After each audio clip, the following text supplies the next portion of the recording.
Did you see Setch's model? How are we supposed to femboy gaslight that? You can't.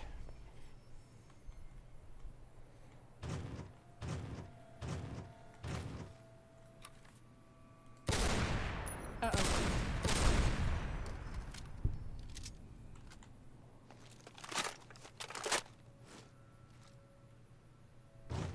Yeah, so I reinstalled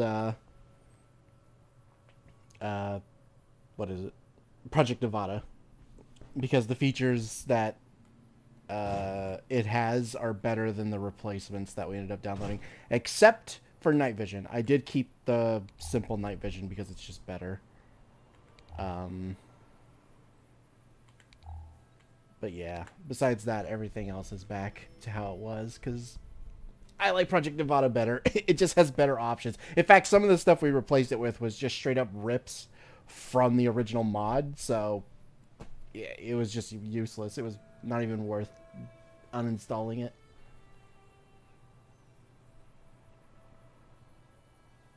I do hope for an era of Giga Chad Stag. Maybe we'll do that as a joke where we all get like a toggle for our model where we all have like Chad faces or something.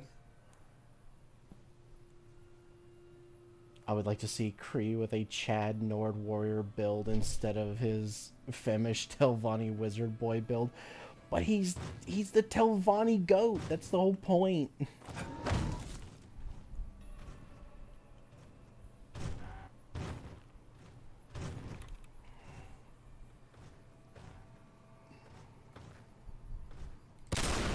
Ah, you bitch.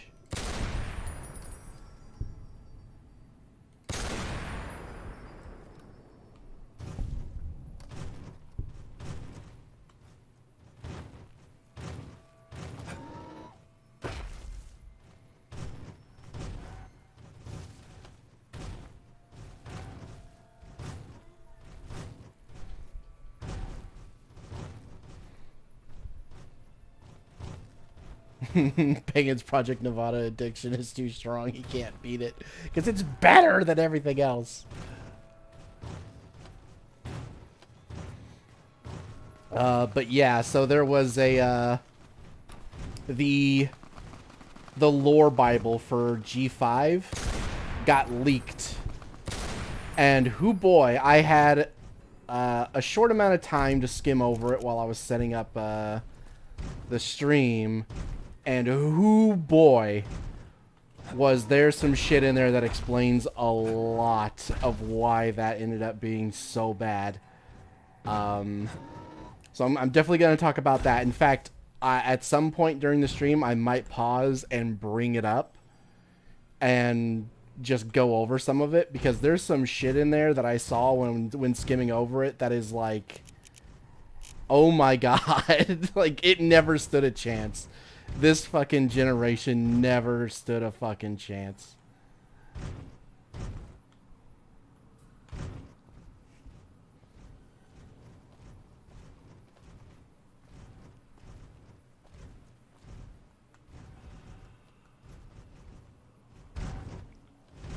Like, apparently they got they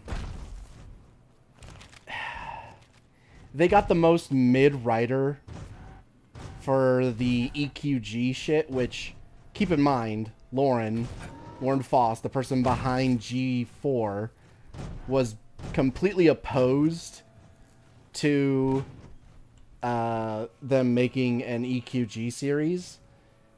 And who boy was she ever right to oppose that shit, because not only was it just not very good, but they took the most mid fucking writer from that god-awful series and they decided to make her...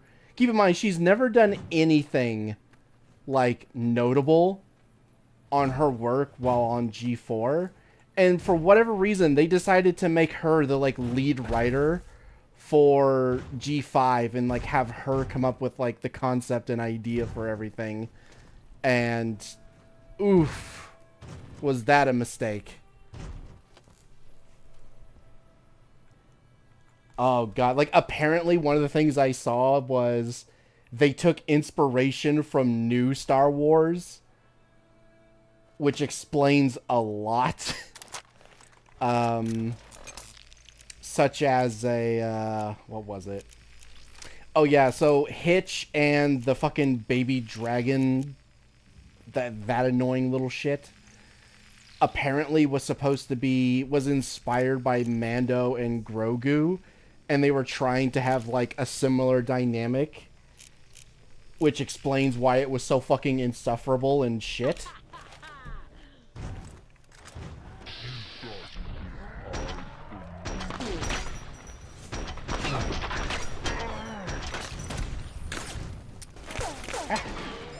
Oh shit. They fucking domed me.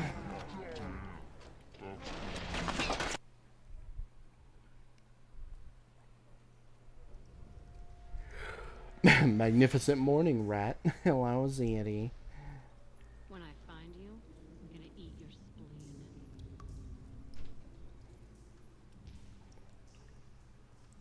You're out here somewhere.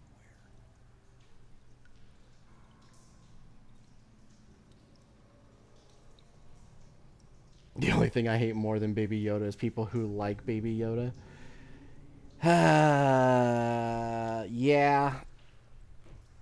It's so shit. But there was just so much stuff. I only got to skim over it. I didn't even see the majority of it. Like, apparently there's a whole section explaining Alicorn lore, which, oh boy, that's a whole can of worms that even the original series didn't want to fucking touch because they knew that they wouldn't be able to, like, do it justice.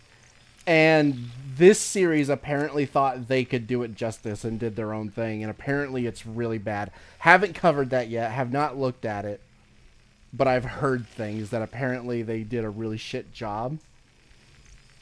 But yeah, there was like, what was it? There was something in there where after they defeated Opaline, whatever her stupid name is, instead of just like turning her to fucking stone or imprisoning her or just straight up killing her or literally anything, that's what got Twilight to decide to put everyone's magic, like all of the world's magic, into these stupid stones. And then she had her friends separate into fucking races, specifically the same races as each other, and go to far off fucking parts of the world that no one had ever been to hide them. So she had Pinkie Pie and Applejack go to a cliff. She had Fluttershy and Rainbow Dash go to the highest peaks, like highest mountaintops. And they had Rarity and Starlight go into the fucking Forbidden Woods or some shit to hide their fucking crystals. And then she cast some sort of like spell to make these areas invisible to try and hide it. Which, keep in mind, Opaline was just another fucking villain of the week, apparently. Like, she was just another fucking villain to deal with like every other one. But for some reason, Twilight decides, oh, this time, this is going to be the thing that finally makes me fucking go, you know what, I'm just going to take everyone's magic and hide it so people can't steal it this time. For whatever reason. And instead of just dealing with Opaline immediately, they're like, oh, no, we have to work so this doesn't happen again in the future, so we'll just take everyone's magic and hide it. Which, what the fuck? But also the fact that she had her friends split up into fucking their particular races because they were taking that particular stone to different places, and then she just ordered them to stay there forever. She's like, oh yeah, just stay there, by the way, and guard these things for the rest of your lives. So give up your dreams, your fucking livelihoods, all the shit that you've worked towards the whole time we've been friends. Oh yeah, just forget all of that shit. Your friends, your family, your fucking Applejack's farm and her family. Just forget all that stuff. And go to a far-flung fucking random place on the planet that we've never fucking explored before. Hide these fucking crystals there, and then stay there for the rest of your lives. and guard them. Like, what the fuck?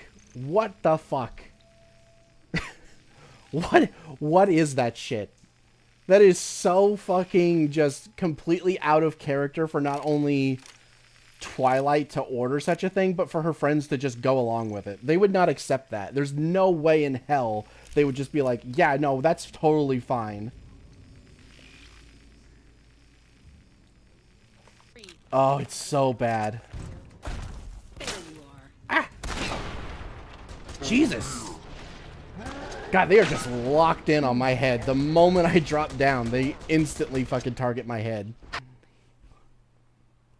Bitches! They know my weakness. You thought you could hide. My thin little rat skull cannot protect me. Ah!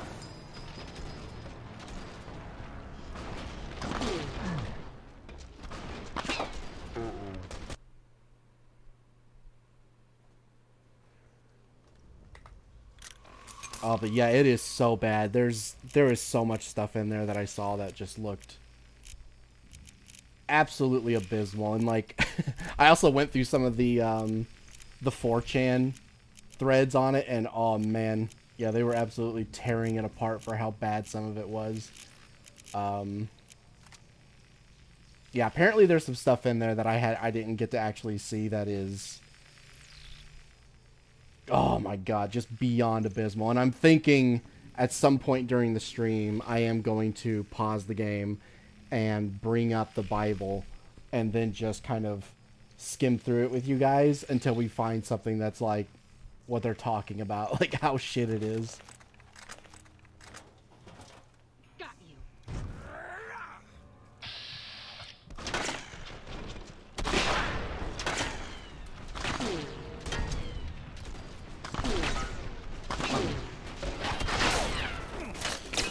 Ow.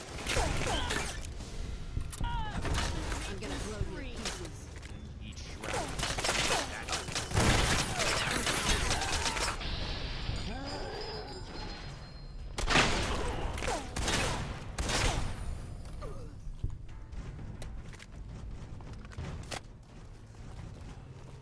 Can't see shit.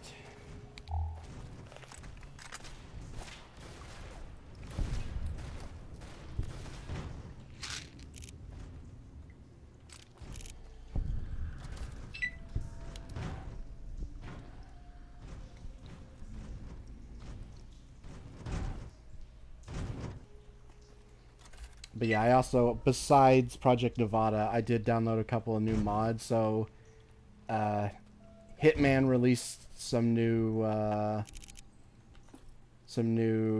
like missile launchers and stuff with their own animations, and I downloaded those, and they're pretty good. And I downloaded another mod that isn't finished yet, but had some things in it that I wanted. So some of the new laser weapons have new particle effects when you shoot them. So those will be interesting to look at. I really want to find the hits explosive stuff though, because the bazooka and stuff like that looked really fun to use.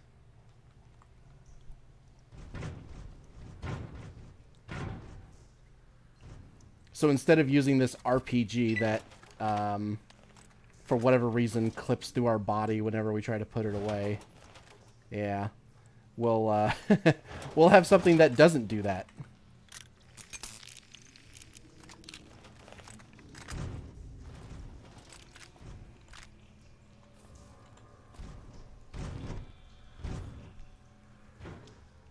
Yeah, it doesn't have particles for plasma weapons yet, but from what they've talked about what they want to do, it sounds like it's going to be really good if they manage to actually finish it.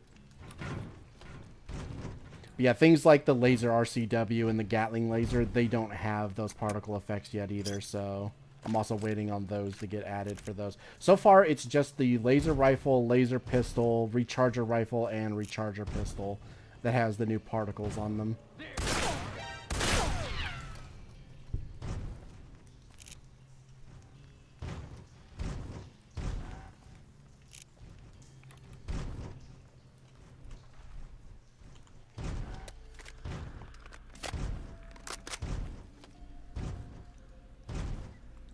Yeah, honestly, I'm just kind of waiting around this area for Veronica's quest to update so we can take her back to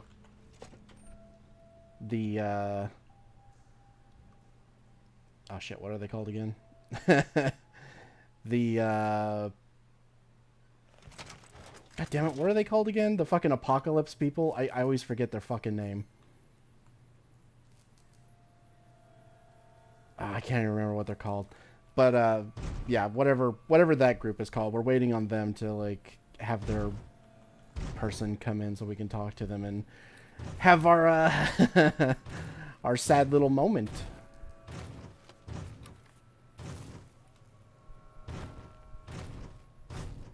Yeah, followers of the apocalypse. God. I kept trying to overcomplicate it in my head and I couldn't figure out what they were called.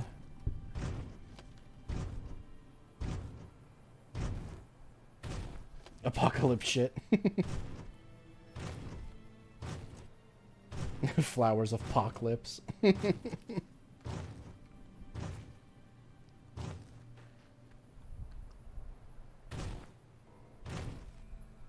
What do you mean, Pagan? That's normally how you use the RPG. Uh-huh. Yeah, totally.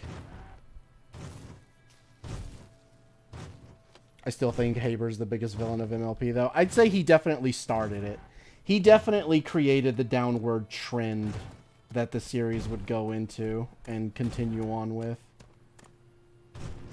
So I think at the end of the day, it is mostly his fault. I think I remember there being a mod... a modded vault over here somewhere. Why do we always hurt the ones we care about the most? We'll just have to look around until I find it.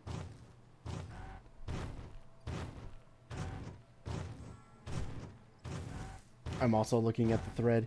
Yeah, I definitely want to bring it up on stream later and go over some of it because there was some shit in there that looked absolutely fucking horrendous.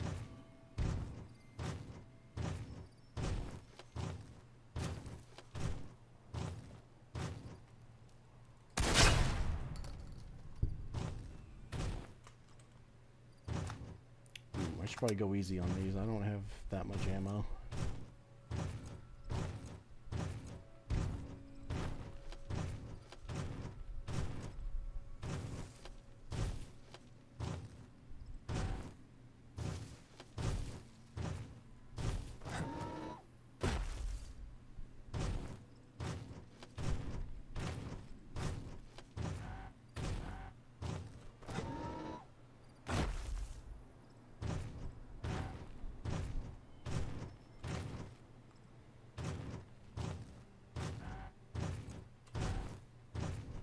Okay, it must be over in that direction more.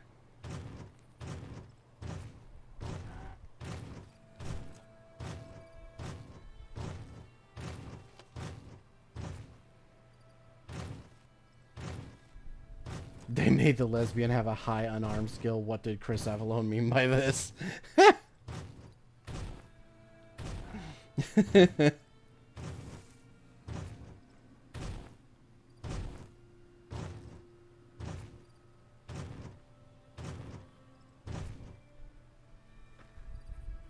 Perhaps Beryl was competent according to Larson back in 2015, but she's definitely not in position to lead a project. I wouldn't even say that because everything she did was mid or bad. She never had a high point during G4 at all. She never did anything notable or good. So the fact that she ever managed to get a lead role on anything is honestly kind of insane.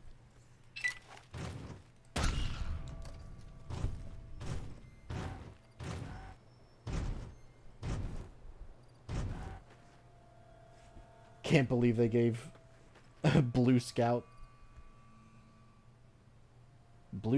pant back just to take it away. What?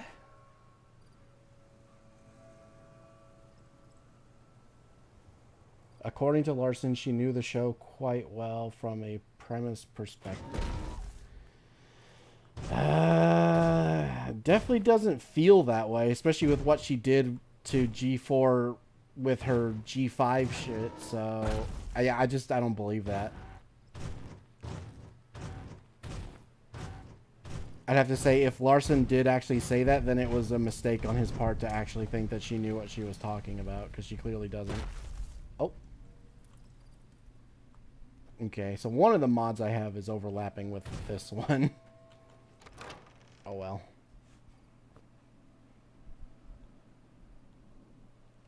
They fixed Blue Scout pants. Yeah, I saw that.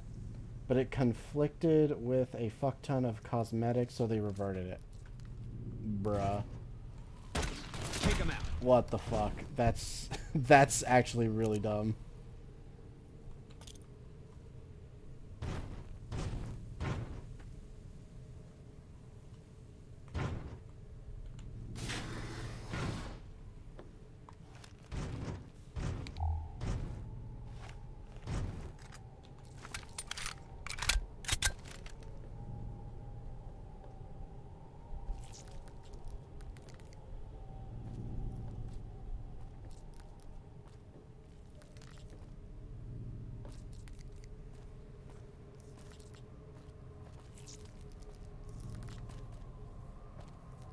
Yeah, I knew that Scout had red pants for a long time, and I knew that they fixed it, but I didn't know that they reverted it just because of cosmetics conflicts. That's really dumb.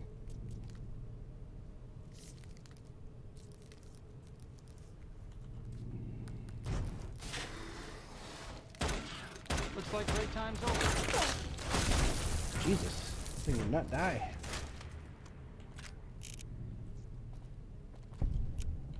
Here we A depleted fusion core. go.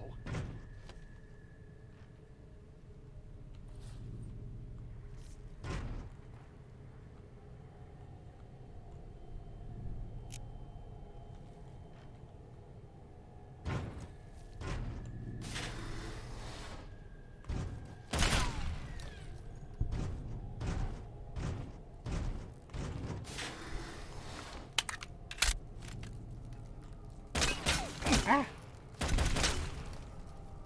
Oh yeah, also I watched uh-oh, they found some more things to shoot. I watched more of Operation Sunburst the other day, so I'm caught up on that. I also showed Cree episodes 1 through 13 of it yesterday as well before he went to work, and yeah, he said he liked it a lot. And we got to talking about how we wish, like, how we had gotten a Fallout show that actually gave a shit, and we could have gotten scenes like that in the show, and how cool that would have been, instead of getting all the shit we got instead. What you're looking, boss, because I don't see so Because, good God, that would have been so much better getting something like that. My eyes weren't playing tricks after all. Like, we didn't even mind the, like...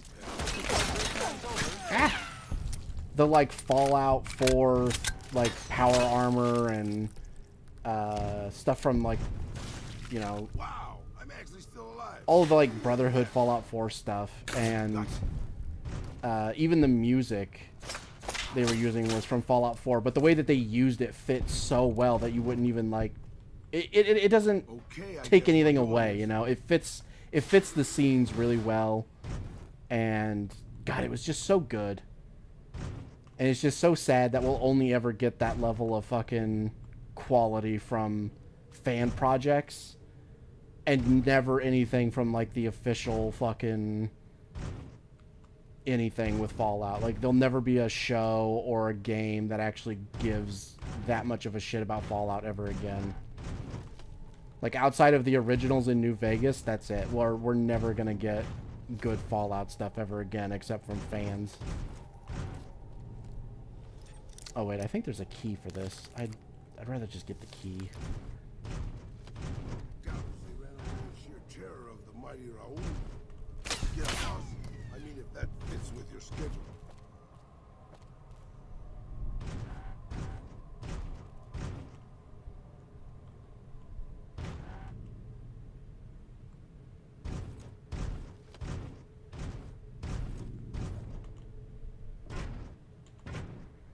Oh. Okay, so it's just a big circle. It's all connected. Where's the key then? Okay, can't go in there. Can come in here though.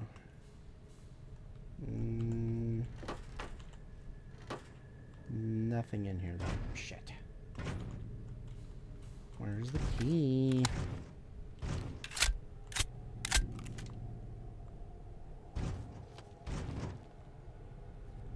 Ah, fuck it, I'll take them. I'll break those down.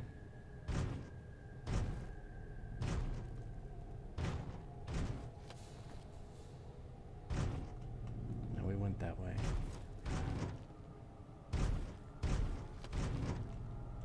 Oh, here we go.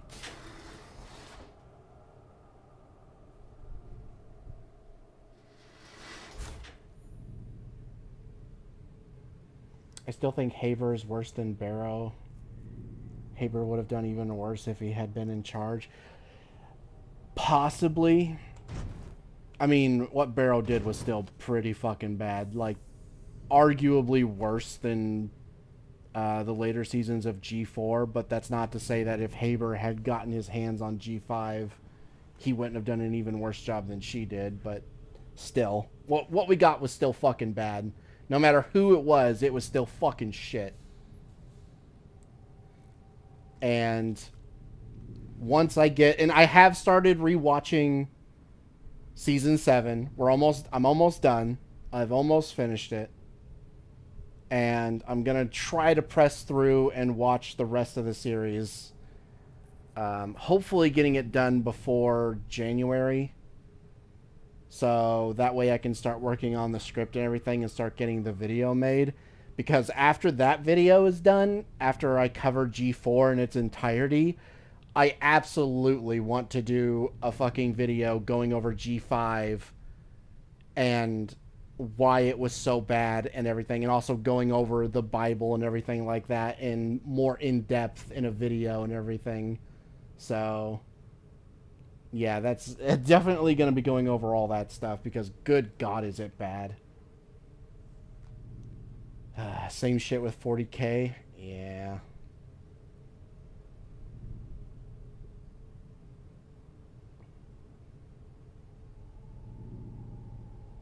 What's your favorite outfit from any of the Fallout games? Ooh. From any of the Fallout games.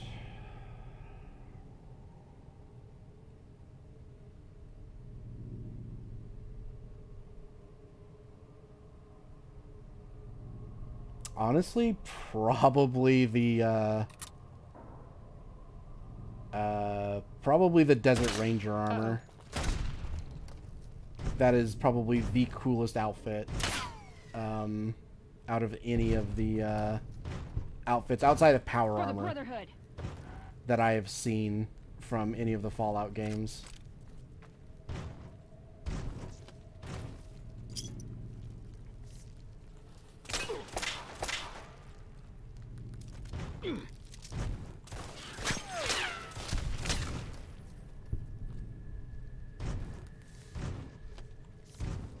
Like, there's other outfits I like, but yeah, nothing really holds a candle to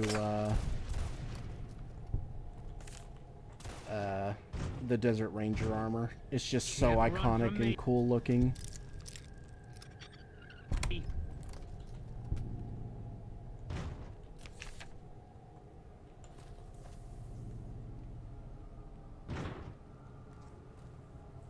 I do like the Elite Riot gear as well, but I don't know. There's something about the Desert Ranger one specifically that just looks so good. All right. It's over.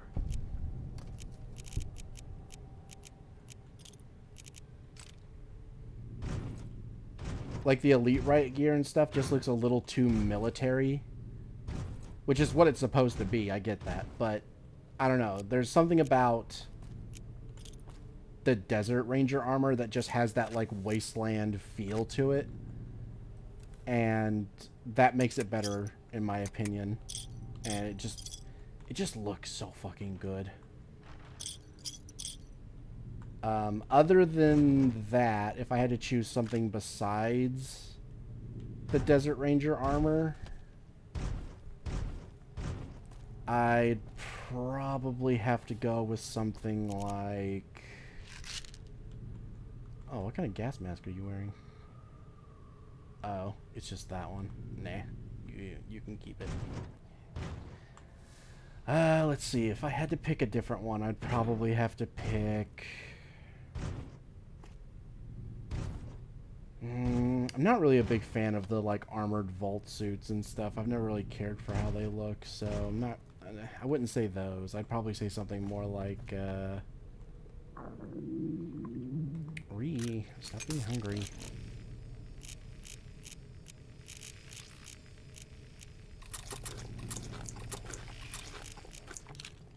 Ah, man, what's another really good armor that is in Fallout that I really like?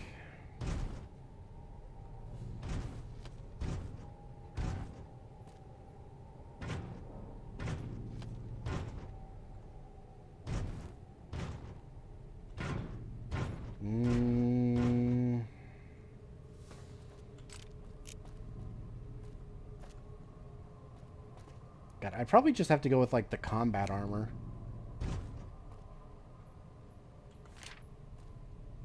Because the combat armor does look pretty good, too. I don't know. When it comes to clothing, I wouldn't say that there's really any clothing that comes to mind that's, like, really good. Because most of it is either, like, generic suits or just straight-up rags that people have wrapped around them. They don't really have, like, the cool stalker suits and stuff in this game, unfortunately, so... Outside of maybe, like, the leather jacket armor, which is kind of cool. Like, if I had to choose an actual clothing type, I'd probably go with, like, the leather jacket, but... Yeah, no, there's nothing, like, really cool with, like, the, what is it? Like, the closed trench coat with, like, a gas mask and a, like, a World War II helmet on top of that or something. Like, something, like, really apocalyptic looking that looks fucking cool. The closest we have to that is the Desert Ranger armor, and I think that's why I like it, so... Yeah. In terms of clothing, there's just not really anything I like that much in Fallout.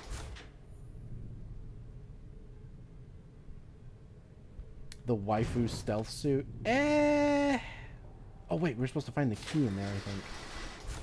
Yeah, I never did find the key. Oh, God, where is this fucking key gonna be? The waifu stealth suit. I don't really care for how the stealth suit looks, to be honest. It looks really weird. I feel like the black and white stripes just kind of clashes with the rest of the world, and it also just doesn't particularly look that good design wise, so I'm not a big fan of it.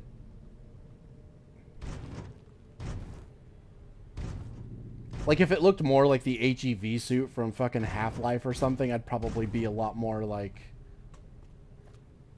you know, favorable about it, but as it is, it's just kind of boring.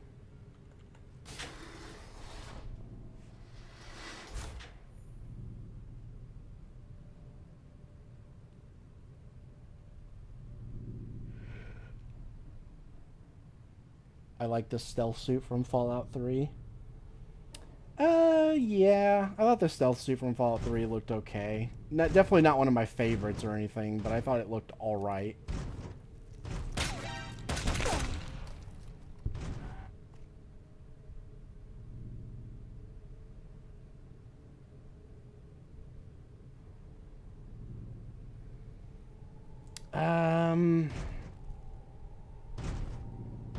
God, you know, maybe the merc outfits aren't too bad.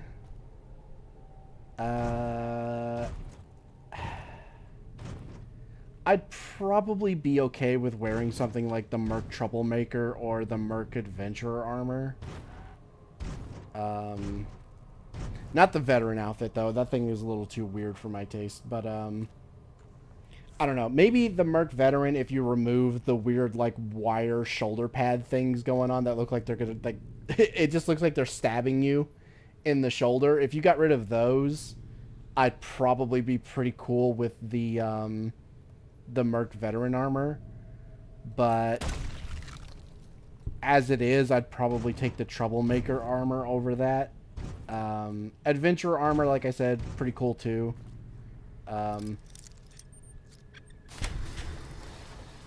Yeah, because the Merc Adventurer armor would probably be good for like a sniper build.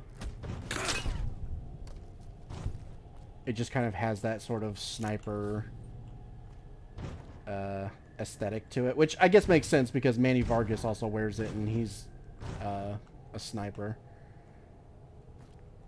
But yeah, the Troublemaker would probably be the most likely one I would pick though, because it looks like it fits the aesthetic of Fallout more than everything else.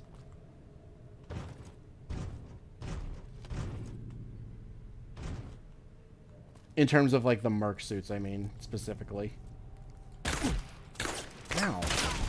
Are you kidding me? I'm wearing power armor and you broke my leg through the fucking... You're a tiny baby. How did you fucking break my leg? That's bullshit.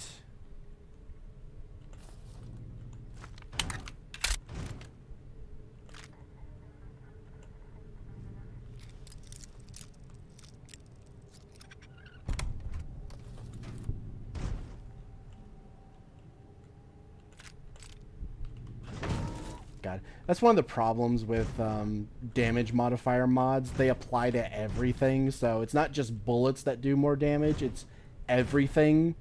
So little baby mantises can break your fucking legs through power armor because of the scaling or the damage modifiers, and it's like, oh, god damn it. Why?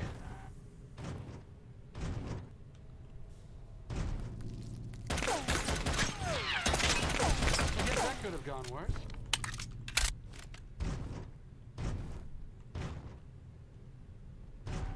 God, this thing is so inaccurate. I kind of just have to rapid fire it and hope that one of the bullets hits whatever I'm aiming at.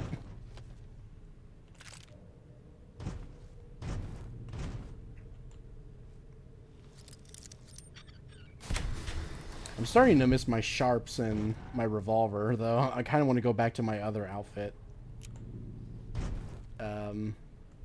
In fact, it might be time soon to start doing the quest to find out who's manipulating the radios for NCR, so we can get the Ranger Sequoia. Because I really want the Ranger Sequoia.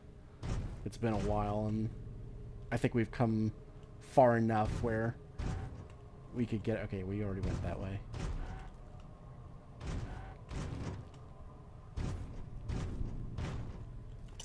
Take those.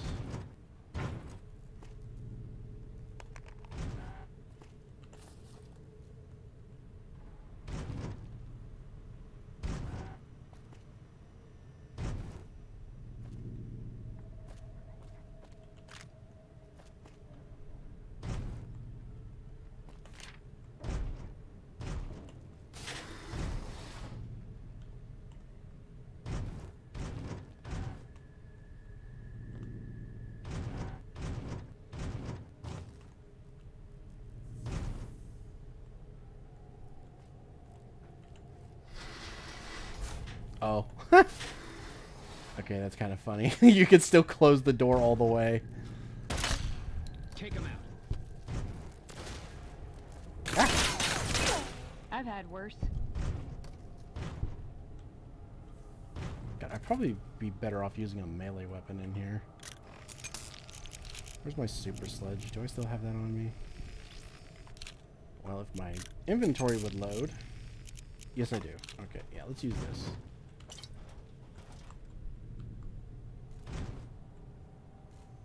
Okay.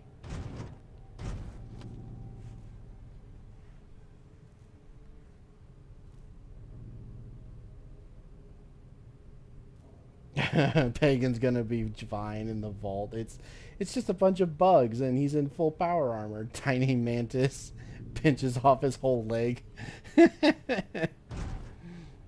Basically.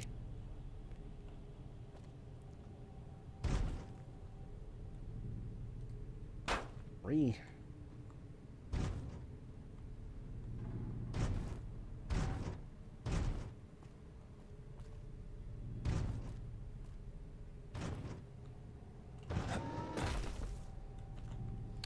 Oh boy, Turbo. The drug that everyone wants me to use, but I'm never going to touch. I don't know. I might use it soon. Oh, hey, there's the key.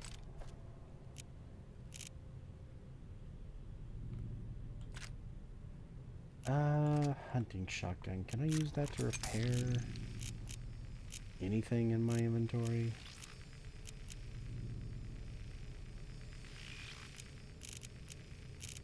It's not showing up in my inventory.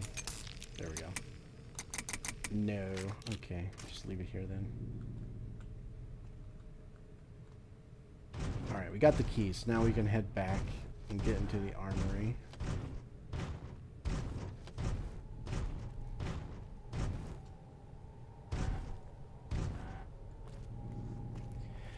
Pagan Amazon decided to touch Yakuza the same way they did Fallout. Oh no.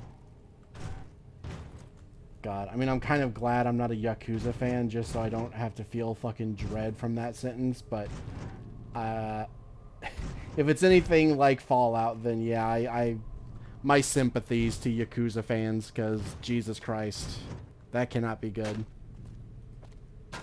Hurry. Let me in. Let me in. Bitch.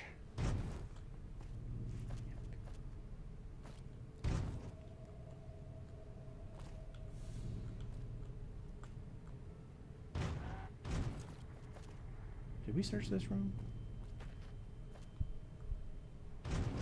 Yeah, I think we did.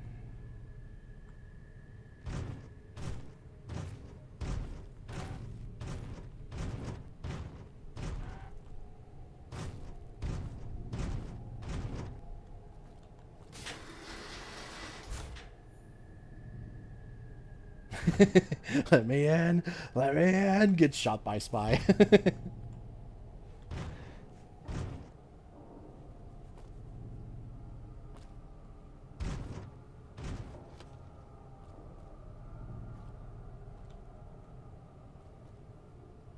I thought the meme drug was Psycho Jet.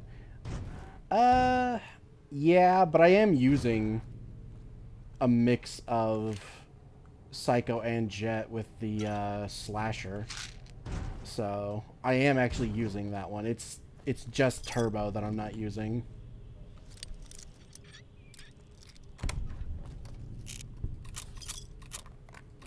Because I think all it does is slow down time, which I already have bullet time for that, so I don't really need it. It's like I don't want to get addicted to a chem that I'm not really going to use.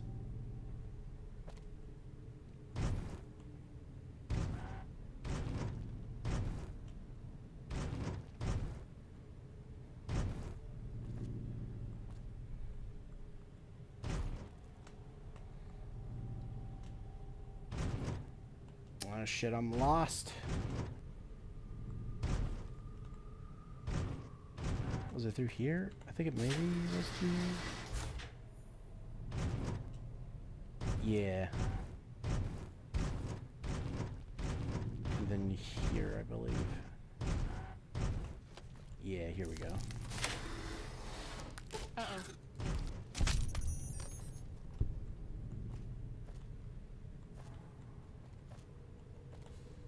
Alright, let's break down some of this ammo.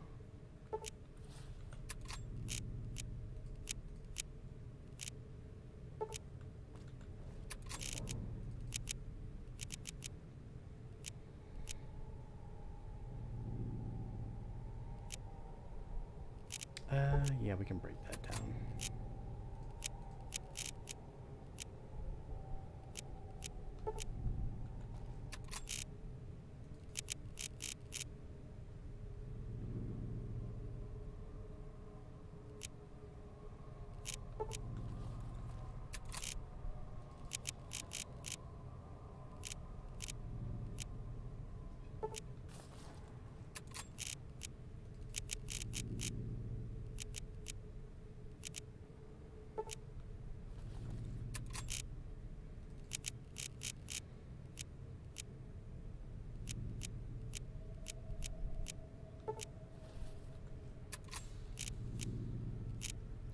give me...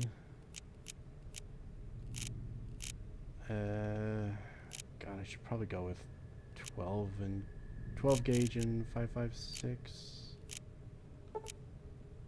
Yeah, we'll go 5.56 and 12 gauge if I can break.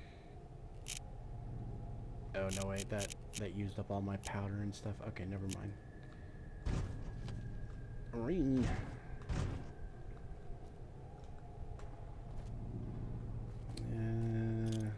Take the frag grenades. Break that down.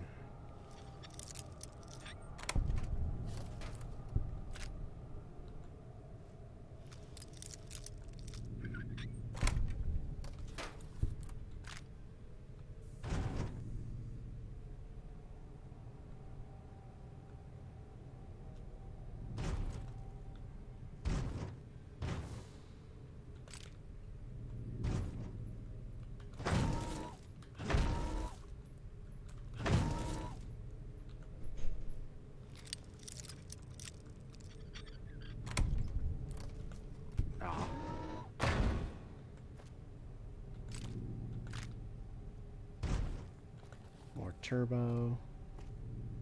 Oh, a grenade machine gun. I think I'm good.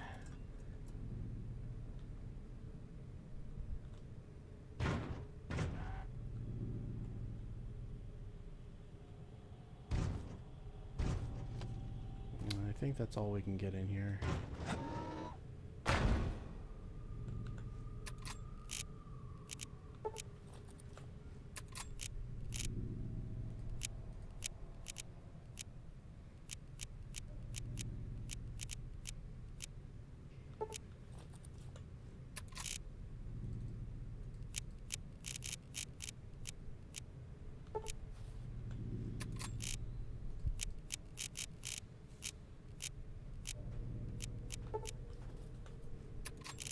Okay, can I make 12 gauge buckshot? Yes, I can.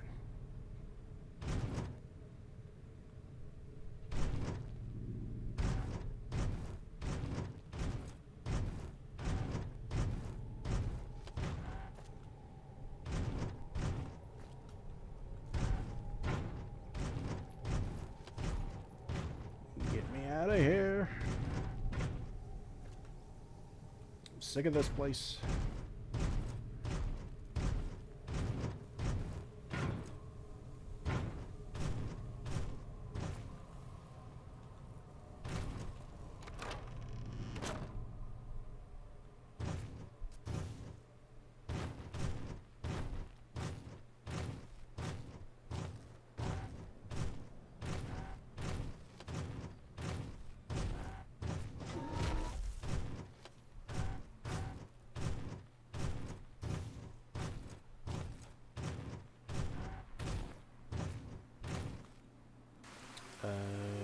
Wait, I think I have to go back this way.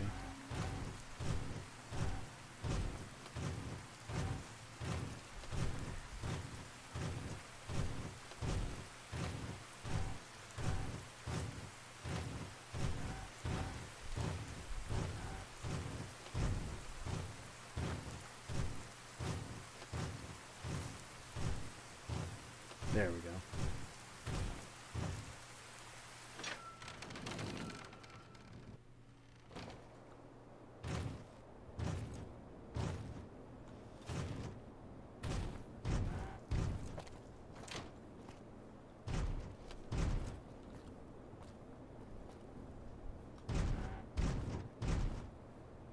Hello.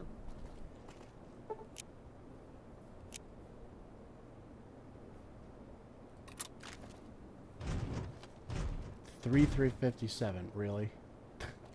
Okay, maybe I should have went with the explosives.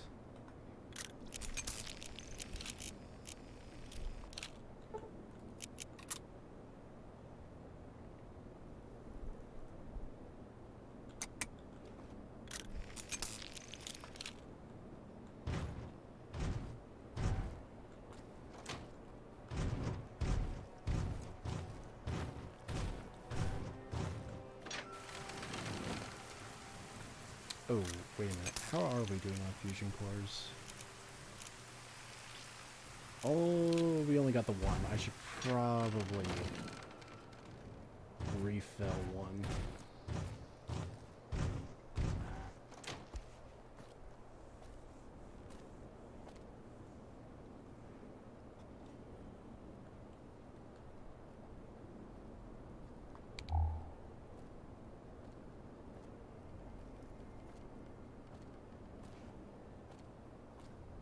Oh, hey, Pagan, did you ever check out that music I posted? Yes, I did.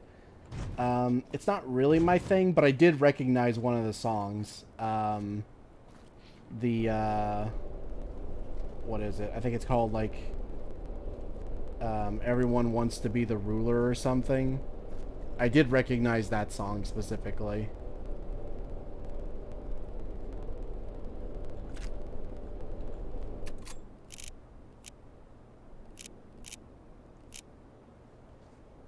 Oh, Ruler of Everything? Yeah, yeah, yeah. I did recognize that one. I've heard that one somewhere before.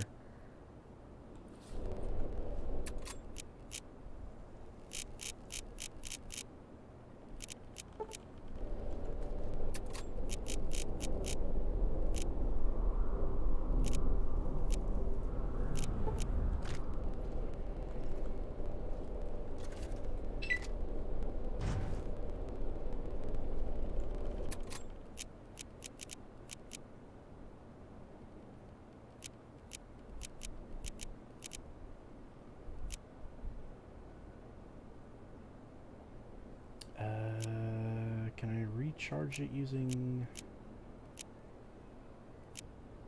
microfusion cells?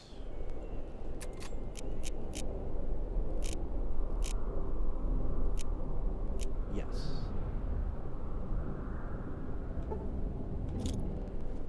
There we go. Alright, we got one full one after Hello. this one then. Patrolling the Mojave? I think? Or was that two? No, it was one. Makes you wish for a nuclear winter.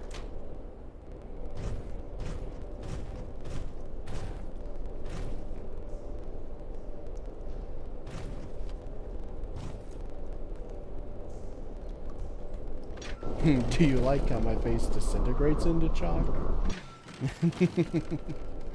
Do you like how I talk? Do you like how I walk? Do you like how my face disintegrates into chalk?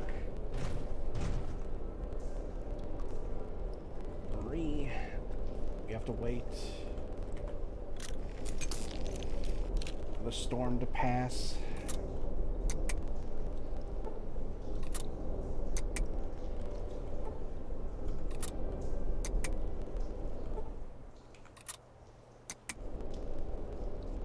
God, it's still going. God, it's gonna eat up the whole day.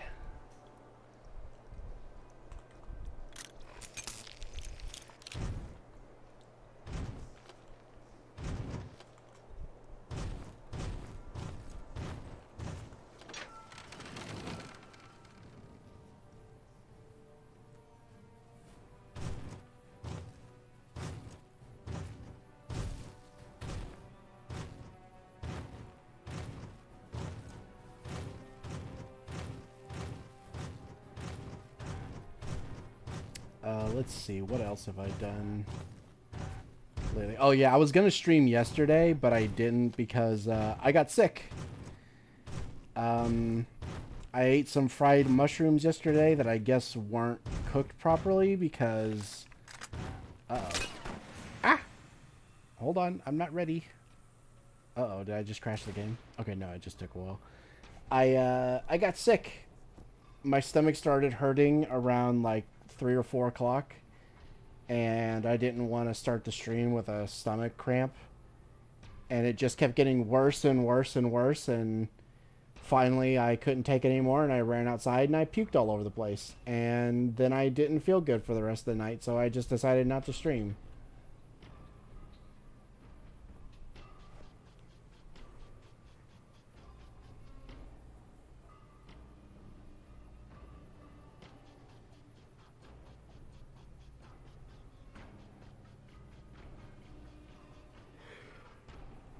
What the fuck is going on in chat?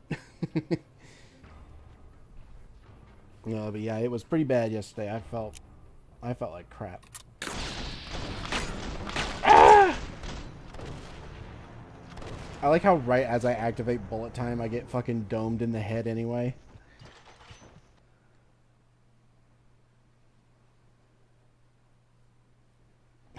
Oh, that puke is gonna attract ladybugs. Too late. The ladybugs were already here before that. I'm still dealing with them. There's still one in my room somewhere flying around occasionally that I gotta catch.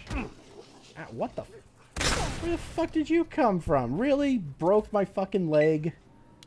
Bruh. Fuck you.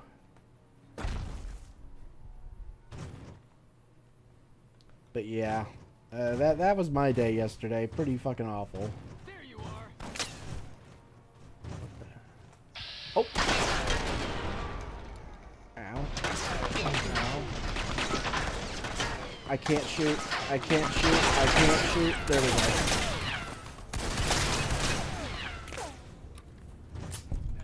Oh, I don't know.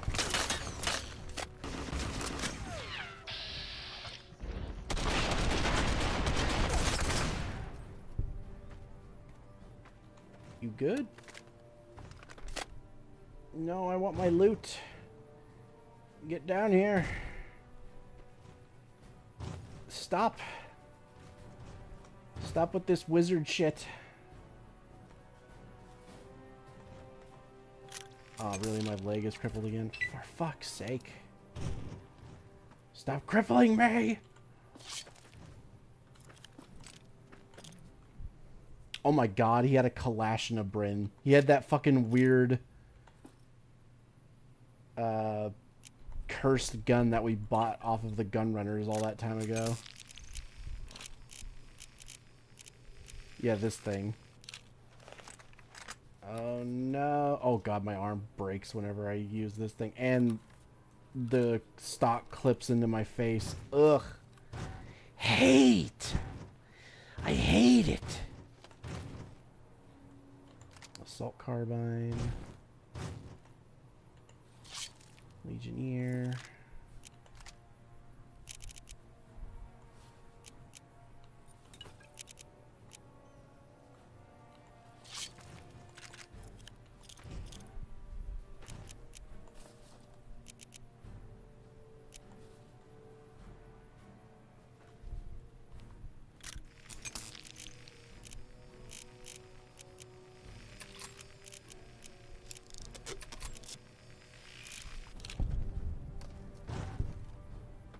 Ugh. I could probably fix it if I used the, like, aiming control thing. Boss, why are you looking at me that way? But I don't know if I care enough about this thing to even bother. Alright, I guess I could try. Hold on. Uh-oh. If it'll let me... There we go. Okay, if I go out... Okay, no, that's... Oh god, either way, it doesn't really work.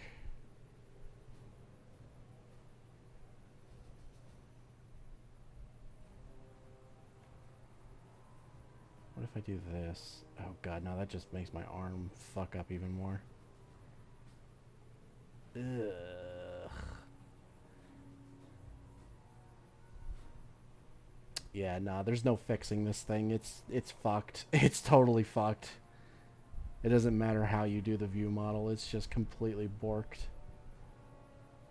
Yeah, nah, I fucking hate it. No, I fucked up. I wasn't trying to save that. I tried to hit backspace. It didn't work. Oh, you bitch.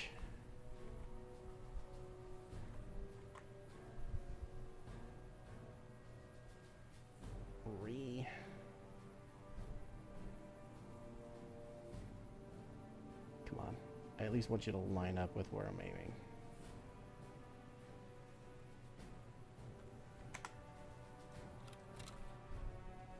Alright, good enough. Jesus, what an awful gun. I hate this thing. I'm not even gonna bother with it. I'm just gonna fucking use it to repair this. And then I'll sell the marksman carbine.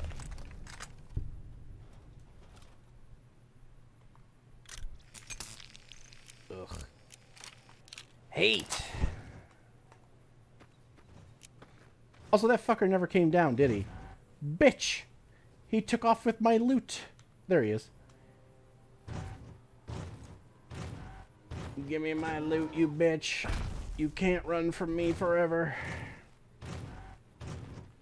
Okay, maybe he can.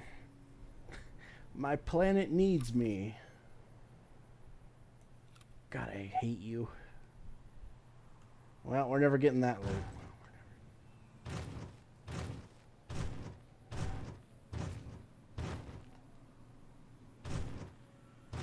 Run, Noodle Boy, run. Ree.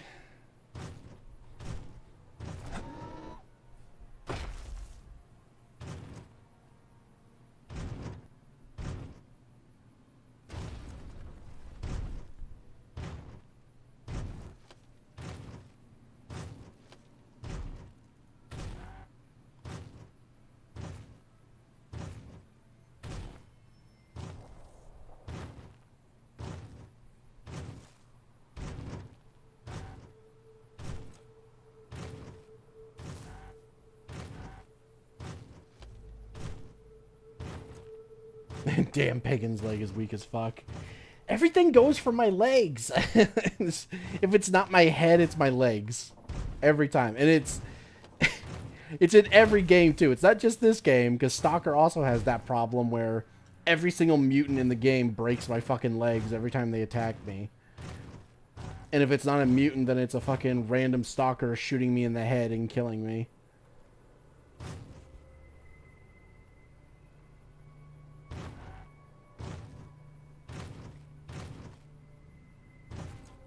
Get down from there! I am going to rape you!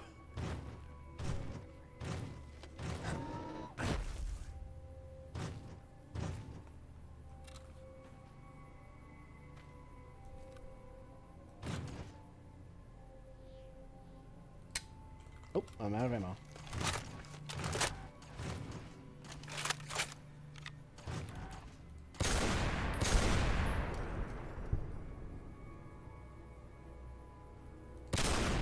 Get up. That fits with your schedule.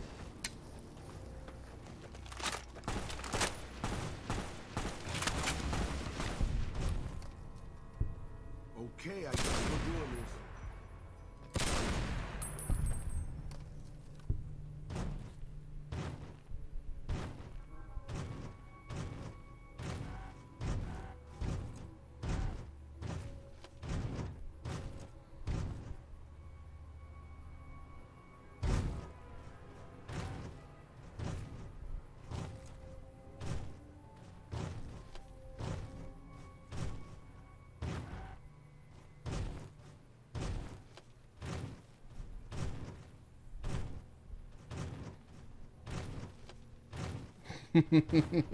They know you were once a pony and therefore have weak leg bones. No. I have the strongest of bones.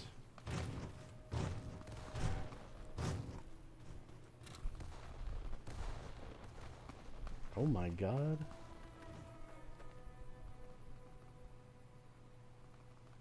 Uh-oh. They made a mistake. A fucking NCR Ranger Party versus whoever the fuck these guys are. Powder Gangers, I think? Yeah, Powder Ganger.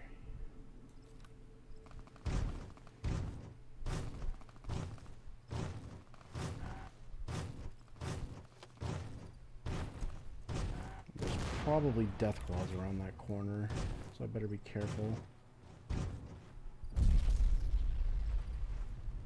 What the fuck is going on over there?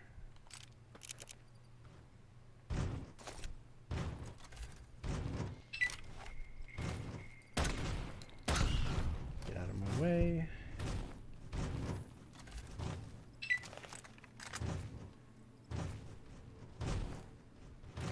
I like how this one's just using a bat. You ever think about being a ranger? First recon's at Camp Forlorn Hope. Get some rangers in there too, and it'll be a damned impregnable fortress. First recon's at Camp At Forlorn least this one's got a Get PKM. some rangers in there too, and it'll be a damned impregnable fortress. Patrolling the Mojave almost makes you wish for a nuclear winter.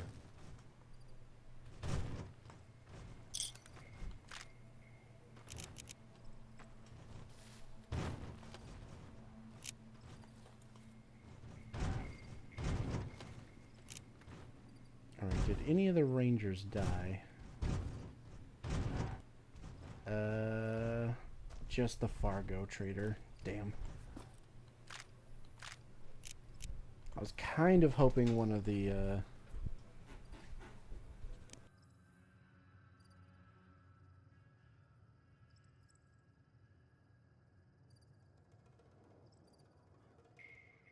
Sorry guys, one moment, I'm getting stuff.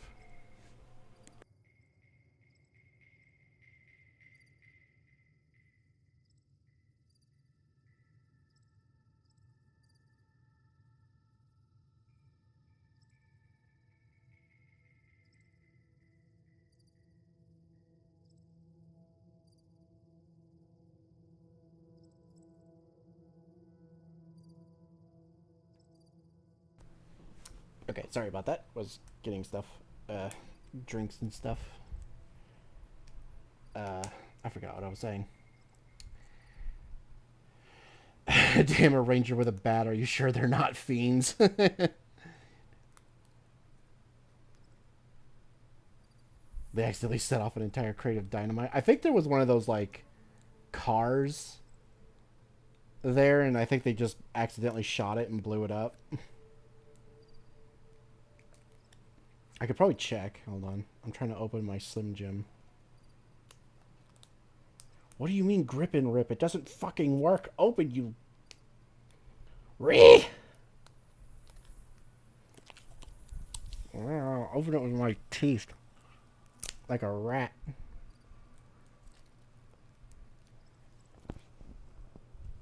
You will open.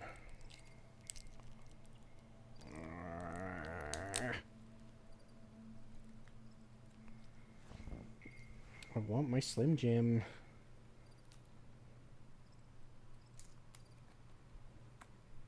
God, this thing really does not want to open.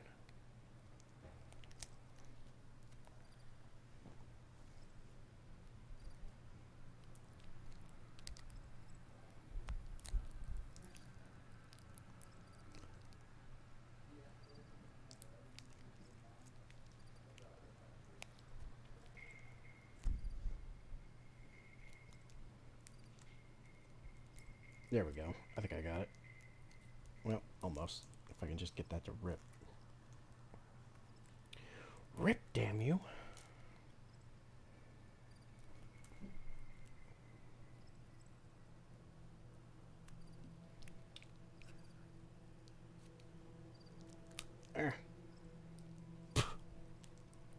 You will not deny me forever. Can I just pull it out of the thing? There we go.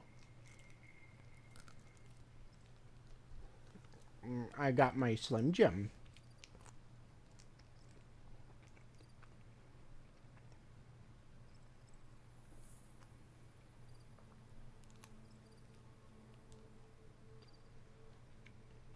On the subject of fiends, a tooth would just get destroyed by the explosion of the ignited power, wouldn't it?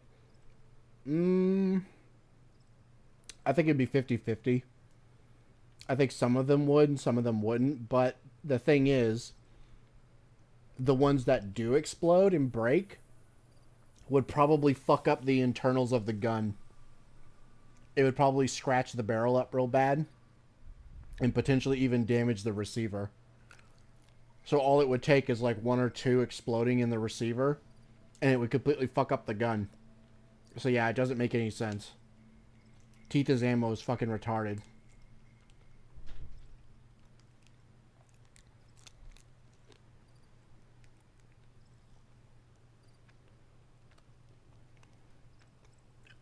Did Pagan just do the hawk to it? No, I did not.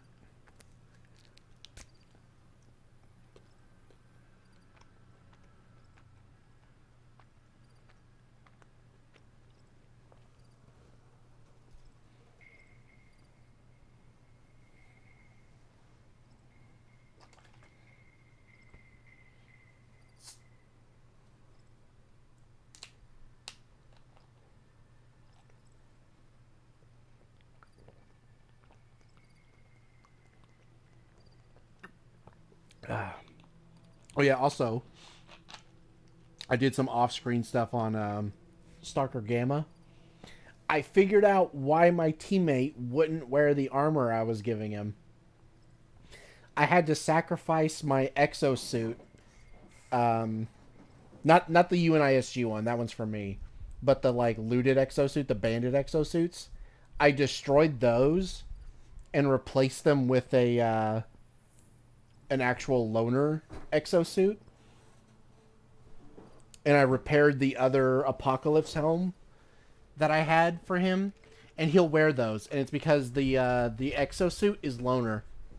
That's why he wouldn't wear the other ones, because they were bandit. Even with the patches ripped off, they still count as like bandit faction armor, so he wouldn't put them on. He would wear them, and he would get the stat boost, but he wouldn't actually change like his model. Like he wasn't actually changing models, and it's because of that. It's because I wasn't giving him loner suits, so I basically just exchanged it.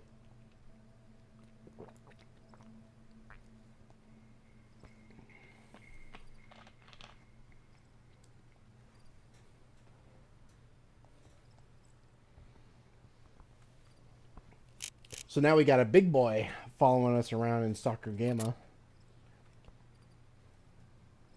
I also fully repaired his PKM since there was only one piece missing. I just went around until I found the piece and repaired it, and I completely fixed his PKM as well. So he's pretty well completely fixed up. Random mercenary. Nobody knows who's gonna win, Legion or NCR. Not make much of a difference around. Oh yeah, they blew up a car. Oh, what's on button? Wait, what? Oh no, I haven't played this game. Oh, there we go. I was like, I haven't played this game in so long, I forgot what the zoom in button is. Okay. Yeah, they blew up a car.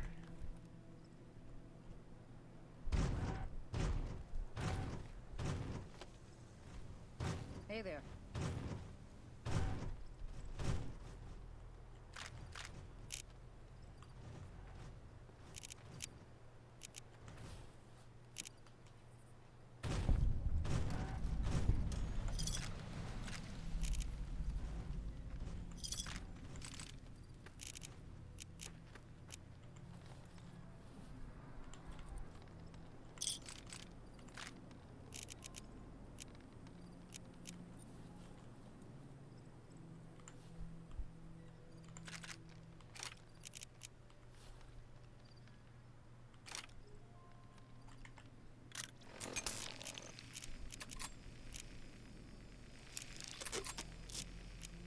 Alright, I could sell that for some money.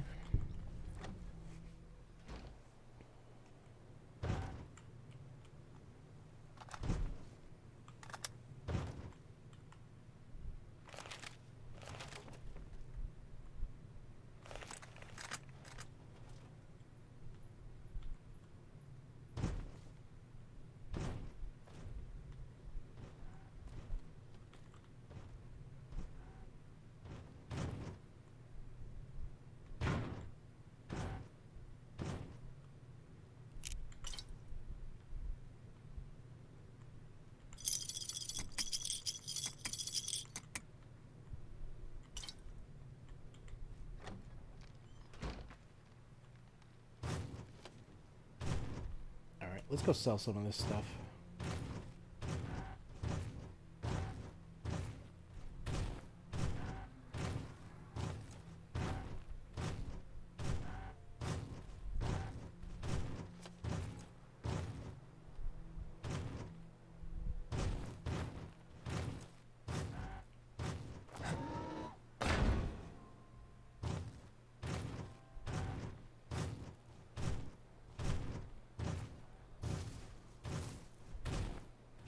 I think I'm getting pretty close to finishing up all the TF2 Halloween contracts.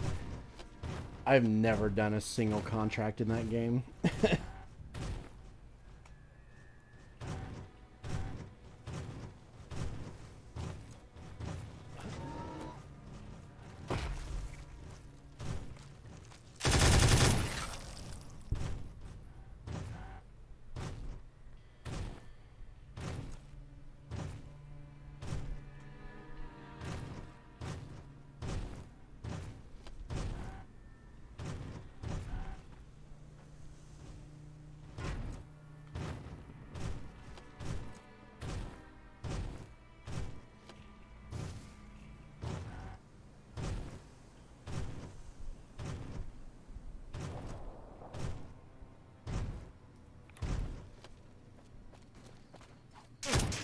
You're gonna regret that.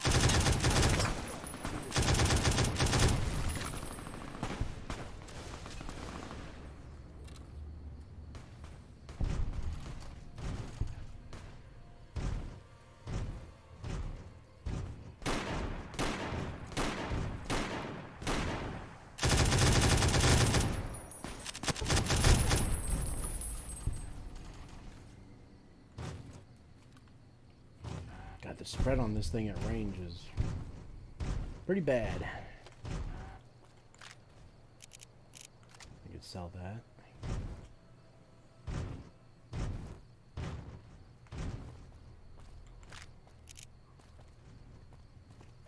That's not really worth anything. I'm not even gonna pick that up.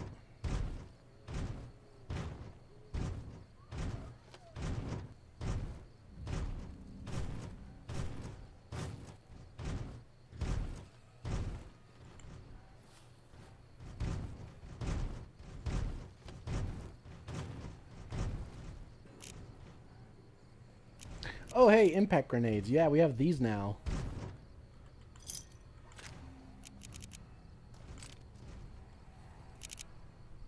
And it's not really worth that much either. I'm not going to pick that up.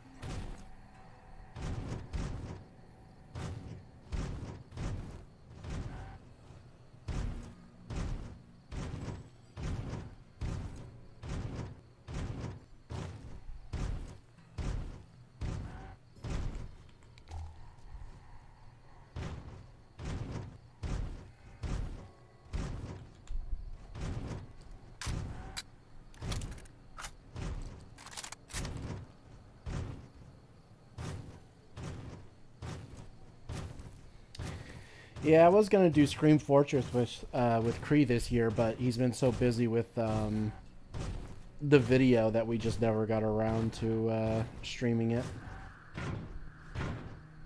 And I've kind of reached the point now where I'm not really interested in playing Team Fortress 2 by myself. I only really feel like playing it if we're gonna like play it together and we're gonna stream it.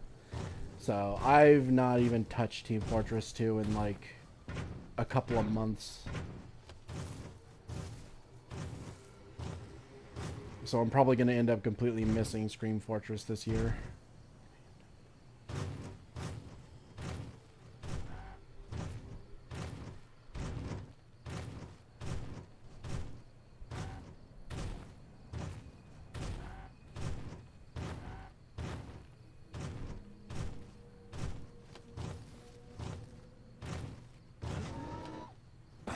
Yet another thing I can blame the Fallout TV show for this year.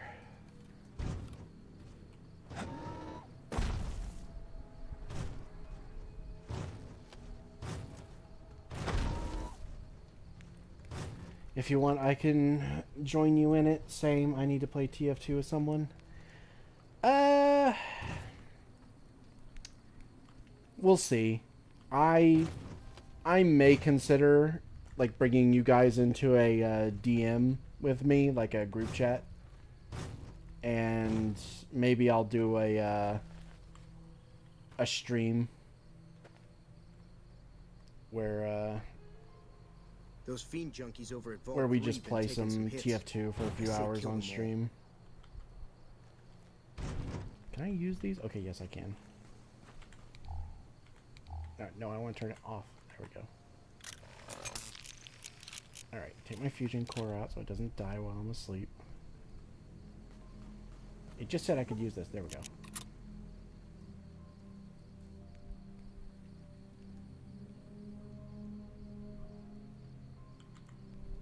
People are whispering everywhere about the massive Legion army.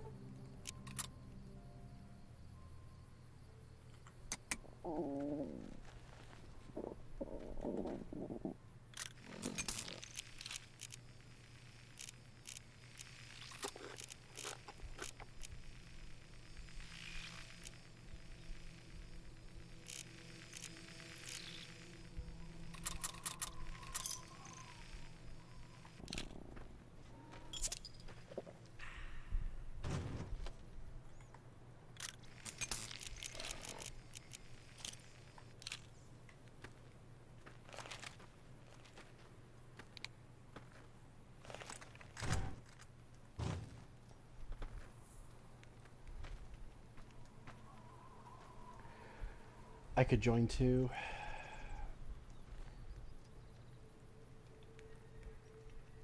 Maybe.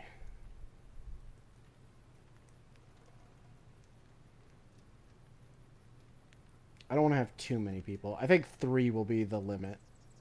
So Ambrose, Draguo, and Zeody will probably be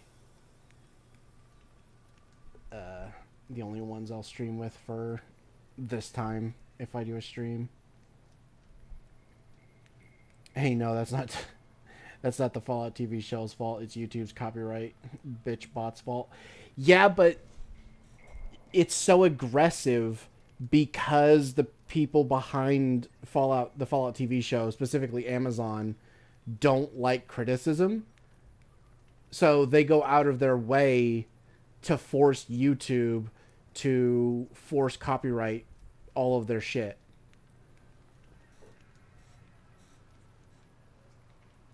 Because with other shows and stuff, we don't usually have copyright stuff this bad. It's only on stuff that we cover that has to do with Amazon. Stuff like like the Halo TV show and Bebop flicks and stuff like that.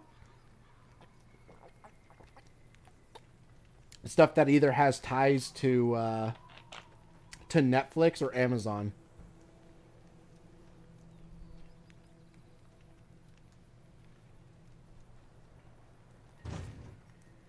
So we would be done and over with the Fallout TV show by now if they would just let us.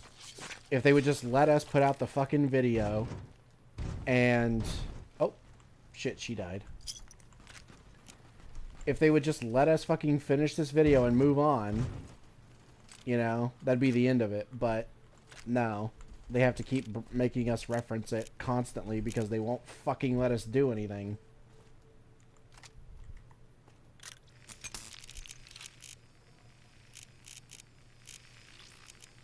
Even though Kree's video is completely fair use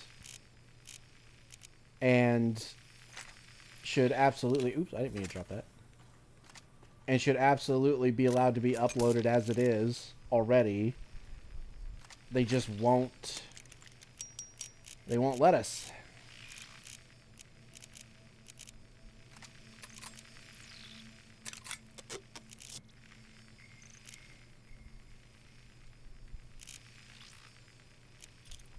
I kind of want to just chuck this grenade at something.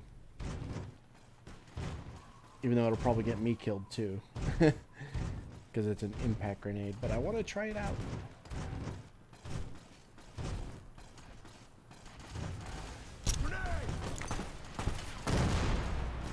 Oh. Yeah, that's actually pretty good. I kind of like that.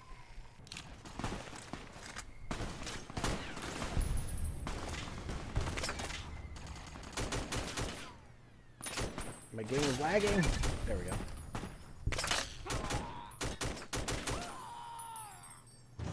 I'm gonna make you bleed.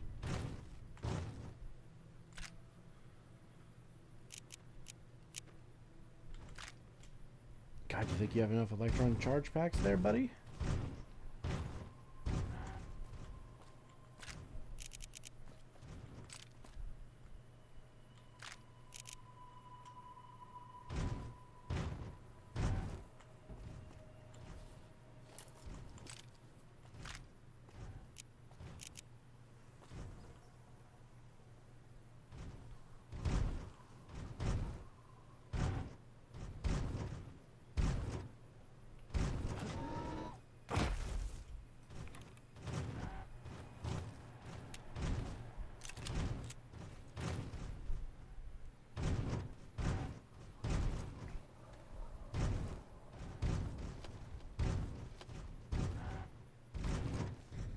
4chan user dies after putting live unpinned grenade into his toilet. Yes, this is real.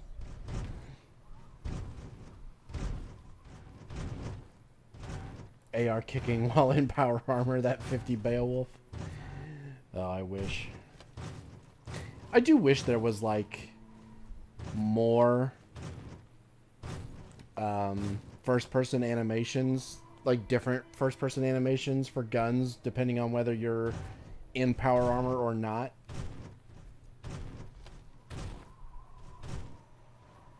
Like, there is for third person, so I actually one-hand, like, rifles and machine guns and stuff in third person while in power armor, whereas normally I would two-hand them.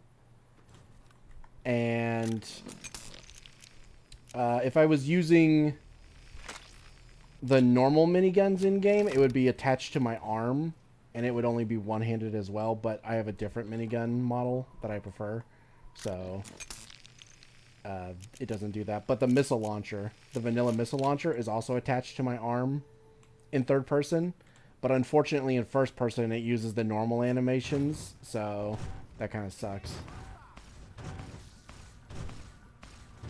Technology prevails.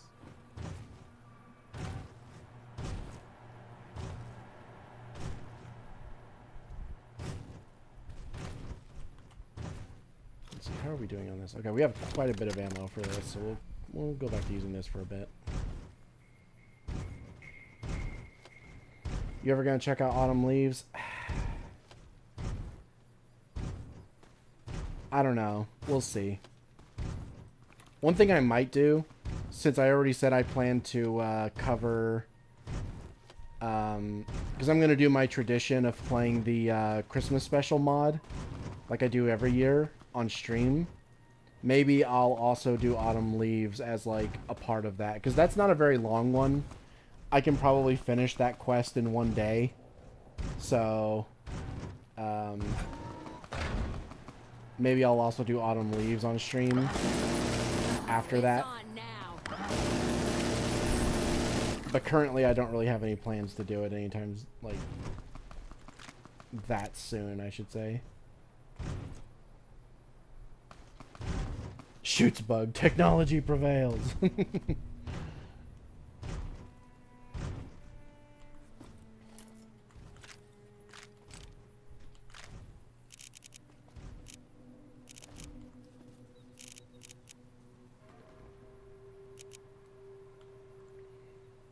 Yeah, I do like how in Operation Sunburst, the heavy troopers, the NCR heavy troopers, look way better. I really like the armor they wear in that, and the fact that we actually see them using, like, Psycho and stuff before going into battle is pretty cool.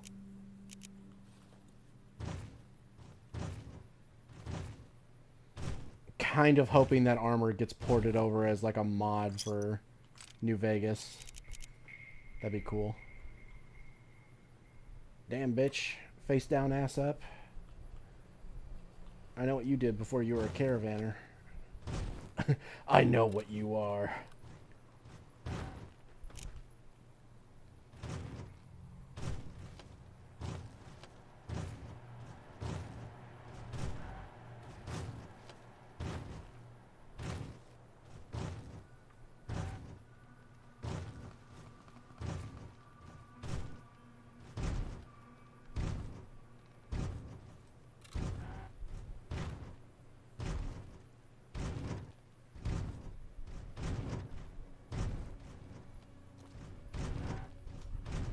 Woman moment.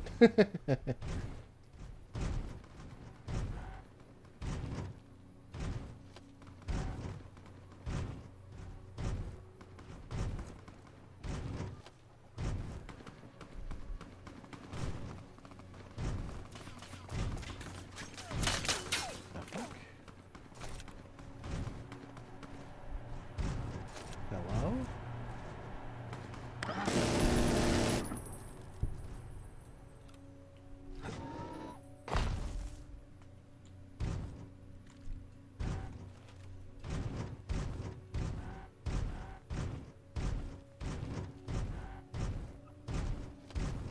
can't look away for 1 second without getting shot at.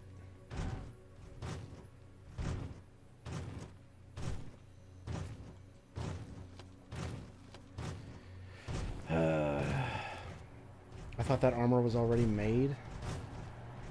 I don't think so. I haven't seen it, if it has been. The only thing I can really criticize about it is that sometimes they forget to cut out the retakes for the dialogue, and the ending slides are pretty rough. I don't think I've actually sat around long enough to watch the ending slides.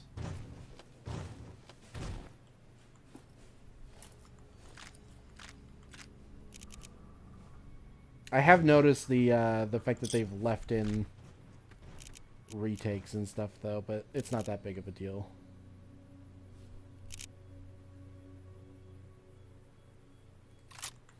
Oh yeah, I showed Cree the Stalker 2 gameplay trailer, which, yeah, it's coming out November 20, not November 5th, because I forgot that it got delayed.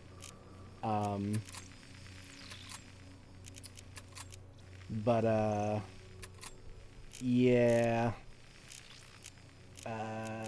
It's weird how it kind of has this, like,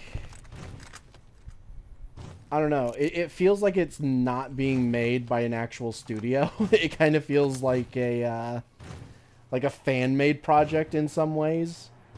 Like, not visually. Visually it looks great, but like audio-wise and like the voice acting and the way that the trailer would just like randomly cut off lines of dialogue that were clearly meant to be heard in the trailer and stuff, and like where they'll show like 2 seconds of a town that you're in and then cut away from it before you even get a chance to really see anything. And it's like, what the fuck is going on? It felt very strange watching that trailer again. Yeah, there's just like bits and pieces missing that shouldn't be. And yeah, that fucking dialogue is really stiff. I probably won't be playing it in the English localization on stream because of how bad it sounds.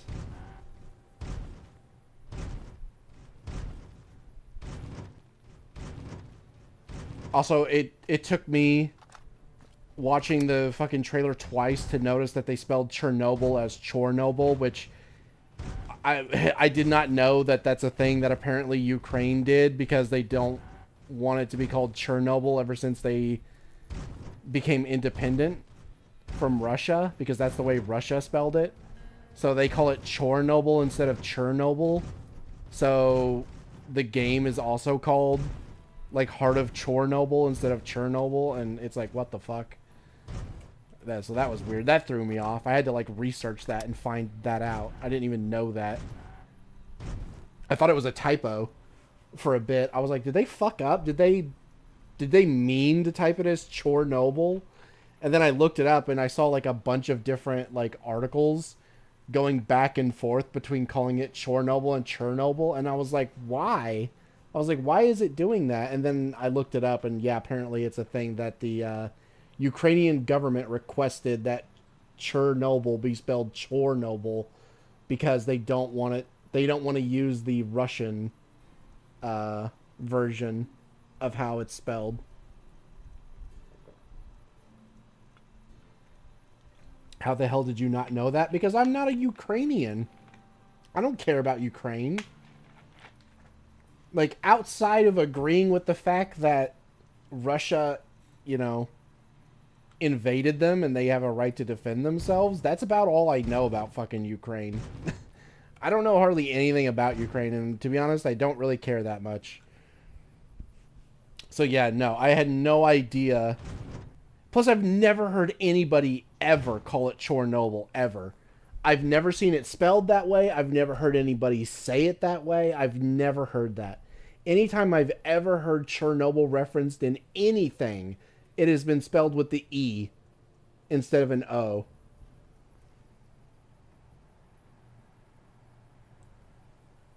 Lo, that's some spiteful tisms right there. Yeah, it kind of is. Alright, I'm gonna sell this stuff. I already have one of these, so I don't need to keep that one either. I'll sell that as well.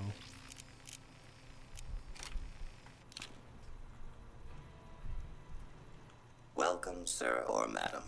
Do you wish to I've heard stalkers and anomalies say Chornobyl. Yeah, but I always just assumed that was like Ukrainian speak. You know, I just figured that's like, oh, you know, they've kind of got that Russian Ukrainian accent thing going on, so everything in their language just sounds kind of funny. I didn't think it was an actual thing.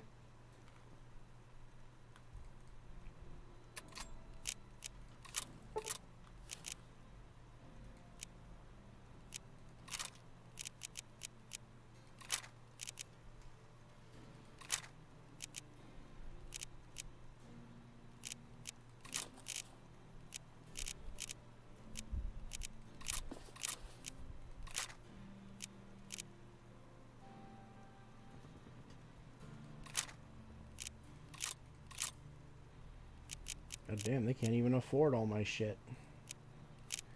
Okay, is there anything I can buy then? God, as cool as this gun is that I'm currently using for the 50 cal, it's not very accurate. So I might go back to either using the anti-material rifle or the singlet, because... Oh, bazooka! I want...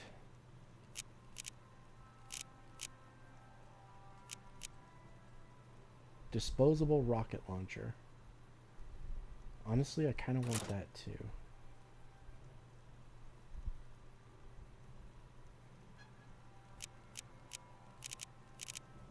Because I haven't really gotten to test these out that much. Some of them I can't even spawn in for some reason, so... yeah, I kind of want to buy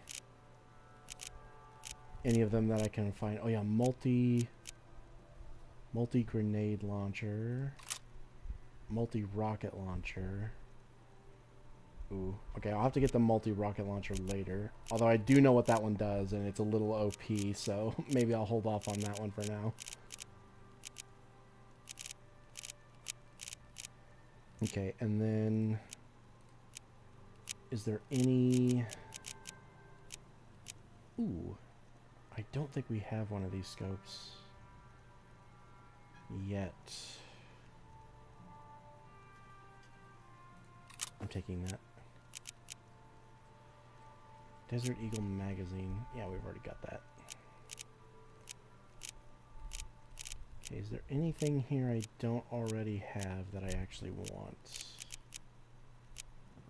Not really. Okay. Missiles. Do you have any missiles? Yes, you do. I want... We'll go with these. Okay, that was like half of our money, but I want them. Ow, I can't walk. Okay. Okay. Can you carry anything? Because I need you to take these. Ah, you bitch.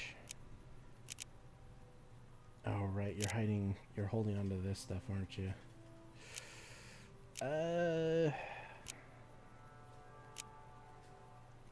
I'm gonna sell that.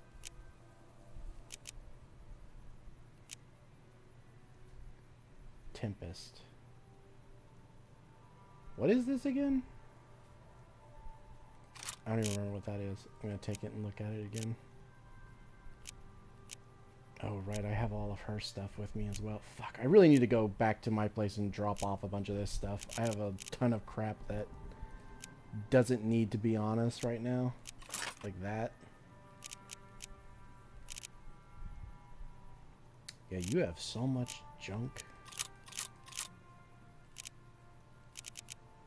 Let's see. Can you take this? No. Okay, Veronica, can you hold on to the RPG? Ooh, got something good for me? Is it a dress? And don't use it, because I know you. You'll kill us all. Welcome, sir or madam.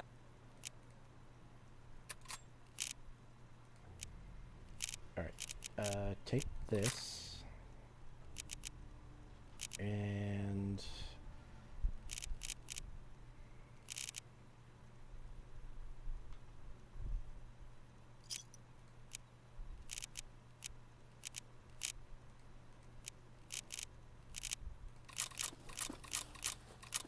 and those.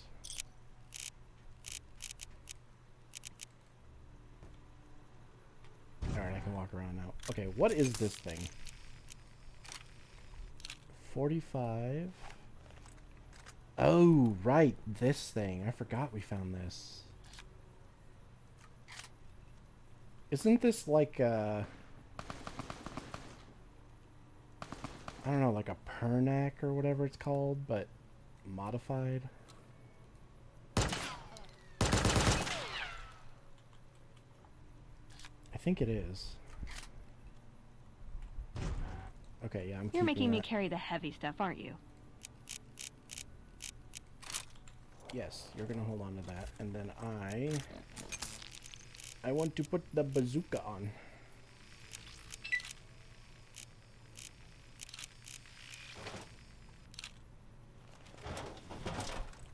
Nice. Okay, I don't really like how I checked the ammo for it. That's a little... that's a little bad. Okay, is the inspect good? Okay, the inspect... Screaming eagles! Nice, I love that. Screaming eagles. By logic, barter shouldn't work on the Protectron. I don't think there's an option, so... Hello, Mousum. Hello, all my in-laws. Hello, Lagoon. Holy shit, Soldier TF2.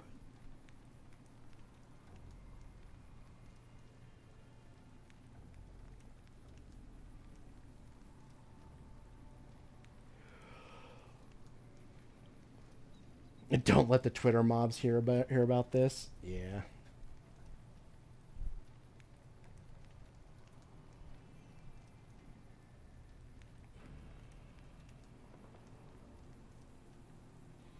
Was the change demanded by the government? From what I can tell, yeah.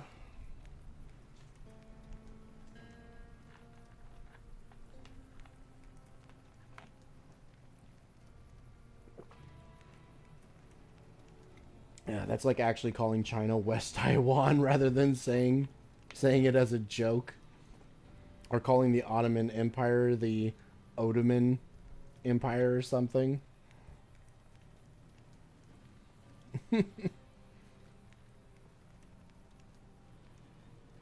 The OG Jane Doe. Who's the hottest TF2 merc to you, Pagan? Oh, God. Ugh.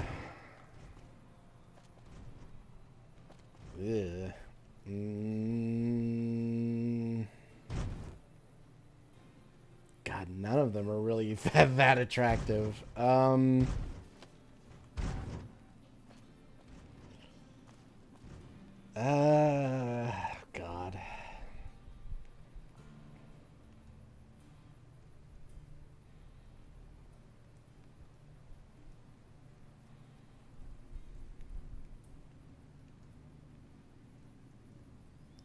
Jesus, that's a tough one. I don't like that. I don't like that I have to think about this. Everyone's saying heavy.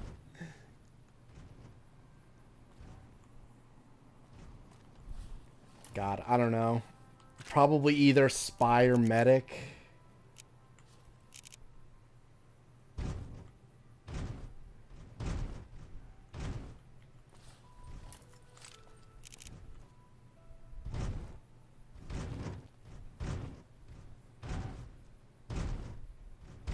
Who could you enjoy going on a date with? Oh, God.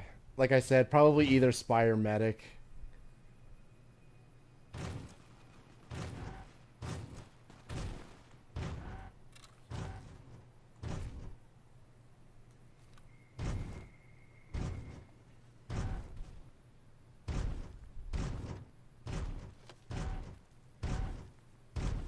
Good enough, but medic is no twink. I know, that's the problem. That's why I don't particularly find any of them attractive. What a shame.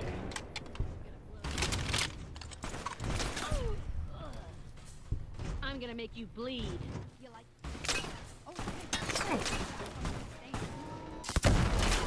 Ow. My arms. My life. Ah!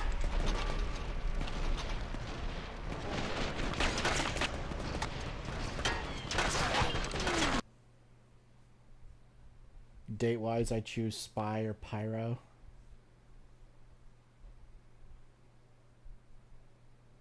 Hey, chat, he likes angular faces. Write it down. Write it down. Ah! Get me out of here. Okay, yeah, I should only use this thing at range, not close up like this. Scout if you can gag him? No.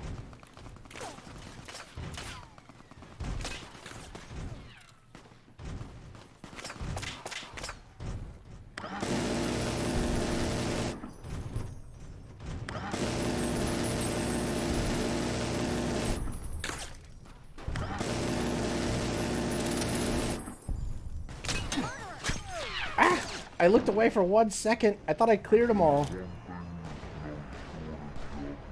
Who the fuck killed me?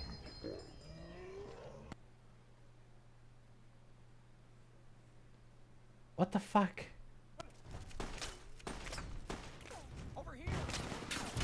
Bruh. Who the fuck killed me?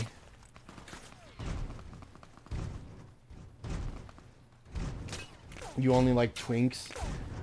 No.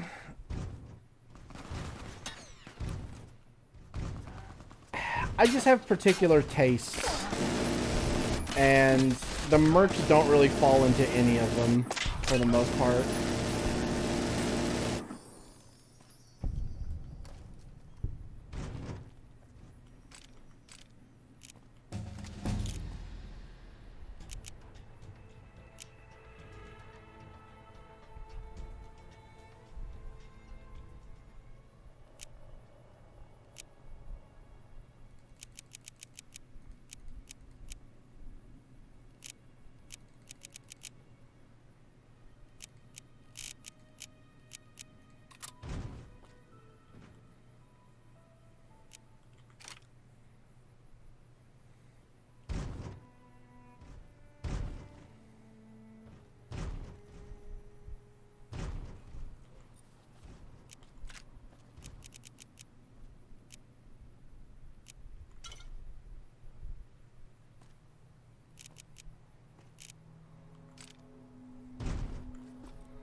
I'm overcumbered. Not by much, though.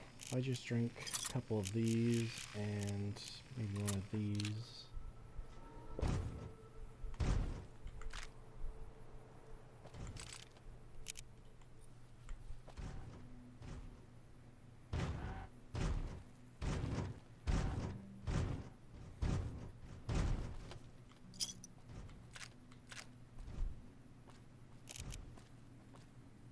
Ooh, actually, that's worth a lot of money. I can sell that. I gotta get some of my money back from the splurging we just did.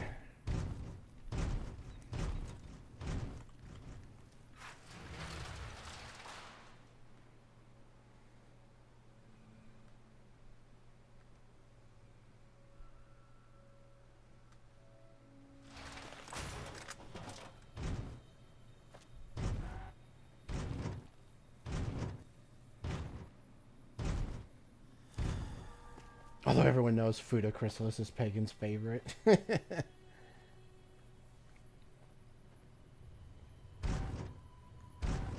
How about which merc do you think you'd be good friends with? I feel like I'd be good friends with most of them.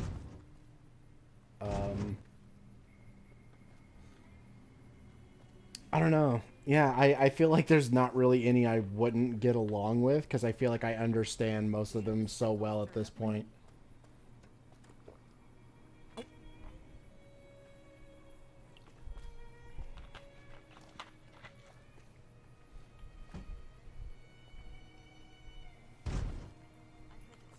Hey there. You looking to...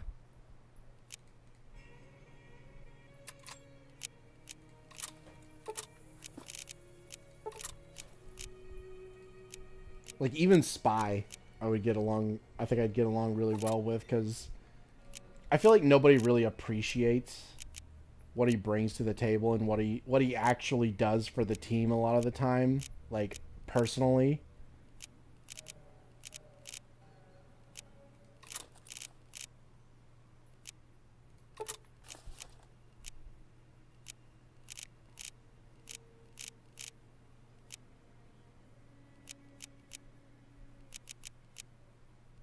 Like, he surprisingly goes out of his way to do, like, genuinely good stuff for them, and then they just kind of either overlook it or just straight up don't appreciate it, like, at all.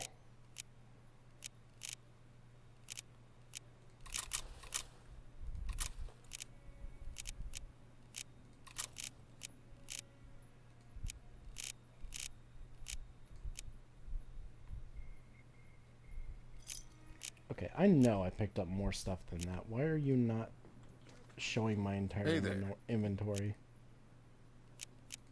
Yeah. Like, I know I picked up some... Yeah, here we go. What the fuck? It was not showing that before.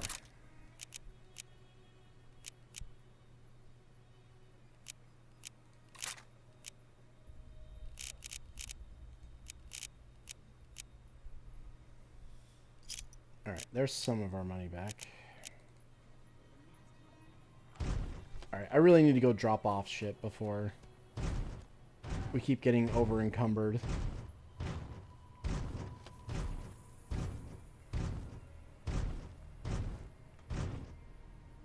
But yeah, I agree. The speech during expiration date is Exhibit 1. The speech, and then also the fact that he even helps Scout at all, try to get with Miss Pauling. And there's other little things he's done as well, where it's just like little things where he's tried to like help the other mercs or like perk them up and stuff like that, and they've just like blown him off. And it's like, good God, he's actually being a fucking good person to you, and you're such a fucking asshole. Like, leave Spy alone. He's not that fucking bad.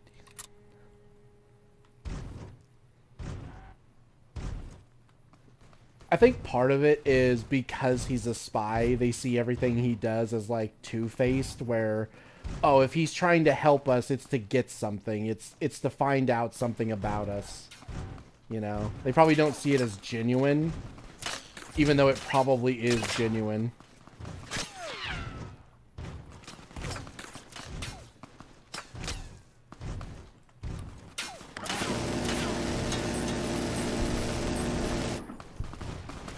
Oh my God, I'm getting like 5 to 10 FPS right now.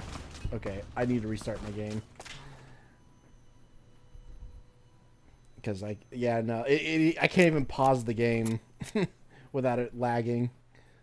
So yeah, let me just reboot it real quick. He's kind of a leader figure of the mercs, yeah. Spy is the rare based kind of Frenchman.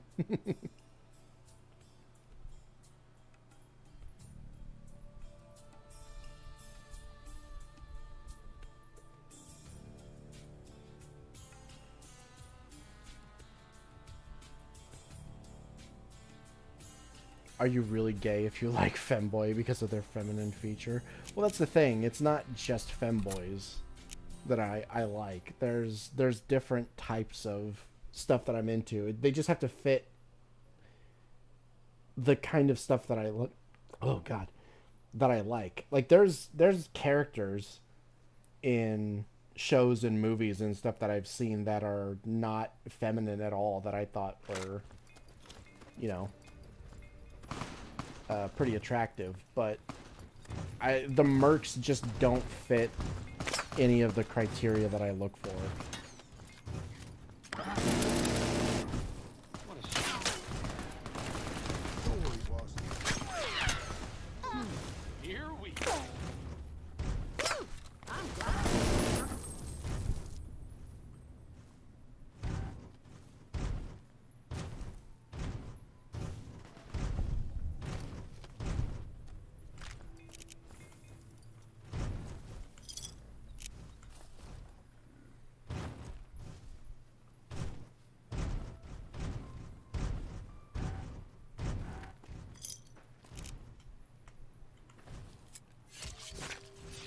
Don't mind me, just gonna skin your Brahmin real quick.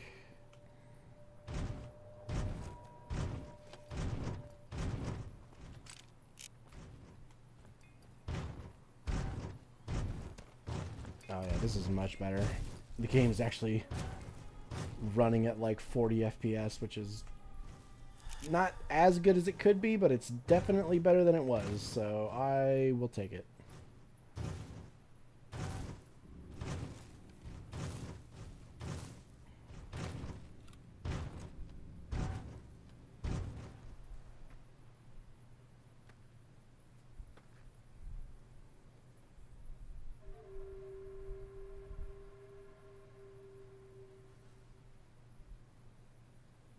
If only Emily was as good a Frenchie as Spy is. Back in the day, Pagan's type would be Pixie. I don't even know what that means. Would you Aragorn?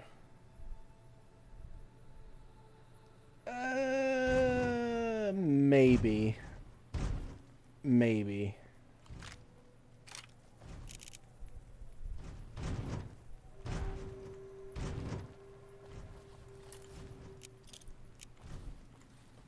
As like an example of someone who isn't a femboy that I had like a crush on.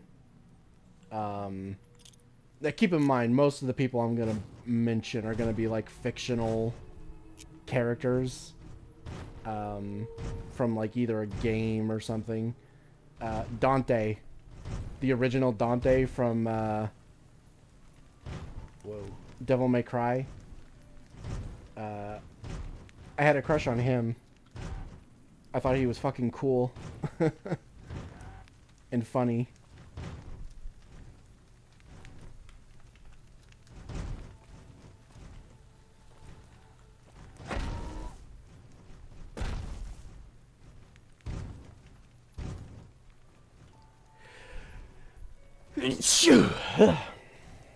That's a twunk? What the fuck is a twunk?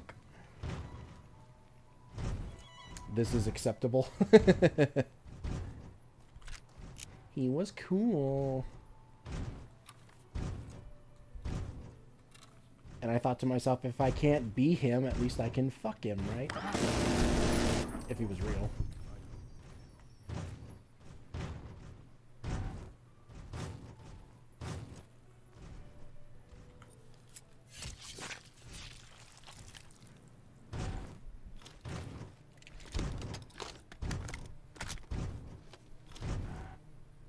Twink plus hunk. Oh, I see. I don't know if I would consider him twinkish in any way, though. To be fair, Dante is really fucking cool. Yeah, he is. He was definitely one of the coolest video game characters back in the day.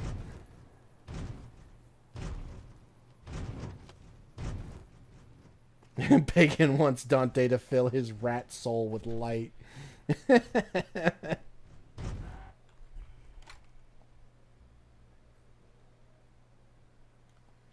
Even old Dante from DMC5 looks good. Yeah, to an extent. What about Virgil? I don't know. Virgil was always a bit of a... I mean, he's cool, but I never really had a crush on him. I just thought he was cool in the other sense, like, where he's, like, the bad guy who's kind of cool, That tower in the strip, despite the one being you can see bad. for miles? I hear it ain't sealed up no more.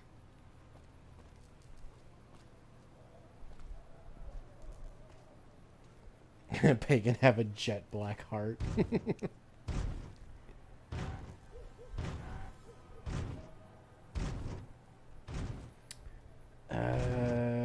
Can I talk to Cranston, whatever his name is, about what happened? Looks like the... I hear tell you pretty well wiped out the fiends around Crandon. here. Not bad. Not bad. No, I have nothing to say. Okay. Okay. I thought I had a plus... I thought my strength was at 10. Oh, no, it's only at 9. Shit.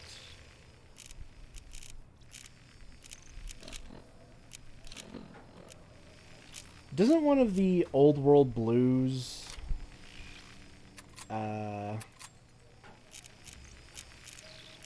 implants give you more strength? Because I could really use a permanent strength buff of at least just 1 to get me past that threshold so I can sprint with heavy guns. I want to be able to sprint with my minigun. God, I hate that that's how I check the mag. Oh, also the silencer texture is broken. What the hell? It's got like the wood texture on it and stuff. Up and disappeared. Poof. Yeah, they'll find his body someday. What the fuck? Why though?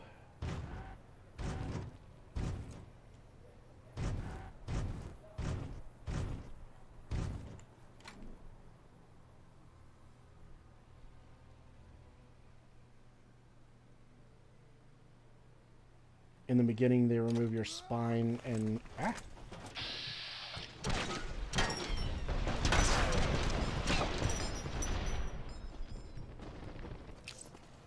They remove your spine and you get a robo one that gives you 2. Okay, so that does in fact increase your strength. Good. I remember the spine one gave you a buff. I just couldn't remember if it actually increased your strength at all or not. But yeah, if it does, that's perfect.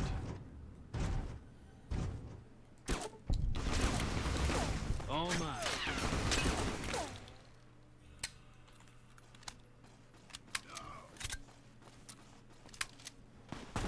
Hey!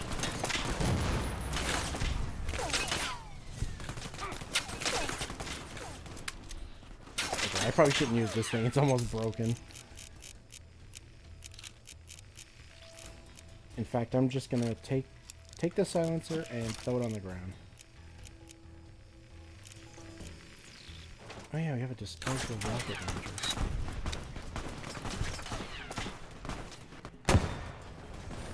Ooh, that's cool. Wait, pick that back up.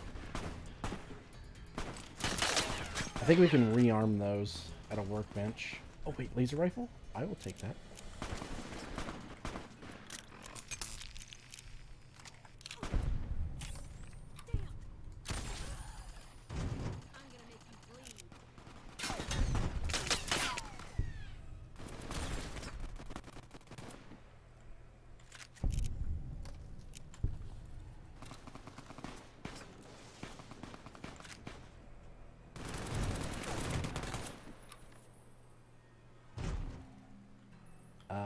Eddie, your antenna are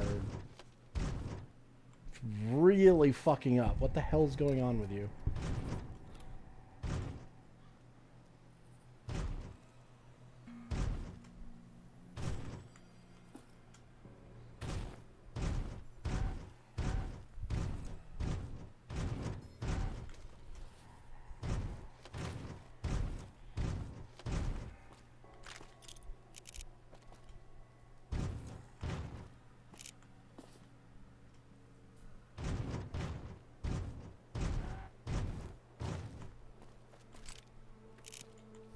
M4A1. And I'm just gonna leave it.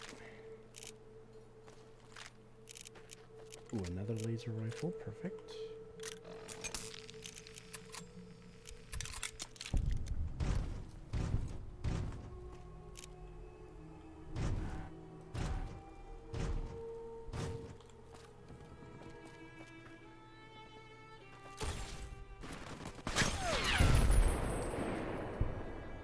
Whoa, what the fuck did they just have?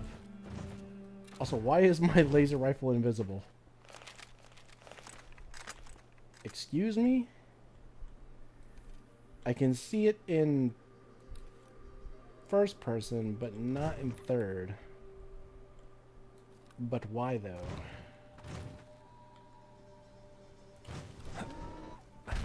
Okay, that's weird. Missile. Oh, they had a bazooka as well. Well, that's a little concerning. Because that means other people can shoot missiles at us now. Oh no. That's not what I wanted. But yeah, here's the oh god, his stuff is still fucking.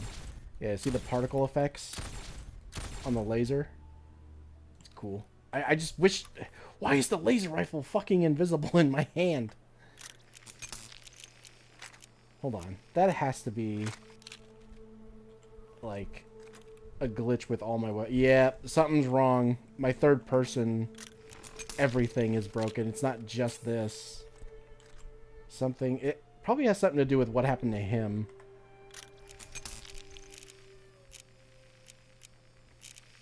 Hold on. Drink of whiskey so I can move. You have become addicted to whiskey. Great. Oh, right, because Cass isn't with us. Fuck, I forgot. I thought she was still with us. Shit, I shouldn't have drank that. Oh, well. I can get it fixed. At a doctor. It's not that big of a deal. Okay, let me try entering another cell. And then leaving and seeing if that fixes Eddie and maybe my third-person models. Eddie had to switch to direct Ethernet connection. He's just got a wire in him.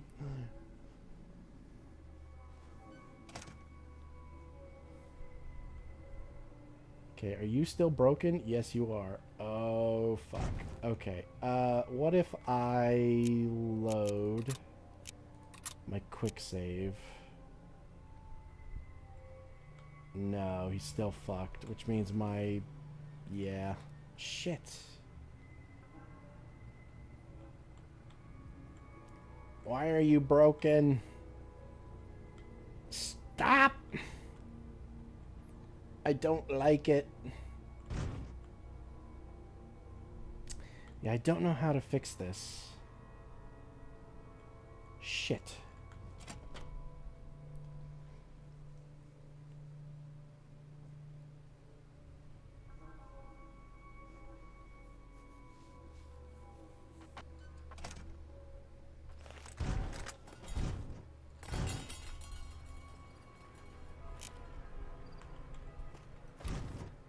Still broken. Shit. Yeah, I don't know. I don't know what's going on with that. Hopefully it fixes itself eventually.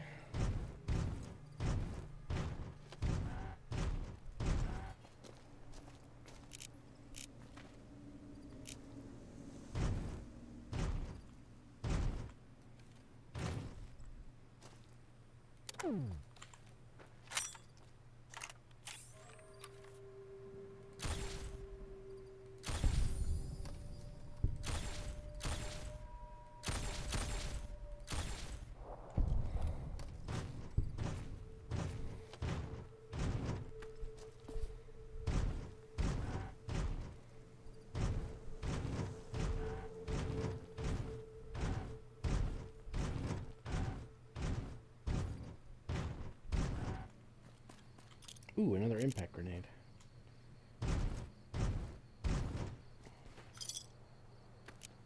Ooh, and a stick grenade. Oh yeah, that's right. There's like the super stick grenade in this as well, where you tie a bunch of the explosive bits of the stick grenade together to make like the tank buster. Yeah, I forgot about that. Oh look, a target for us to use our stick grenade on.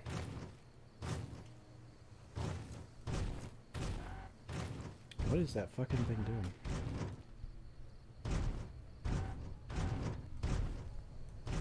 Where are you going?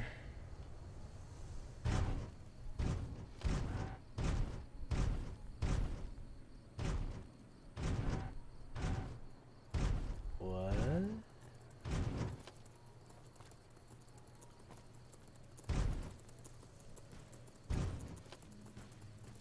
Oh. It got stuck in the ground. Was this always here? There doesn't actually appear to be anything in here, so I guess so. Piss off. I cannot see a goddamn thing. Can I turn my thing on? There we go.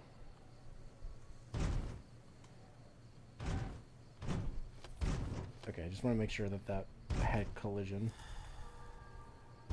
You're suffering from whiskey withdrawal. No. Stop. Oh, there was a guy here. Oof. Sorry, man. Didn't even know you were here.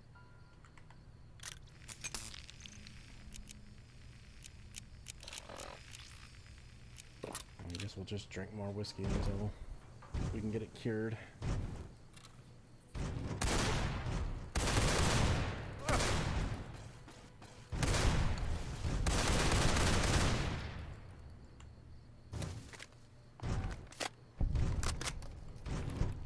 God, the riot shotgun is so good.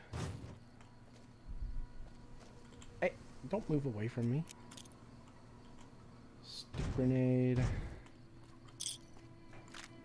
Some microfusion laser. Alright, let's go back to our laser rifle actually.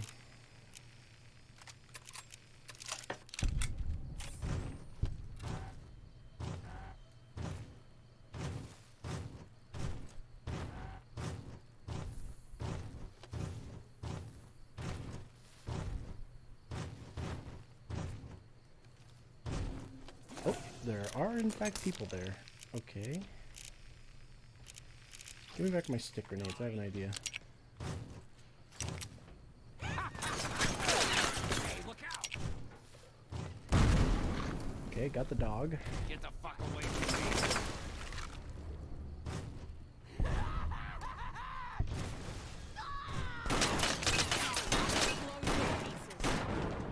me! Okay, you do not throw those properly. The, like, animation doesn't line up properly. Like, it stays in your hand and then it gets thrown, like, a few seconds later. So, not really a big fan of the stick grenades. They're a little iffy. Oh shit, we're all the way back here.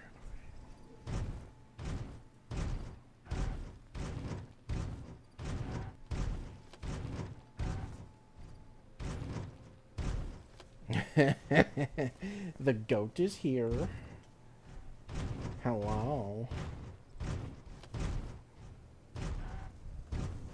Half-Life 1 grenades be like, yeah.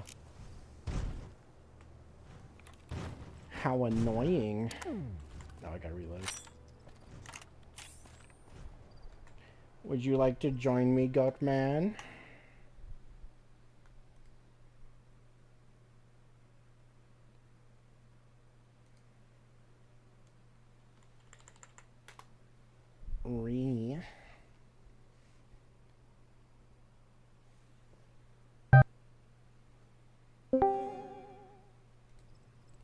Hello. Hi. How did your stream go? It went well. Went on for 3 hours.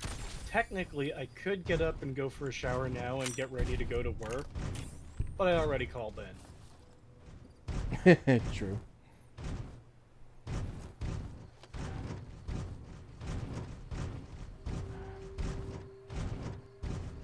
Yeah, we've been discussing some things and playing New Vegas and talking about the god-awful fucking lore Bible leaks for G5 and how awful that was.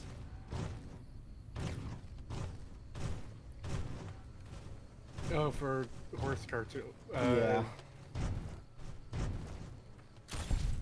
I mean, based on some of the things you've told me, it already sounded awful. How does it get even worse? Oh boy, does it get bad. Apparently they go into... Do I even want to open this can of worms? Yes. Yes, you do. Oh, God. Apparently there's... I am now facing the consequences of my action.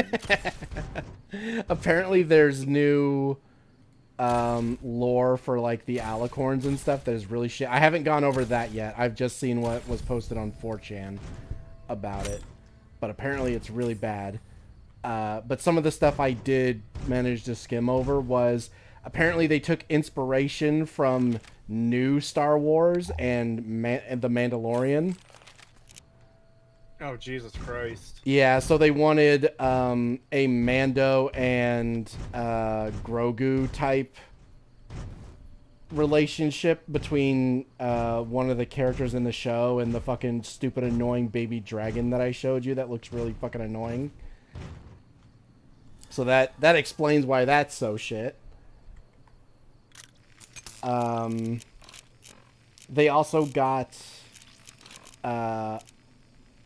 the woman who basically did all of like the really mid writing for EQG, like not even the interesting stuff that some of the other writers wanted to go into with EQG. Literally just the only person who wrote like the really boring shit for EQG for some reason was selected to be like the lead writer for the lore and like the overall concept of G5. So that's another partial reason why it's so fucking bad. So one of the things they went into was how the world got the way it was. And it makes no fucking sense whatsoever. Because apparently after defeating... This is a world where, like... Just making sure, this is a world where everyone's dead, and, like, there's 3 races remaining, and they're all super racist towards each other? Yes. How does it get worse than that? So apparently, after Twilight from the original show and her friends defeated Opaline, who is like the new Alicorn villain for G5 that literally was only introduced in G5 and has been retconned into the lore of G4. They're saying shit like after they defeated her initially, rather than actually dealing with her in any meaningful way after she was defeated, they just decided, like, instead of locking her up or sealing her away like they've done with others, they're going to take everyone's... God damn it, can I stop dying, please? She decided to take everyone's magic and put them in crystals. And she then had her friends uproot their entire lives and go in groups of their own races. So Pinkie Pie, Applejack as like the Earth Ponies, Fluttershy and Rainbow Dash as the Pegasi, and Starlight and Rarity as the Unicorns. Go to far-flung reaches of the planet where no other ponies have been before, and told them to go to these places, just like go as far as they possibly could, and hide the crystals in these places, and then she would put a spell over like these areas that they go to, which in these places end up becoming the like cities in G5 where all like the races, like certain races live. And that she would make them like invisible or whatever. She'd put like a spell on them to make them invisible. And she just tells them, yeah, just stay there for the rest of your lives and guard these fucking crystals and never leave. So, yeah, it's fucking weird because it doesn't make sense for her to do that. She wouldn't make them do something like that, and it doesn't make sense for them to go along with it because she's basically just telling them like, oh yeah, all the stuff that you guys have been working towards ever since we've known each other, your friends, your family, your jobs, all that stuff. Yeah, just completely drop all that stuff and do this random fucking thing that we don't even really need to be doing and just uproot your entire lives for the rest of your life and guard these fucking crystals for some reason. And is this... Do they, like, build towns here, or were they sent off into, like, a cave to die? They were basically sent off to a cave to die. Apparently, they got together once a year to throw a party or some shit like that. And that's the only time they were allowed to leave these places. And basically, they became, like, you know, because of the whole race war thing after the crystals were stolen by Discord, that's where, like, those races went to. So, like, the Pegasi went to where Fluttershy and Rainbow Dash were, and the Earth Ponies went to where Applejack and Pinkie Pie were, and so on and so forth. And that's why they ended up becoming such, like drastically far apart from each other in terms of, like, where their race locations are. It's fucking stupid. None of it makes any sense. It is so fucked.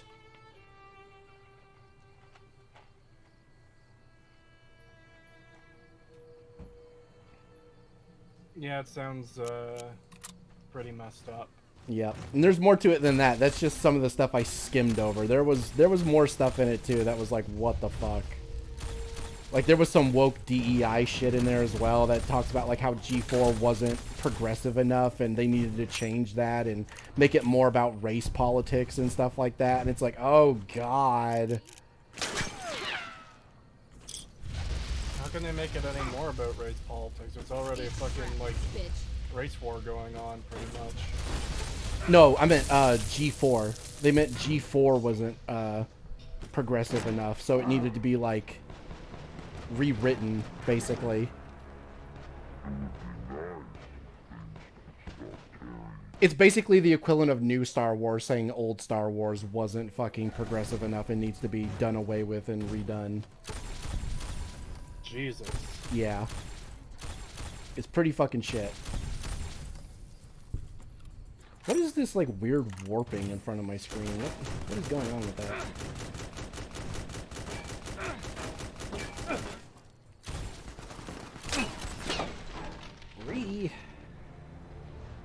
So how much worse is this than you thought it was before? Like, percentage-wise, how much worse is this now that you know it? It probably makes it, like, at least probably like 40% worse than it was before.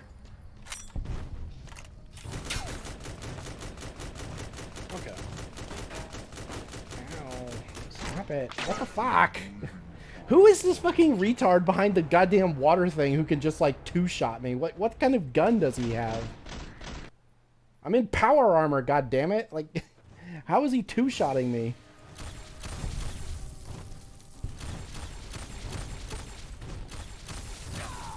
Okay, get behind the fucking building before he shoots me. When I find you, I'm gonna eat your spleen. I wish I knew what the hell this warping was.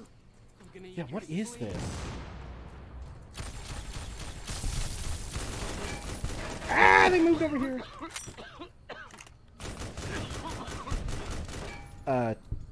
Team? Would you like to maybe shoot? The fuck are you doing? No, I refuse to shoot your enemies. I think my teammates might be completely broken. We're gonna mimic stalker NPCs. Be aggressive. Or companions.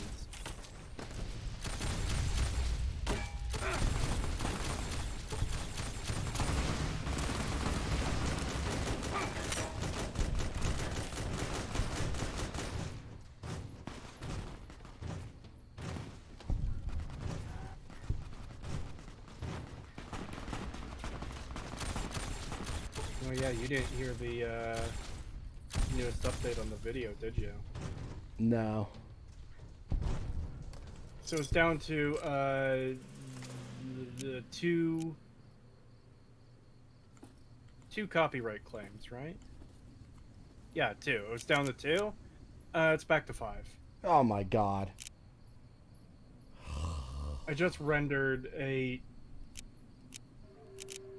The fuck was that? What? Did you just, like, make a sound? Yeah. Okay, I didn't know that was you. Yeah, it was me basically doing my disgust sound. Yeah, I made the edits before I went on Dark Hours stream, and I started rendering it out, and it completed while I was on stream, but I didn't want the upload to potentially affect my audio or anything, and I just started uploading it pretty much as soon as the stream ended.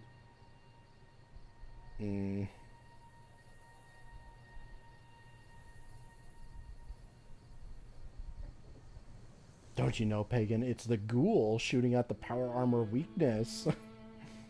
He knows the weak point design flaw the ghoul spoke of. No. Hate. Hate. He had a fucking marksman carbine. That's why he was doing so much damage. Just had some beef with family over candy. I will die on the hill that Smarties are superior to Skittles and most other candy. I definitely don't agree with that one. Okay, so I don't know who this is. Morgan Deadeye Reed. He's the guy who kept killing us. And I don't know who he is. He's in recon armor, but he has a fiend helmet.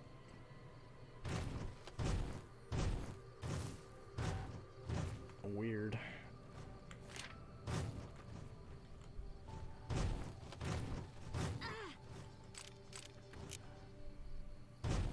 One of you bitches still alive? Yeah, you. All right, it's on now. Turns her to ash. All right, it's on now.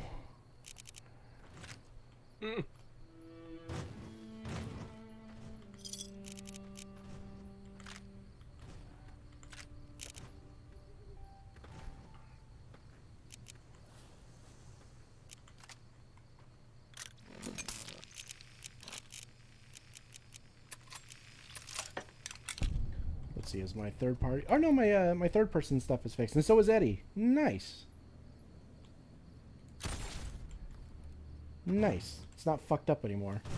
Also, I don't think I'm getting that weird warping effect anymore either. I think that's gone. I don't know what that was. I like when my game fixes itself without my intervention.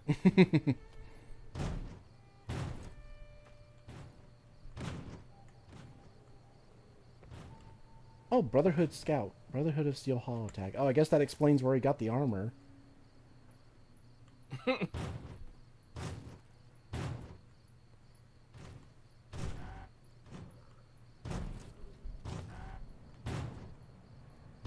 Oh, you know what? It's probably a part of the Living Wasteland mod, where if you do the thing for the Elder so that he'll lift the lockdown, and he starts sending out scouts again, one of them comes this way and gets killed by fiends, and that dude takes the armor and stuff and becomes like a mini boss over here.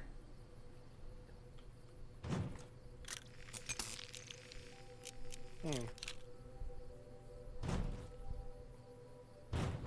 why am I over encumbered?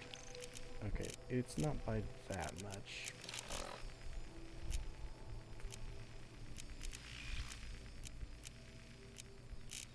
Besides the new deep lore for your show, anything new? Anything going on? Well, yesterday I was going to stream, but I ended up getting so sick that I threw up, and I did not feel good after that, so I just decided not to stream. Oh. That sucks. Yeah. I feel better today, thankfully, but yeah, we had fried mushrooms yesterday, and I think they might not have been as, like, cooked as well as they should have. And yeah, because it was shortly after I ate them that I started feeling sick, and then it just kept getting worse and worse, and eventually I just ran outside and started puking. Jesus. Hagen ate shrooms and got sick.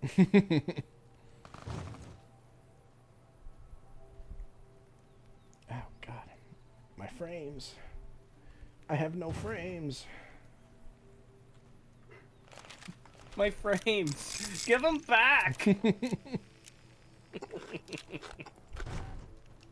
But yeah, besides the Bible leak thing, it's been pretty calm. I haven't really done anything else. I did talk a little bit about the Stalker trailer we watched yesterday and how weird it felt. Yeah. Where like stuff would cut off when it shouldn't, and the voice acting, and how it just kind of felt unprofessional, almost like it was a fan project, but the visuals kind of give it away that it's not a fan project, you know, obviously, but I don't know, there's parts about it where it does feel very, I don't know, unprofessional, I guess you would say, in how it was made. Yeah.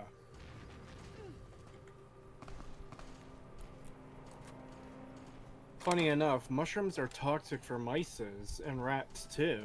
Oh.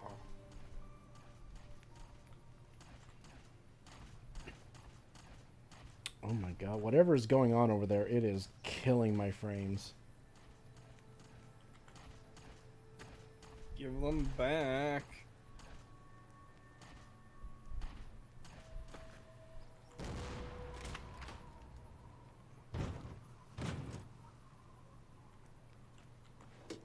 If I render the video at this FPS, I'll probably get by copyright. How do you feel about that, chat?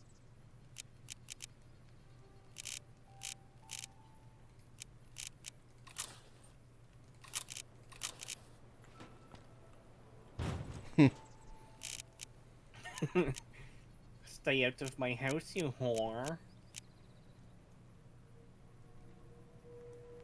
Don't really want to keep that anymore, or this.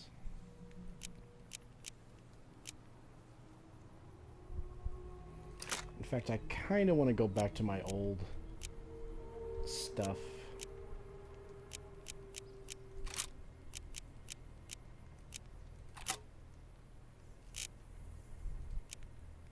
So what I'm going to do is...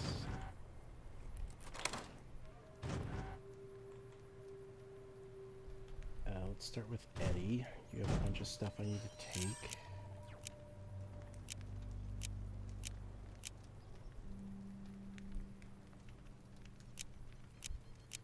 Look how they massacred my frames.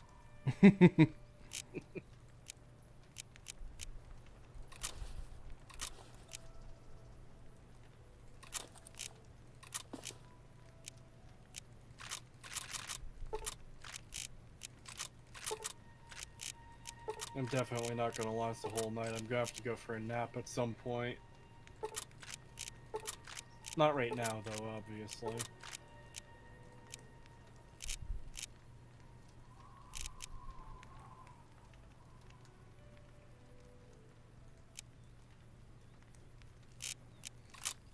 Okay, hang on to the stuff I'm gonna sell.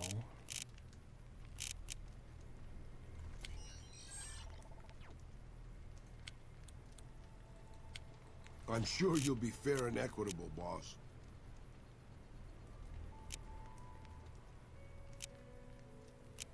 Oh, I see you've been picking up junk as well. No, just leave it. I'll sell it later. You're making me carry the heavy stuff, aren't you? Why, yes, I am.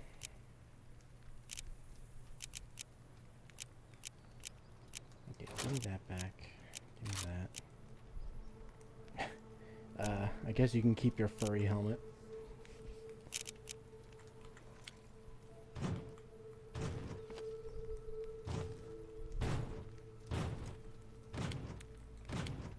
Sure, just don't treat me like a pack Brahmin, okay?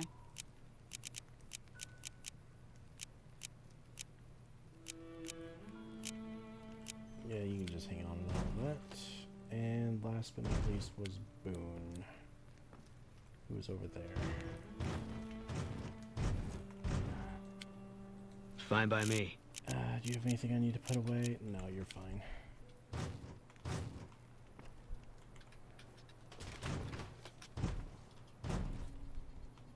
Alright.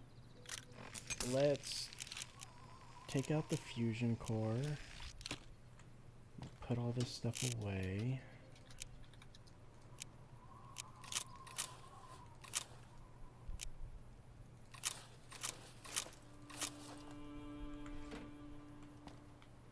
Okay. Oh, I got glued to the floor for a second there. Put that away, put that away. Actually, do I have 2 of those? So I don't need more than 1 if I already... Yeah, okay. I'll leave it there. Maybe I'll give it to one of my guards or something.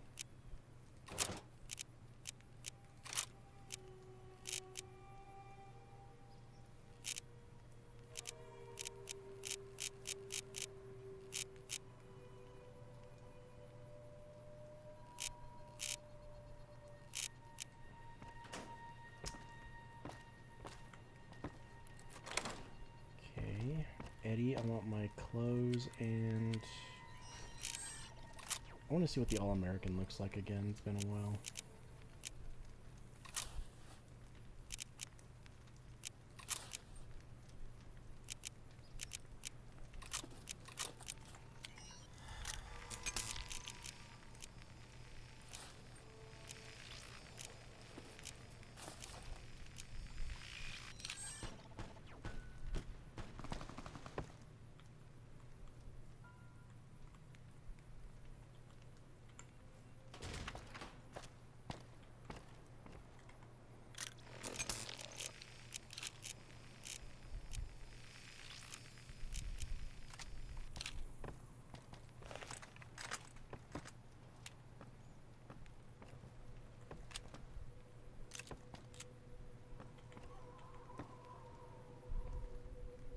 Needs to be repaired. Can I put any... Yes, I can put stuff on it. Okay. In that case, give me my old one. It should be down here, yeah. And then take all the stuff off of that.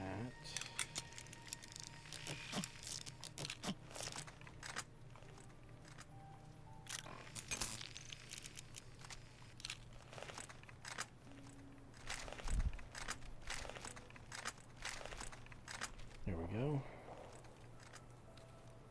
Ooh, it even gives it like a black camo skin.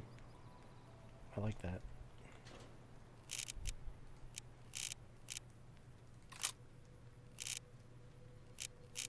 Oh, whoops, I meant to put that away. And then we have the multi-grenade launcher with the it's got the Demo Man eye patch icon thing. That's pretty great.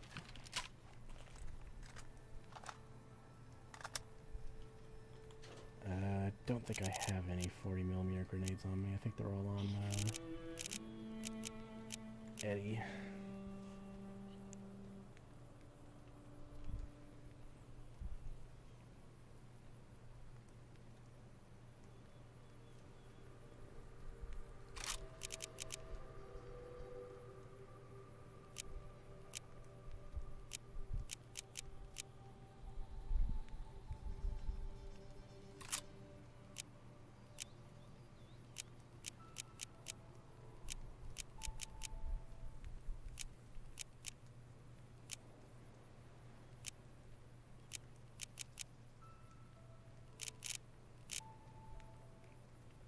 Yeah, let's put the riot shotgun away and take dinner bell.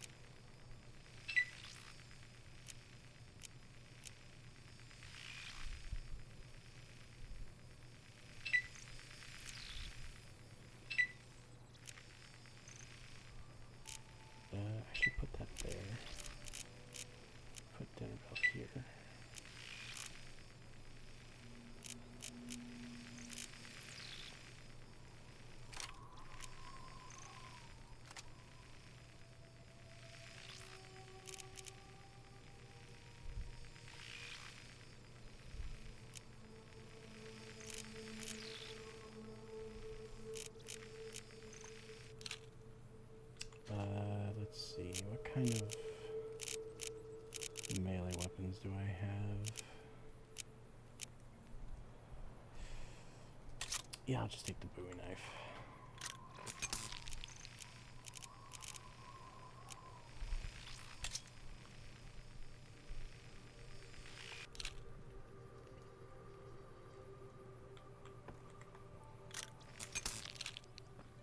Right.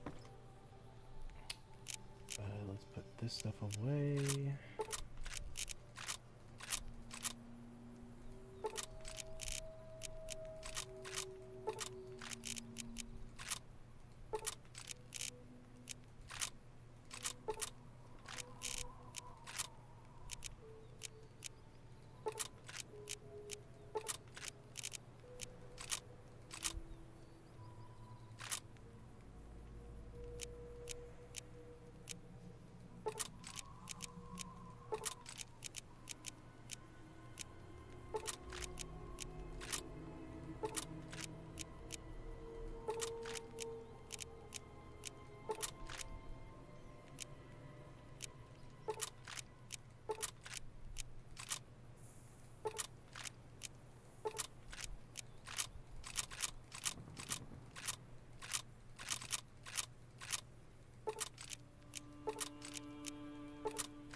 I better hang on to those.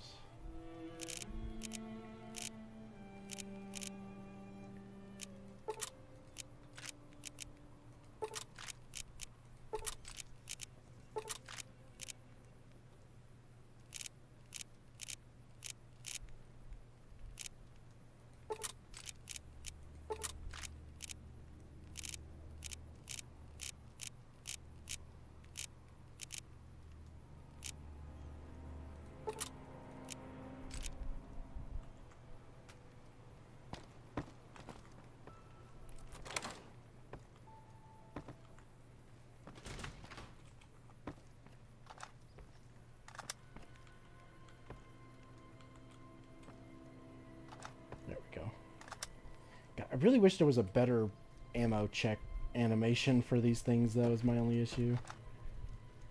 Like, it looks like I'm trying to take a mag out of it and check it, and it's like, ugh, no.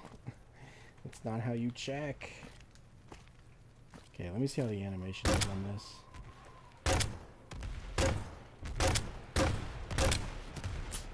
Okay, that's pretty good. Ooh. Ooh, yeah, that's clean. I like that.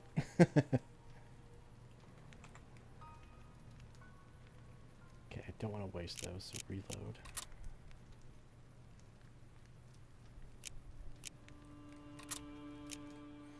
Okay, there's a unique bazooka called the Screaming Eagle that I want to find, but I don't know where it is. Oh yeah, Kree, I pulled out the bazooka and inspected it, and it also did the Screaming Eagles thing earlier. Screaming Eagles! Oh, there it goes, it did it again. Yeah. Screaming Eagles! Oh, now it's doing it every time. Screaming Eagles! Yeah, it does it every time now. Weird. When I tried showing you before, it took me forever to get it to do it. Now, every time I do it, it does the Screaming Eagles. Screaming Eagles! Yep, every time. Weird. The game is trolling you. Eagles! Maybe they did a thing where it's backwards, where it's only supposed to happen rarely with the regular bazooka, but the Screaming Eagle's supposed to do it every time, and they somehow got swapped. Maybe.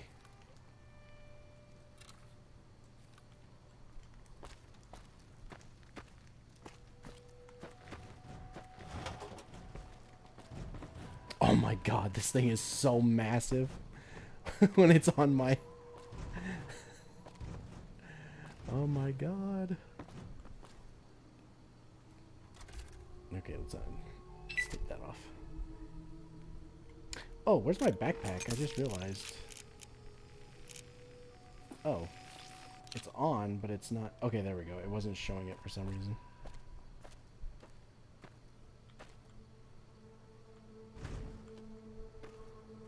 Oh god, my game is lagging so bad. Yeah, I think I might have put too much stuff in my settlement. I think I might have made it a little too intensive for what my computer can handle. Because it really chugs when I come in here.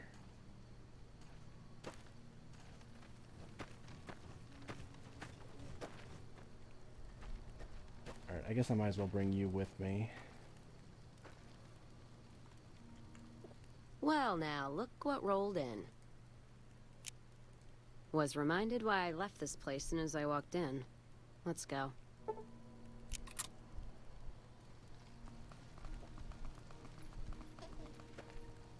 figure she'd be here at the bar. Feels good not to...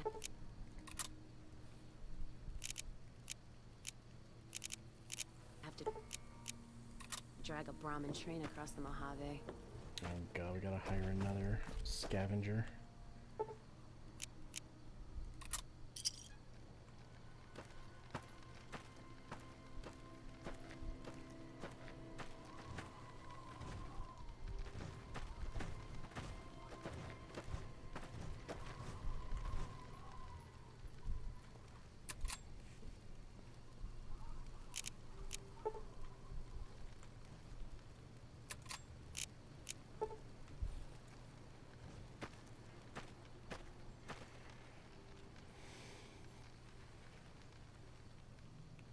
It was too big to be considered a bazooka. It was more like a raw chunk of iron.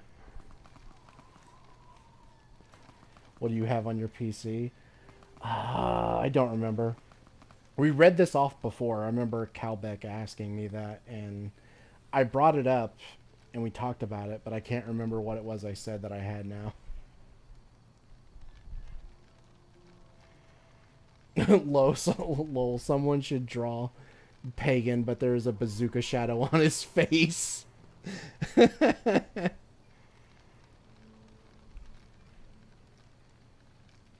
Is that a bazooka on your back, or are you just excited to see me?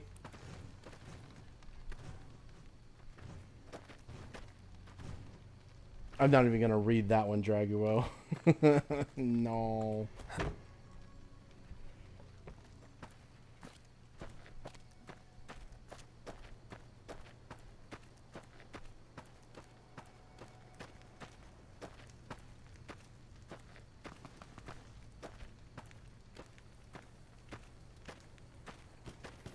Oh boy, my Breaking Bad meth RVs are doing well.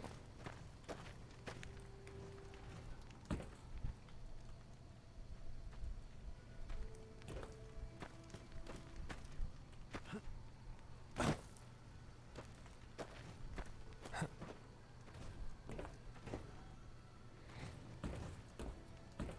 probably should have put stairs on that one. I didn't think about that. Oh well. I'll do it later.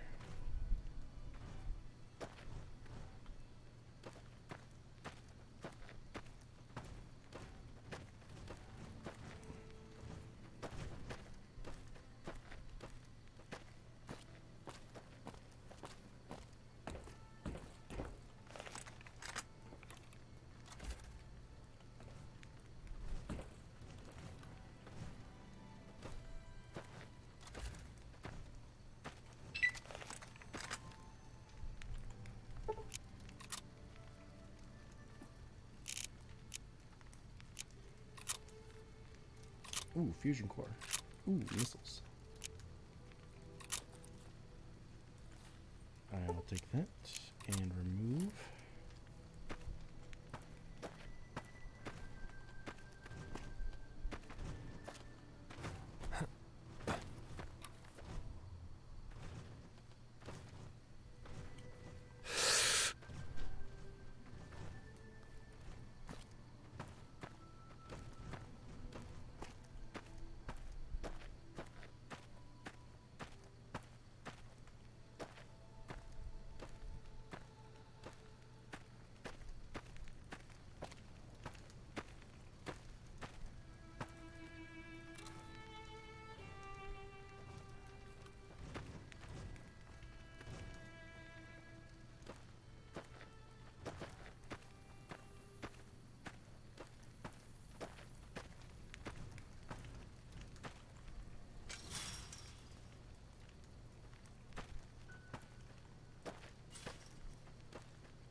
pushing the wrong button.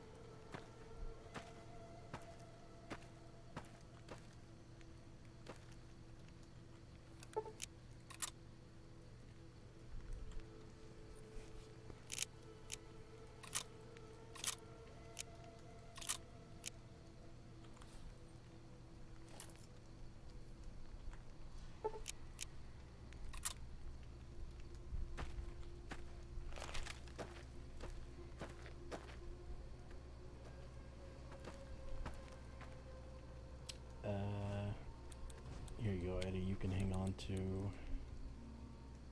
these fusion cores.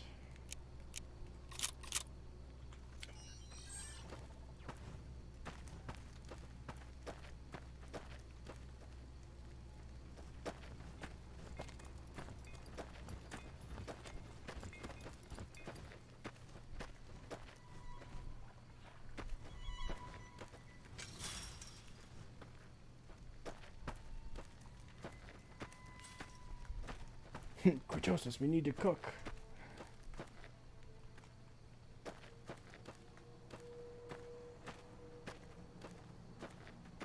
I am always cooking.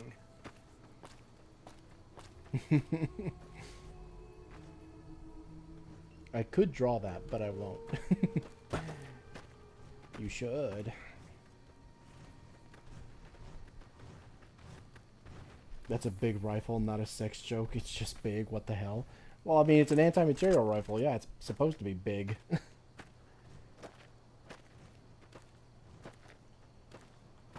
This ain't your granddad's 308, boy.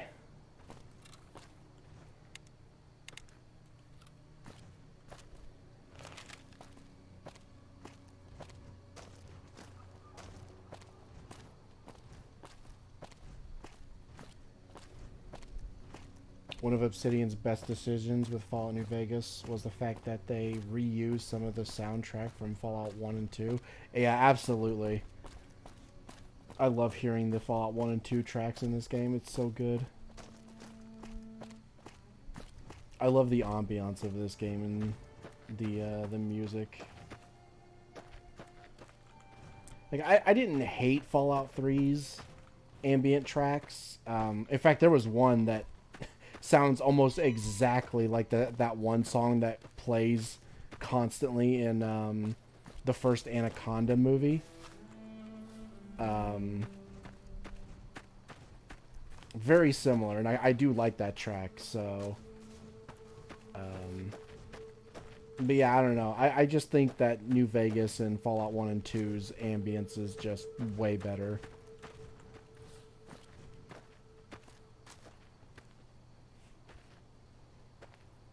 Every gun and missile system is just an advanced spear. Would you want to see a New Vegas remake? Oh, man.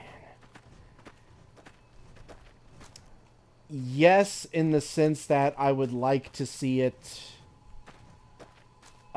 reach its full potential. If we could actually get, like, you know, people who actually care about it, like the original like team, and people who just genuinely care and aren't gonna fuck it up.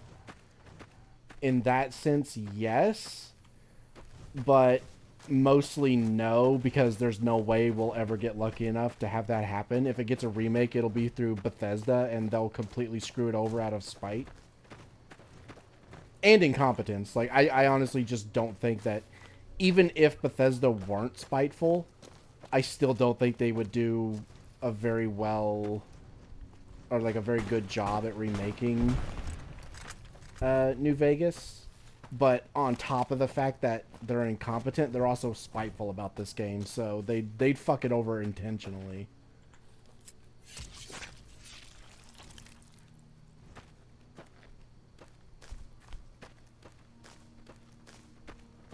But yes, I would like to see a remake of New Vegas if it was done by people who actually gave a shit and actually did a good job. Where if we got, like, you know, if it was in like a better engine and the visuals were updated to look more appealing.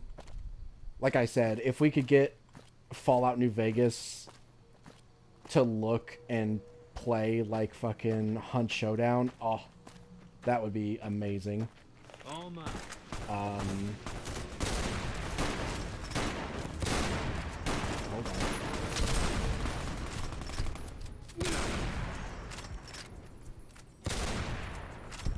And then also have it so, you know, they actually got to finish the Legion quest line and add a bunch of the stuff that had to be cut for time and stuff like that and just implement it better. Yeah, that'd be great. It'd basically be the perfect game if we got that.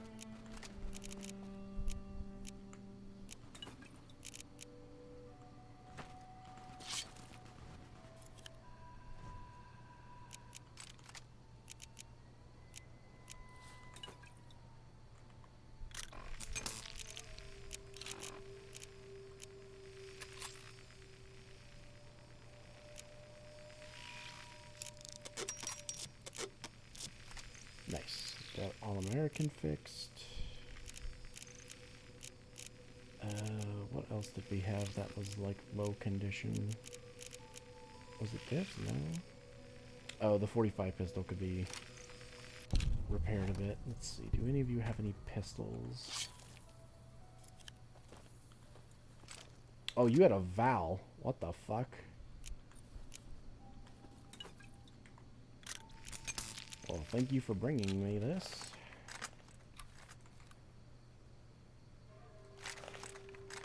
Ooh, I can give it extended mag.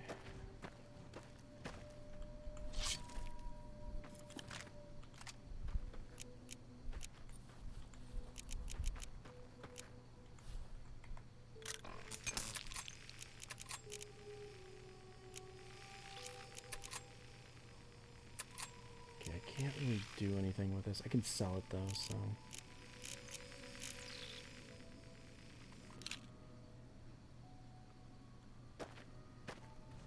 But hey, we got a Val.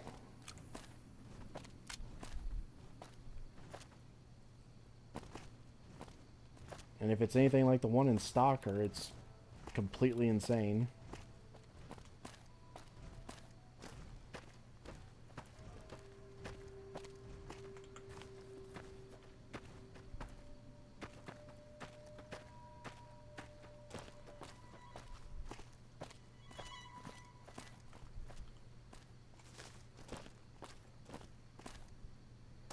Only problem is I put all my ammo for it away because I didn't need the what is it? Desert Eagle anymore. I don't like how far away it is. Hold on. I need to fix that real quick.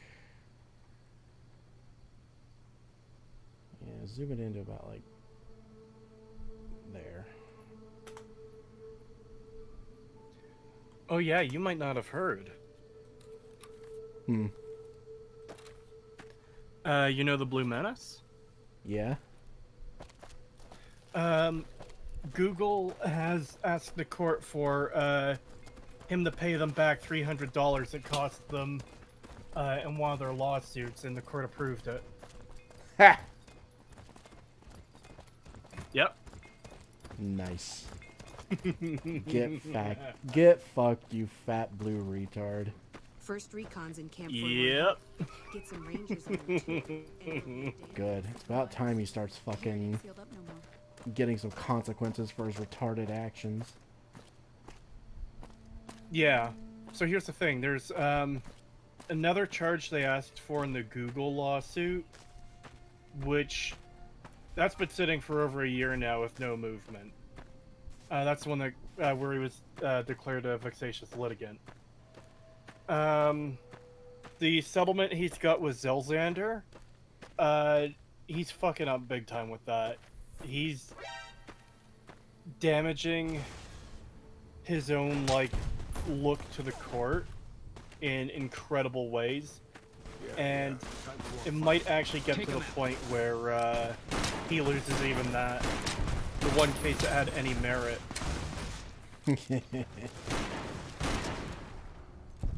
Yeah.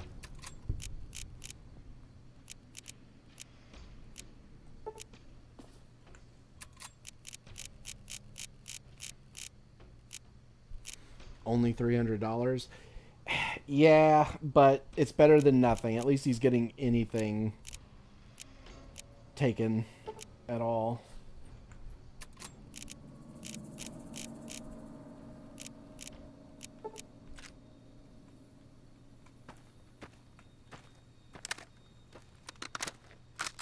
Ooh, that's a clean reload animation too. Nice.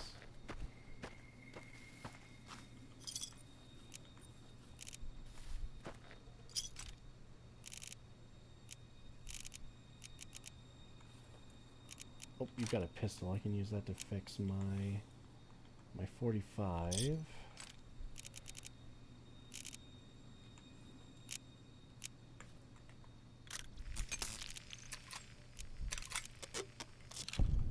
Nice.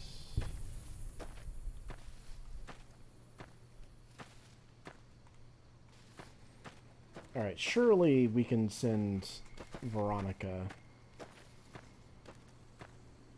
to the Followers of the Apocalypse and get her thing going now. I think it's been long enough.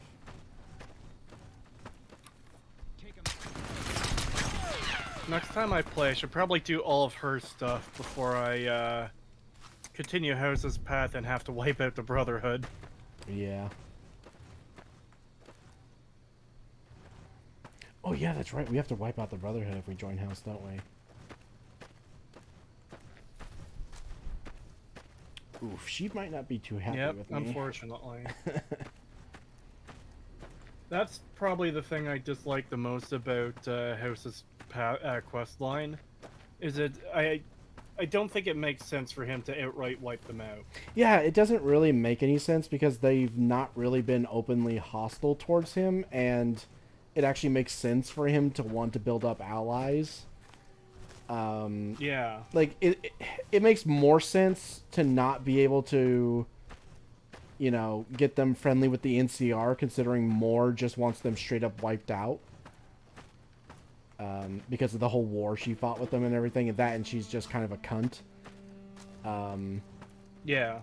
So it makes more sense if it had been that way, but you can get the NCR to make an allegiance with the Brotherhood, which is weird because they hate each other. They have an outright like war against each other and everything. Like there's just no way they could reconcile that. Yet for some reason you can just make them forget all about that, and yet not with fucking House though, which doesn't make any sense because I feel like House should be the one. No, I was just thinking. Imagine a scenario where House tells you to deal with the Brotherhood, and you go to talk to them and say you want to form an alliance between them and House. And they could say something to the effect of, no, House represents the ideals of the old world that led to the nuclear devastation in the first place. He's part of the reason why everything is so shit. And then, working through everything, explaining, no, House had no part in dropping the bombs before the show retconned it. He actually tried to stop the bombs in what way he could. Yeah.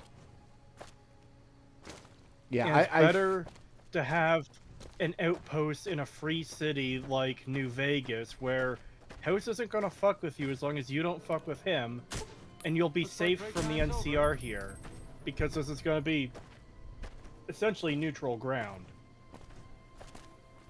Yeah. Yeah, it is crazy to me that you can't get the Brotherhood on House's side, but you can get them on the NCR side, which just doesn't make any sense. Yeah. Especially considering House's goals, like, the Brotherhood and their knowledge of technology would be very useful, because, yeah, House is, you know, intelligent, he's a mastermind, whatever. He's still going to need smart people under him that can do the jobs he needs them to. You can't just hire a bunch of cavemen to build your rockets. Yeah. Even if you design every aspect of them. Yep. Yeah. It just makes too much sense that they would side with each other. Yeah, because the Brotherhood's familiarity with advanced technology would be very useful in progressing that sort of thing for him. Yeah.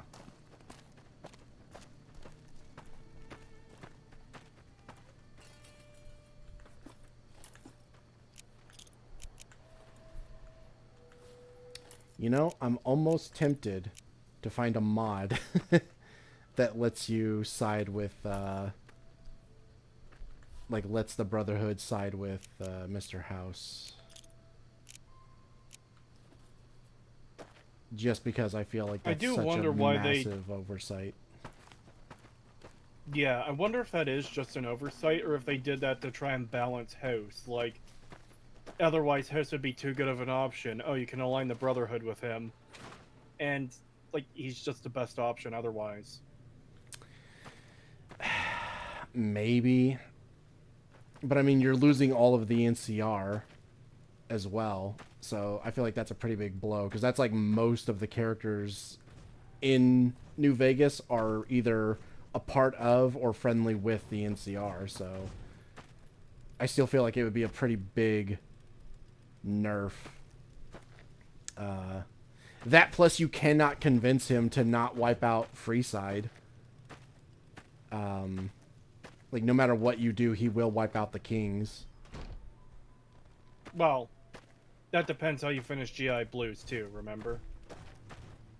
Oh, you're right. Yeah, if you don't have them befriend the NCR. Oh, true. I completely forgot about that. Yeah.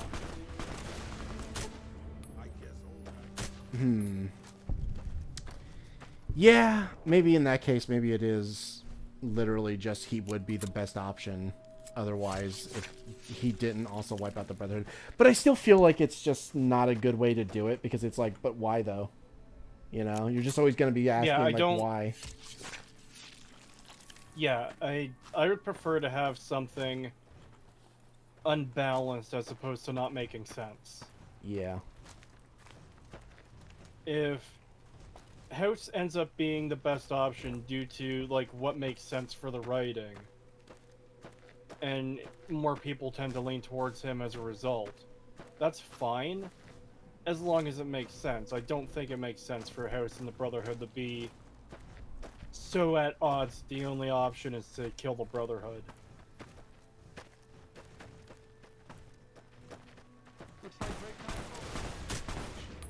Yeah, I agree. Especially when it's just a mutually beneficial arrangement if they're together.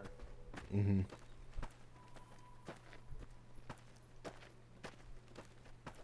Yeah, especially since it just doesn't make sense for the NCR to be able to get, you know, to be friendly with the Brotherhood. So you get to keep Veronica, but you don't get that option with Mr. House. And it's like, but why? Because it makes more sense that the Brotherhood would be more willing to align with Mr. House against the NCR than the other way around. Because they hate the NCR. There's just no reconciling that. I mean, I could imagine there being some kind of reconciliation, but you need a lot of work to get there considering they've been to war and, like, things got super fucked for the Brotherhood as a result. Yeah. Like, that's gonna take a long time to sort that mess out. Yeah. To the point that the fucking like, Brotherhood fucked up the fucking NCR's economy and everything just to spite them. Yeah. Yeah, I don't know. I feel like it would take a lot of work, and it would have to be down the line where a lot of the, like, old blood would have to die out between both the Brotherhood and the NCR before peace could even really be an option. Yeah. Like, more the Elder, most of, like, the commanding troops and stuff like that for the Brotherhood and the NCR would all have to die out and be, like, a new generation would have to come up, not, you know, really having conflict with each other in order to even broker a peace deal between them. What the fuck? Did that just change because of something?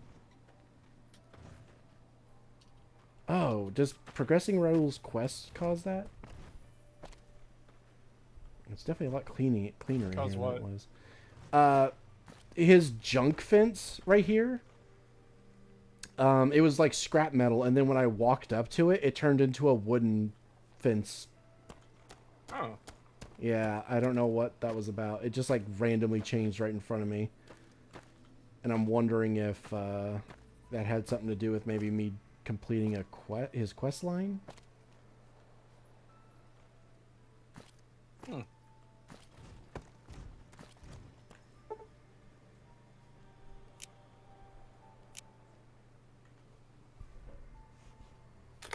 What else is missing?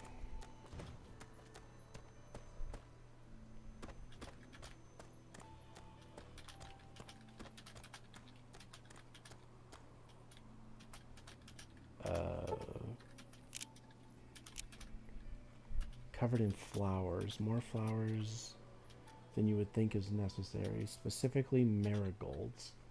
The strong scent is supposed to guide the spirits to the ofrendas.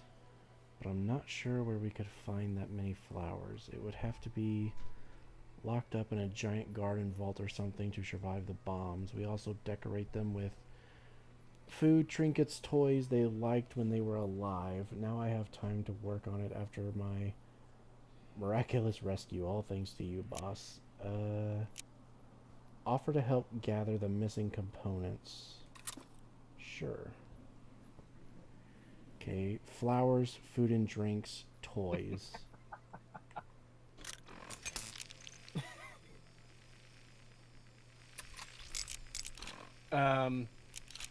You've heard of the shopping cart dilemma, right, Pagan? Yes. Fucking Elon Musk just tweeted out a screen cap of that 4chan post. Trust those who return the shopping cart.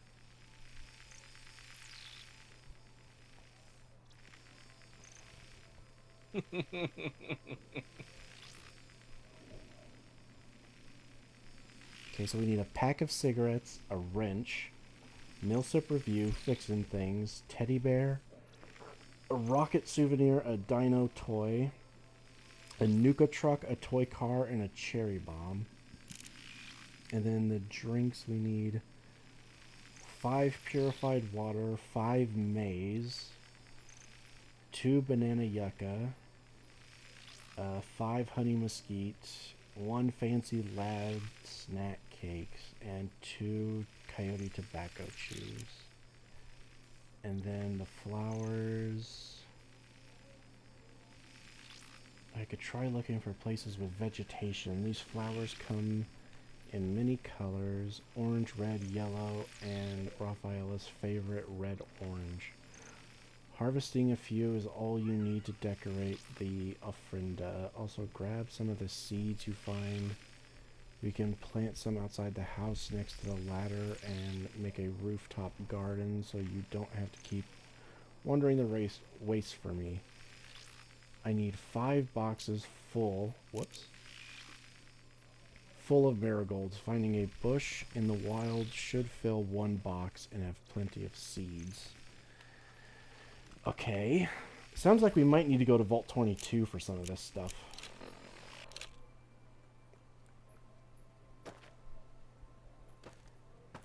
But yeah, I will keep an eye out for that.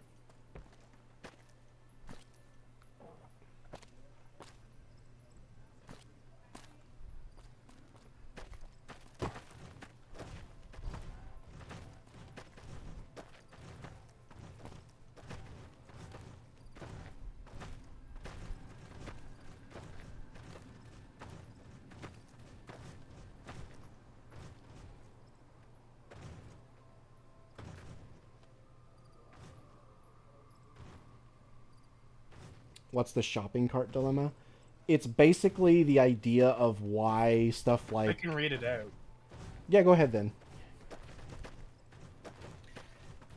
The shopping cart is the ultimate litmus test for whether a person is capable of self-governing. To return the shopping cart is an easy, convenient task, and one which we all recognize as the correct, appropriate thing to do. To return the shopping cart is objectively right. there are no situations other than dire emergencies in which a person is not able to return their cart. Simultaneously, it is not illegal to abandon your shopping cart. Therefore, the shopping cart presents itself as the apex example of whether a person will do what is right without being forced to do it. No one will punish you for not returning the shopping cart. No one will fine you or kill you for not returning the shopping cart. You gain nothing by returning the shopping cart. You must return the shopping cart out of the goodness of your own heart. You must return the shopping cart because it is the right thing to do, because it is correct. A person who is unable to do this is no better than an animal, an absolute savage who can only be made to do what is right by threatening them with the law and the force that stands behind it. The shopping cart is what determines whether a person is a good or bad member of society. Yep. And the fact that the shopping cart dilemma even exists as like a concept that actually works means that stuff like communism just cannot work.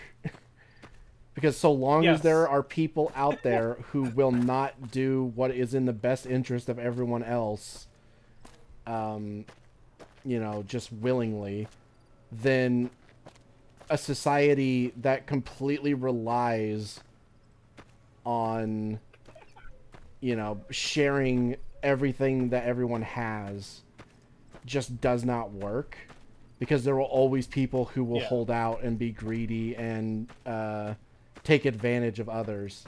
So something like communism can just never work. Just quickly, damn, just called me out. Looks like Unchained Deity isn't fit to be a part of society. Mods, remove his bones. Mods, kill this man with hammers.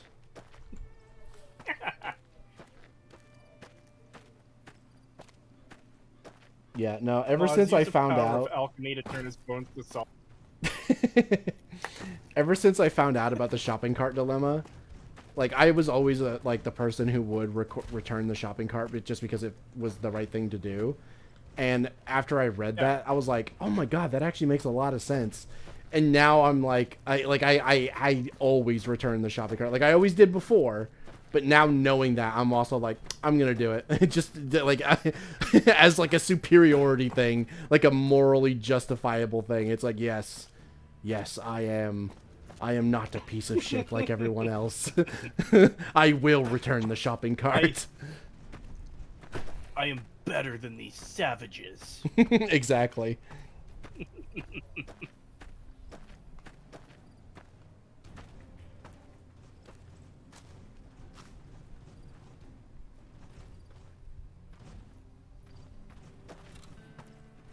People wealthier than me will always exist, and I'm fine with that as long as I can cover my basic needs without burning out.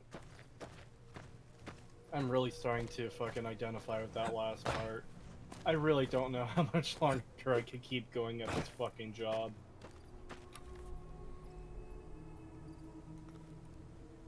Last night was a bit of a unique night for me because, rather than being on any one particular station, I was on relieving. Because these lines have to run 24/7, whenever someone goes to break, someone has to come by to relieve them so they can go for their break. So that's what I was doing last night. Every single line had problems, to the point where my supervisor, who is generally like very easygoing, I've never seen him genuinely mad. He actually said to me, "I'm getting fucking pissed right now." And like that's actually a bit shocking for me. So on relieving, I happened to make it to every line where either it was running like smoothly when I was there, or the problem was so bad there was nothing I can do. So I didn't have to do anything. In fact, I even fixed a problem at one of the lines where the guy running it and the supervisor didn't know how to fix it, and it was generally like a pretty decent night for me, despite it being shit for everyone else. But of course I couldn't get through the entire shift without something going wrong for me, in the last like hour or so of the shift, I had nothing to do, so I went to help one of the lines that was backed up, and there's this girl running it, and I was helping by the product comes down a conveyor and automatically goes into a bit of a pattern, and sometimes there's holes in the pattern, so you grab one of the products and put it into the pattern. And point is, I was helping fill in the empty spots for her, so she didn't have to come over and do it, so she could just keep running it. In the last 10 minutes of shift, the skid she sent out got fucked up. I heard stuff falling off of it and breaking, and it got stuck and wasn't moving, and she didn't know what to do. And I tried helping her. I went downstairs to try and clear the jam, whatever it was. I didn't end up actually getting it cleared. I don't know what the problem was. And as I'm about to head back upstairs to check like the control panel area, she's coming down the stairs with her like water bottle and cutter. She's like, it looks like she's leaving, and she shouldn't be leaving yet because the person to replace her isn't here yet. And I said, "You're not leaving yet, are you?" And she said, no, I'm waiting for the replacement. I'm waiting for the next shift." And I'm like, "Oh, okay." I don't fully believe her. I go upstairs, see if I could get it moving. It's not happening. I don't know what's wrong with it. I go back downstairs to say something to her. She's nowhere to be seen. I go to the end of this like little corridor where the stairs are, and I look towards where like the exit is, and I see her walking towards it. She just fucked off with a few minutes left of her shift before a replacement was there, and left me with the fucking mess to explain to the next guy, who was not happy, by the way, to come into such a fucked up situation. Woman moment. Yeah, I was fucking pissed. It's always the women too. It's always women that do shit like this. Like, like I don't want to be a sexist, but at the same time, it's like it's literally just pattern recognition at this fucking point. Like, I don't want to be a sexist, but I hate those fucking femoids. They are genuinely annoying. Like, you cannot rely on them. Like, I will never make the mistake of relying on a woman ever again. I've done it too many times, and I've been burned every single fucking time.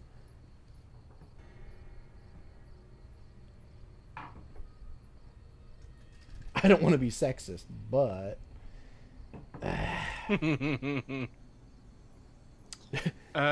Savages, barely even human. In reference to the shopping cart thing. Yeah. What kind of factory just have constant machine failure? The factory I work at. I don't know how the fuck they make money. Yeah, that's fucked. Alright, I better load armor piercing, because if it's updated, we're gonna have a bit of a problem. Now we know why Pagan is into men. I don't do it because I'm attracted to them. I do it because I hate women. Oh, no. No. Jesus Christ, man. What do you need?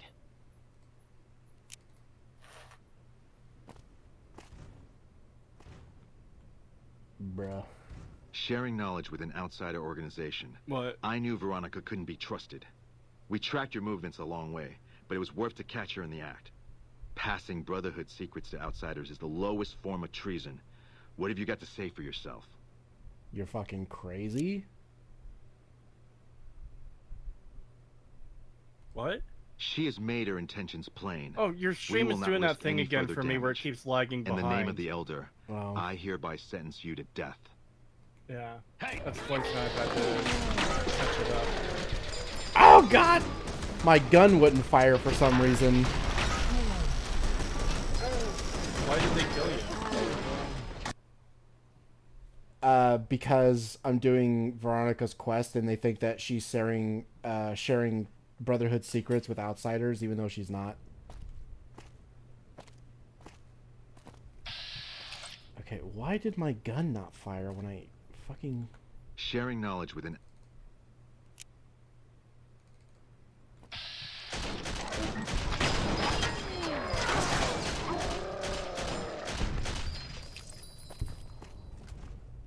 There we go. Hey! Quit looting everything. Hey! You bitch! Bastard bitch! The homosexual is stealing everything.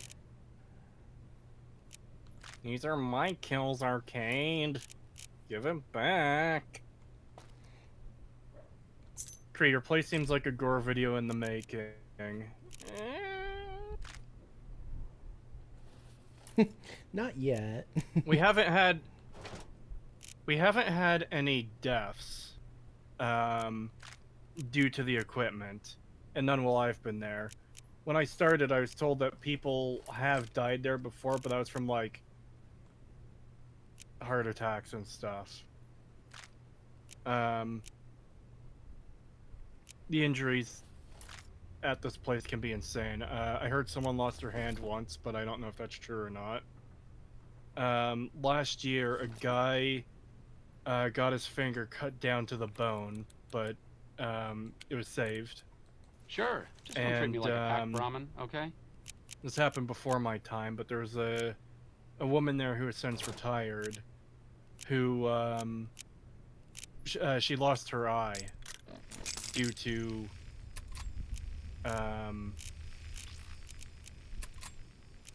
something that had happened. Sure. Just don't treat me like a pack Brahmin, okay? He saved the bone, they saved the finger. I'm not standing here because I'm overburdened with emotion. Like he didn't Take some of this lose stuff it. off me so I can move a little more easily.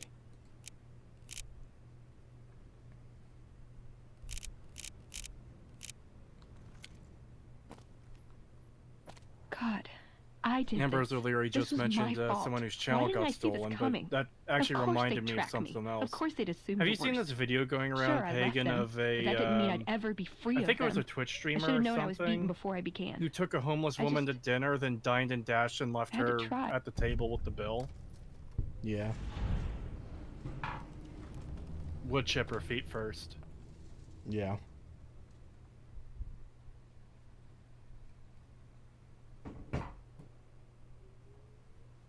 Creetosis when he notices the live leak icon in the corner. No, I don't, do I? If I did, none of this would have happened. I should have left a long time ago. Cut my losses before it came to this. I never stood a chance. I mean, to be fair, if anyone is gonna die in there, it's probably gonna be me when my fucking body just gives out from pure fucking rage.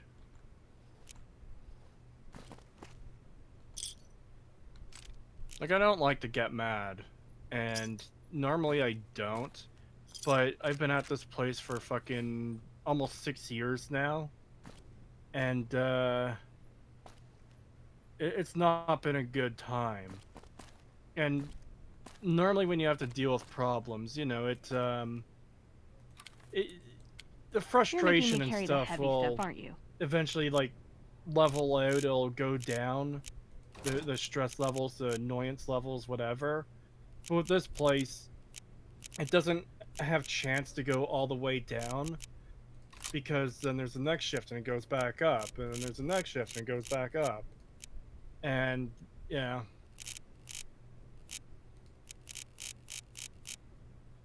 Creetosis would make an amazing champion of corn. Is that like the fucking Rage God of Warhammer or whatever? I think that's the that game, that like VR game where you like play as this like big muscular guy who like rips apart everything. Like you're like a gladiator, and you just like rip apart. I mean, if it counts for anything, I do wish I had the physical strength to tear these metal machines apart like they're fucking nothing, to destroy them. That's how much I hate these machines. Yes, the blood god. Blood for the blood god. Skulls for the skull throne. Okay, I cannot sleep in these beds. Damn. I had to check.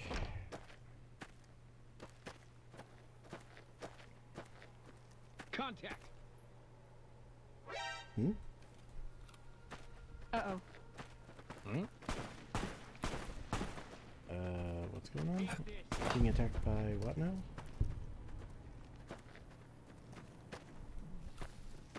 Oh, it was a gecko. Give me your meat. Bandaging skills are a little rusty.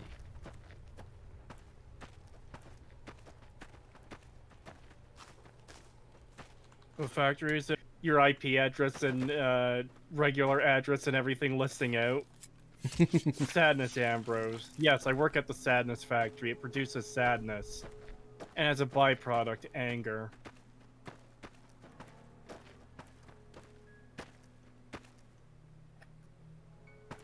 I do love that chat calls it the Sadness Factory.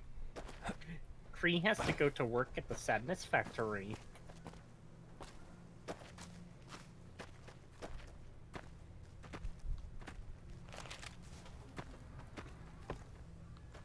Mom, the Creetor did the voice again.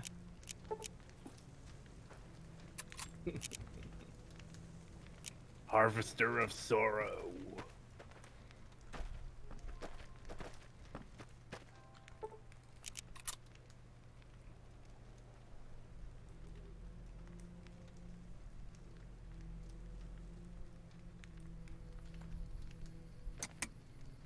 Acer Thorn will sue the company, so shh. I mean, it would be an actual problem. Hey there. That he would, like, They say those try to robots call my on the strip workplace are to get me running around with fired, different faces or possibly. something. Like, I can't guarantee he would do something like that, but I wouldn't put it past him either. You hear there was some kind of shootout? Yeah, just the Part fact of that the it's a reason I don't want my possibility workplace People got killed or something. is enough. Yeah, and I don't even know if you know about this part of the settlement with Zelzander, but Zelzander had to get a job to pay Acer Thorin off from the settlement. And when trying to determine how much he's worth in an attempt to get more money out of him, I believe, because if he had over a certain net worth, he had to pay like $10,000 or whatever. But since he didn't have that net worth, it's only $1,800. Acer Thorin apparently started calling his workplace, and the court had to be like, plaintiff should consider what his goals are and if what he's doing will achieve those goals, considering that repeatedly calling his workplace could potentially lead to him losing his job and being unable to pay. It was something to that effect. Don't quote me on exact details, but you know what I mean. Yeah. Back down the 2 claims, by the way. It still baffles me that someone like Acer Thorin even exists, such a pathetic existence. I mean, there's clearly, like, obviously people who are going to be the absolute bottom of society and people who are at the absolute top, you know?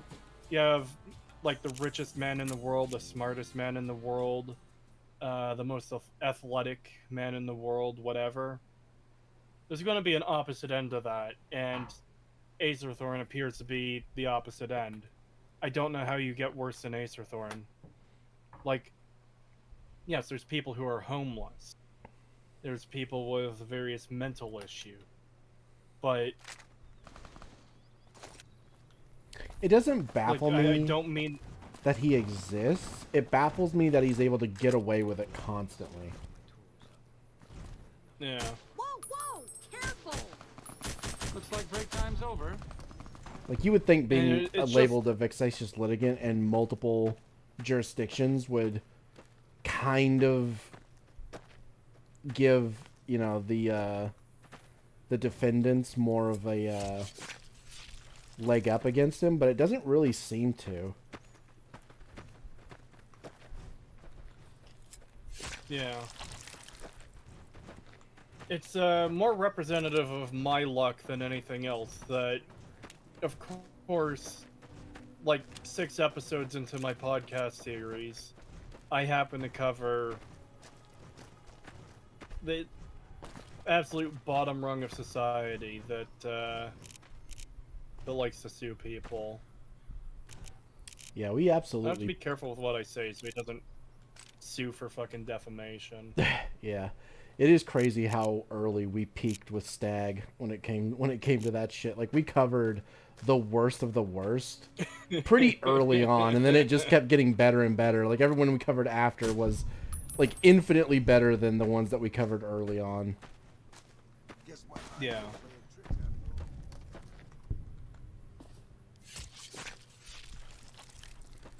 I'm very much looking forward to this whole saga being over, though.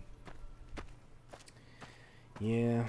I mean, even after all the current lawsuits are fucking finally dead and gone, I don't think he'll just drop things. I still think he'll have it out for me and try to find ways to try to come after me if he can, but I mean, there isn't really going to be much. I mean, realistically, there shouldn't even be any right now, but those lawsuits are fucking ridiculous. But once they're done, there's nothing he can really do. Aside from the Blue Menace, who would you say was the worst person you ever covered, Creetosis? Probably the fucking weirdo with the mod that put a child in, like, skimpy clothes in Fallout 3. That one was fucking weird. Yeah, that one was pretty bad. And I'm saying it purely because of that. Like, yeah, they were insane with their, Broken Steel was, or no, Mothership Zeta was controversial among the far right. Yeah, that's insanity, but the weird kid stuff makes that so much worse.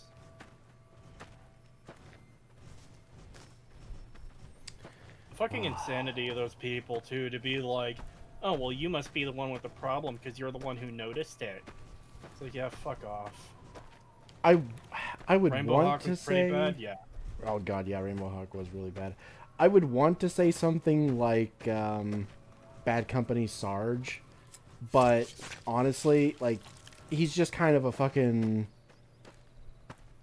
pathetic raging loser who's just upset that his favorite gaming franchise is not as good as he thinks it is, and also the fact that he quit his job to cover a game that was dead on arrival is pretty funny. Not just dead on arrival, but it was obvious how fucking dead it was going to be on arrival. Yeah. It's shocking to me that people are this blind to how poor something looks. Is that they actually think Fallout 76 is going to be good, or they think Starfield is going to be good. Mm-hmm. It's like, bruh, come on. Yeah, it's like there's something wrong with you if you think that's going to be good. Yeah, Bad Company Sarge was the guy who made the Magnum Opus. And yeah, the fucking cringe, this is how Bethesda should advertise their games. Yeah. And yeah, I don't know, as bad as he was, we've definitely covered worse. In fact, I think some of the worst ones we've covered are the ones who were woke, the like really overtly political ones. Yeah. Like the ones that called like Drinker a Nazi and shit because they disagree with his criticisms and shit like that. Just absolutely unhinged, crazy bullshit. Yeah.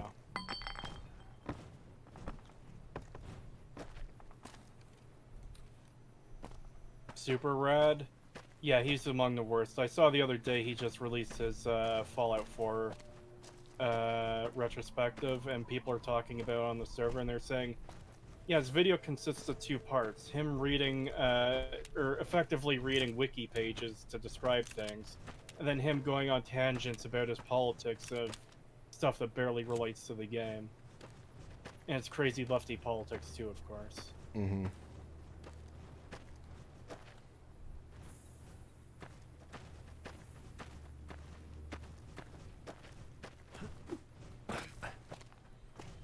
Yeah, I think the thing that makes leftists worse than right-wing people is I don't think people who talk about politics inherently on either side is bad. I think the problem, and this mostly applies to left-wing people, is the right, for the most part, seem to be able to, like, give their opponents some level of, like, leeway, you know? Yeah. Where, like, they don't start off seems... on the idea that, like, you're a terrible person who will never see reason, which is why they will often try to debate them. But then the left is almost always just, if you disagree with me in any way, shape, or form, you are literally Hitler, and I will not even talk to you. I will never assume that anything you do is done with, like, good intention. You are just evil in every way, and you always will be. And that's, like, one of the biggest problems with the left. It seems to me that people on the right are far more willing to go into something in good faith, and the left isn't, and oftentimes go into... Did you see this cringe thing with Ben Shapiro the other day? Oh, God. Okay, so... I only... Oh, my game crashed. ...know about this... Your game crashed? RIP. I only really know about this because I was watching Jeremy's stream the other day, and this happened to come up, and he covered it. But Ben Shapiro was having a sit-down at some... I think it was a college or something, I'm not sure. And I assume the point was to discuss, like, topics and stuff. And the person who sits down in front of him is a transgender person, female to male. Fat and trying to act like an alpha male, but just comes across as an overly emotional woman. Which makes sense because it's an overly emotional woman. And spends the entire time screeching at him and just assuming what his politics and stances are, and being a fucking cringe, pathetic loser. Jeez. Ben Shapiro mostly just sat there doing nothing, and he looked so much better for it, because the other person was just completely unhinged. Yep.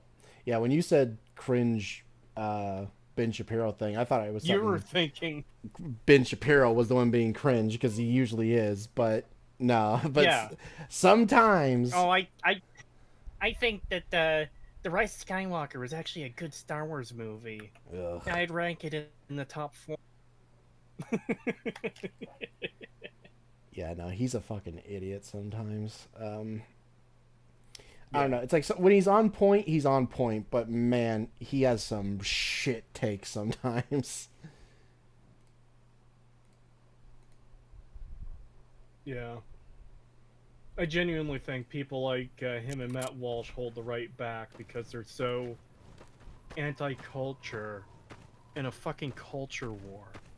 Yep. They're just...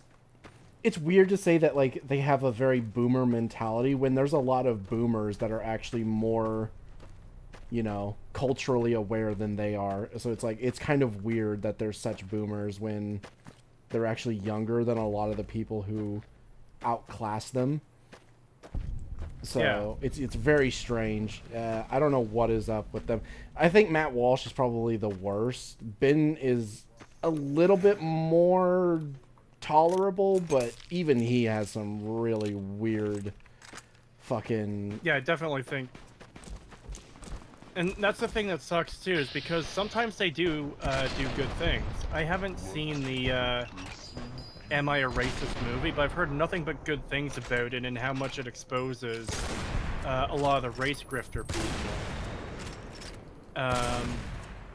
It's like, yeah, that's good. It's too bad that he has this fucking boomer mindset where he's like, oh my god, anime is demonic. It's like, yeah, you're a fucking idiot. Yeah. He's also willing to be such a hypocrite when it comes to, like, anything with Israel. Because he's, you know, Jewish. But he'll say, like, one thing... Matt Walsh is? No. Ben Shapiro. Oh, okay. I didn't know you moved to talking about him. Honestly, I thought you were still talking about Ben Shapiro. No. But yeah, he's very hypocritical, where, like, he'll say one thing, but then he'll completely turn around on that very same point if it involves Israel in any way. And it's like, dude, come on. You can't do that. You have to be sincere with your principles. You can't just say one thing and then be like, oh, but it's okay when Israel does it. Yeah.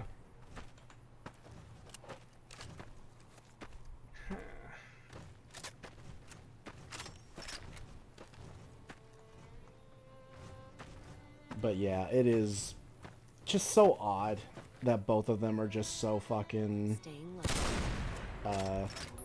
anti-culture and just, I don't know. All mine. They're weird. Yeah, it's really weird.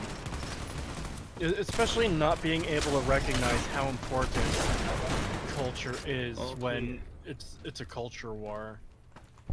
Although it still says a lot that, like, it's like when you look at the right and you try to point out, like, who are the worst people on the right, you point at people like Matt Walsh and Ben Shapiro, who are, like, nowhere near as bad as anybody on the left.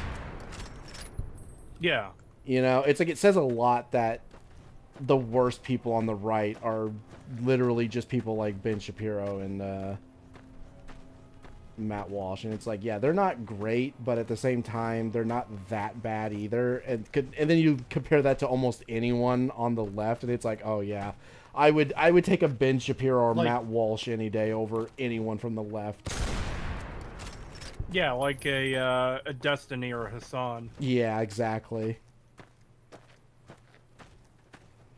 Speaking of, you know, Destiny or Hassan, did you watch that video on Dev that I posted earlier? Yes, I did. The one from Ace. I'm not sure. I haven't had a chance to watch it, but it's one I posted, I think, directly to you in Discord. Yes, How I was ended up subscribing to him after that video. Yeah, he absolutely bodied Dev. It was great. Nice. I'll have to watch that when I have a chance then. Well, there's a lot of lying through omission where he'll bring up something and then just completely just not mention all of the stuff that disproves him in this, that, you know, comes with the same thing. And yeah, and also the fact that apparently Dev constantly harps on the what was it?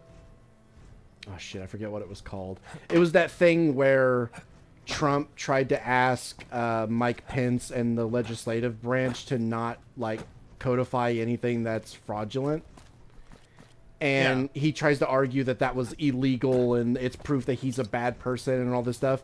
Even though one of the people he cites as, like, you know, like, oh, it was so bad that some of his cabinet members left. And one of the people he cites was, shit, what was his name? Fuck, I can't remember his name. Crap, he's such a... What position? He's such a pathetic nobody, I can't remember his name. John Bolton? It might have been John Bolton. But basically, he said, because he said, like, when he was talking to someone...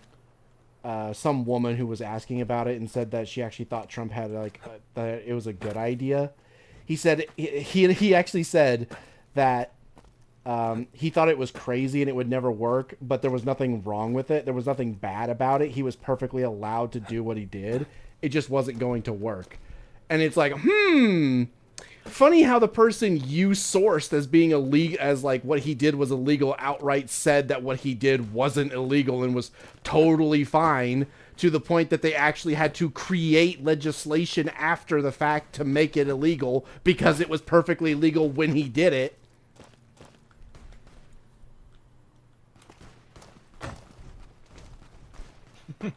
Yeah, it was pretty pathetic. It really just showed how desperate Dev is to try and, like, smear Trump and anyone who agrees with him, and just, like, he will just lie through omission blatantly. Yeah, that seems pretty consistent with the things I've seen with from him, especially in regards to, like, the Pick and Me situation and stuff. Yeah, I still can't believe that fucking Asmongold just folded so easily. He was right. He should have stuck to his guns and doubled down. He shouldn't have fucking immediately folded and just go along with that shit.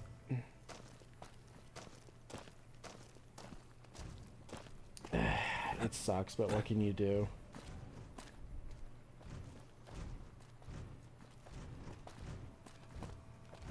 Yeah. I don't have anything against him. I just wish he would have stuck to his guns. Although I will say his fucking house is absolutely disgusting. Like, Jesus Christ, dude. Clean your fucking house. What is wrong with you? Aha, there it is.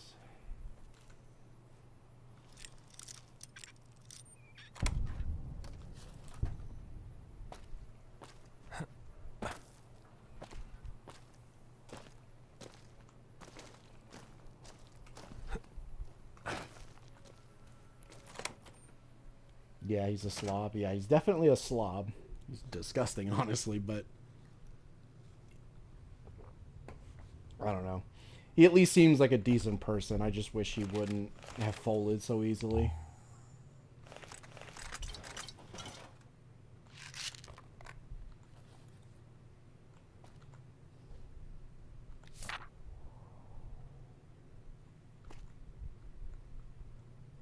Oh, those are BBs. Thought those were bobby pins. Caravan lunch.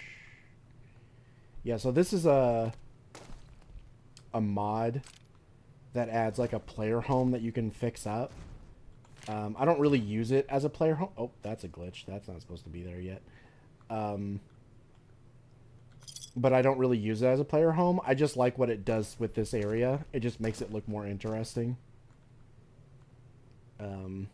I could fix it up a little bit, though, just so we can see what it looks like. Let's see. What do I need to actually start? Is it just this room? No.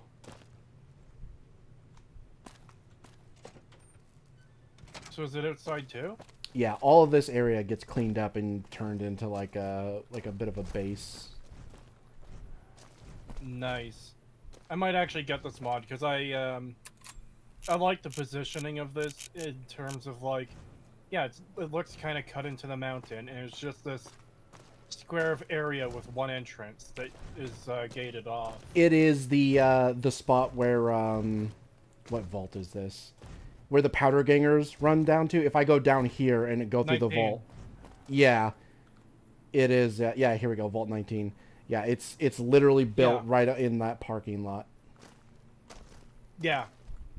I noticed you got there earlier, and I was like, oh, yeah, that's this area, because I've always liked the shape of it for, like, a base. 5 scrap metal, 3 scrap electronics, 1 hammer, 1 duct tape roll. Okay. I think some of that stuff is actually here. I know I saw duct tape. Yeah, scrap electronics, duct tape.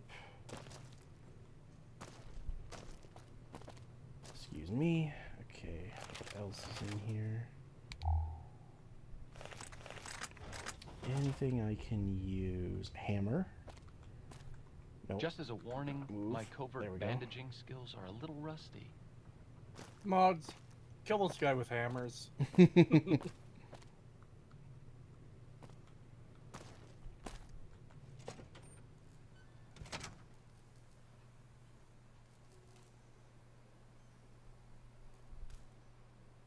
Electronics.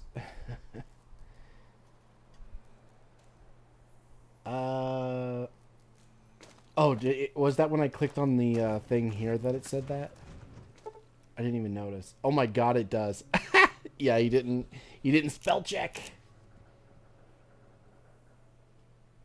How embarrassing. 0 out of 10.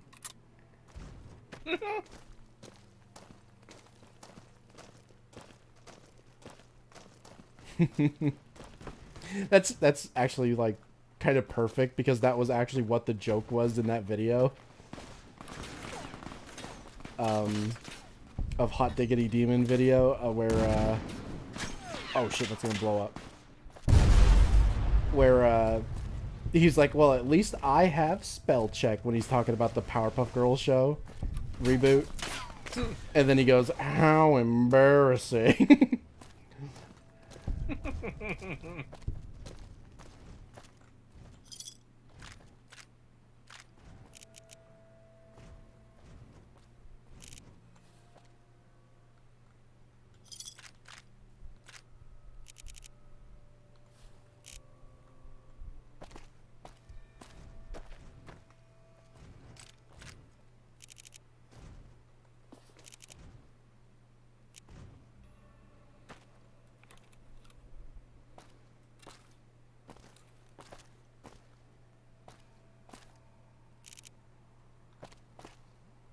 Okay, we need scrap metal. I need 3, I think. No, 5. Where am I gonna find 5 scrap metal? Actually, hold on. I can convert weapons into scrap metal, so if I take maybe that. I think it only works on vanilla weapons though, so I don't know if it'll work with these, but I could try. Okay, that might be enough to get 5.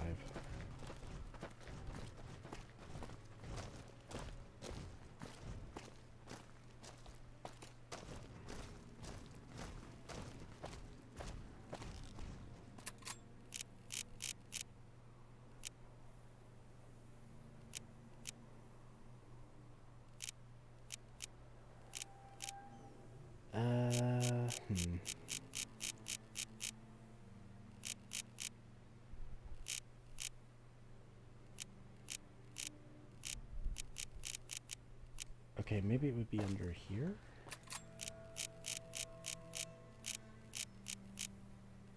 Yes. Okay, so that gives me 1.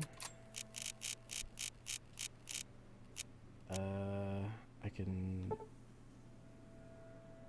break down the brush gun. Yeah, fuck it. Okay, that gave me 3. So that gives us 4. I need to break down one more thing. Shit. Okay, the other things won't work, so I will repair this, drop the Glock, and drop the stray razor. Okay, so it only works on vanilla guns specifically.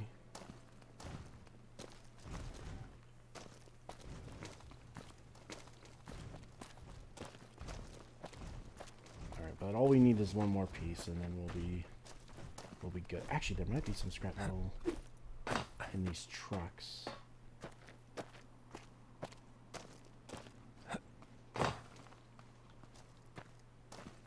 Yes. There we go. That's the only one we needed. Oh. There's something trying to attack us, but I don't know where. Okay, well. Watch it be a fucking singular rad roach. It probably is.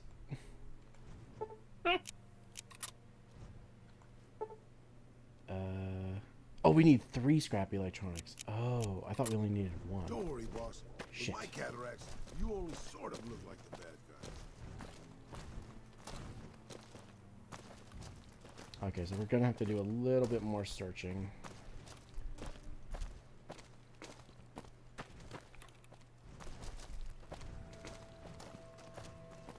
You know, I don't think we ever cleared Bonnie Springs.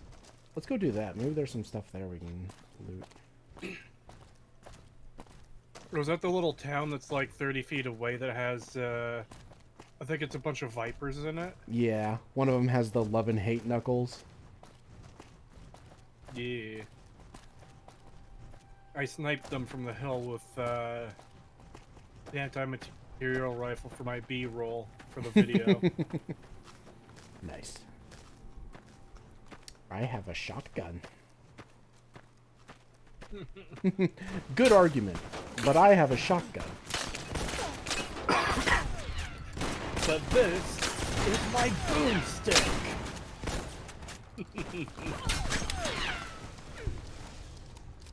God, I still love that Lazy Purple video.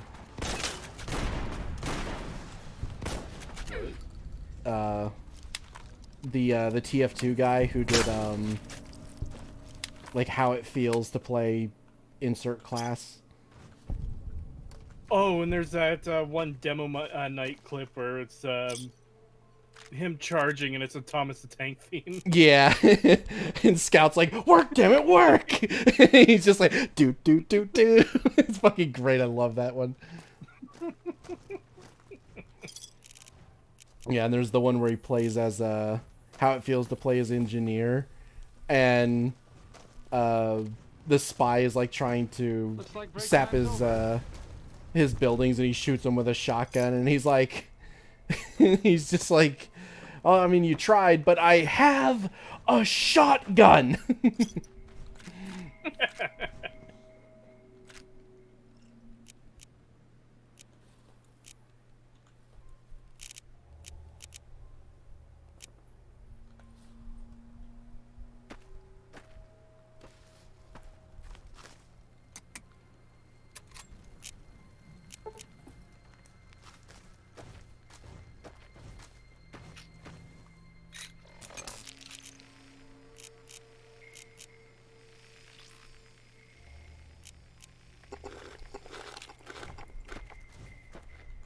Oh yeah, I don't know if you heard, but I ended up reinstalling Project Nevada because it's just better than all the stuff I tried to replace it with. But Pagan, you need to remove it. No, it's so much better than everything else. The only thing I ended up keeping of the replacements is the night vision. The night vision is better than the Project Nevadas, but that's it. That's the only thing. Although I hate the motion blur on the thermal. I don't know if there's a way to turn that off. There might be if I go to like... Oh, you know what? I probably have to go to the configuration settings in the data folder to turn that off. I'll have to do that after the stream. I'll look. What is Project Nevada?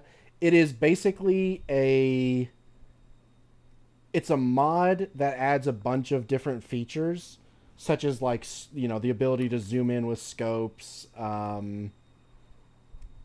It has grenade, hot throw, and sprinting and stuff like that. I don't use the sprinting or the grenade throw. I use B-42's grenade throw and enhanced movement sprint, but there's a bunch of stuff that I do use. So hold on, the helmet overlay that you see on screen right now, that's from Project Nevada.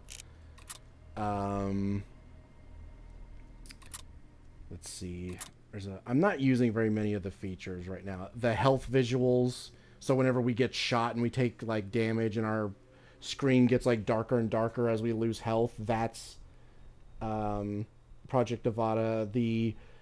The stomach growling and my guy coughing when he's thirsty and yawning when he's tired and stuff, that's Project Nevada. The chargeable weapons, the laser weapons where I can charge them, that's Project Nevada. It also has like an enhanced stealth field thing, so when you're using stealth boys, you can turn them on and off whenever you want, rather than when you use it, that's it, you're just stuck with it on. You can actually like turn it off and on until you use up all of the charge on the stealth boy. It also has things like different crosshairs if you want like more of a dynamic crosshair, but I already have a mod that does that. It has bullet time. I'm using a different mod for that too, but the bullet time is good. There's nothing wrong with the bullet time. Night vision, grenade hotkey, sprint, enhanced zoom. I am using the zoom. Slower backpedaling if you want it. Explosive entry. I've tried to use this in the past, and it's caused some issues where like it just breaks the lock sometimes, and then you can't get in to the safe or whatever. But yeah, apparently depending on your explosive skill, you can like plant grenades and stuff or dynamite on like safes and blow the lock off, but there's also a chance that you could blow up all the stuff in the safe if you're if like you roll and like you get a bad roll, which is why I don't use it.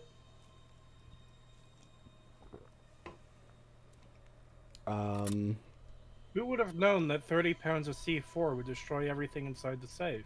Yeah. There's recoil spread. The recoil spread does work, but I like my guns to be accurate, so I don't really use it. There's already enough spread in the game. I don't need more. Yeah, that just turns it back into Fallout 3 as far as gunplay goes. Yeah, I don't need that. And then there's the rebalance.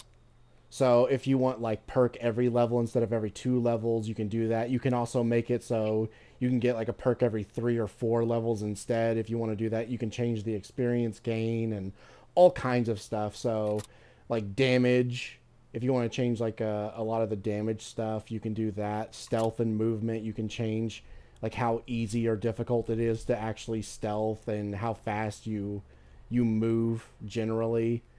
And when your like legs are crippled and stuff like that. There's loot rarity, so you can change the spawning chances of certain things in the world. If you feel like something is spawning too much or too little, you can adjust it.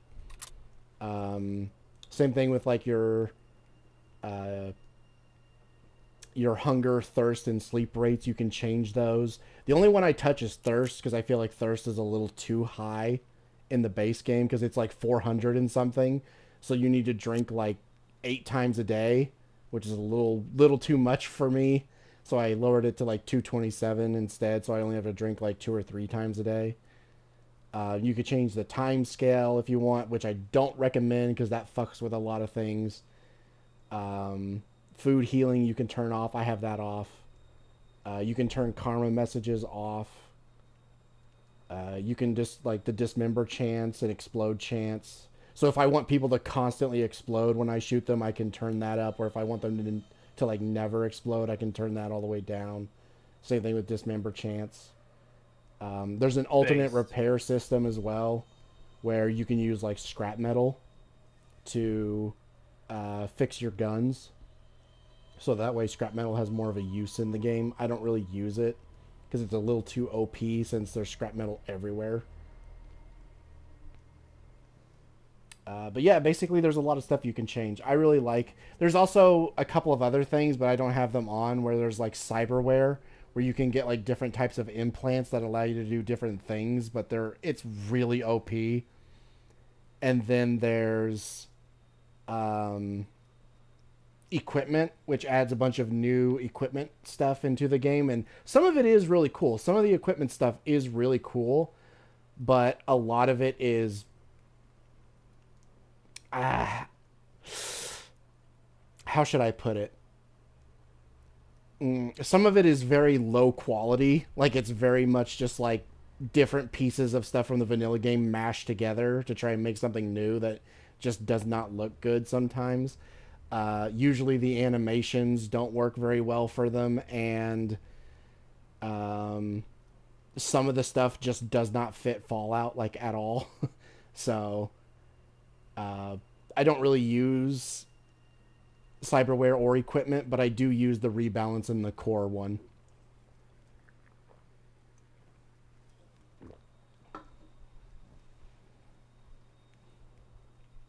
Yeah, I do recommend Project Nevada, even though people constantly try to say stuff like, oh, but it's old, it's been replaced, there's other mods that do it better. No, there are not other mods that do everything that it does better. There's definitely some. I do recommend like B42 quick throw for the grenades. I do recommend like simple night vision for the night vision effects and stuff like that. Like, there are better mods for some of it. And like the same with like the sprinting mods and stuff like that. Like, there are some that are better, but there's also a lot of stuff that Project Nevada does that are just way better, or that other mods just haven't replaced yet. So until there's actually good replacements for those things, I'm going to keep using Project Nevada. Like, I tried using the helmet overlay mod, and it was just so low quality and shit. I don't like how the visors look. They didn't have like the cool scan line details. The outlines weren't as sharp and nice looking. It also had the problem where if I looked at my Pip-Boy or if I paused the game, the overlay still stayed on top of everything instead of fading away like it does in Project Nevada.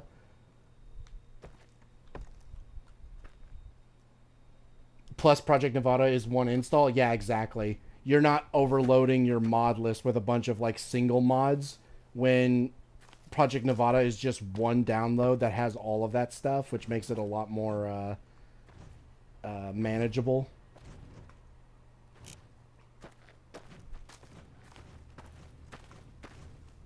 But yeah, between Solid Project and Project Nevada, I'll probably never end up actually fully uninstalling either one of those because they're just so good.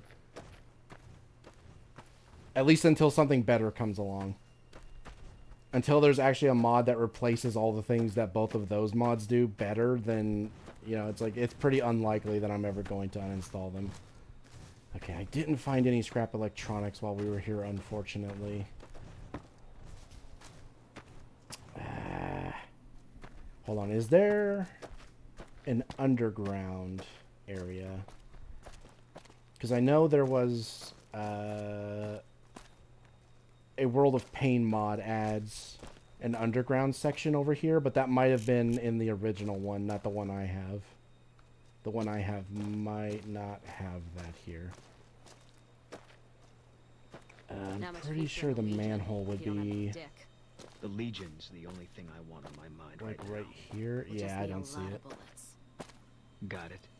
Okay, let's go over to the Great Khans. That little armory down there. They might have some scrap electronics down there I can take.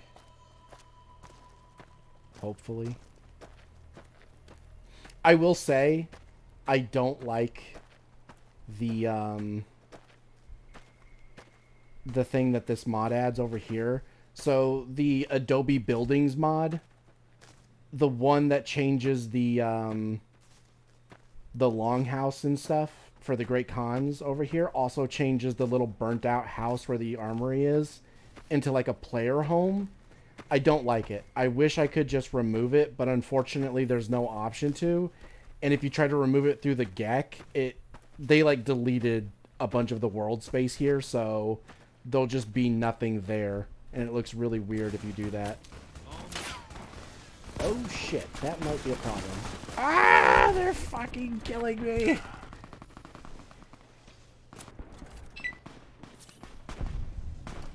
Owie. Okay, I'm just gonna let my guys deal with them for now. Let's see. Maybe I can take shots at him from this. There we go. Yeah, see, it adds... Wait, what? Oh, right, because they're friends with the Khans. Fuck! We can't kill those guys here. Oh, that's annoying. Project Nevada is truly based. I will always use it. Yeah, same. Based in Project Nevada pilled. Crap. I don't want them to spawn in, though. Crap, yeah, they're going to if we go over there. Oof. Okay, hold on. Maybe if I give a wide berth.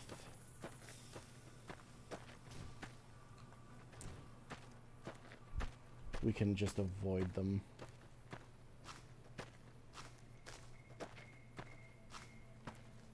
But anyway, as I was saying, I don't like the player house, and I wish I could remove it.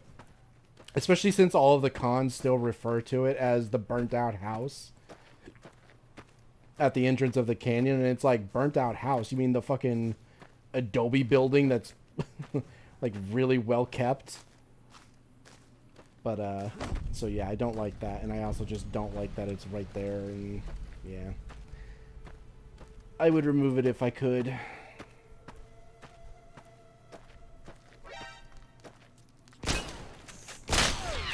Woo, that was close. I killed it right before it hit me.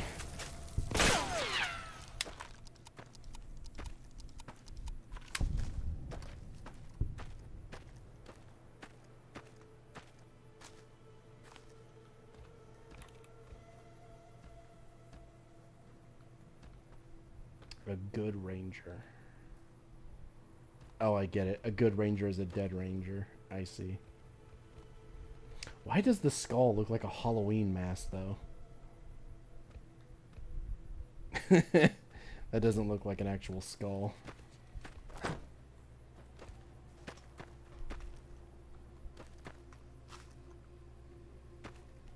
You lied to me.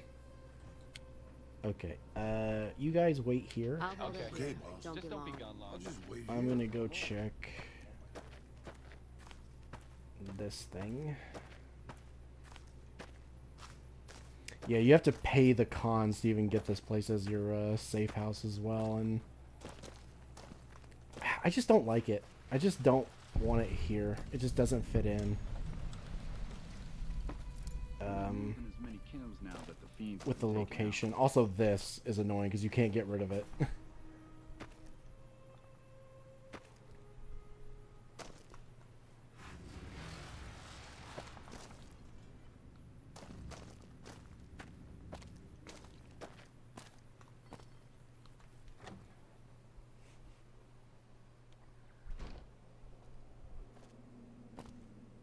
Oh.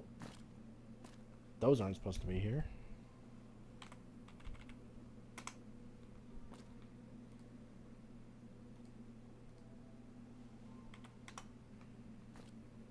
There we go. Oh, wait, those aren't supposed to be there either.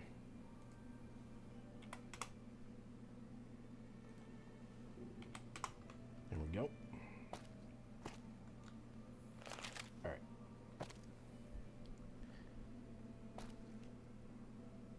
Purchase safe house. 2,500 caps and liked rep required. Okay, that's actually not that expensive, but I don't think we have liked rep. I think we're just accepted. I don't really like it anyway. I'm not the biggest fan of this place. Because the fact that it was just a burnt out building made it kind of innocuous and like this isn't their armory. So I kind of like that it was just a burnt out house on the above ground. They should have kept that. I don't like that they changed it to an adobe building.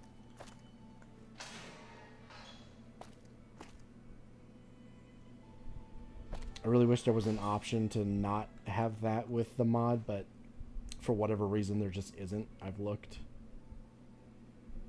Okay, is there any scrap electronics? Like, I will gladly steal the electronics if they're here. I don't care. I just need there to actually be some. I don't think there is. Oh! Oh, no, wait, that's... Never mind. Fuck! Yeah, I don't think there is any in here. Fuck! Came all this way for nothing. Hate!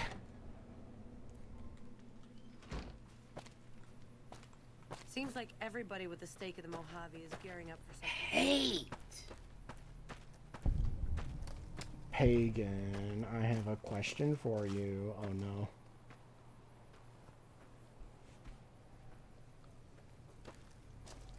If you could go back in time and tell your younger self one thing, what would you say? Oh God.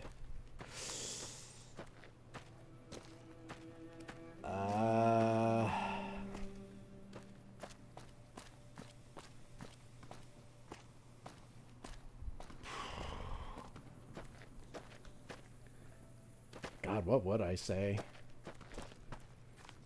Like, I'm sure there's times in my life where I've thought to myself, God, I wish I could go back in time and tell myself not to have done what I just did.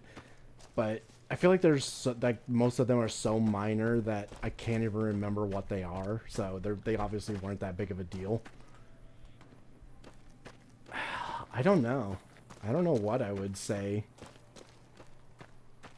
I feel like I've been on a pretty good track with my life for the most part, so I don't feel like I'd really say change anything. Oh god, my game lagged.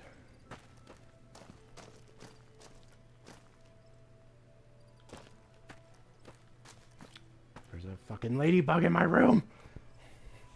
Piss off! Alright, I need to go to the bathroom. I'll be right back.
I'm back.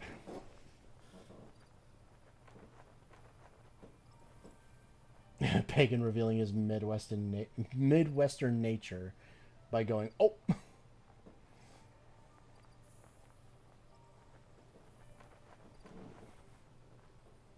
Jesus to the time traveler in perfect English. You're not supposed to be here. Invest in Bitcoin? No. Then sell during COVID? I mean, maybe. Don't kill yourself? Well, I don't think I have to worry about that. Winning lotto numbers? I don't even pay attention to that kind of stuff, so I don't even know any winning lotto numbers.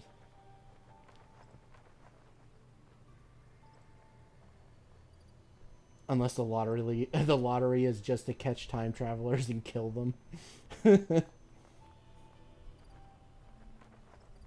Not sure whether I should work on my character portraits or my texture pack. Probably the texture pack.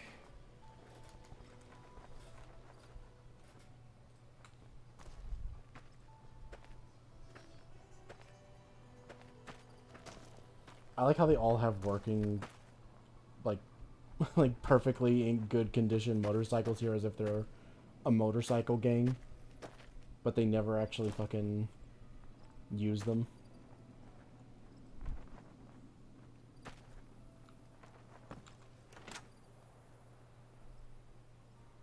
I do think vehicles in Fallout would be pretty cool though. Like, imagine raiders on like motorcycles with like fucking lead pipes and shit, just like running people down and beating them to death with fucking lead pipes on motorcycles.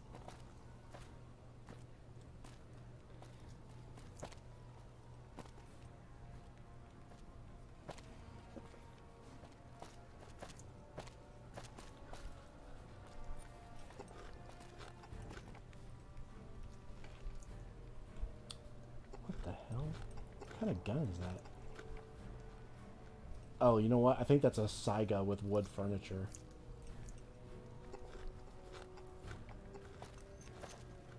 Hello.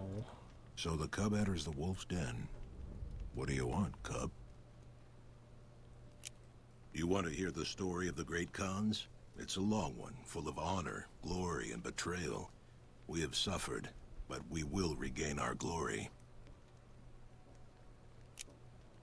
In a hurry, are you? Very well, then. The great Khans came east, out of the NCR 14 years ago. We ruled the wastes then, and called no man master. But we underestimated the families of the Strip, and they drove us back to Bitter Springs, where we remained until the NCR arrived and drove us here. Oh god, his mouth is doing that glitch where it permanently stays open even when he's talking, and it makes it look weird.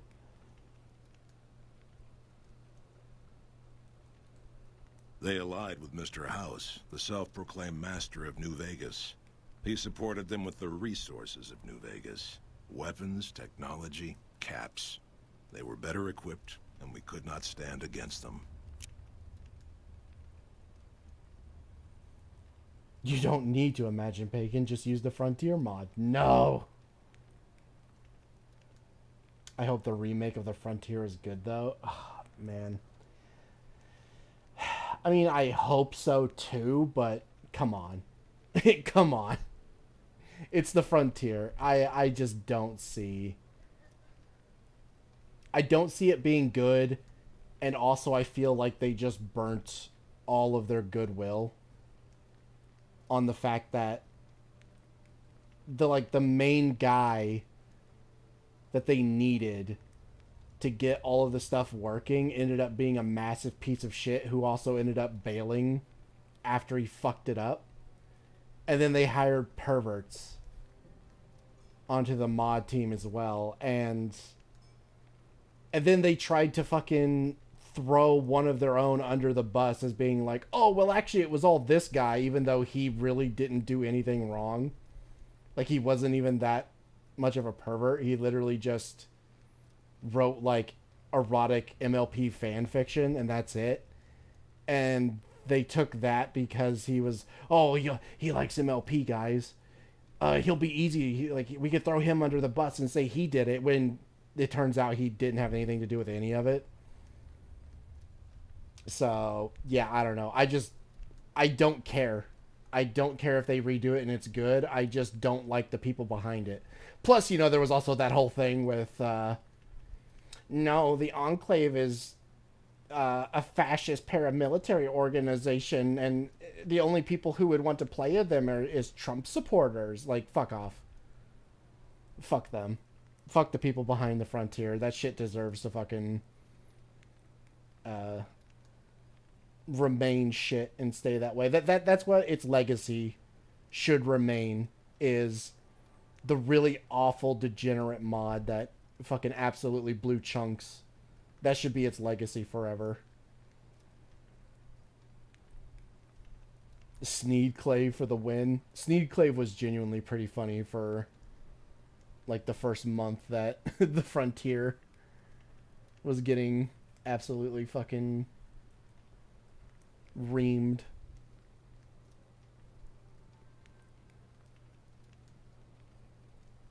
When the NCR came to the Mojave, we thought they would be easy pickings.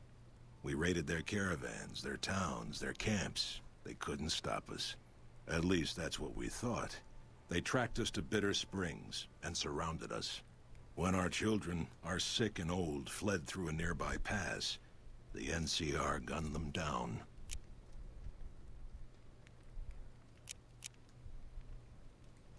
It's because of that we have sworn to take revenge on the NCR. With our new allies in Caesar's Legion, we will crush them. Typical. No reference for history. Farewell.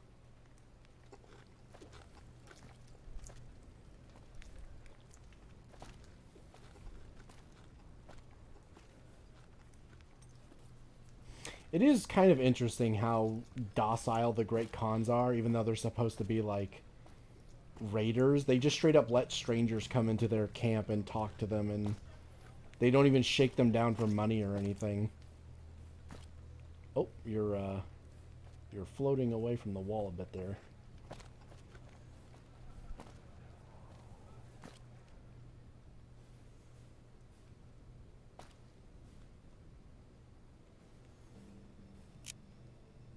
I just need some scrap electronics, please.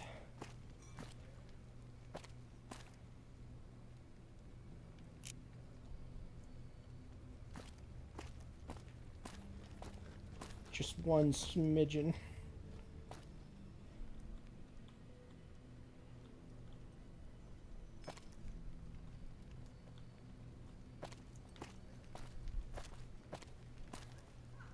Hey, welcome to Red Rock Canyon. Since you've done so much for the Great Khans, Papa Khan told me to let you know you can buy weapons at our armory. You can find it in the basement of the burned-out building at the mouth of the canyon. Yeah, okay, thank you. Hey, welcome to Red Rock Canyon. Yeah, You can yes, he just told me. I don't need you to tell me too. Thank you. Wait, maybe they sell scrap electronics.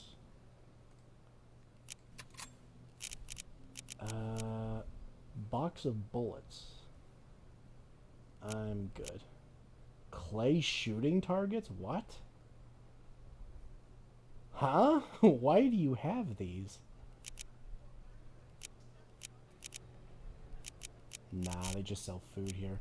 Okay, maybe the armory might sell some. Let me go check.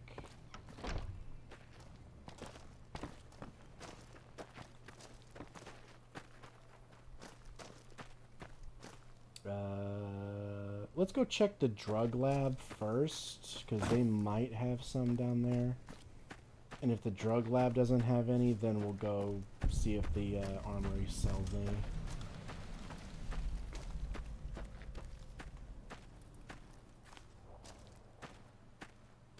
Hey, you're the one helping people around Freeside, right? No. Oh, yes, the definitely burned out building that is burned to the ground. Yes. Yeah, I hate it. I hate that the mod turns that into a player home for some reason. I really wish I could turn it off.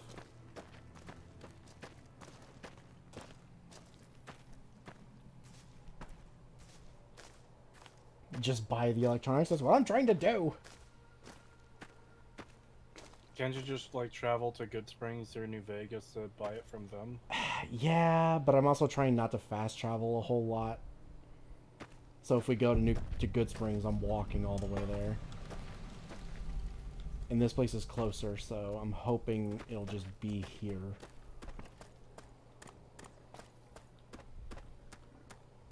Ooh, big bit. Oh, I can't take these. 3.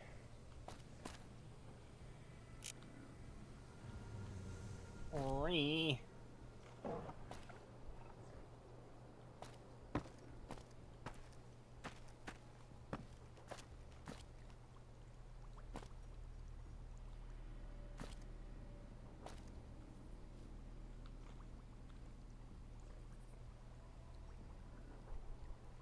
I want that Sunset Star bottle cap. Ah, fuck you.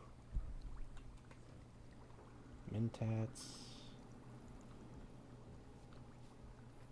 Yeah, I don't see anything in here either. Shit. Okay, I don't think there's any scrap electronics here either. Alright, I will try to buy some from the armory, and then if there's none in there, I'm gonna have to walk all the way back to Good Springs.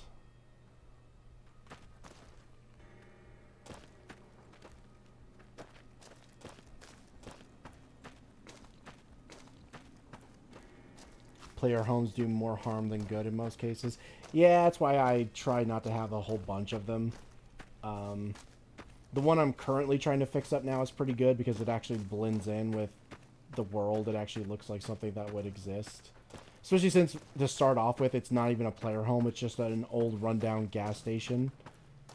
But you can turn it into a player home with the right supplies, which I like. That's actually cool.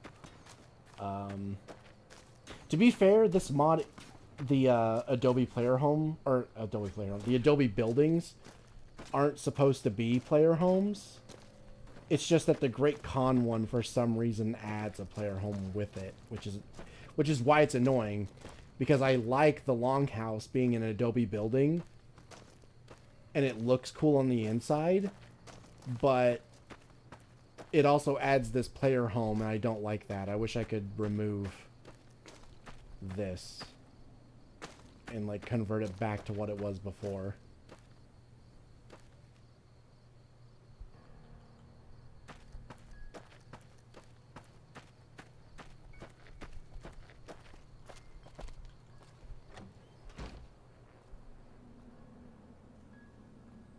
Okay, let's see, where are you? They tell me I'm supposed to sell you weapons. Interested? Yes. Also, I can't help but notice you're only wearing a vest and nothing underneath. Take a look. And I don't know if that's how you usually look. No, it would have to be. Obscure your breath from my sight, you disgusting femoid. Exactly. Oh, she has empty syringes and shell casings, but not electronics. Damn. Okay. Yeah, we're gonna have to go back to Good Springs. Damn it!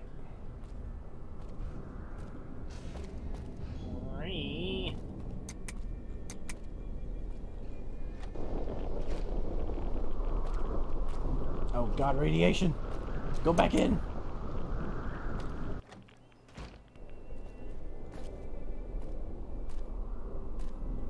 Okay, we're gonna have to wait. Excuse me while I sit on your disgusting couch, femoid.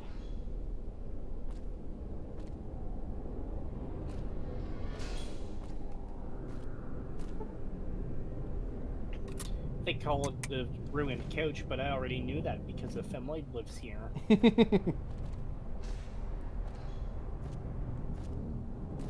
Actually, you know what? I might buy this place just so I can sleep here. Oh, I can't because I don't have the required rep. Okay. Yeah, I think we only have accepted instead of liked.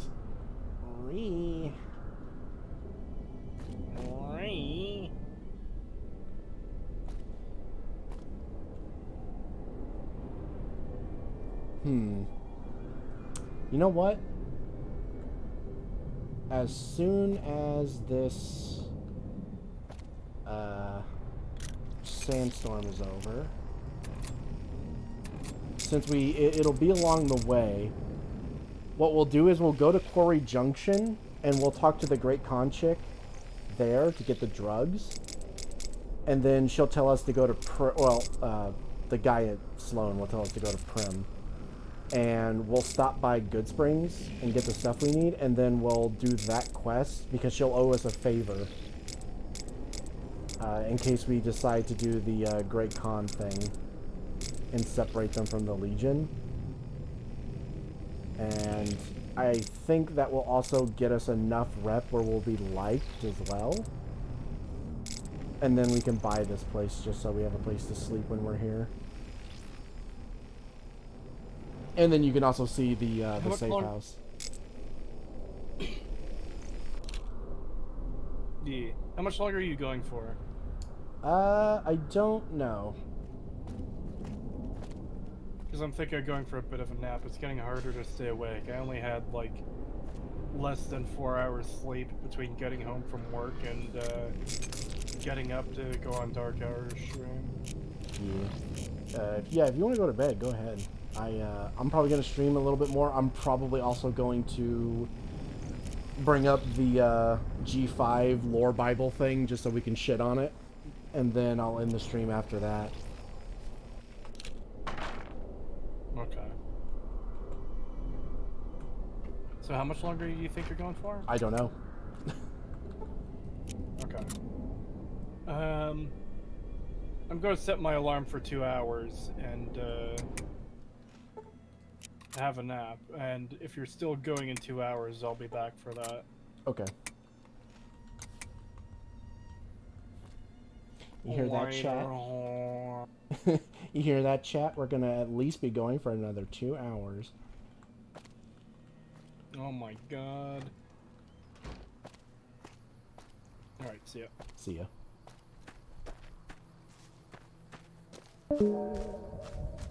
The goat is gone.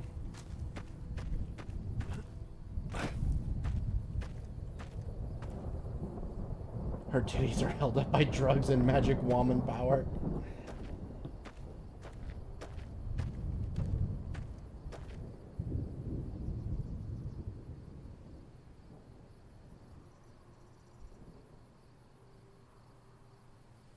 No, no end our suffering. G5 being ponies? Yes. Yeah, so, I talked a little bit about it at the beginning of the stream. Whoops. But the, now that G5 is over, they're canning it because it's been so shit. And, the lore Bible for G5 got leaked. And it has some really abysmal shit in there. And I've already talked about it a little bit, but I haven't actually gone over all of it. I've only skimmed over some of it. And some of the stuff I saw in there was pretty bad, and I already talked about it. But, yeah, I do want to bring it up on stream and actually read through some of it on stream, just so we can talk about it. Because I know there's at least some people in the stream that'll know what I'm talking about, and we can go back and forth, and you guys can... The rest of you can kind of listen and just kind of hear what it is. But yeah, it's pretty bad from what I've seen so far. There's been some stuff in there already just from skimming it that was pretty awful.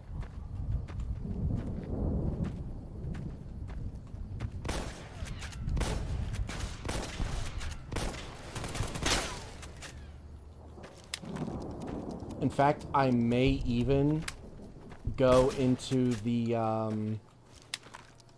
what is it? The public chat. The one where, you know, we allow certain people to join the call during streams. And I might have Cree, let Draguo, into the list of people that can join that stream, just so me and him can talk about it, because he's the one that sent me it, and I'm sure he's read through at least a little bit of it, and he'll also know what's going on, along with Calbeck if he wants to join, because I'm sure he'd be interested in talking about it as well if he is up for that, so we can all talk about it.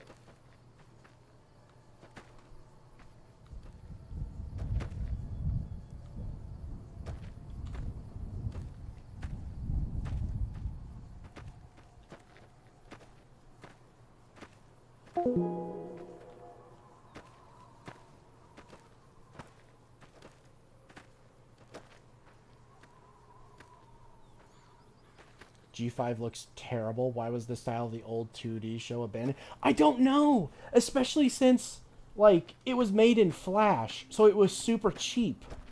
Like, that was, like, one of the things about it that was so surprising, was that it was a Flash show that had really good animation, which is, like, one of the main draws of the show initially.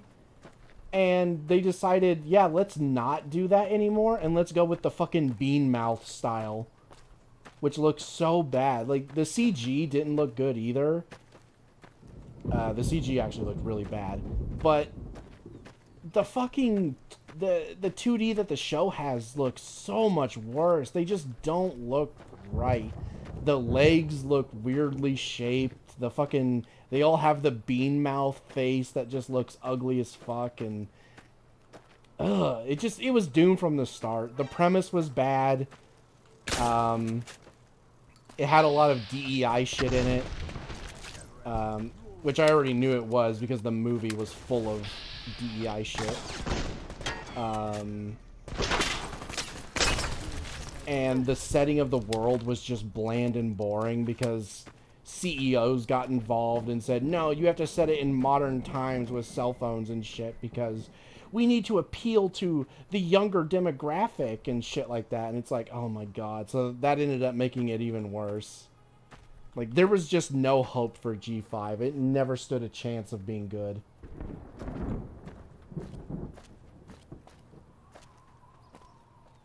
Are they allowed slurs? No. Hasbro had a license to print money and they squandered it? Yes! It's crazy how much of a fan base MLP, like the Gen 4 MLP show ended up getting because it was so good. That, like, people from every age demographic could watch the show and enjoy it. And yet they never were appreciative of that fact. In fact, they kind of resent having adult fans, and that was actually one of the things that they specified, was that they wanted G4 to be only for kids for some reason. So they wanted it to be more like lowbrow and only appeal to young children and not everyone for some reason. Yeah, which was just fucking dumb. And that really backfired because the show they ended up making was so bad that not even little kids really liked it, and so it got really bad ratings, so they canned it early. So, yeah, they've already pulled the plug on it before it even had a chance to really get off the ground, although that's not to say that they would have ever gone anywhere. Like, it didn't matter how many seasons it got, it was going to be bad, so I can at least understand pulling the plug. They should. It is a good thing that they're pulling the plug on it, but Jesus Christ, it never stood a chance of being good.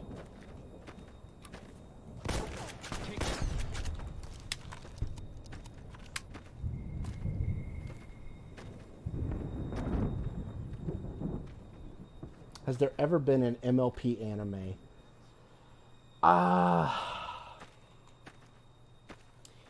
I don't think there's been an MLP anime. I do know that there was, like, talks of that where Japan wanted... Like, they tried to get Hasbro to lend them the license for the IP so that they could make an anime, but I don't think it ever went anywhere. I don't think Hasbro ever agreed to that, even though there was already, like... people interested in that in Japan that wanted to do it. Which is too bad, because when you see the, like, Japanese designs for the main six and stuff and how detailed it was, it's like, damn, holy shit, that could have been good. That could have been really good. But we didn't get it. Hasbro despised bronies. Yeah, they did, unfortunately. They hated the fact that, an older generation of people liked the show, which is weird because it's like, you do understand that MLP has been around since, like, what, the late 70s at least? So there's going to be kids that grew up on the older generations of MLP who are still going to be fans even when they're older. And it's like, do you really expect those people to just stop watching and enjoying it just because they're older? It's like, you have to understand there's always going to be an older generation for your stuff, especially if you're an older running franchise. But on top of that, you also had newcomers coming in droves because of how good the show was.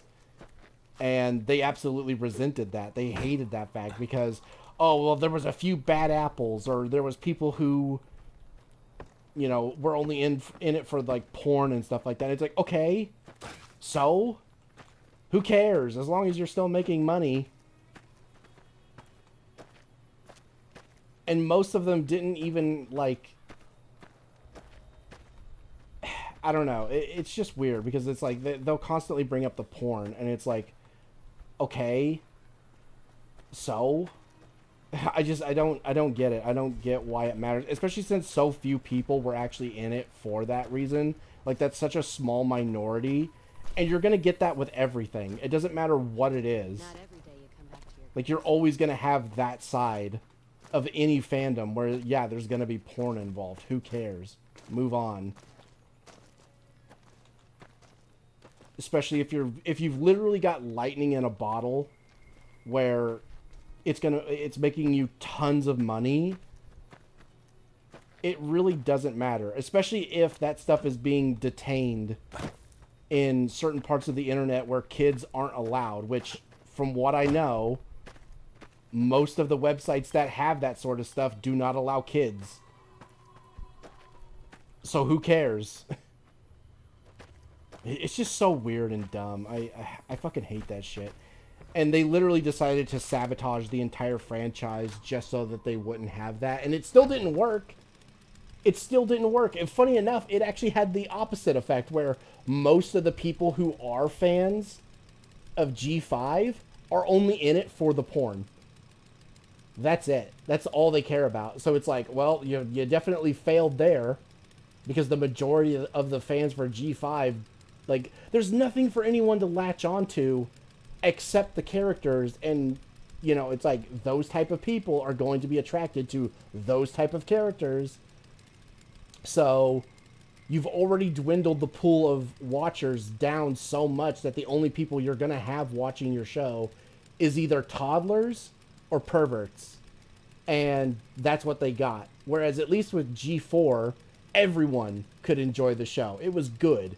It was the majority of the fans were just normal people who liked the show, and a small minority were in it for the porn. Now with G5, ironically enough, they wanted it to just be kids, but because of how shit it was, it ended up just having an audience of either literal toddlers or perverts. And that's it. Those were the only two people that watched G5. So they kind of fucked themselves on that one. You looking to buy some supplies?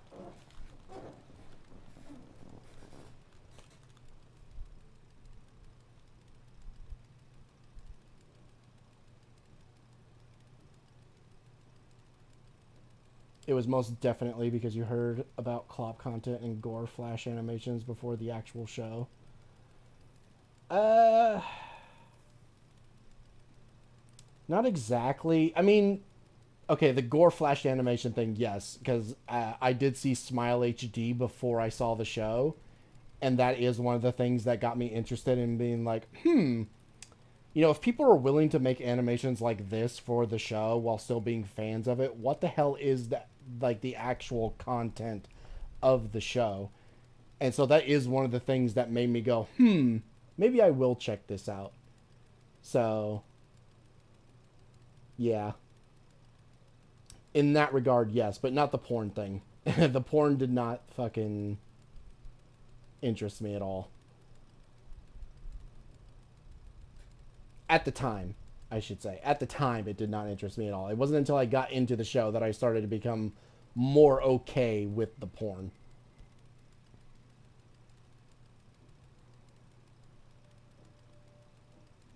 You like the characters because they appeal to your twisted fetish fantasies. I like them because they're colorful and I'm 3 years old. We are not the same. At first. Yes, true. At first.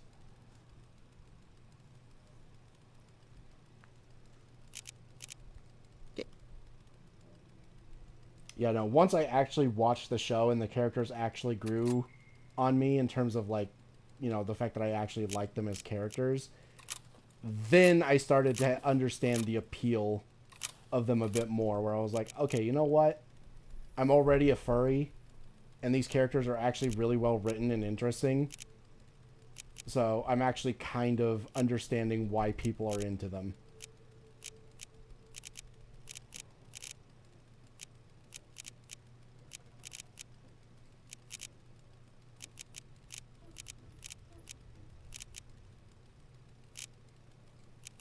Alright, come on. I need...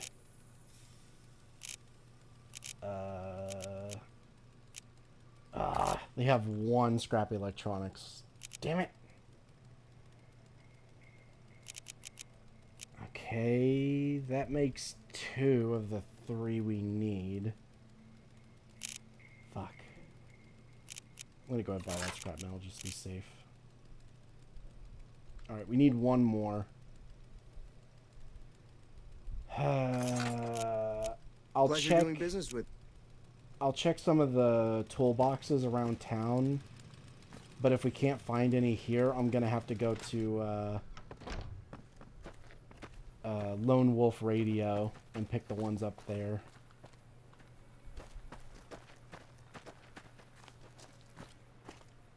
There might be some in Doc Mitchell's house, if I remember correctly.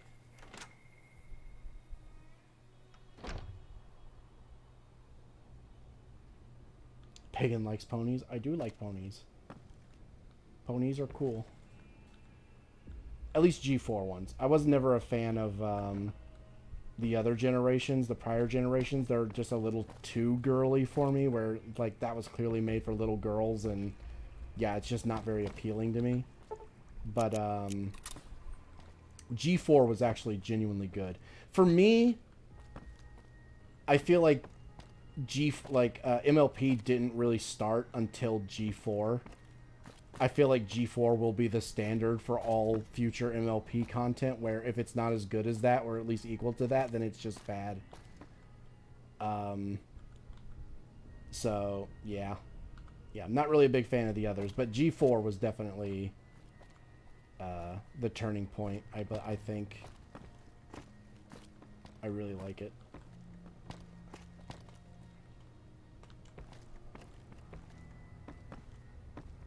Oh, right. I uninstalled this and then reinstalled this. Now it appears back here again. Fuck. I have to go back into the GEC and fix that. God damn it. Ooh, Wasteland Armor. I'll take that. Okay, I might have been wrong. There might not actually be any scrap electronics in here. Fuck. I thought there was some on this shelf, but I guess not. Damn it. Okay, there's a couple more places we can check. We can check the schoolhouse. I think there's a toolbox over there, and then Victor's shack.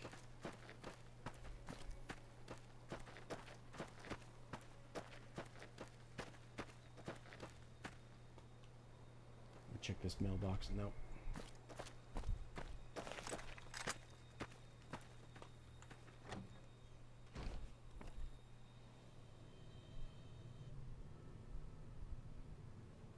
I'm a bit interested in G1, but that's it. I've seen some stuff from G1 that looks interesting, but I still don't know if I'd like it. I feel like I wouldn't.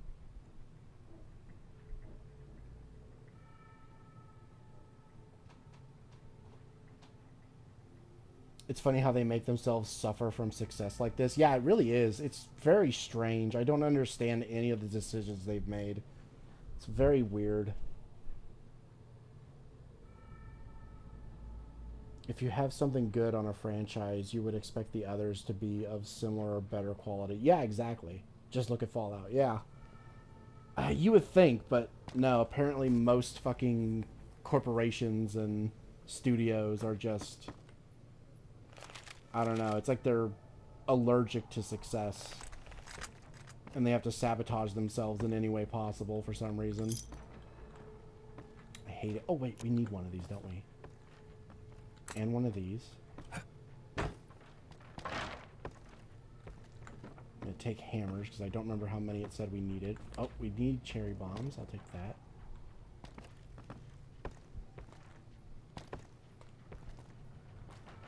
Another cherry bomb. I'll take that. Nothing in the safe. Did we need Wonder Glue? I'm just going to take it just to be safe. We might actually need it. God damn it. I'm still not seeing any scrap electronics, though.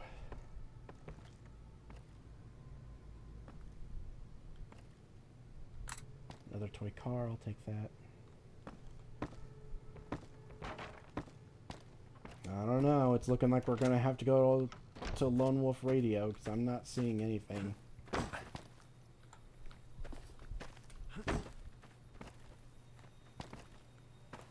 I swear I remember there being some in Victor's shack, though, so let me check real quick. Is there a toolbox here anywhere? No. Okay. Thought there was a toolbox there. Excuse me.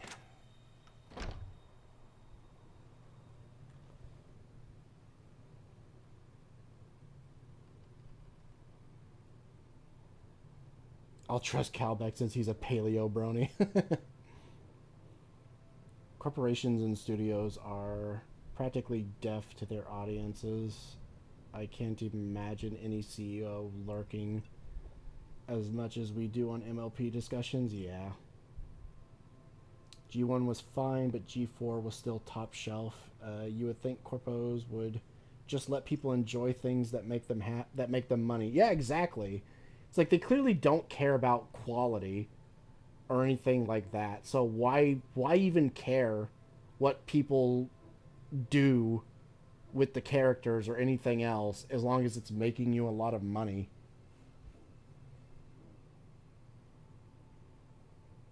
Speaking of lurking, Lauren Faust on 4chan. Wow. I mean, we've always known that. She's like, ever since the start of G4, she's admitted to lurking on 4chan boards. In fact, a lot of the old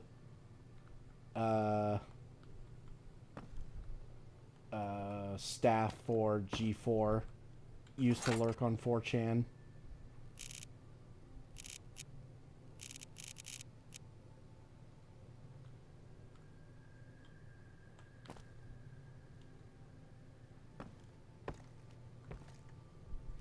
Oh yeah, hold on a second. I want to see something here.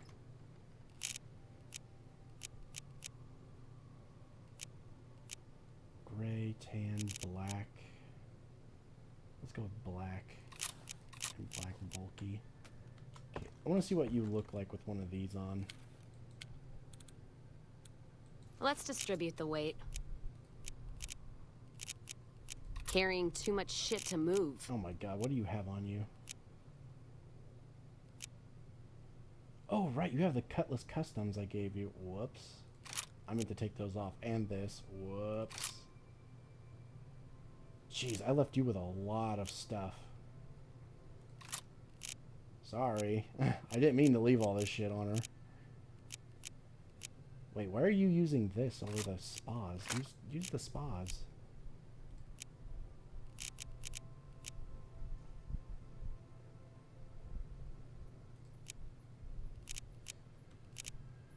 Oh, and you have my weapon repair kits. Shit. And this. And these. Oh, God, I was going to sell all this stuff. I forgot she had it.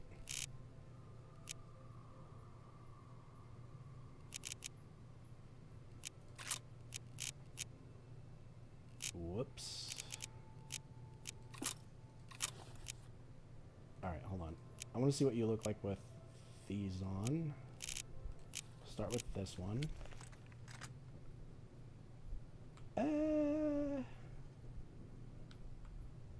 Okay. It being thin might be a good thing. Hold on. What does the other one look like? It's a little bit bulkier. There's a little too much clipping. Alright. Let's distribute the weight. Wear the thin one. And I'm going to put that one back. Yeah, that's good.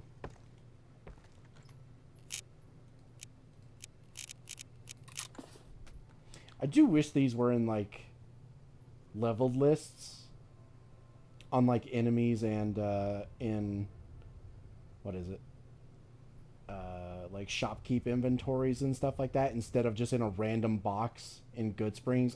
I hate when mods do this. I hate when mods just throw all their shit in Goodsprings and then doesn't add them to the leveled lists. Like, come on. I like these, but God, this is annoying. Put it in the leveled list, please, for the love of God.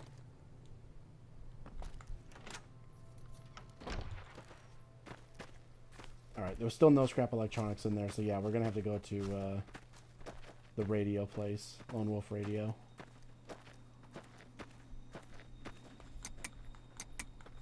Wait, did I already search that?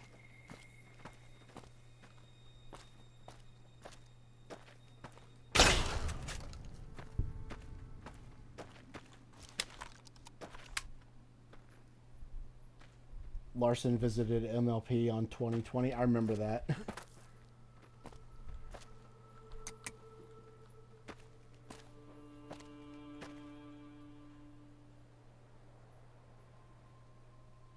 G4 was canceled because the 6 years old turned 15 years old, so they said, nah, they won't buy stuff anymore. Which was so stupid because it's like, bruh, you have people over the age of 40 watching this show, and you think that people going from 6 to 15 is going to make any kind of difference? That's so stupid. Especially when most of the things that people were, like, begging for to buy was coming from the older people saying, like, hey, if you make this thing, we will buy the fuck out of it. And they just wouldn't do it for some reason.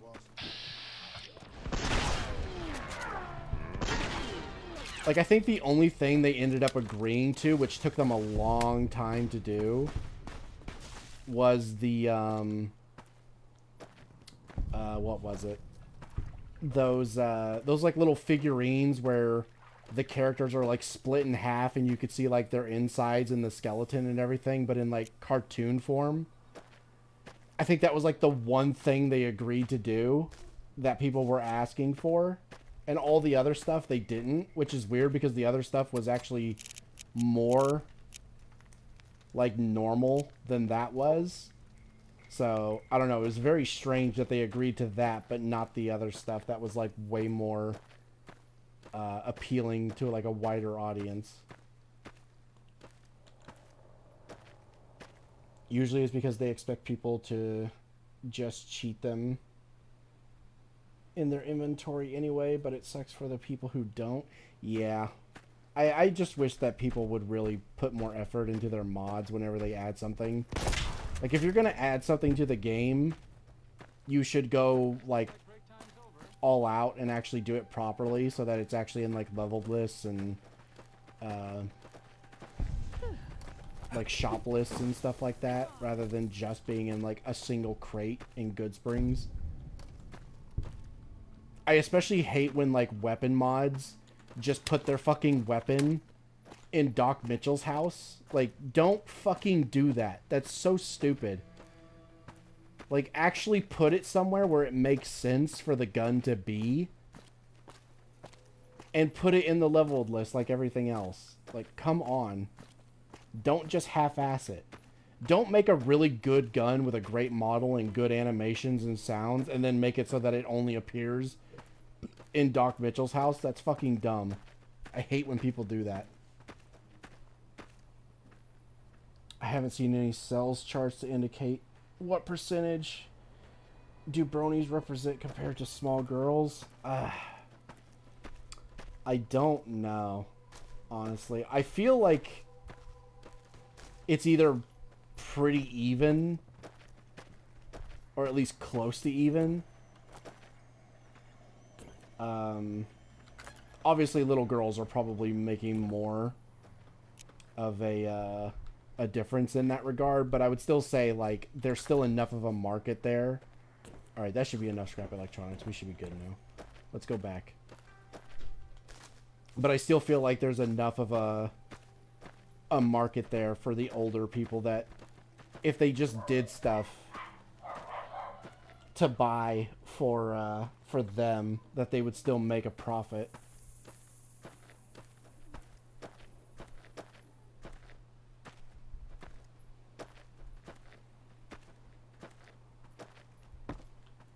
Doc Mitchell owns the only copy, clearly. I think the word we are looking for is complete. We want the mod to be complete. Basically, yeah.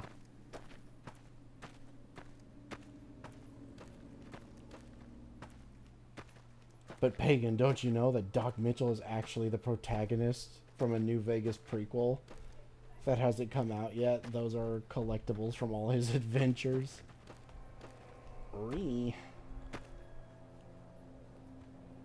And yet in my game he died to a single bark scorpion while visiting the graveyard. How sad.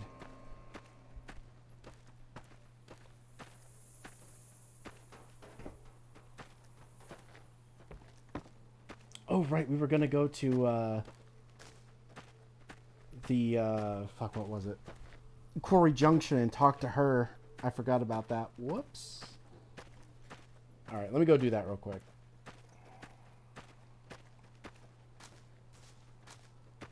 Soap operas such as The Bold and the Beautiful can run for decades.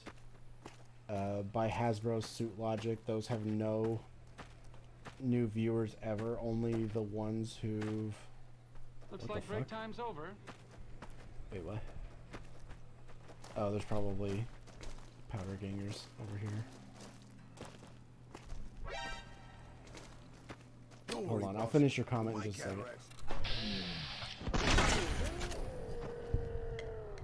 Oh shit. I just killed 2 of them in one shot. Nice.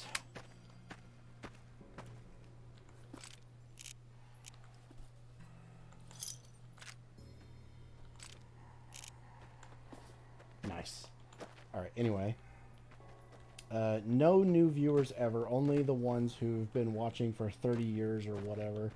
Yeah, apparently. I get, for some reason, that's what they think, which is so stupid. It's clearly not how it works, but they don't care. Well, yeah, he's old and has a bum leg from that time he took a Legion Spear to the knee. Oh my god. Nice of them to line up for the shot, yeah. G4 is definitely quite an odd place right now when you think about it. I still see some MLP merch when I go to places and there are bronies who make decent views, yet G4 feels in life support. Yeah. It's very strange. Even the show itself, like G4 itself, was very strange in that it was really, really good for the first couple of seasons. I will say I do think season 4 is the best season. However,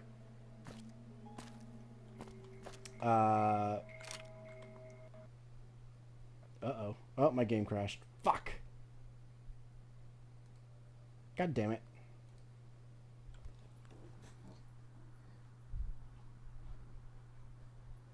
Anyway, I do think that season 4 was the best season, but it's still kind of a weird place where G4 is so revered, and yet there was more bad seasons of the show than there was good.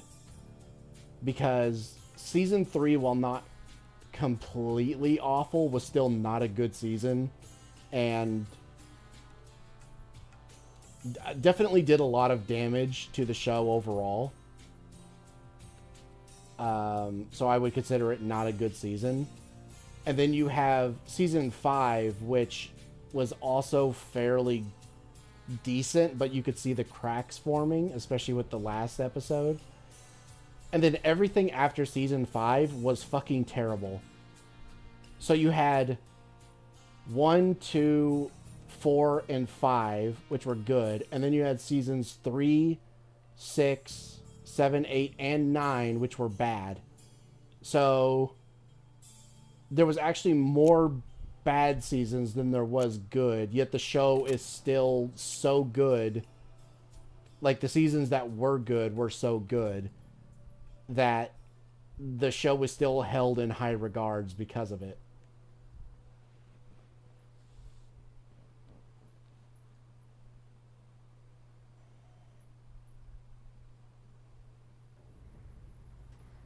I say season 2 is the best season, but 4 is still good. I would have agreed with you before the rewatch. However, rewatching the show, I do feel that season 4 is a little bit more consistent in its quality. Although season 2 is still really good. It's definitely one of the better seasons of the entire show, but I wouldn't say it's the best. I would probably say that season 4 had the best overall quality. But yeah, season 2 is still definitely really, really, really good.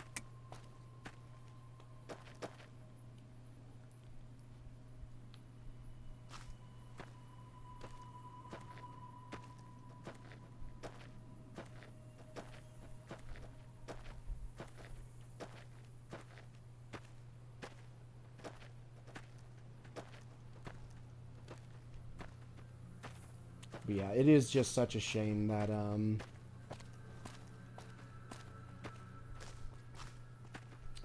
that the show just kind of, I don't know, it was such a mistreated show too, despite how good it was, because the whole thing about season 3, okay, so the thing about season 3 is that the syndication cap was coming up, meaning that once the syndication had been reached, Hasbro was ready to just can the show after that because they didn't feel it was doing that well. So they told them that they needed to like wrap it up as soon as possible. So they had to skip a lot of like build up and stuff that they had been planning to do, and they had to rush everything to get it all done in one season. And it ended up not even being a full season. It was the shortest season out of the entire show as well. And because of that, they ended up rushing the ending. Most of the episodes were forgettable or just not very good to begin with because they were working on such like a short time limit. But they had to like rush the end, and we got like the Twi'lek shit, which was supposed to be something that was saved for near the end of the show, but then they had to do it early because they thought it was going to be over. And then it wasn't until after they released season 3 that Hasbro was like, oh, actually the show is doing really well, so we're going to approve it for like another 3 seasons or something. And because of that,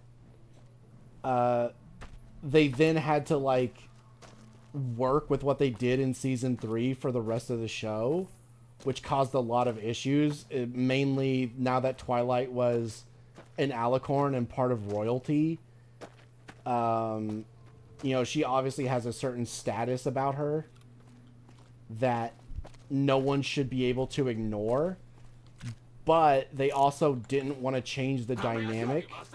Shush. They didn't want to change the dynamic of her character with her friends and the rest of the world. So they just had characters ignore the fact that she's an alicorn, and basically it's as if her character never changed. They still treat her how she was before, even though she's not, and she shouldn't be treated the same. To the point that it's kind of weird that like people will just ignore her or disobey her when, you know, it should be obvious that that's a really bad idea. But the show just didn't want to acknowledge that, you know, she had ascended. And yeah, it just created a lot of problems for the show because of that. And it kind of threw everything out of whack because basically the finale of the show had now been like jumped all the way to like the 3rd season. So now they have to come up with a new finale and shit like that, and just, yeah, it fucked things pretty bad.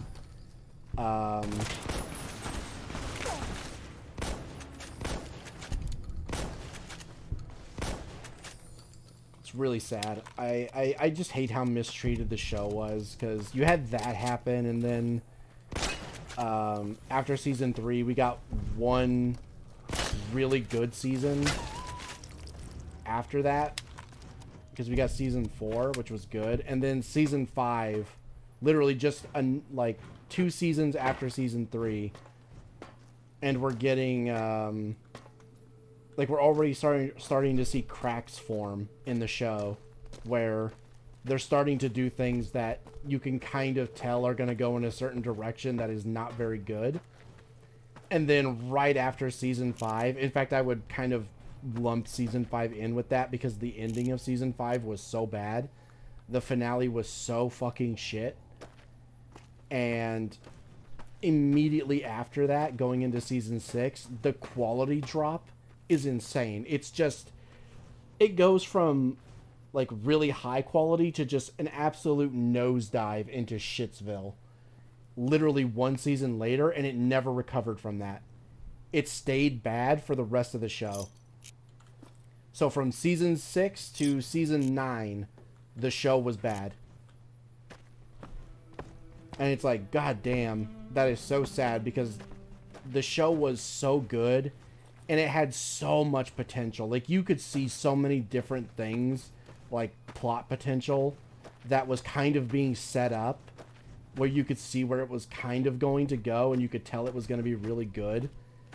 And then all of it gets fucking dropped by the new writers. And because of how they had to restructure the show because of season 3, it really just fucked everything over and just kept it from reaching the potential that it had. And it's really sad. And it's one of the reasons why I kind of wish that I had access to, like, the license so that I could remake the show. Because I've got... me and a couple of other friends have, like, talked, like, how we would change certain episodes and then how we would change certain seasons and add certain plot points and plot lines and stuff like that, and how we would, like, continue certain plot threads that were introduced in the show and how much better it would have been and stuff like that. And it's like, God, if we had access to this show, like, we could do such great things with it, but because Hasbro is Hasbro, that'll just never happen. And it's so sad because it'll never get to see its full potential. And I fucking hate it. The show had more Twi'lek episodes than Twilight episodes, and I hate it. Yeah, I can't stand that.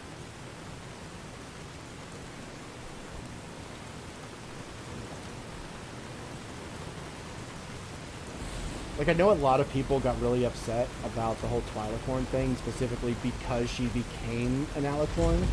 My issue isn't that she became an Alicorn, because I feel like that is where the show was going. My issue is that it happened in season 3. Because they had to rush the show because they thought it was ending, so they, you know, they needed to do the finale right away. And because of that, that fucked over so much, like, plot threads and stuff for later.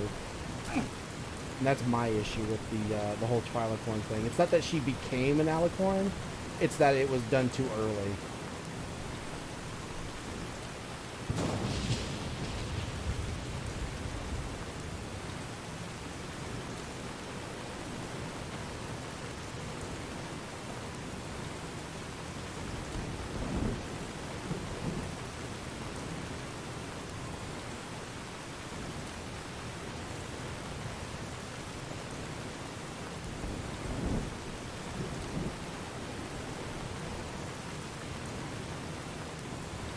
The last Amy Keating Rogers episode was about a Jew convincing a mayor to become a generic pop star, and her quitting to sing back about the pride on her land. Seriously, what did she mean by this?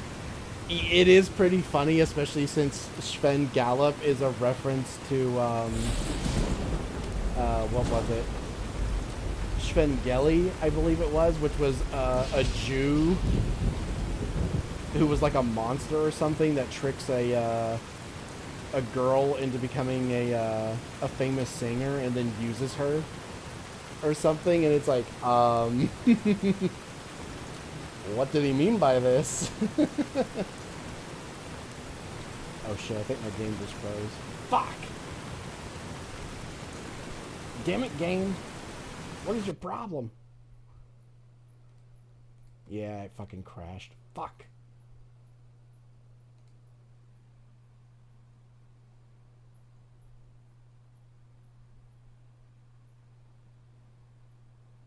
To be fair, almost anyone who cared and followed the OG lore could do it better. I mean, yeah, probably.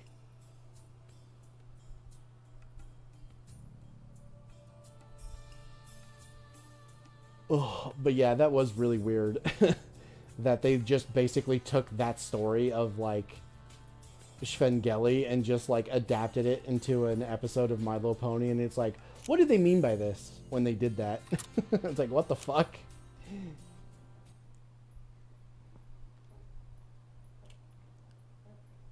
I mean, if it works, I guess, but still, it is really weird that they just straight up reference that.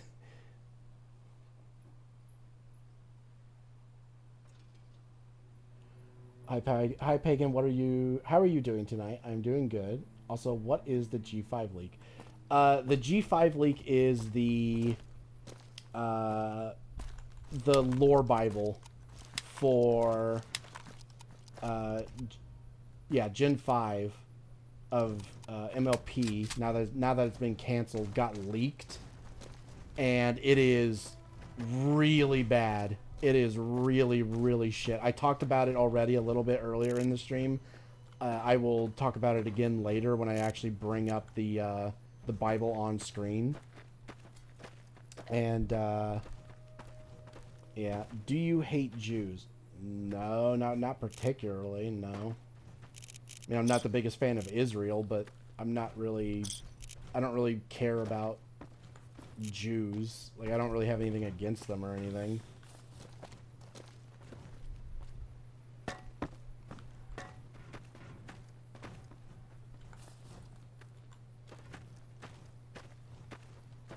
I just find it funny that they did an episode of My Little Pony that's literally about a story about how evil a certain Jew was, and it's like, that's a little weird. It's a little odd. Like, of all the things that you could adapt into a story, why that one? Very strange.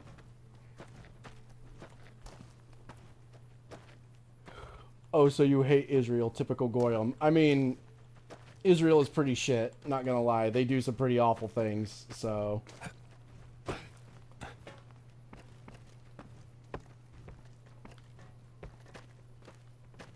I mean, don't get me wrong, I do feel like Israel is getting a little too much flack for all the shit with Palestine, but at the same time, they are doing some fucked up shit, and yeah, it is a little weird how we just kind of ignore a lot of what they do just because they're Israel, and it's like, there's some stuff here where it's like, I feel like we shouldn't be ignoring some of this stuff, and we just are, and that's a little weird. It's like, maybe we shouldn't be ignoring everything they do.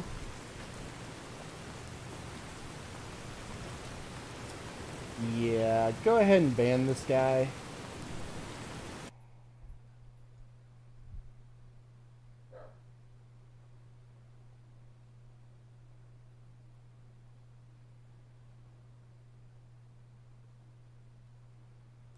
Yeah, let me just go ahead and hide this guy from chat. I don't want to see any of his stuff. Let's see.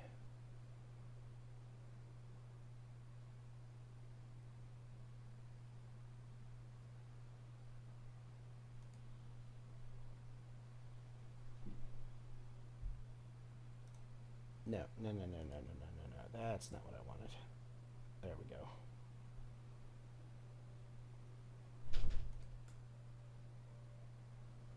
God damn it. Why does that keep happening? That. And then... there. Stay gone. There we go.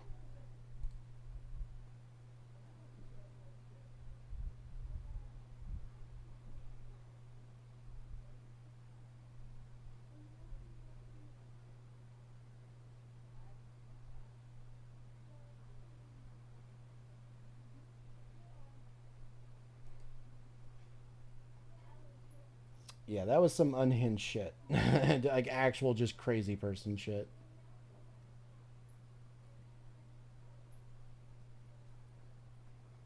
Alright, let me scroll back up. I hope Hasbro does not sell the IP of MLP to Disney. I get the feeling they do even worse. Oh, yeah, no. If Disney got it, oof. Oof, yeah, no, that would be the end. If Disney got a hold of fucking MLP, that would just be fucking absolute shit. That would be awful. It's like, imagine how bad it would be when it's already like G5 was already terrible, and that was just from them taking inspiration from new Star Wars. Imagine if the people behind that shit actually got to make MLP. Like, not just inspired by, but the literal people behind that shit actually had control over MLP. Oof. Oof, that would be bad.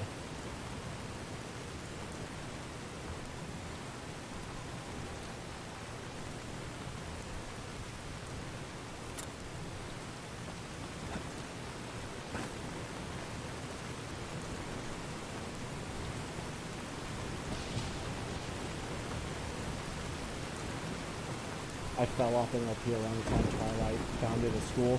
Yeah, I fell off right after season 6. After season 6 had ended, that was pretty much it.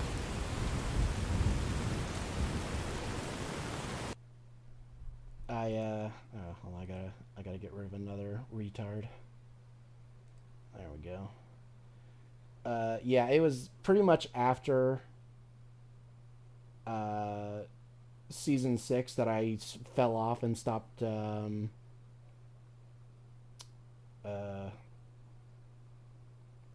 stopped watching the show. And it wasn't until like a couple years after that that I decided to come back and watch the rest of the series. And I guess I was like second monitoring it because I don't remember hardly anything from seasons 7 to 9 at all. So rewatching it is weird because I remembered season 6 being the worst season, but having rewatched most of season 7 again, it's like night and day that 7 is way worse. And apparently season 8 is even worse than that. And it's like, oh God. Oh God. I must have really, like, pushed it out of my head how bad the rest of the show was. Because, Jesus, it's awful. I stopped caring before season 5 started. Yeah, I mean, that's probably the best thing to have done, honestly.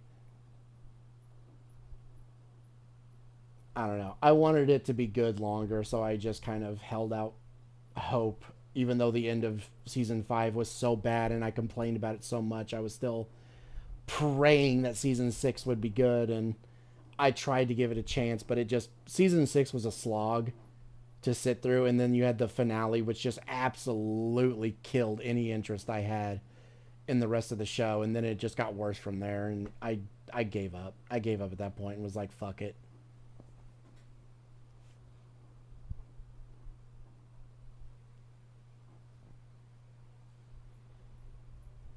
Did they put the Caligari plan into MLP? I don't know what that is.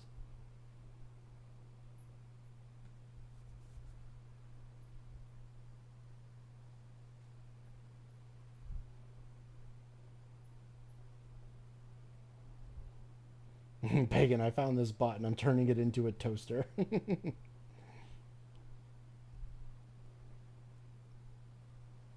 I think it might be a good idea to set the chat to sub only. I mean, maybe.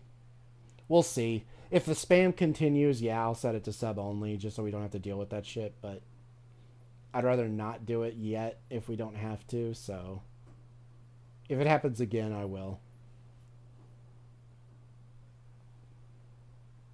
I think he ran out of accounts. Yeah, hopefully.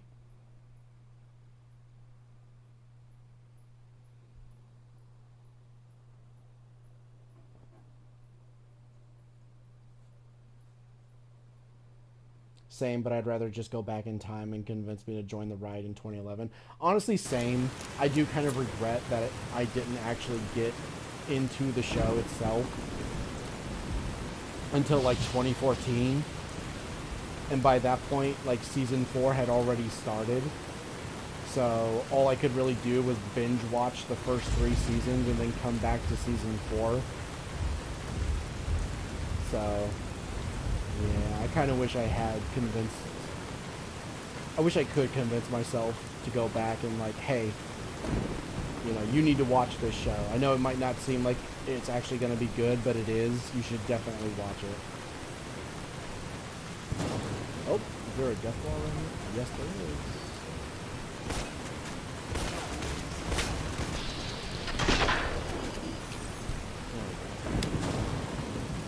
Oh, God, we got another one. Alright. Yeah, I'm gonna set it to sub only just so we don't have to deal with this shit. Let's see.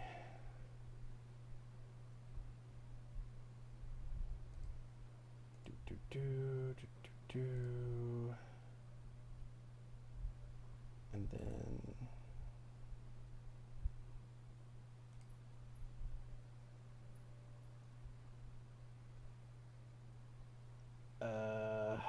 crap.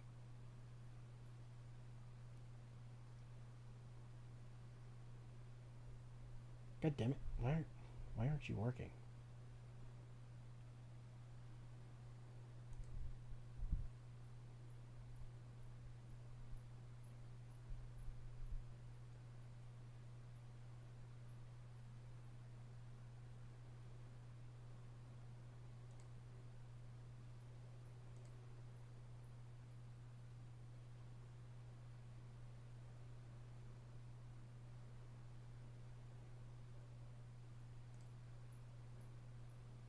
God dang it. Hold on.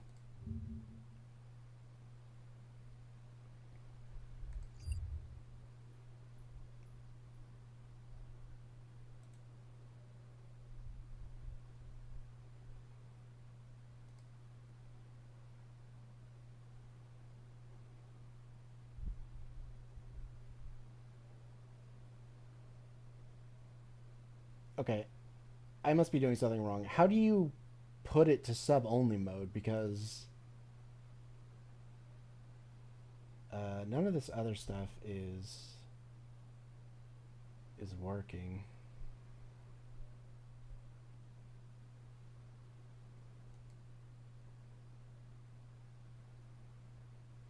No, that's not it. God damn it.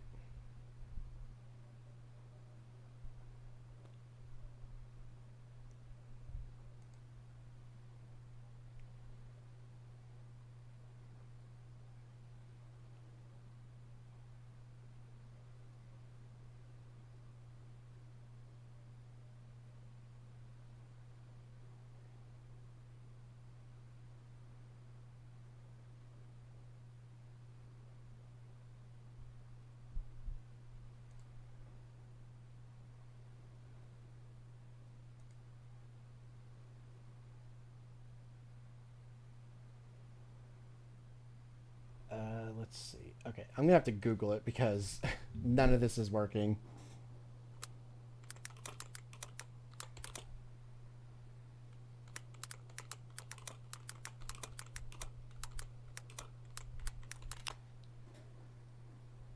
Let's see.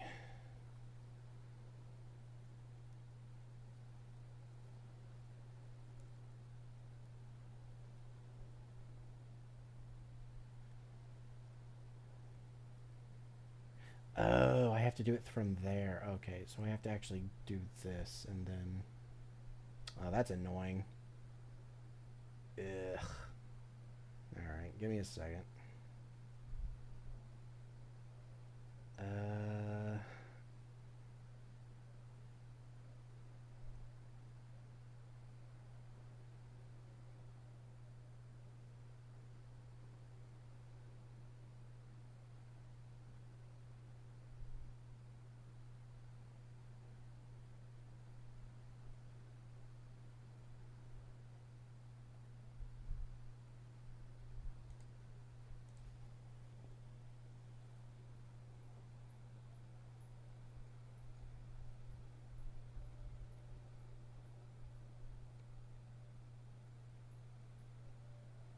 It said the option was right here, but I don't actually see it.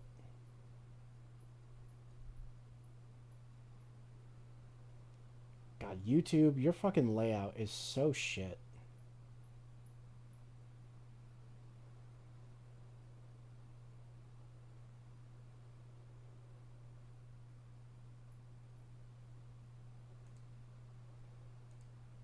No, that's not it either. God dang it.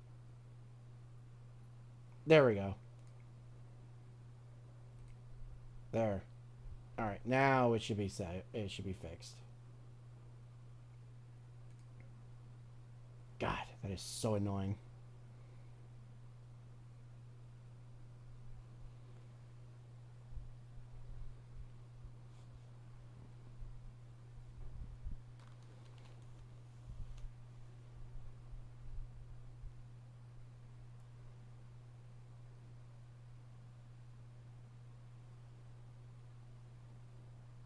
Alright. Yeah, let's hope that fixes it. Continue.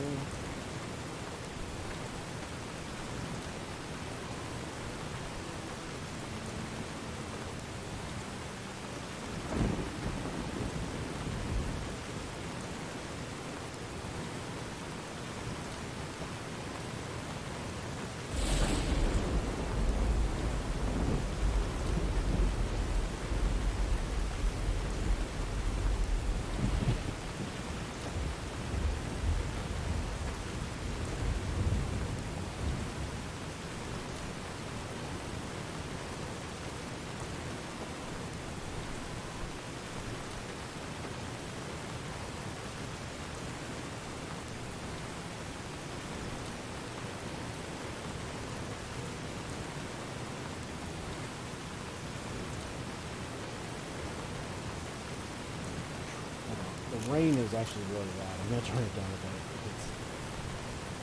It could stand to be a little quieter.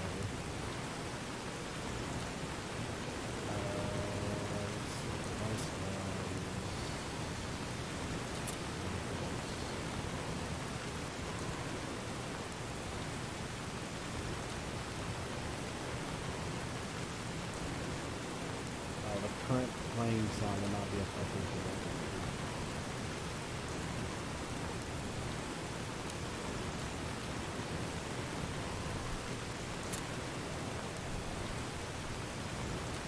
Increase to make it faster. Let's do that.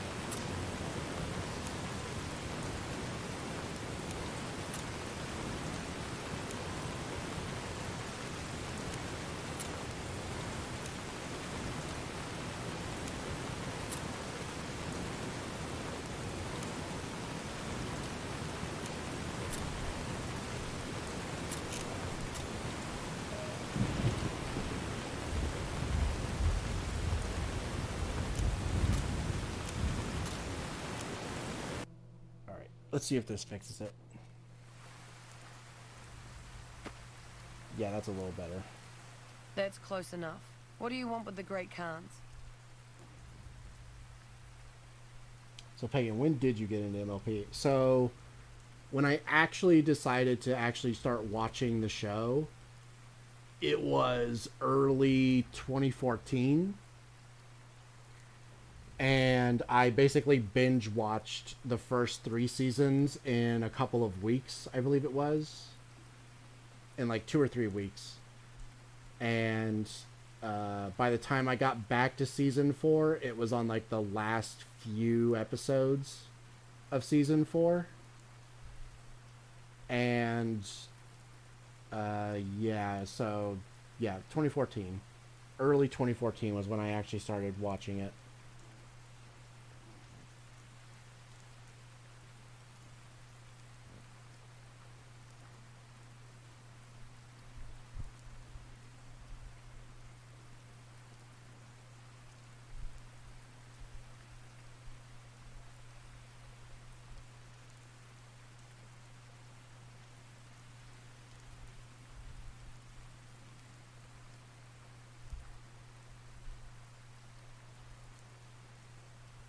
Seems like that Israel question was bait, so they would know rather or not to sick their bot legion on you, or not if they did not like your answer. Yeah, that's definitely what it seemed. I had a feeling when they were just saying like, "Oh my God, you don't like Jews" and shit like that. I was like, I think I know where this is gonna go, and yep, it went exactly where I thought it was gonna go. Better to get it out of the way early, though, rather than sit here and play games. Awaiting a delivery, but it's a no-show. I'm guessing that the death claws in the quarry have something to do with that. Favorite and most hated MLP character? Oh, for me, I hate Celestia. What? And favorite is Applejack. My most hated MLP character? Probably Starlight.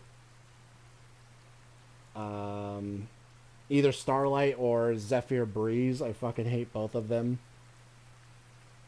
immensely. Mainly for what Starlight represents as a character in the show. I fucking hate her. Favorite character? Ooh. That's a tough one.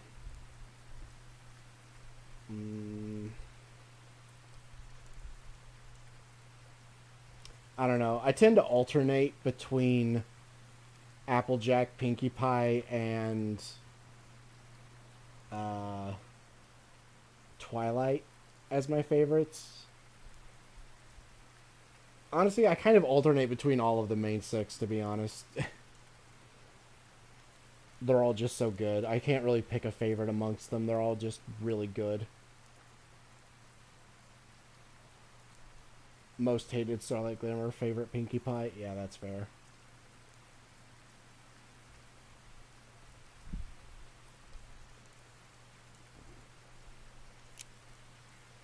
Supplies to make chems. The NCR's the best source since they're hard to come by anywhere else. We don't really use the chems ourselves, just sell them to anybody with the caps. If it ends up hurting the NCR in the process, that's a bonus.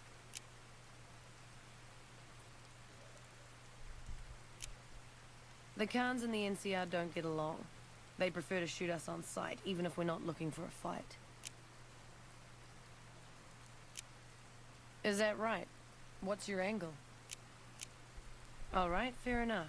You help us out, and I'll owe you one. I was expecting a shipment of chemicals. It's usually in a suitcase dropped off in one of the big machines up here. Because of the death clause, I have to assume the suitcase is still in Sloan. Snoop around the place and get it for me.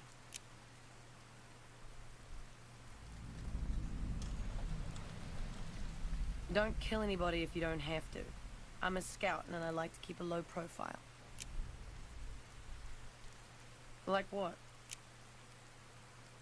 Don't leave a trail. Alright, so let's go back to Sloan.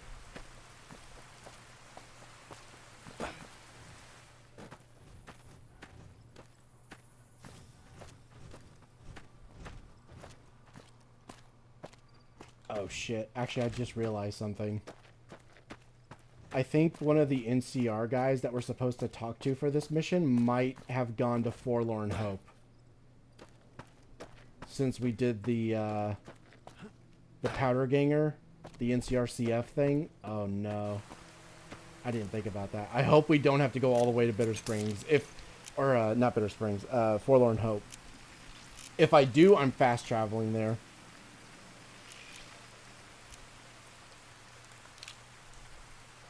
Ooh, actually, here's a chance for us to use the bazooka.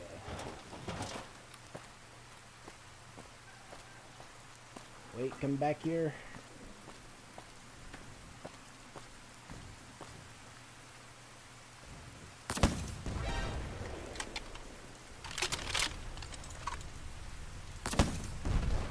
There we go. Nice. Yeah, I want to find the unique version of this thing, but I don't know where it's hidden.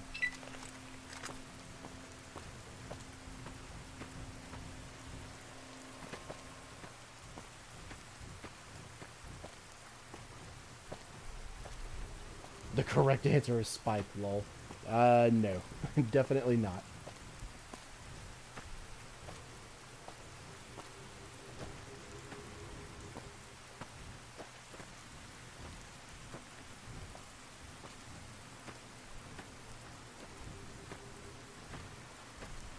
Kiwi accent, go burr.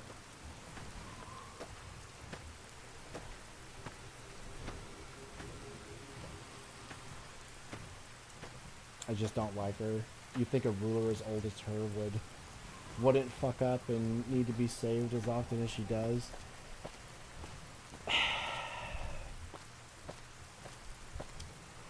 I don't know. I always viewed Celestia and Luna as...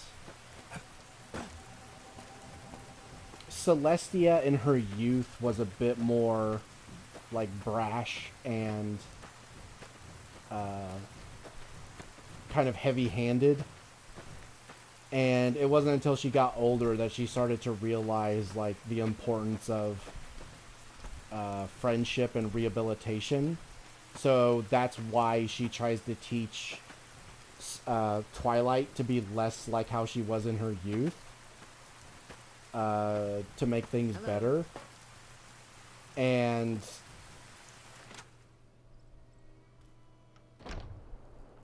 like while the things she did help Equestria in the short term, it caused problems in the in the long term, which is why she's having Twilight deal with it now, because she knows Twilight can deal with it in the long term rather than the short term.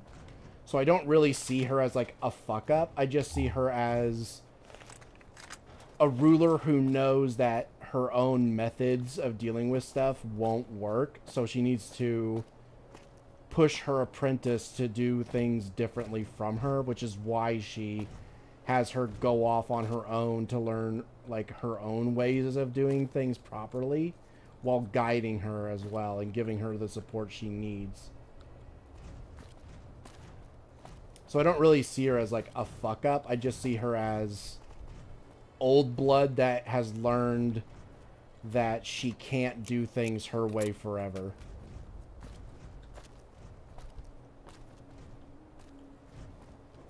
I really like Celestia. I think she's actually a pretty well-rounded character for like what little she actually has in the show.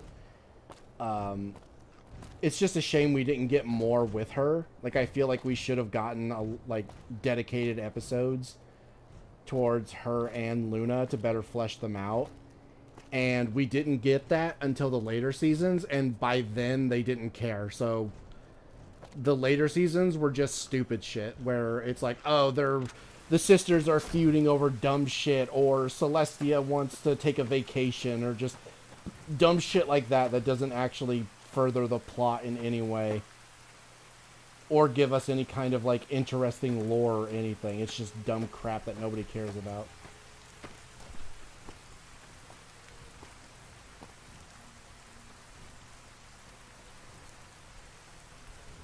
You need something?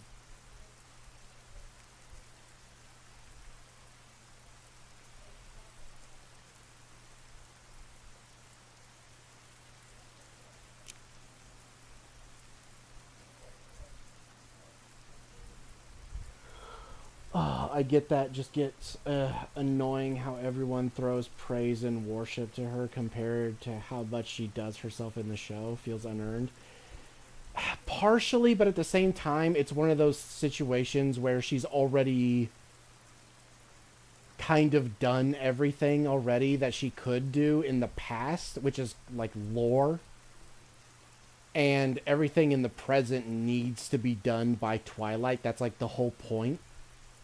So there's not really a whole lot for her to do. And also at the same time, they need her to be able to be, you know, in order for Twilight to actually be able to do anything, they need Celestia to be out of the picture. So unfortunately, both her and Luna, it's not just Celestia, her and Luna get the Worf effect where anytime a new threat shows up, they get fucking bodied. Because, oh, well, we have to show how dangerous the threat is. And how better do we do that than having them, defeat the current ruler of Equestria? So let's just have Celestia and Luna either not show up or have them get bodied. So that way Twilight and her friends can deal with it instead. And it's like, ugh. I hate that shit. That's less of a criticism of the characters themselves and more of just how the show treats them. Because that's a problem with a lot of series where a lot of good characters get kind of undone just because of the Worf effect where, well, this character, while nothing inherently wrong with them, will always be fucking defeated because if they weren't defeated, the threat would be dealt with in like 5 minutes. So we can't have that or else the episode can't happen. And rather than writing a realistic situation to get them out of the picture, they just have them get defeated within like 2 seconds, which is stupid. I hate that shit. I hate when they do that. And unfortunately, MLP is no stranger to that because they did that quite a bit to both Celestia and Luna throughout the show where they get the Worf effect pretty hard. Especially in the movie. Oh my god. The fucking movie was so bad. And right out of the gate, they Worf effect all of the princesses. All of them. Fucking Celestia, Luna, and Cadence all get fucking knocked out of the picture like instantly. Even though they shouldn't have. Like, they weren't surprised. They weren't taken by surprise or ambushed or anything like that. The fucking villain is literally giving their villain speech for, like, a solid 3 minutes before they actually do anything. And none of the princesses do fucking anything about it. Not even Twilight. None of them do anything. They just sit there and let them do it. And then, instead of dodging or trying to get away from, you know, the fucking Deus Ex Machina bombs that they're throwing, They basically just sit there and take it, all except Luna, who actually tries to escape, although she does it way too late. She actually at least tries to do something, and she still gets fucking taken out immediately. I hate it. I hate that shit so much.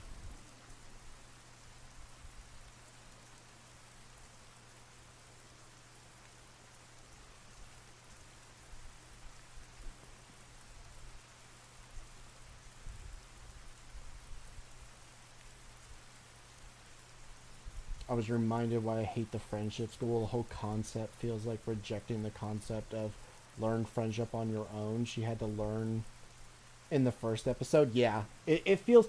Everything about the later seasons feels artificial.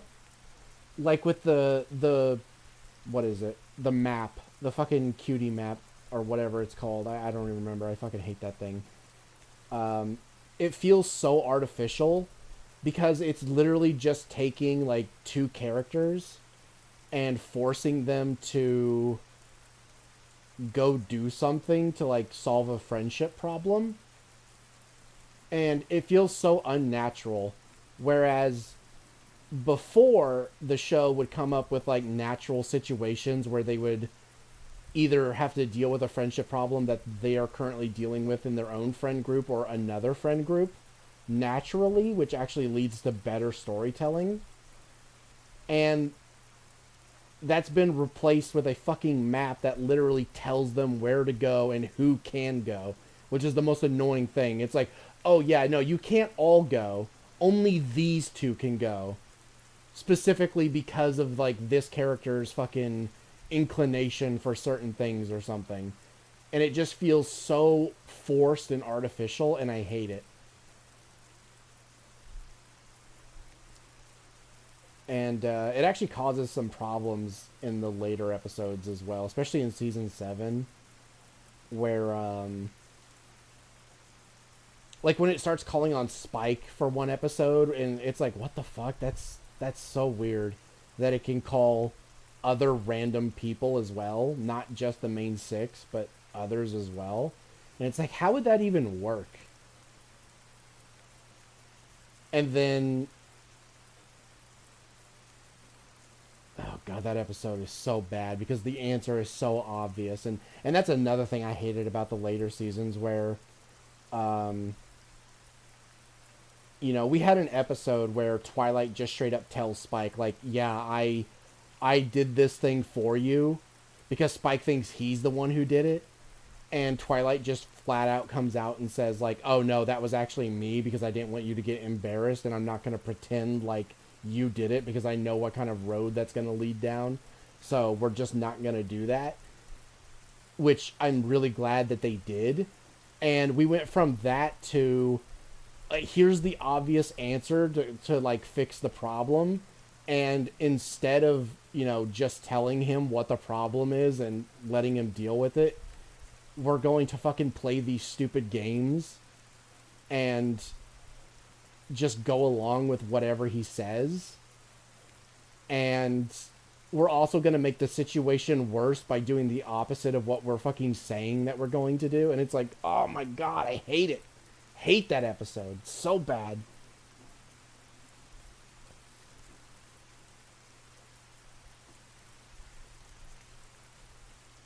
It's like God telling them, hey, you two have to go. Why? Because I say so. Yeah, it really is. Especially in that one episode with, like, where Pinky and Dash have to go to the Griffin Kingdom. That one is incredibly fucked up, because the only reason that things get resolved is because Rainbow Dash nearly fucking dies. And they need Gilda to, like, help save her. Which is what, like, helps them get back together and like solve the whole friendship problem thing, which means that the map needed them to be separated. They needed the friend group to be separated artificially so that Rainbow Dash could be put in a situation where she nearly fucking dies. And it's like, what the fuck? That is so morbid and insane. Like, I would never trust the map after that, ever. Where it's like, oh, the only reason you sent me and Pinkie Pie is because Pinkie Pie can't fly and has no magic. So therefore she has no way of saving me. Meaning I would need help from my old friend to not die. And if things had gone sideways and she still decided not to save me, I would literally be dead right now. It's like, yeah, no, after that, I would never trust the map ever again. In fact, I would probably have it smashed.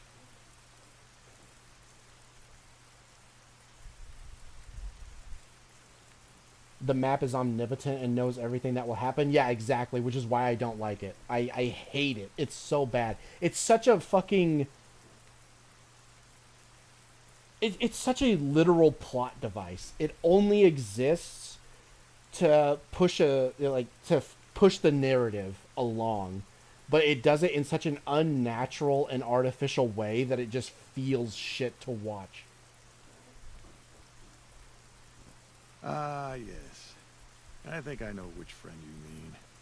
Even if there weren't death claws in the quarry, there'd still be no delivery. The supplier, a guy in Prim named Tyrone, is a cheating son of a bitch who won't deliver even though he's already been paid in advance. At least it doesn't talk. I mean, it might as well with the fucking ringing that it does on the fucking cutie marks. It's literally just an alarm clock that goes off until you do what it says.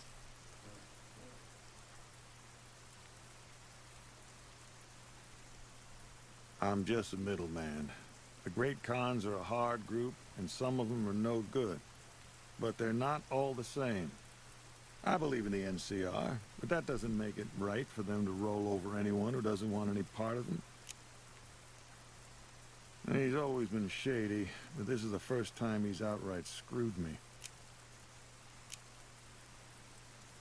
She's my daughter. Takes a little too much after her mother, rest her soul.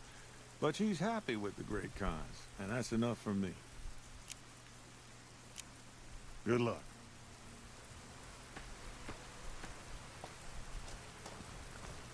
Alright. Is Tyrone at Prim, or is he... Oh, it's not even telling me.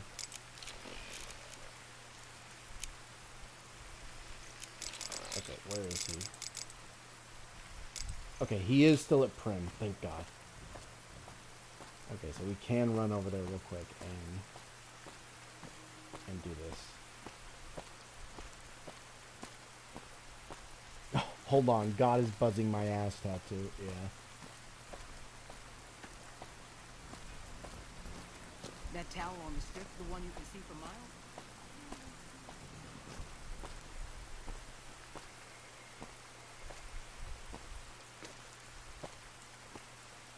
I wish I had a map that would make my ass tell me what to do. At least then my life would have direction.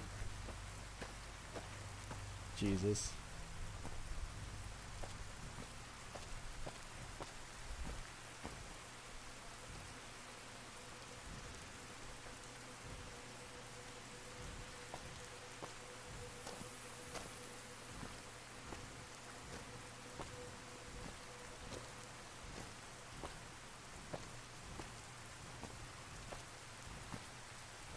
God, and the other thing too that really annoys me about that episode is the whole thing with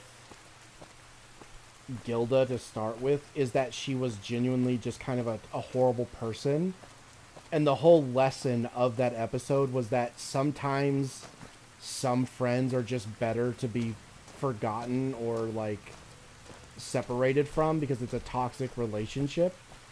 And you should have the wherewithal and autonomy to tell those people no. And if they can't accept you or your new friends who are better for you, then it's probably a better idea to just cut that person off and move on with your life to something healthier. And then here's the map being like, no, actually you should still be friends with that person. Go apologize. Go be friends with them again. You were wrong. You were in the wrong. And it's like, what the fuck? It's so fucking shit, man. I fucking hate that episode. Especially since it amounts to nothing. Like, I don't think we ever see Gilda again. Outside of maybe the very, like, the finale of season 9 where she shows up for, like, 2 seconds in the background.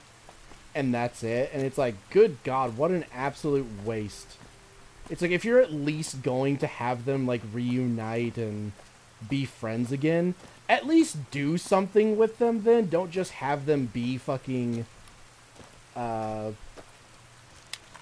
worry, boss. We might get right. don't just have them, like, disappear and then, like, never improve or show that they're, like, a better person than they were back then. You know? Like, do something.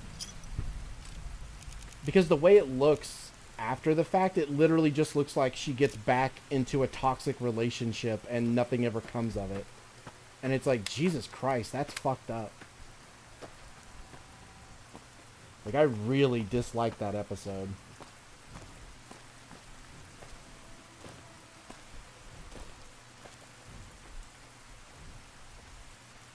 I really hate that insistence the later seasons have that friendship must last forever. Yeah, I think that's another big problem with the later seasons is it doesn't actually understand what the show was about or what the story was trying to say in previous episodes. Because the show wasn't about, like, how friendship needs to be mandatory or forced on everyone and all this other stuff. It was literal, like, life advice on how, you know, certain relationships can work out and, like, how you can have a better social life and stuff like that. And sometimes it's not easy. Sometimes it means making hard choices. Sometimes it means letting stuff go. Sometimes it even means losing friendships in place of other ones and stuff like that. And it's like, you know, it was actually rather adult for, like, the messages it was trying to, I'm Sergeant McGee. I'm from the hub, Okay, you're literally useless. You know, it was rather adult for the stuff that it was trying to teach kids and stuff like that, and it was actually really good. And then the later seasons just has this, like, really fucking childish worldview of everyone needs to be friends at all times. No matter what. And that friendship needs to be forced on everyone, even if they don't want it. And it's just really dumb, and I fucking hated it. Although it's funny because they then contradict themselves later where they're like, oh yeah, these 3 villains who are consistently, like, problems all the time, who could actually be reformed because their situations, well, at least one of their situations, well, actually 2 of their situations, could be, like, fixed if they were just given the chance to have it fixed. And instead, they imprison them in stone, which we've already been told in the past is not an actual, like, solution to the problem, because they'll eventually get free and cause problems. Basically giving the villains an empirical victory. Because they said, like, you know, they couldn't be converted and all this other shit, and basically proving them right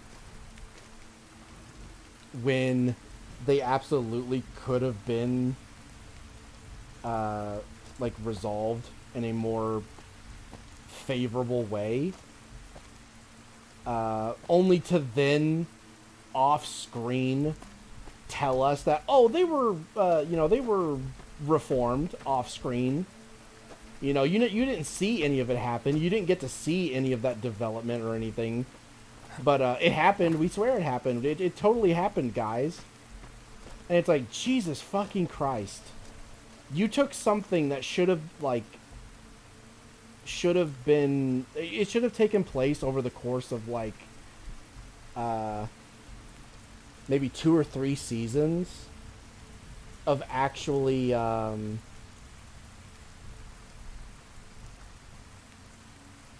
actually reforming these characters in a believable, natural way, and instead literally falling back on the thing that, literally doesn't work, and then just resolving it all off screen and just saying, oh yeah, it totally happened, guys. A complete fucking cop-out. Just, oh, I hated it so much. Pyrrhic? Oh yeah, it is Pyrrhic, isn't it?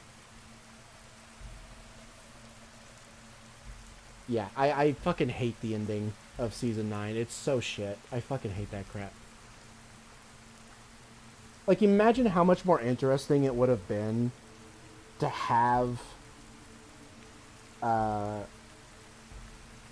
for one, you would have needed to make it so that the changelings weren't completely screwed over and ruined in Season 6 for it to work. I'm going to come out of the rain so you guys can hear me better. So first they would have need to have not fucked up the changelings in Season 6. And then have it so they convince Chrysalis to give, Reformation a chance. Where they could have it so that the changelings who, turned against her in favor of trying this new way, are telling her, hey, things are actually working out pretty well.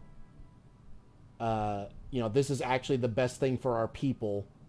And if you actually care about us, then you would at least try this. And then you could have her reluctantly come around and decide to actually give it a chance. And hell, you could even have her trying to sabotage it. You could have her in episodes where whenever there's conflict between the ponies and the changelings, you could have her in the background trying to sabotage it so that it makes it seem like, oh yeah, this can't work, I was right all along. And there would be so much interesting interactions from just that alone. But then you could also have her come around and realize, oh, they actually were able to solve this even with my meddling. And every once in a while she'll have to take a reluctant L and be like, okay, maybe I was wrong about that. Okay, maybe this isn't as bad as it actually seems. Okay, maybe this could actually work. And just keep that going throughout an entire season. Where we're, and we could get some really interesting character development from her. And then at the end of that season, you could have all of the stuff she's learned and all of the progress she's made come to a head where she now has to convince her former partner that, Tyrrhic, to actually, that it's actually working and it's actually good and stuff like that. And she's like, while I may not particularly like the ponies, I still consider you a friend. You are my friend, not them. I'm willing to work with them, but they're not really my friends. You are my friend. And then that could be what brings Tyrrhic around to actually giving Reformation a chance, just because it wouldn't just be him and the ponies, it would be him and Chrysalis.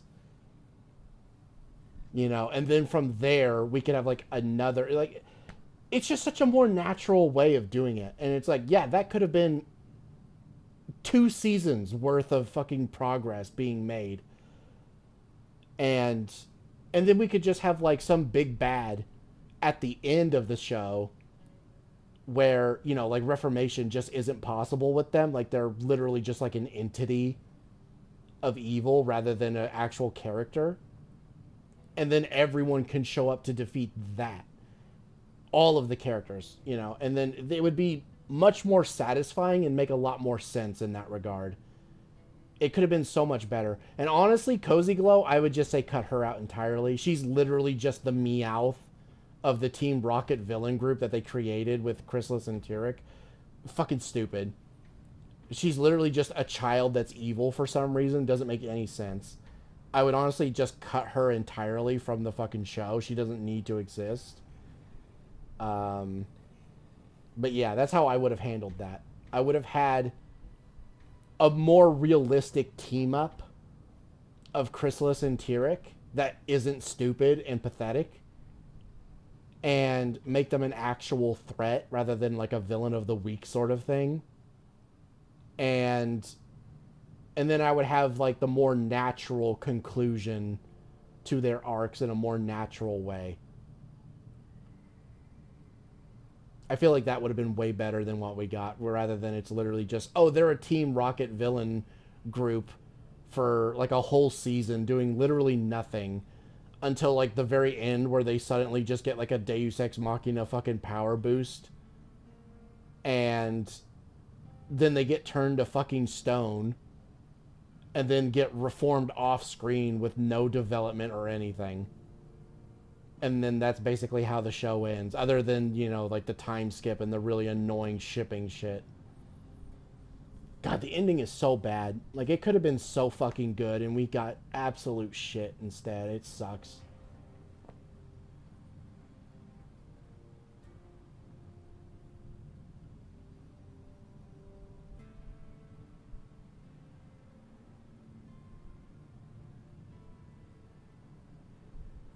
At her first appearance, I thought she was extreme with her methods, but did things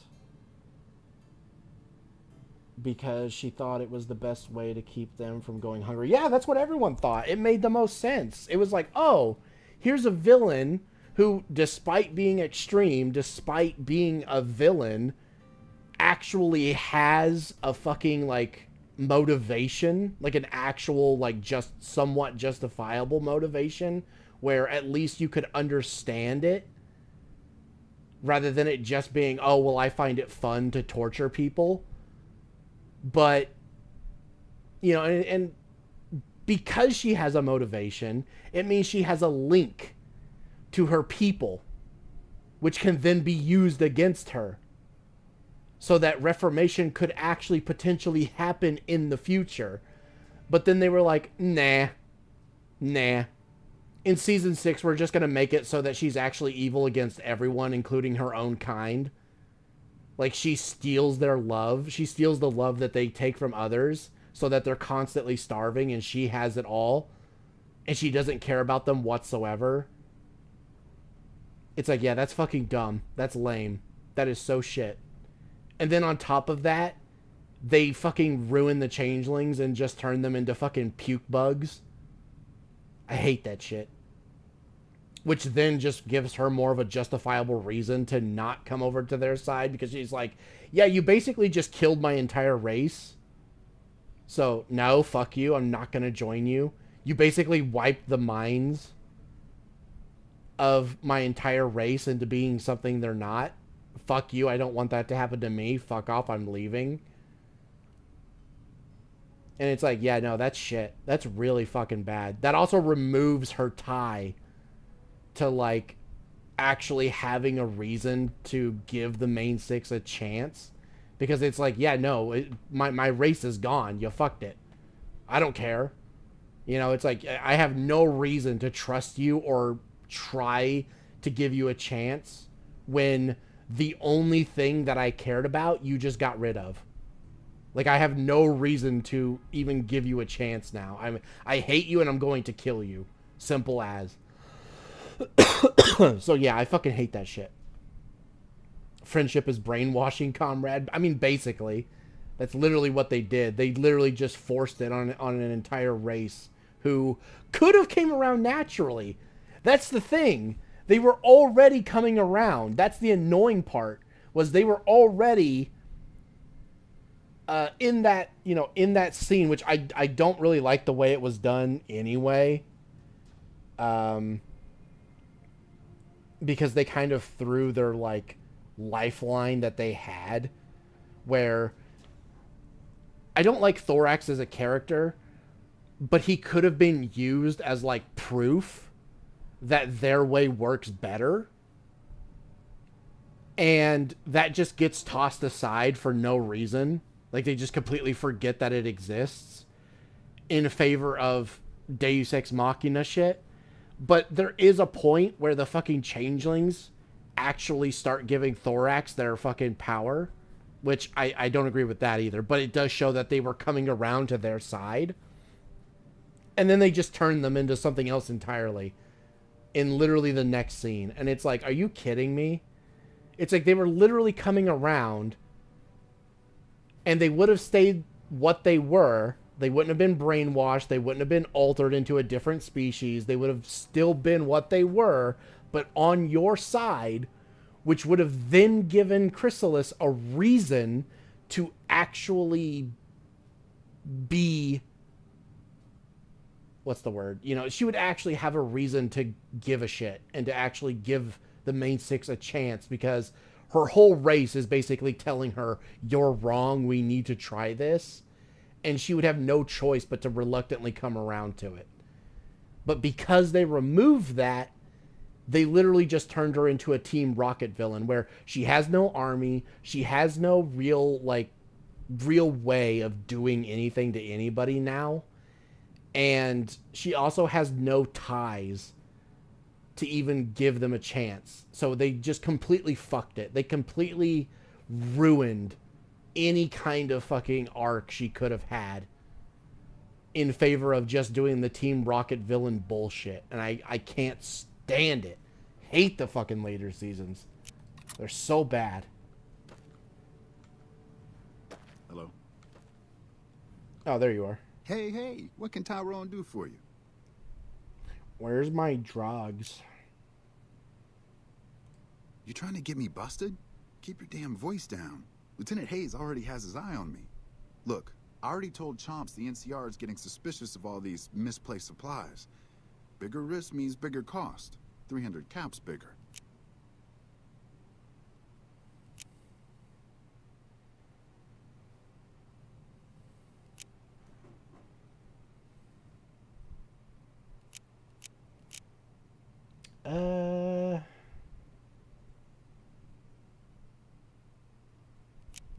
Yeah, that one's just dumb. That just sounds stupid.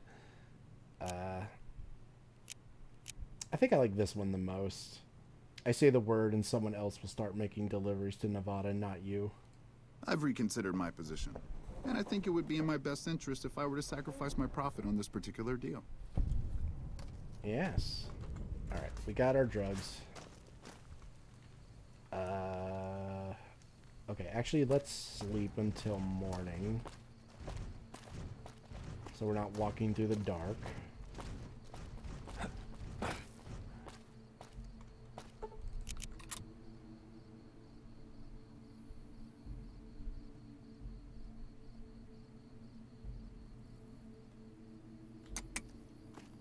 There we go.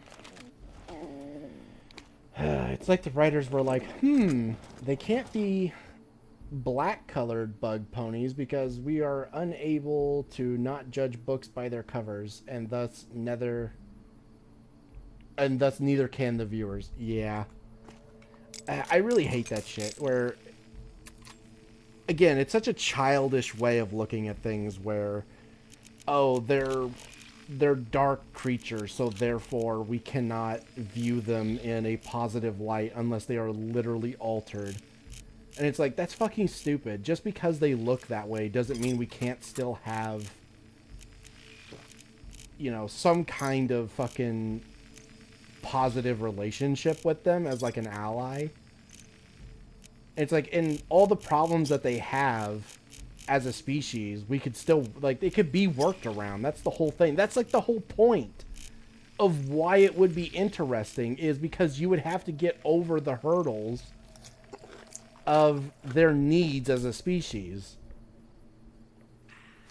Like, I hate that they changed it later where, oh, they can just eat regular food now, and if they need to feed off love, which they don't apparently even need to do, they can just do it off of each other. And it's like, well, that's fucking stupid. Because one, why weren't they already doing that before? You know, if they could always just feed off of each other's love, why not just, you know, sustain each other that way? Even though it doesn't make sense, because you would literally be draining the love out of the person you're doing that to. Meaning, you would, it's the same situation of you're taking $2 out of your pocket and giving it to someone else so that they can then give you the same $2 back later. And it's like, yeah, you're never actually gaining anything. You're just giving the same $2 back and forth. And it's like, that doesn't actually do anything for you guys. So that's already stupid. I hate that they went with that because it just doesn't make sense. But also later, once they become pukelings, they can just eat regular food apparently. And it's like, okay, well that removes their entire, like, the whole thing that made them interesting is the fact that they have to feed off of a particular emotion, and when they do it, they suck you dry of it. It's not just, oh, they take a little bit of it or something like that, or, it's like osmosis where you get to keep, the majority of that emotion while they get some in return. No, it literally drains you. It turns you into a fucking husk if they do it too much. And for them to just take that away and change that entire aspect of their character as like their species so that they could just eat regular food removes any of the, like, it removes the hurdles that you would have in, like, if they were actually doing a reformation thing where, they actually have to try to live alongside this species in a, like, positive way. Where it's like, okay, well, we have to figure out how to resolve this issue where they have to feed off of the love of others in a way where it won't negatively affect either side. And, there's ways around that. There was stuff they could have done. And instead their answer was, oh, well, they can just eat regular food now. They're a completely different species. They're basically just ponies that look stupid. And it's like, oh, that's so lame. That's so lame.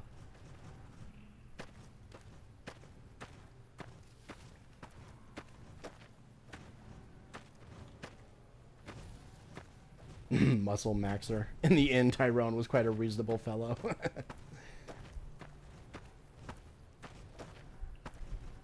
It's like the extension cord plugged into itself for infinite power meme. Yeah, it literally is just like that.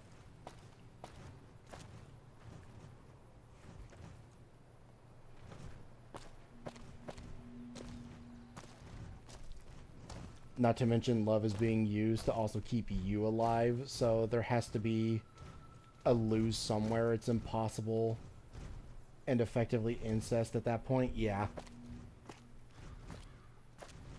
Yeah, it just doesn't make any sense. I hate that fucking plot point that they tried to introduce in Season 6 where, oh yeah, that's how we'll resolve the situation, is they can just feed off of each other, which then turns them into this other race.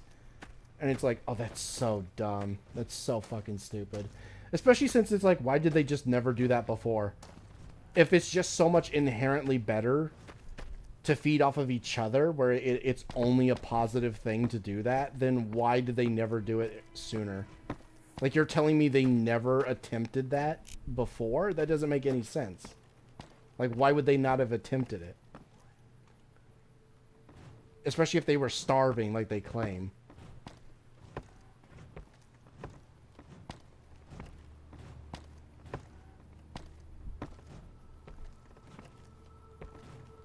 Modern writers would hear it removes the hurdles and think, but that's a good thing, and step not 1 inch farther than that bit. Yeah.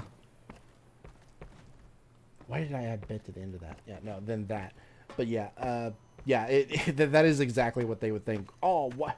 It removes all of the work that we would have to do in writing a story? Well, that's a good thing. So let's do that instead. And it's like, the whole point is that because that hurdle exists, you now have the ability to write episodes around that, where you actually have to, like, find a way to make this relationship work between the two races in a way that is still beneficial to both despite that.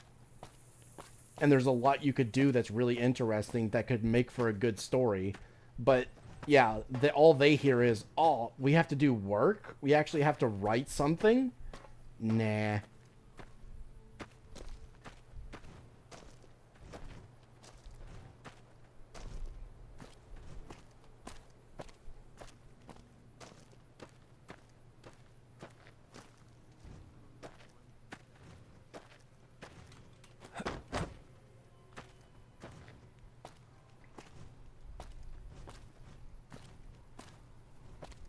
ponies that look stupid and can change form, which they won't unless predators. Yeah, that's God, that's another thing I fucking hate too, is how they went from like they were infiltrators that used their ability to like shapeshift in order to infiltrate essentially what is their food source so that they could actually feed.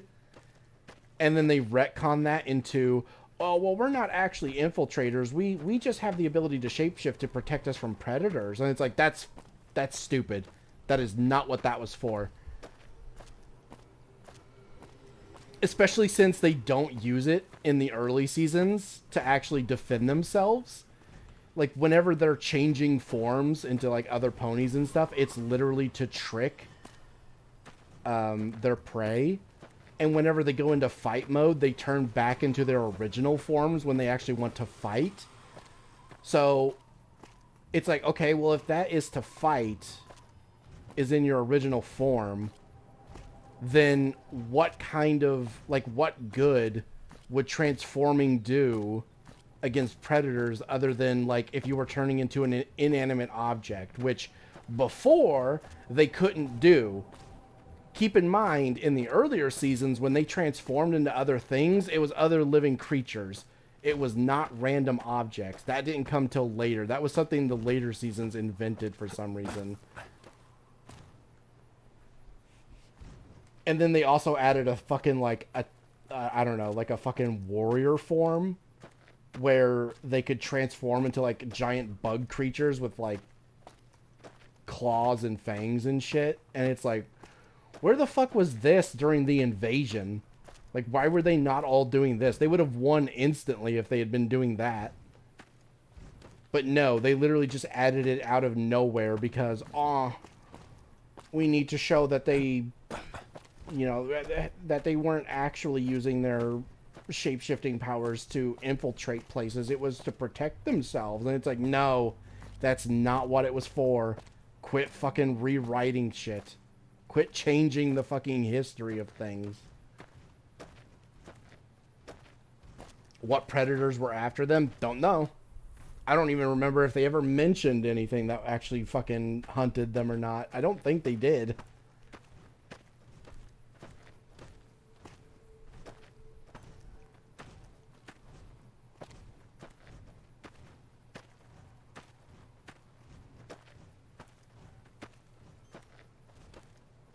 The change was not only dumb, but it also killed their basic IQ. Yeah.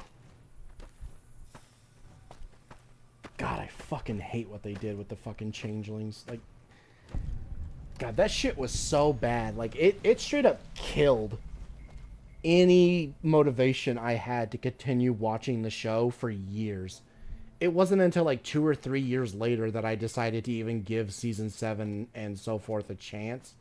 And I was still so checked out when I watched that shit. I don't even remember anything from any of those seasons other than like minor tidbits from like certain episodes. And that was it. The rest I don't even remember. And rewatching it is like experiencing the hell for the first time. Season 7 is such a fucking pain to sit through. I am hating every moment of it.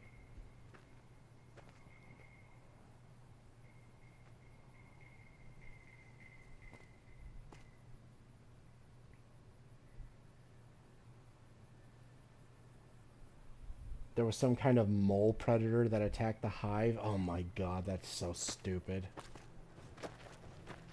What do you want now?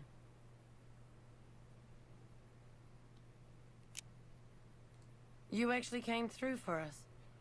I didn't expect that. Anyway, the Great Khans pay their debts and don't forget their friends. If you ever come out to Red Rock Canyon, I'll put in a good word for you. Don't leave. Alright, we're liked. So now we can go buy the safe house. Even though I don't particularly like it, but it's a place we can sleep.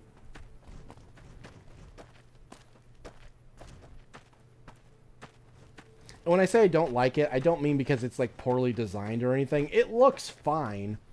If it was anywhere else in Red Rock Canyon, I would be okay with it being there.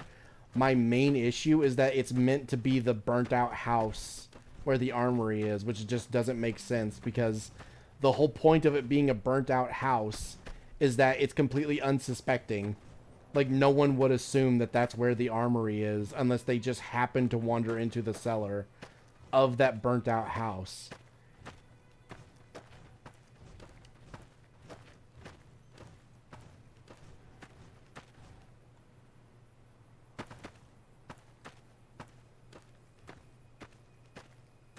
Also, the fact that, you know, everyone still refers to it as the burnt out house, even though it's not a burnt out house.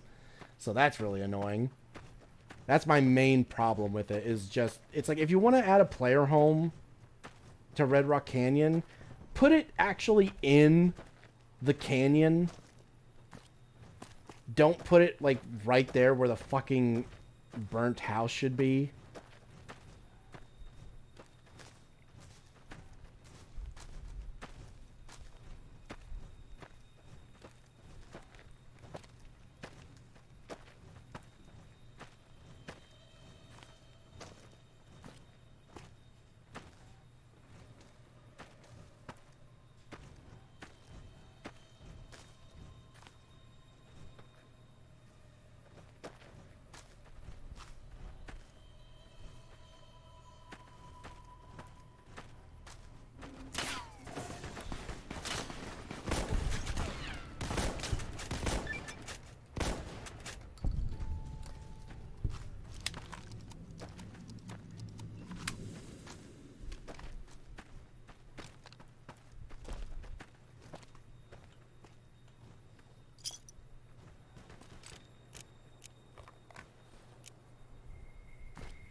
Yeah, I don't want the Legion to spawn again, so we're gonna go around.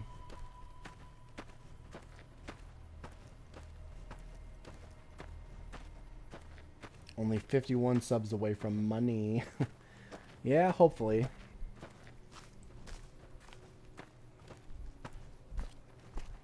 Me firing up my 51 alt accounts to sub to Pagan.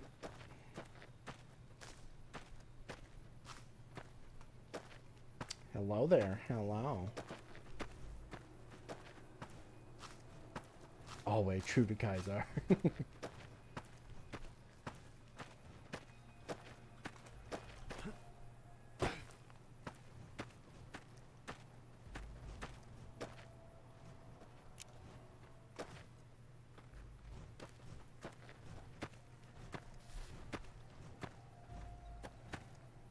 Alright. Once again, you guys wait here. I'll hold up here. Don't Just be don't long. be gone long.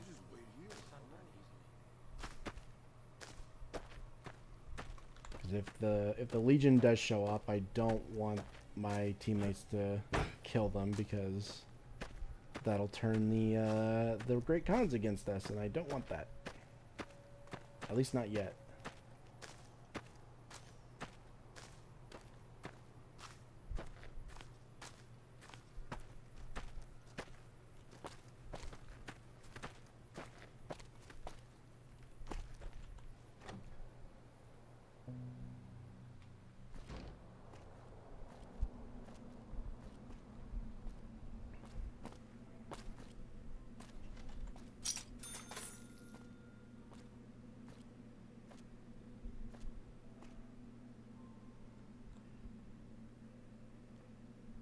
Wait, what? What is all this shit?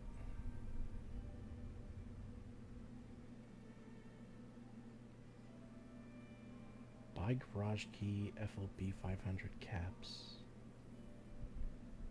Garage upgrades? Okay. Cost 1 red on the rocks tequila and 500 caps. Red on the rocks tequila. Okay. Engine winch.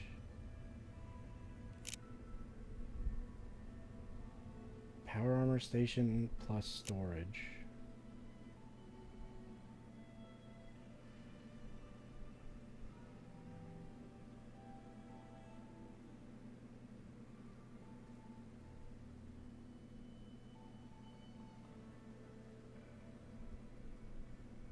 See, why the fuck would the Great Khans have access to this shit? What the fuck? 6 scotches, 6 vodkas, 6 Red on the Rocks whiskey, and 1,500 caps. Jesus. What the fuck? Safe house editions?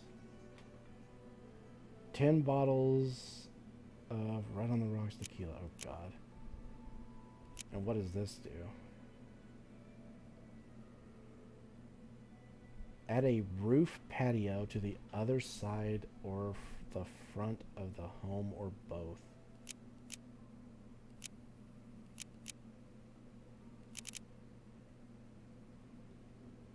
What the fuck? Why is all this even an option? Set up a gun workshop upstairs so you can sort your bullets and crap away from our work area. Cost. Right.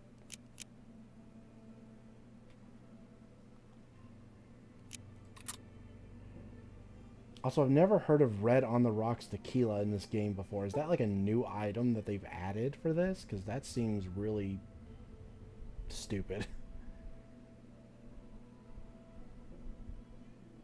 Can be wired up with motion sensors. No need to find a light switch. Just walk into a room and it will light up and turn off when you leave. 500 caps. Sure.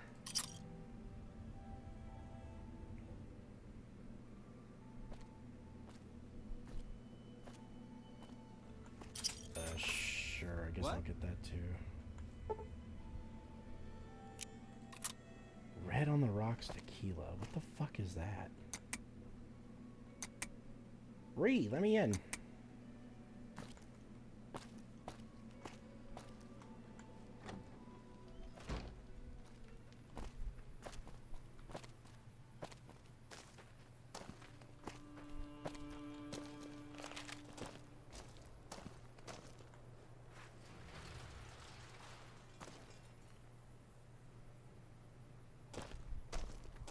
God, I hate that this shit is still here too. I've tried deleting this, like disabling it.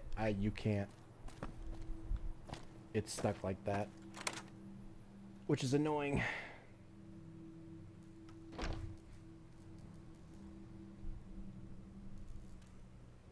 Okay, so apparently the lights are supposed to turn on by themselves.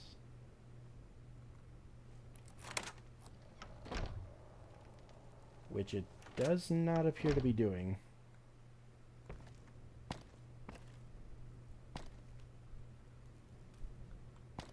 Do I have to turn it on?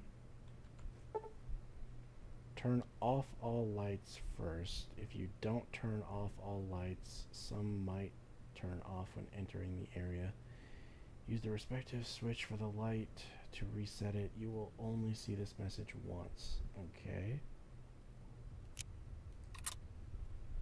I'm pretty sure they're all off, so there we go.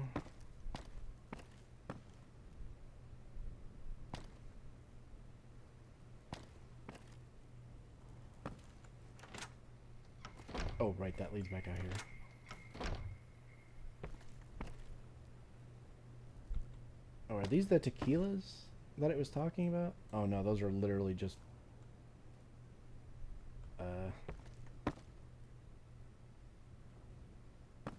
fake things. Requires key. Why do I not have the key to this?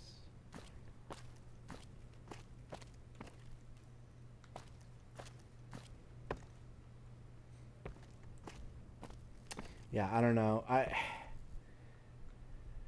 That's the other thing too, is just it's too,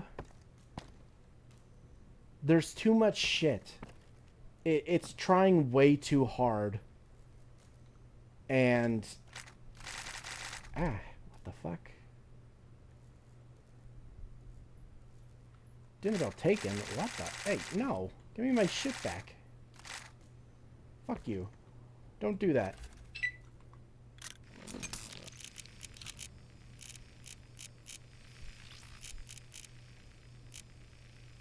Bitch, you took my gun. Quit that. I'm not even pressing anything. It's literally doing that on its own. You fucking bitch.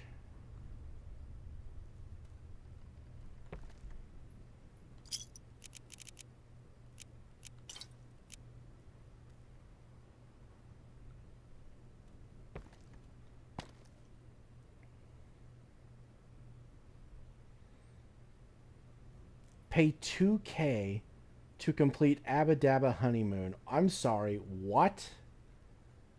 You could just straight up skip fucking quests by paying? Why? Why is that even an option? What the fuck? God. Yeah, this is what I mean by, like,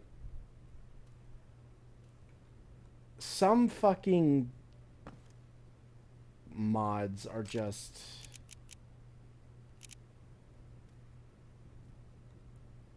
They just go too far sometimes. Wasteland Tequila. Okay, see, that's new. That definitely does not exist in the base game.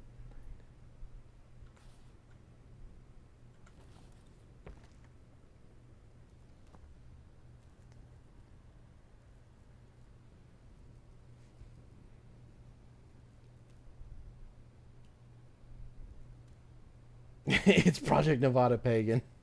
You gotta remove it. Trust. No.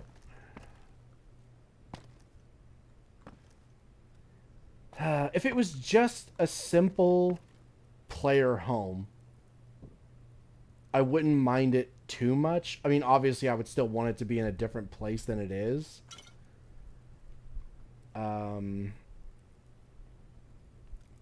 if it was just somewhere in Red Rock Canyon, and it was just a normal fucking player home with stuff that actually made sense for the Great Khans to have, I wouldn't mind it so much. But my problem is, one, the location, and two, the fact that it is full of stuff and upgrades that the Great Khans just would not have access to.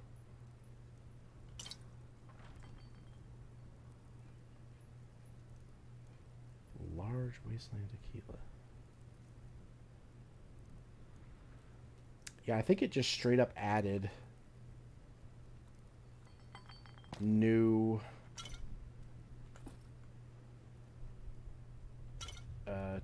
like whiskeys and tequilas to the game.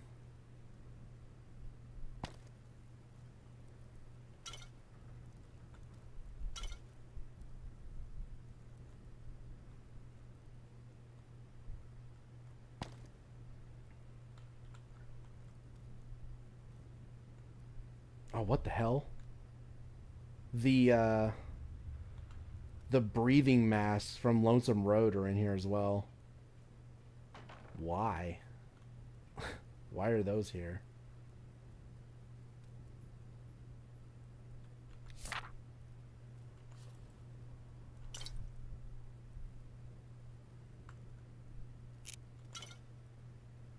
Oh, yeah, more Wasteland Tequilas.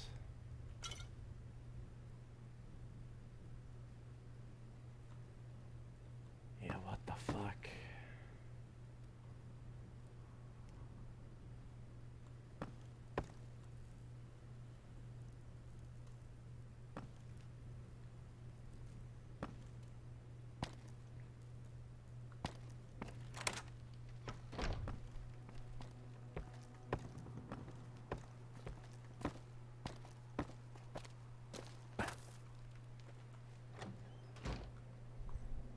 Let's do these Wasteland Tequilas. Poison resistance plus 14. H2O plus 15. Damage threshold plus 5. Charisma plus 2. Strength plus 5. Jesus. Yeah, that is OP as fuck. Okay, can I use this for...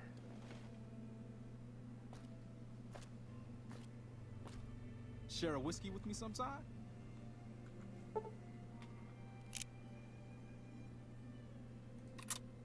Okay, I can't get that. Can't get that. Can't get that. Okay, apparently these are not the things I need. Side of the house.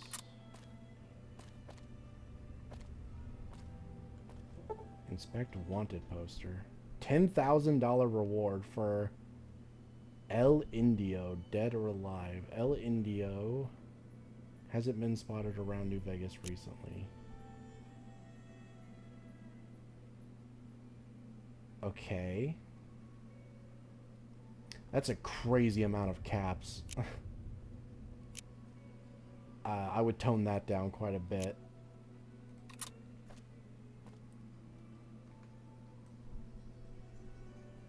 What the fuck? Okay. That's weird. Hey, you. If you decide to decorate the place, let us know and we'll get it fixed up. We'll come at a price, though. Skulls? Okay. Plants? Both. Why would I want skulls? What the fuck?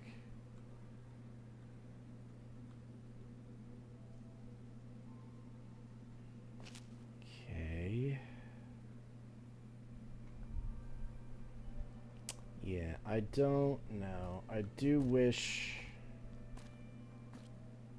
some of this stuff was either removed or tweaked, because some of it is just fucking weird. I can't even click that one, whatever it is.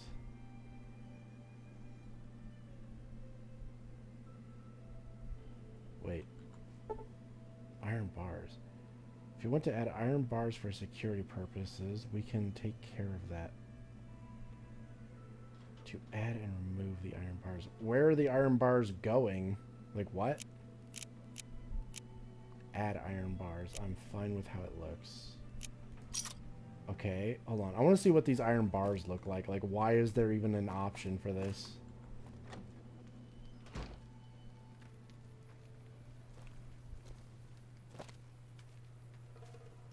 They need the 308 to procure the skulls. I mean, kinda.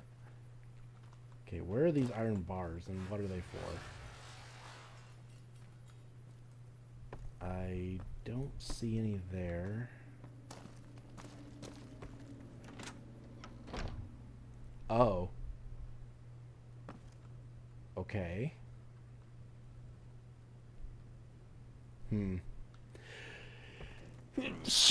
Ugh.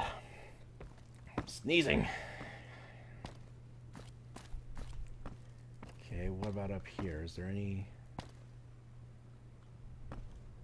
Nope. Apparently it's just for down there. I think. Hold on. Is there anything up here? No. Okay, so it's... It is, in fact, just down here. Okay, but why, though? Like, what is even the point?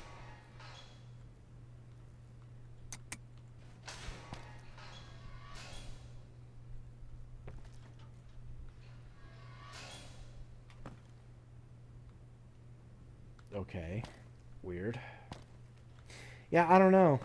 It's kind of interesting, but I don't know. It just feels a little too overdone. Especially something for the Great Khans. Like, why would the Great Khans have access to most of this shit? Yeah, if I could remove this, I would. Unfortunately, there doesn't seem to be an option to do so. Maybe I'll check out the mod page again, see if they've updated it. Maybe there's an option to get rid of this, because... Yeah, I kind of want it to go away. Also, these Wasteland Tequilas. I don't actually want them, because I thought they were the things I could use to pay for the upgrades, but apparently they're not, so I don't need them. Oops, I just drank one. Uh-oh. We're gonna explode, chat. That's gonna fucking kill us. I think I just drank fucking gasoline.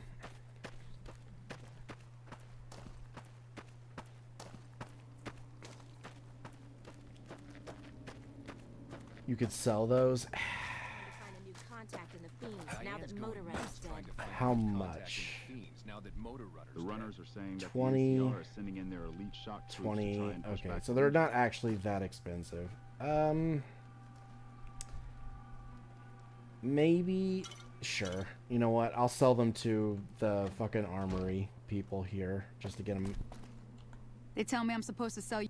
Get some of our money back and get them out of our inventory.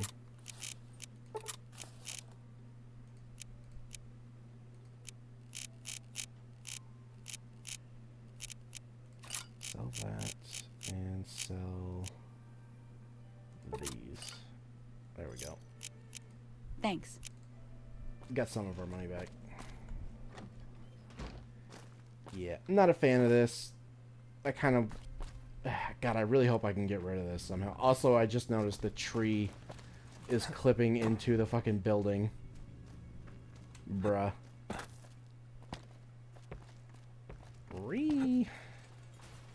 Hate.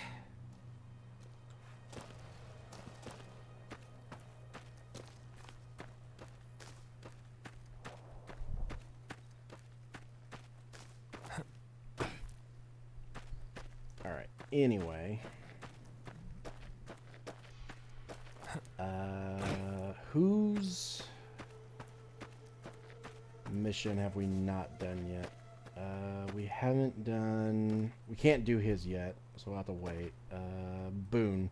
We haven't done Boone's quest yet. When the standing around was getting exciting.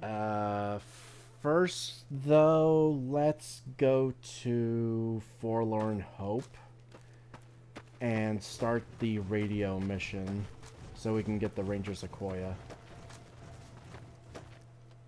Oh, wait, right. We were doing the thing over there. I completely forgot about the fucking safe house thing over there. Let's go do that first. Then we'll go do that. I completely forgot about that. I was so wrapped up in the fucking Great Con safe house thing. I completely forgot about the actual thing we came over here to do.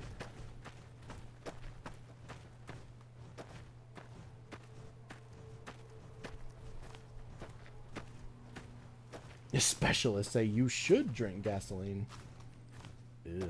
It's good and healthy.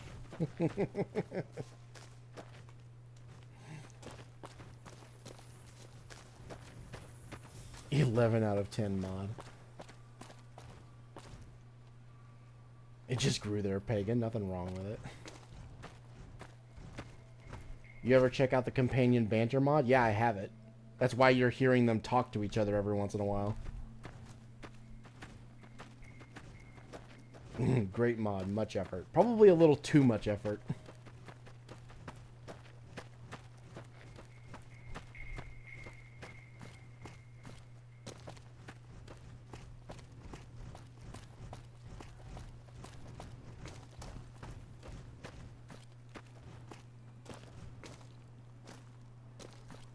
Alright, we should definitely have all the stuff we need to fix this. There we go. Now there's electricity.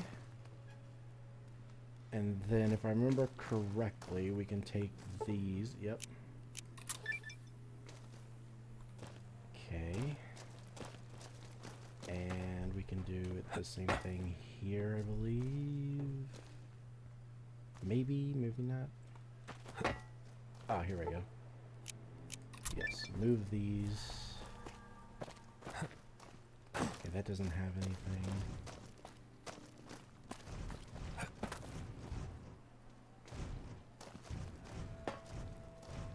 Pretty sure we can move these, I think. Yeah, here we go. Move those.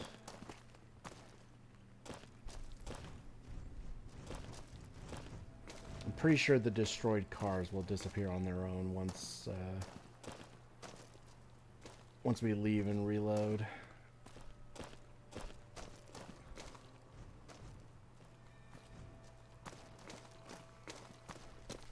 And then if we go back in here, it should be more furnished. Yeah, here we go. I'll take some of that ammo. Let's see.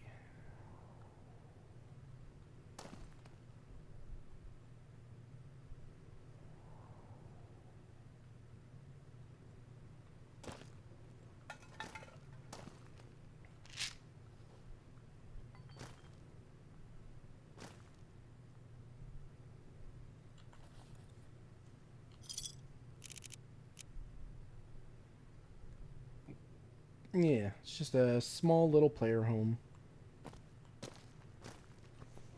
Yeah, see, stuff like this, stuff that actually fits into the world a little bit more is...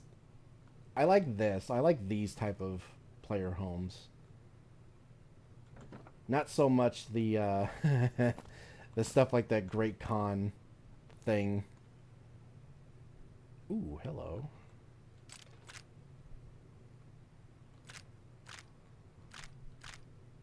I don't need the 308 or the grenades, so those can stay. I will take these.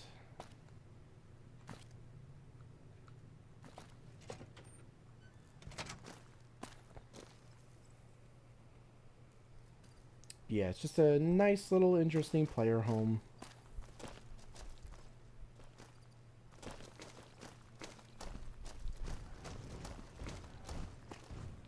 Yeah, stuff like this is cool. Plus it furnishes this area and just makes it look a little bit more interesting rather than completely barren. And yeah, I like it more. It's just, it looks interesting.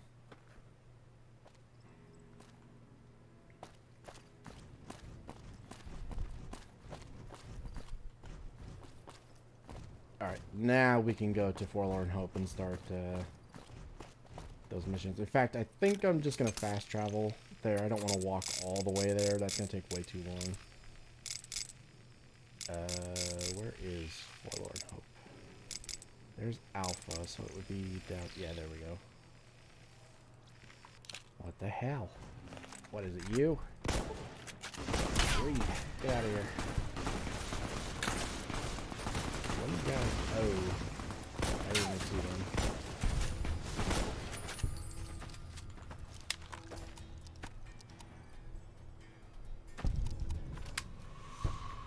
God, this shotgun is so good. I fucking love it. So good.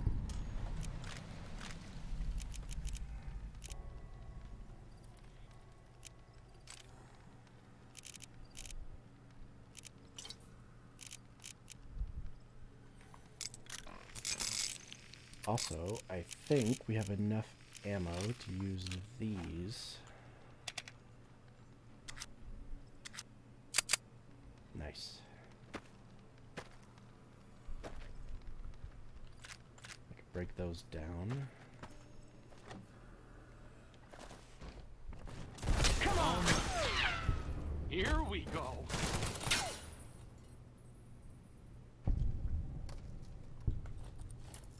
I'll take those.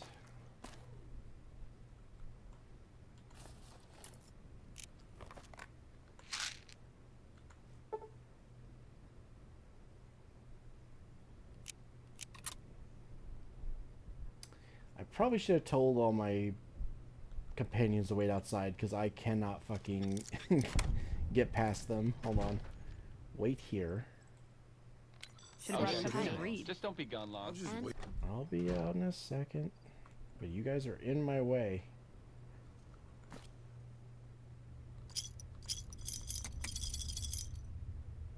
$357. I don't really need any of that. I don't feel like breaking it down.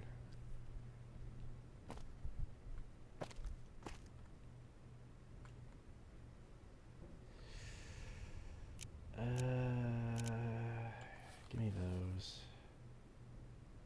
Give me that. Give me that.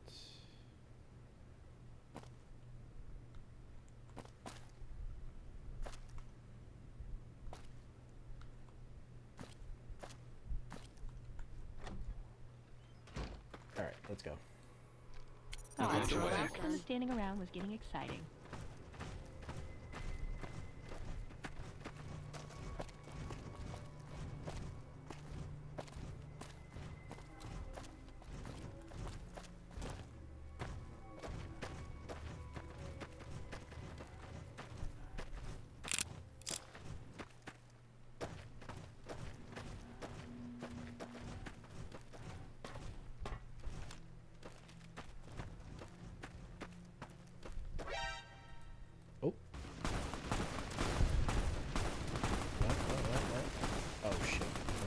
Assassins again.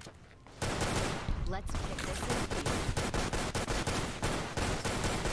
God, these things are not very accurate. Okay, so they're definitely close range weapons.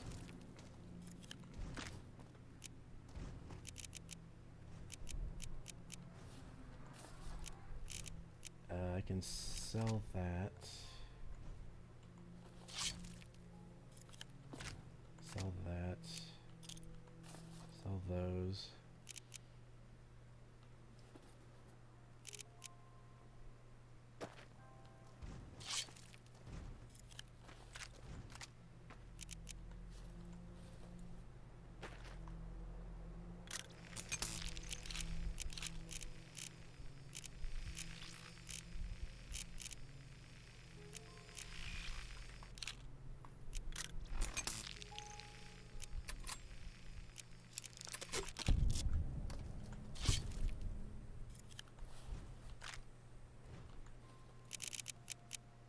Oh, damn.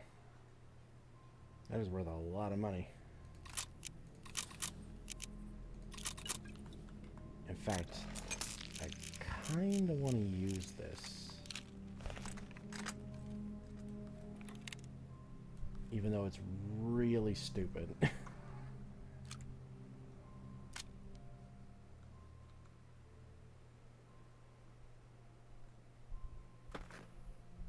Oh god, I can't move.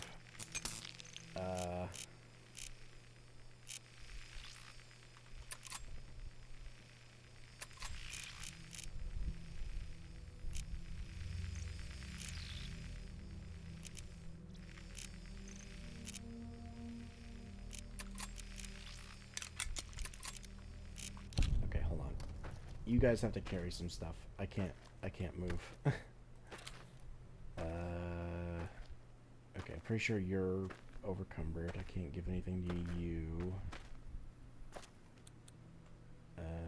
You're pretty well close to being overcumbered. Okay, I'm sorry, Veronica. I know I always make you carry everything. You're making me carry the heavy stuff, aren't you? I cannot move.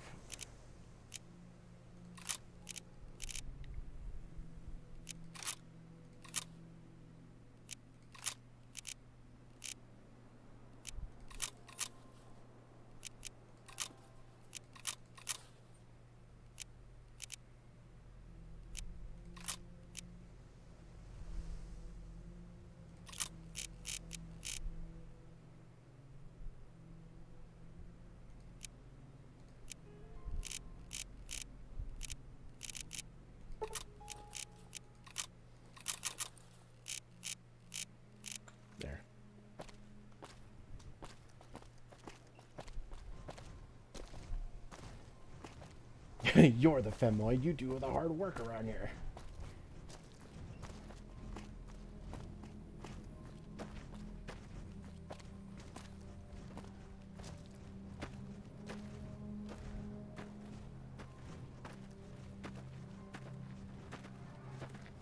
I want to be able to build my own player home just like Red Dead Redemption 2.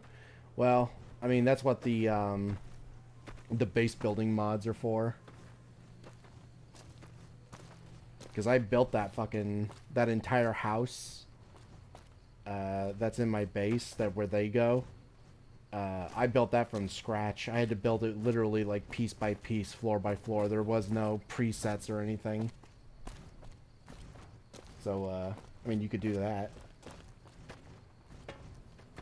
How many player mod homes do you have? So unfortunately that one adds one, which I didn't even want, so that counts as one, unfortunately. The gas station, player home, and Raven's Nest in the Mount Charleston, so that's 3. It would be 2 if I could remove the one that the Great Khans have. If I could remove that one, it would be 2. I'm pretty sure those are the only ones I would have. Because I don't think I have any other player home mods installed.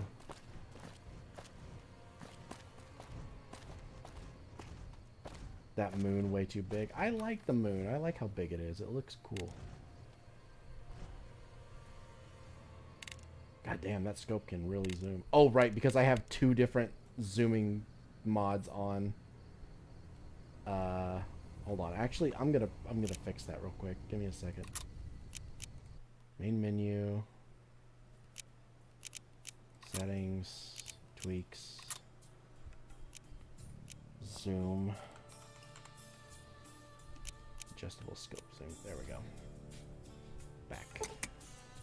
Must restart your game. Okay. Exit game. And reopen.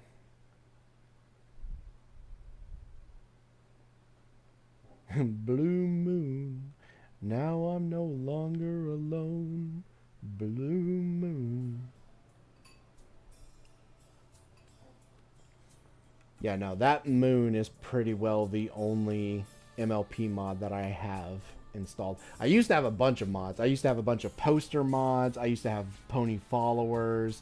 I used to have, like, weapons that are references to Fallout Equestria.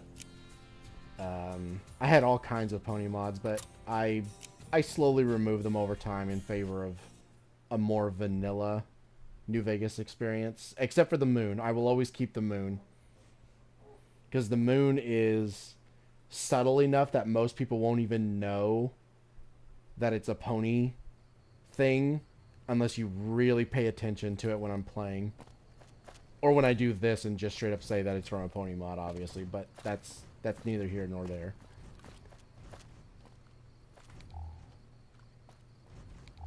I cannot see.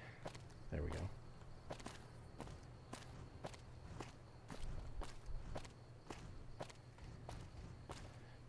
What were we doing? Oh, right, I was going to fast travel to Forlorn Hope.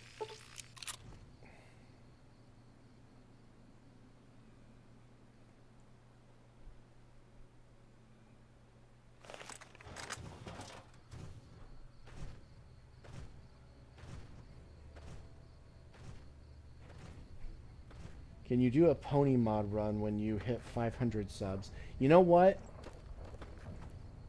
When I do the Christmas special and Autumn Leaves playthroughs, I will have pony mods installed for that. How about that? I'll have, like, the posters, the followers, the weapon mods, all that stuff. I'll go all out and just ponify everything in New Vegas for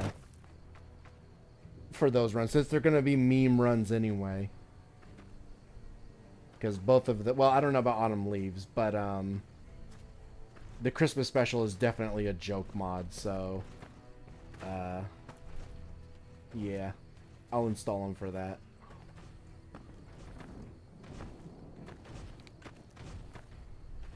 Okay, can I sleep here?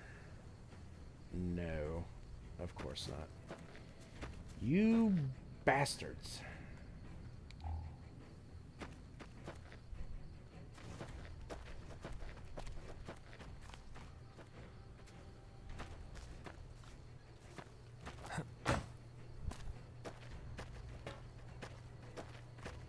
Why can't I sleep here?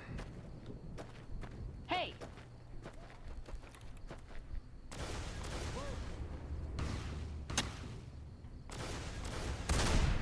Don't need this right now. In no mood for hunting.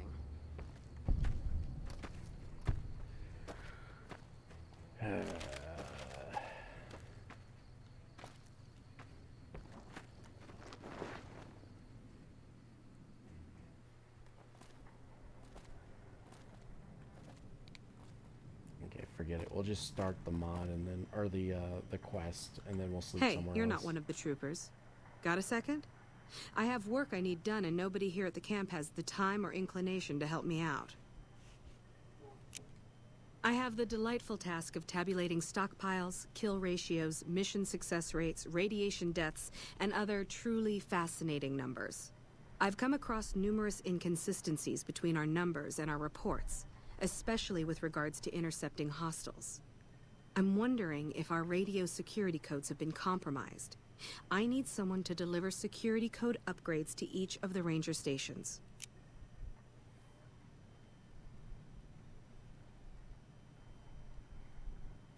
If it's the one I'm thinking of, it's a very jokey parody Christmas mod. Yes, it is. You will not sleep and you will be happy. Funny thing is, the moon didn't even look like that after the very first episode. No, it definitely did.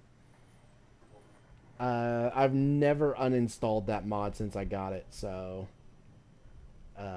it definitely was installed when I started this playthrough.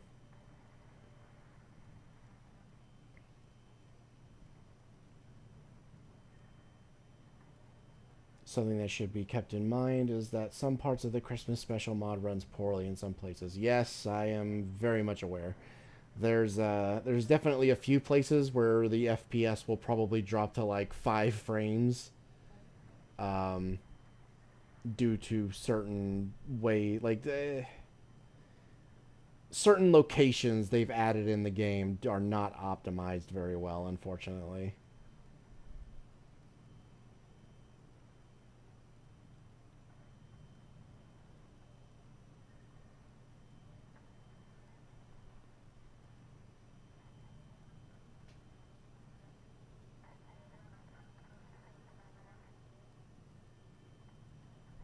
The main antagonist of the Christmas special mod is literally named Herr Schitzel Nazi. No. No, the main antagonist is von Grinchenhausen.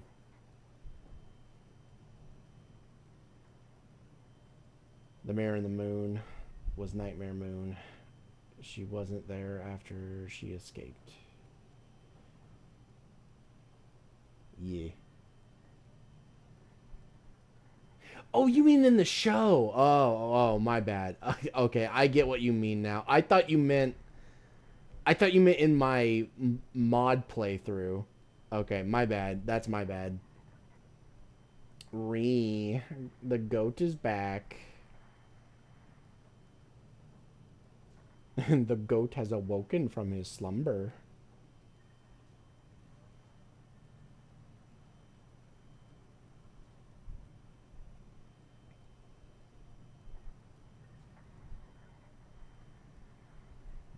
Oh, you're thinking of a green text? Okay.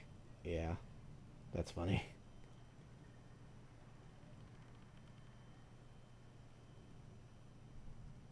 I never noticed the moon was modded, to be honest. Well, to be fair, I haven't really focused on it that much, so... Alright, let me... Oh god, I have to actually refresh my stream anyway, because it ended on my side for some reason. Again!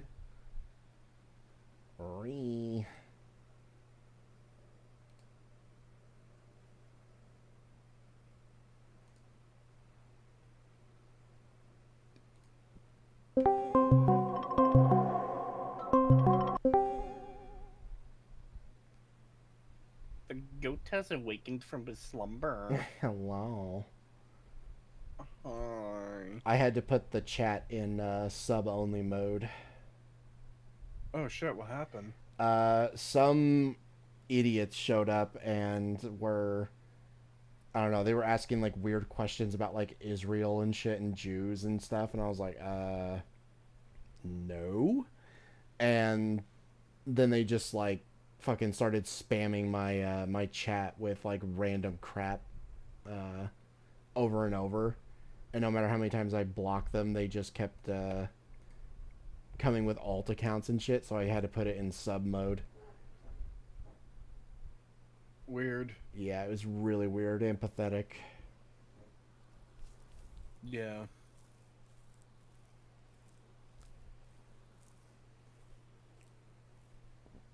Yeah, that reminds me of when we were playing Elden Ring and some fucking loser weirdo stream sniped us and sent their chat after us. Yeah.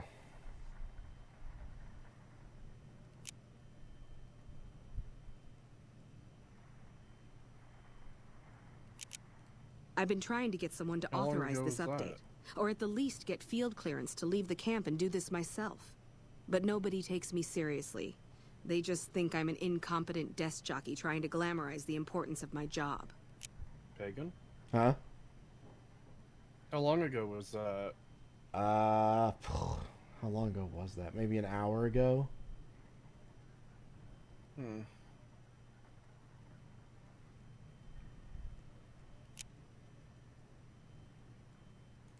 This holotape contains the updated security codes for the ranger stations.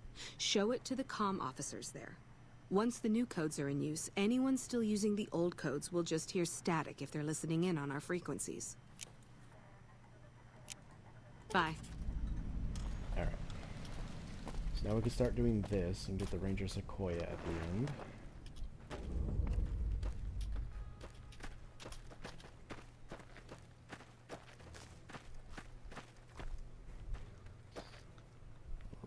Yeah, I can't sleep here.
What?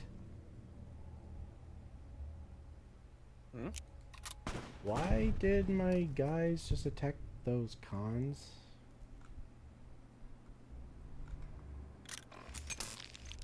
What?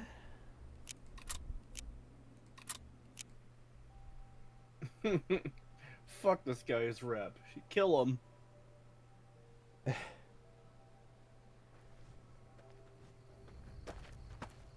I don't remember Boone having an issue with the cons. Usually he's pretty good about not shooting them. He's not wearing faction armor. He's wearing the Honest Hearts armor, so it doesn't have faction stuff on it.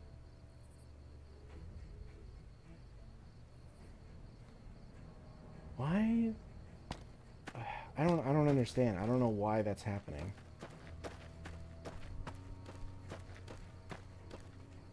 Oh, wait, yes I do. Yeah, we've already pissed off the Legion, which then makes the cons hostile to certain characters like Boone now. Like, if we hadn't done that, Boone probably wouldn't have an issue. Even if you resolve the conflict and have the cons say no to the Legion? I think that will fix it, but I don't know if we're going to be doing that with House.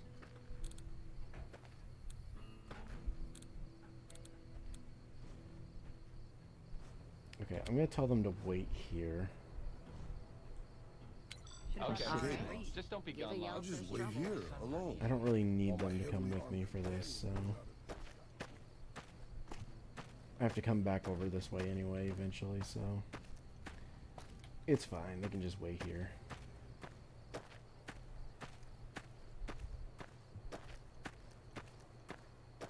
I must leave you all here because you're a burden on me. You're really not mad? No, I'm fucking livid! None of you fuckholes know what you're doing!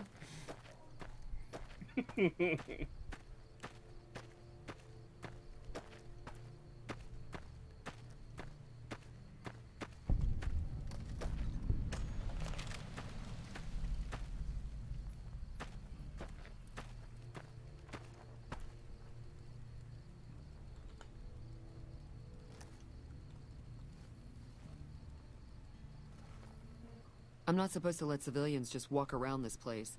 There better be a good reason for you being here. Very well. You can tell Reyes that this station is secure.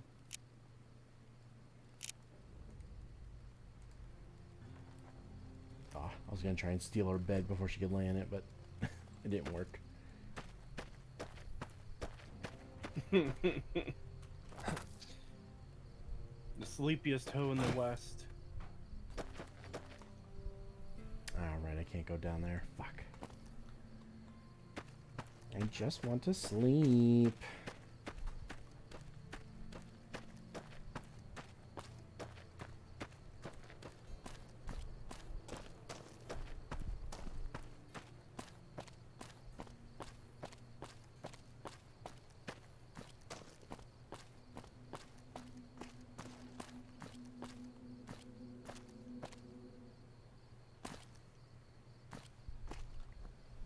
I think they were Legion they were attacking. No, they definitely attacked these Great Khans because I saw them die. I saw these three die, and then I got Great Khan rep declined. So yeah, no, they definitely killed them for some reason. I don't know why. Unless it's literally just because we pissed off the Legion and therefore they're pissed off at Boone.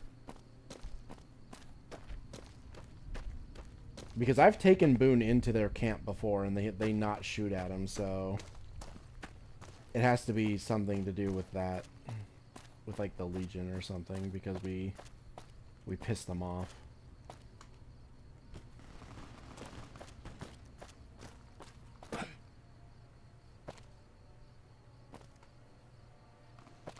Is there no bed up here either? Fuck.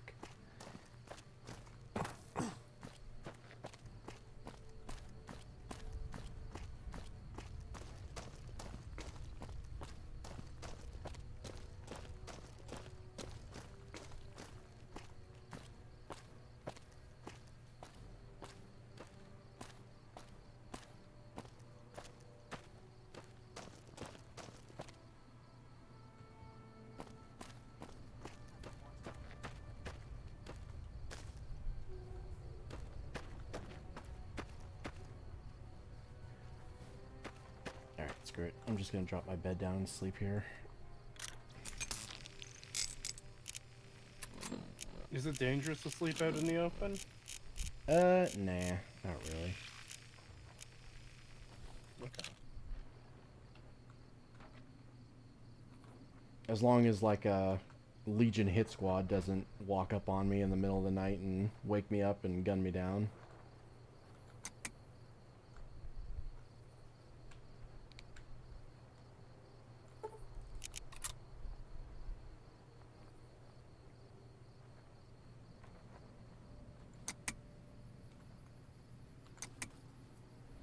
Yeah, I think we're good.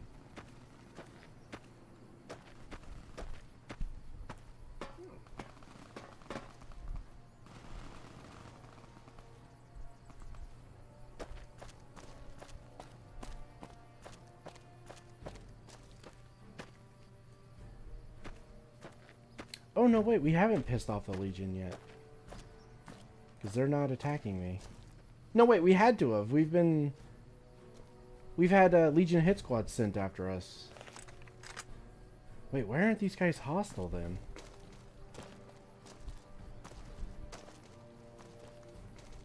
Hold on, if I shoot them...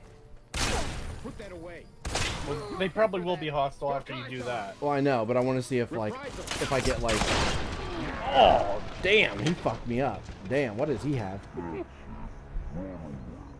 He destroyed me.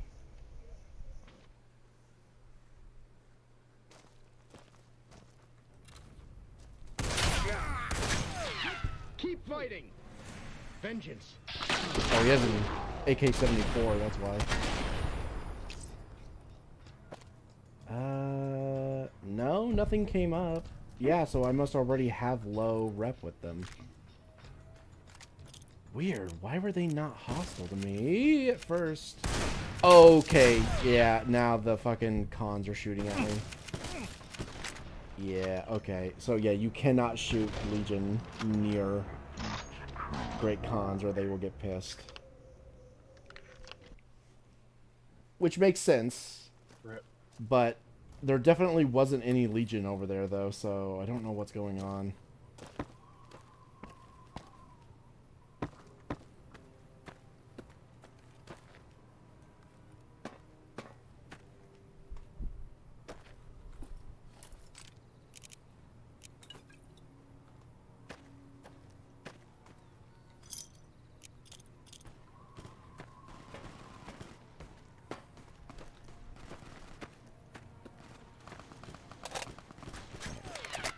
There's another ranger station over here.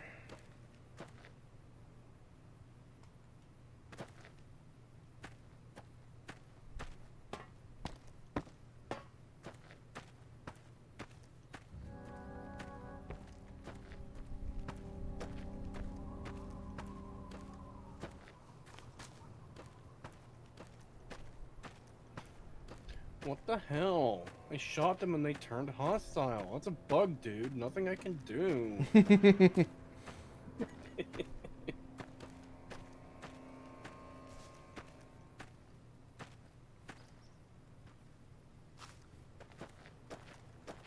This post isn't someplace a civilian ought to be. Your lips are green. All right. She radioed ahead and mentioned that somebody was coming by. Odd that she'd send a civilian instead of a trooper, though. Don't get killed out there. He's been munching on that green eggs and ham. God.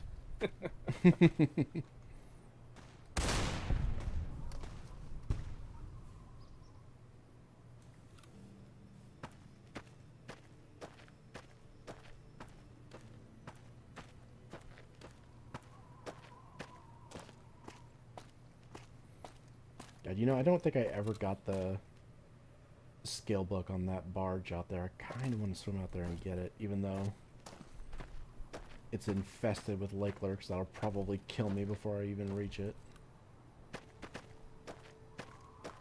There's a skill book on the barge. I guess I have to go there next time I play. Fuck it, we ball.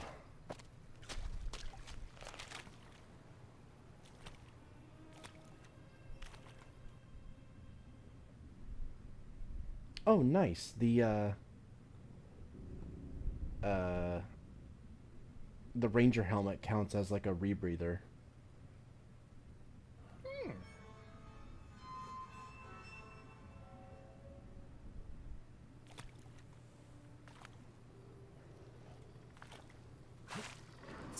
Woo, holy shit. Ow. Ow, I couldn't shoot. My character literally would not fire his gun.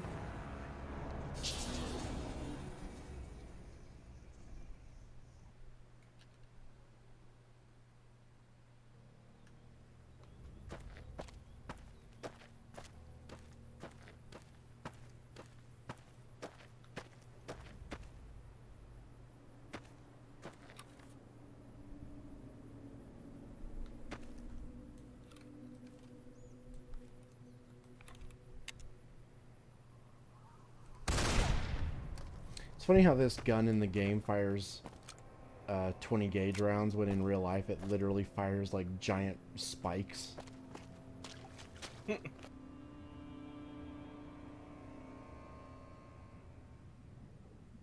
Yeah, what a weird gun system this thing was. It was, I'm trying to remember how it works. It's basically like a powderless rifle that just... I think it uses like air compression or something, and it just fires like large spikes.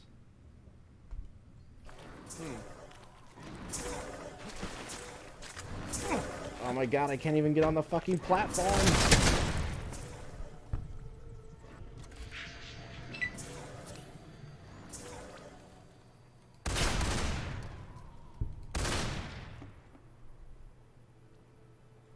Okay, did that one die? Yes, it did.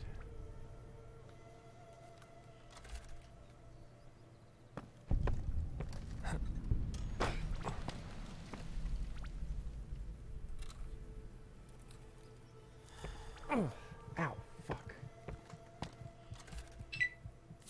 Where are you shooting me from? Oh, there he is. Oh, I gotta reload.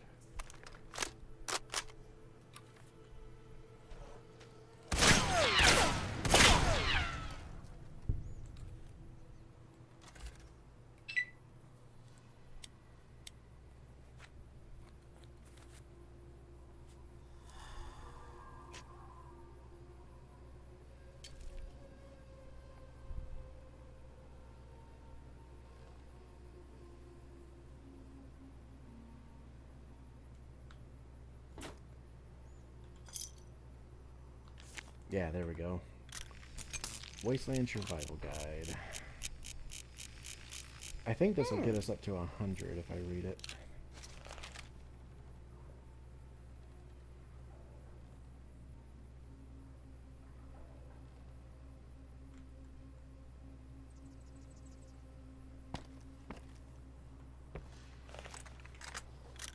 Alright, let's see.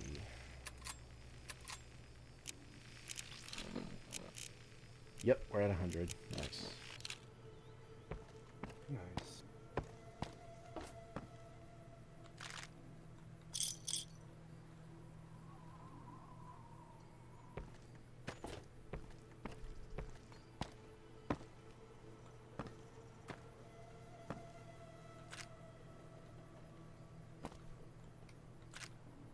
More missiles.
Oh yeah, another skill book. I forgot about this one.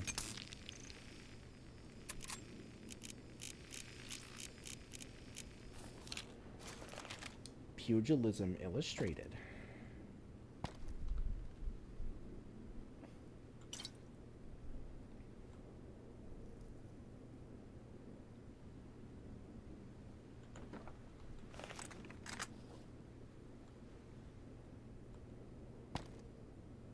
Oh boy, a BB gun. Yeah, we need the wrench. I remember that was one of the things on the list.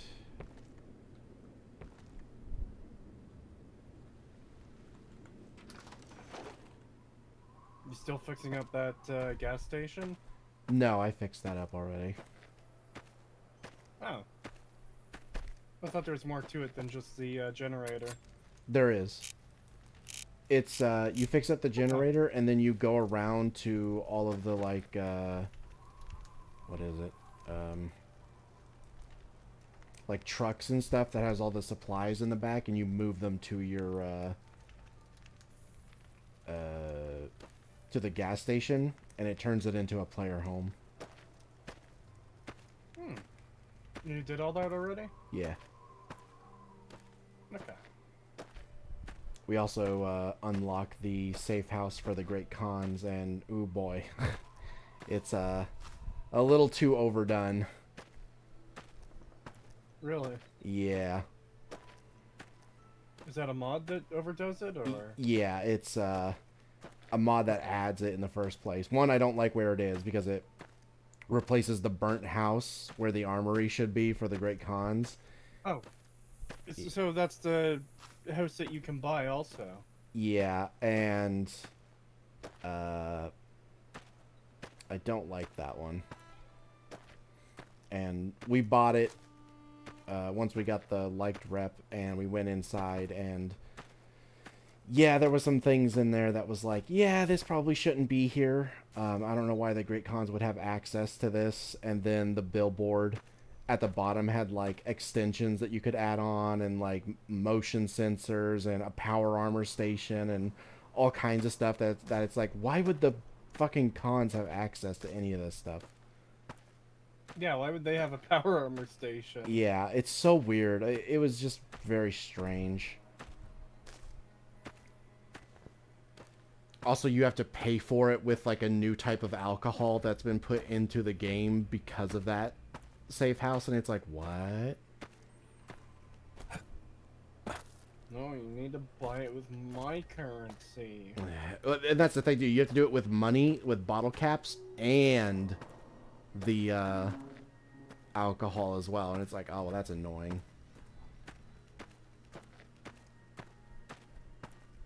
Yeah, there was just a lot of stuff in there that was like, what the fuck? There was also like, what was it? There was like a wanted poster, and it was like $10,000 for like the reward.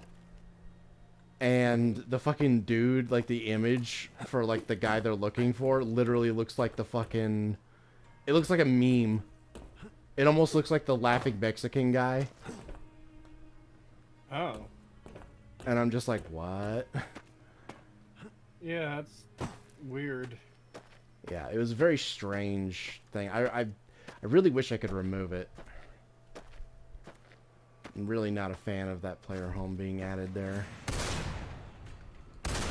Like, if it was in a different spot in Red Rock Canyon, and if it didn't have all that weird stuff to it, and it was just like how it was when you go in there the first time without upgrading it and all that stuff, I'd be fine with it. But as it is, it's like, yeah, no, I don't really like this being here. Yeah.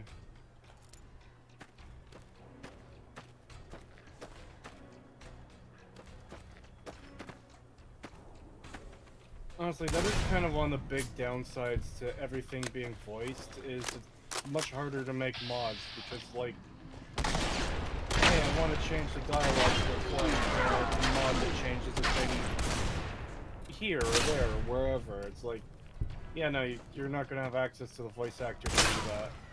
Yeah.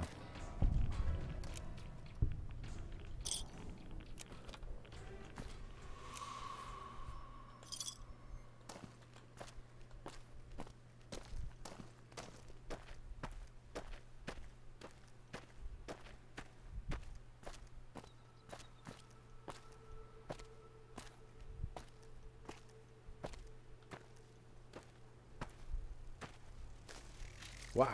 I looked away for 1 second. Oh, and I'm out of ammo, of course. Yeah, that tends to be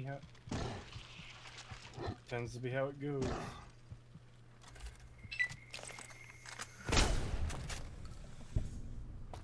Well, it should stop.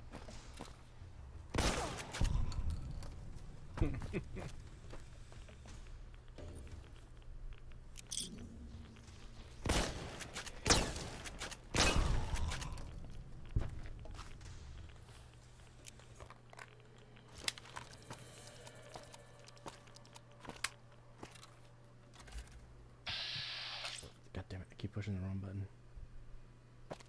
What are those? Hold on.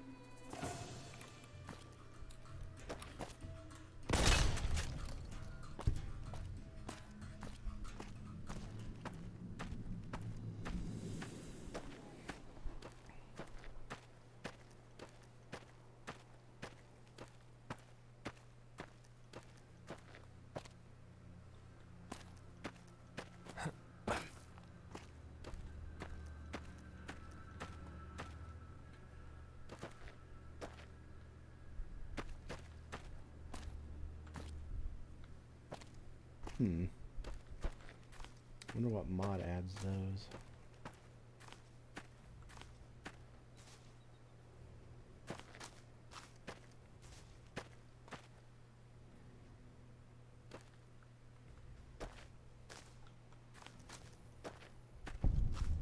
I do have a mod that makes the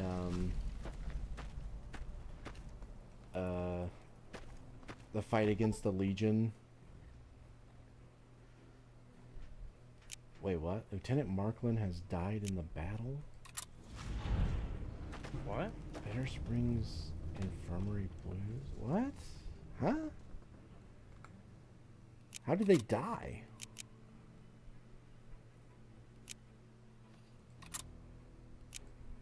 Hold on.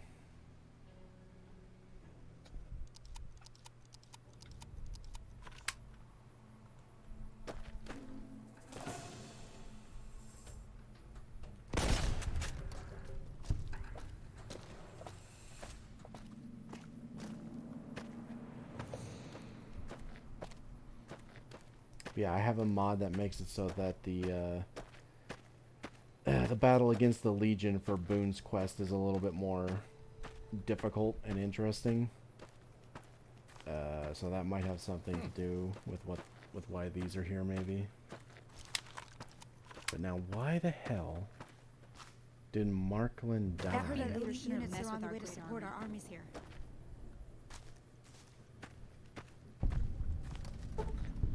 Yeah, she just keeps dying whenever I walk over here. What the fuck? Why? What's over here?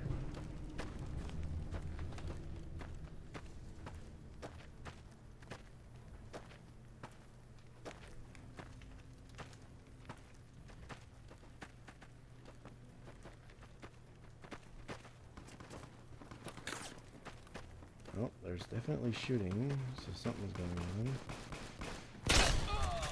Okay, there's a random Legion here for some reason.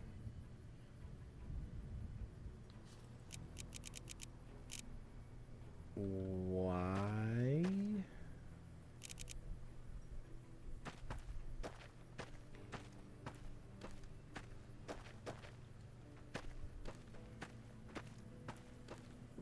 Weird. Okay, yeah, I'm just gonna have to avoid this place until later, I guess. I don't know why it's doing that. Right.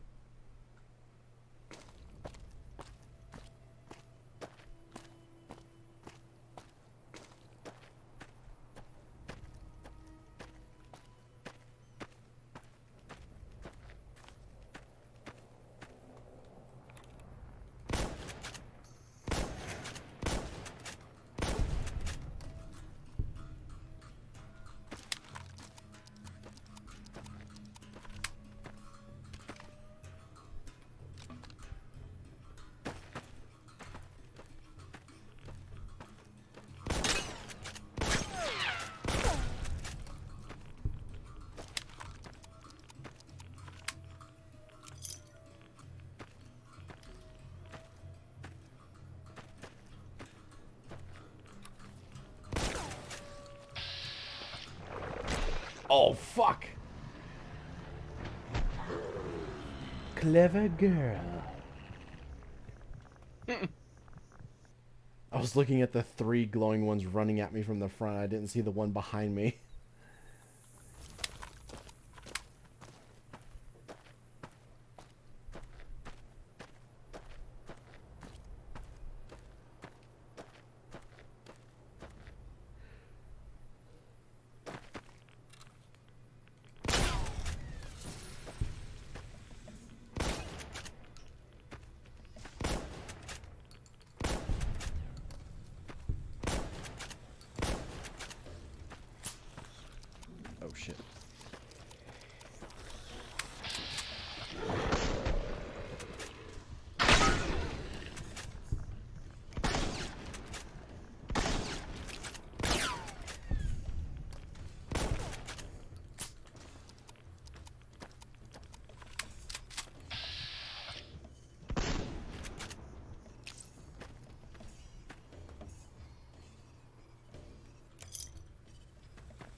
Damn, that coin shot's doing work, though.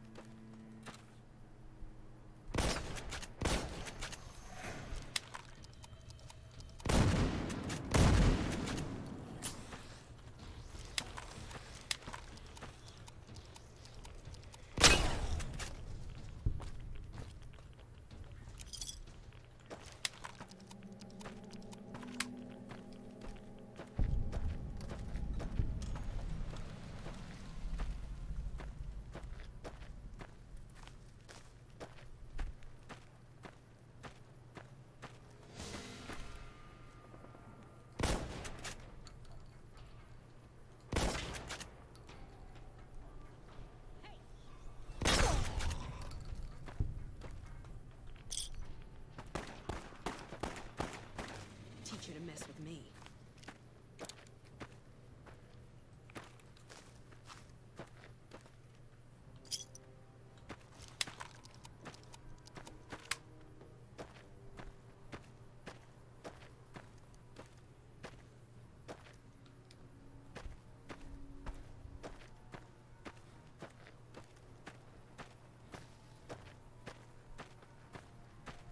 Patrolling the Mojave almost makes you wish for a nuclear winter.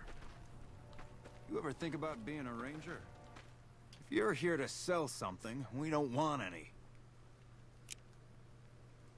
No problem. Hey, do me a favor when you get back to Reyes and tell her that we don't need any more damn ammo. Wouldn't mind more water, though. You think I haven't tried? Every time I do, Camp Golf acknowledges the situation. And soon after that, more ammo. We're not gonna die of thirst anytime soon, but I'd rather have too much than not enough. It's not my call to make. You'd have to clear it with Ranger Erickson. Alright? Careful out there. Ranger Erickson. What brings you to Ranger Station Bravo? You're not stationed here, but your rep with the NCR speaks for itself. It's mostly rifle rounds, but I'll throw in a few boxes of pistol ammo. I really shouldn't be doing this for you, but there's no way we're gonna use all of this or be able to carry it with us. Nice. Yep. Quietly. The Legion can count on that. 556, 357. Yeah, that's good enough.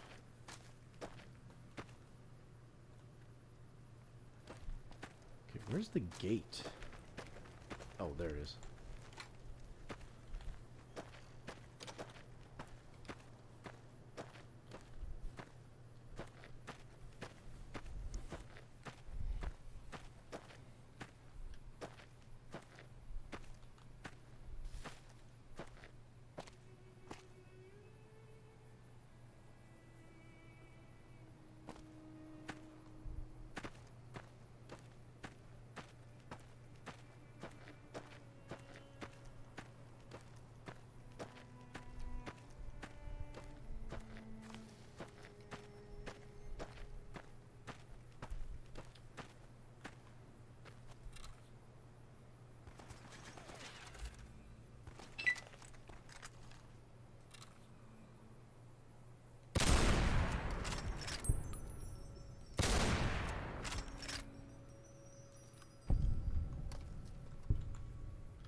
Why fight fair when you have an anti-material rifle? It is fighting fair.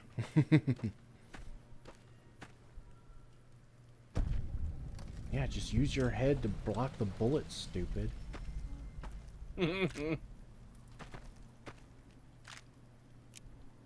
No, use your torso so I could see your whole body explode into meat chunks.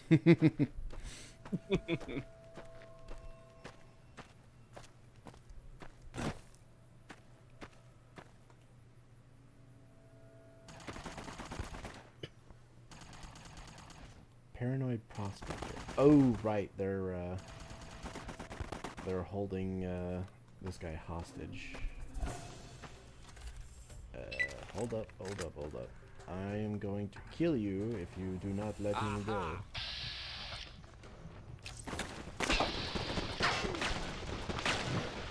Whoa! Holy shit. Okay. I thought they were shooting at me for a second there.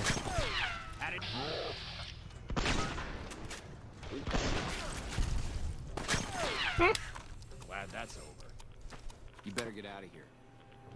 You better get out of here. No.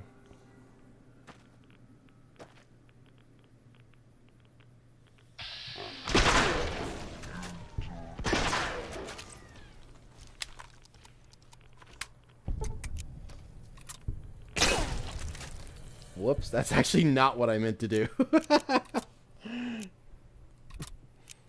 What, you killed them? I shot the that. tied up guy by accident because I clicked the wrong button.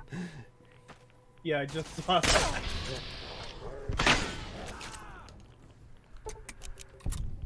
There we go. Murderer.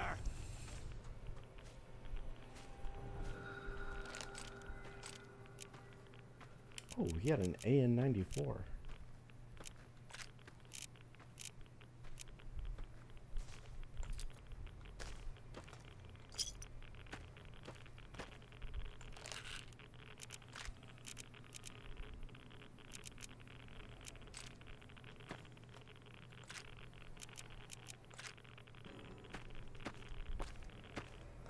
Oh god, I have an advanced radiation poisoning from that shit.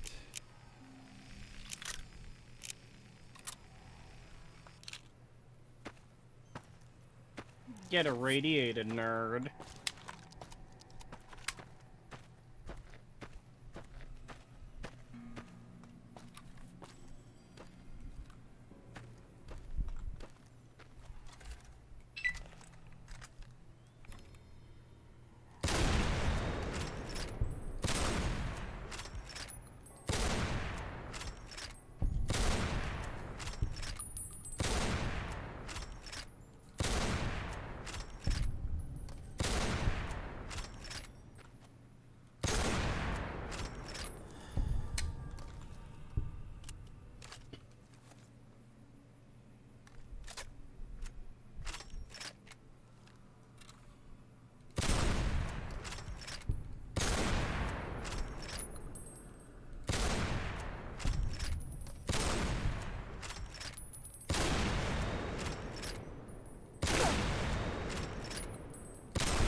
Not a fan of the Bethesda Centaur design.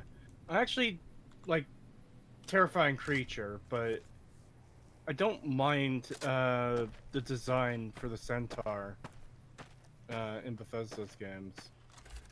And I guess New Vegas, considering they reuse the same model. I think it's fine. It's like appropriately freaky for what it is.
really annoying that YouTube keeps ending your fucking stream for me.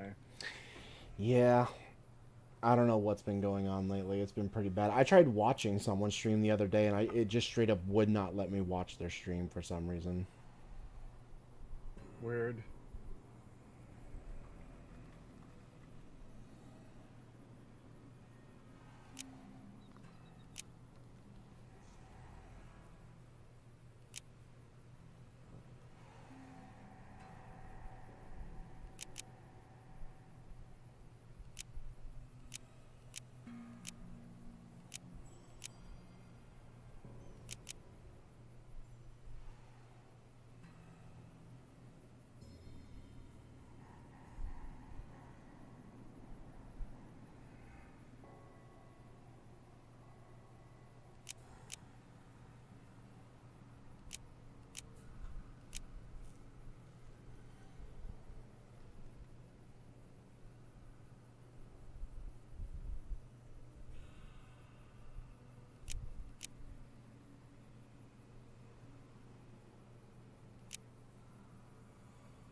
Might get Nerves of Steel.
Then again, if I get this along with what is it?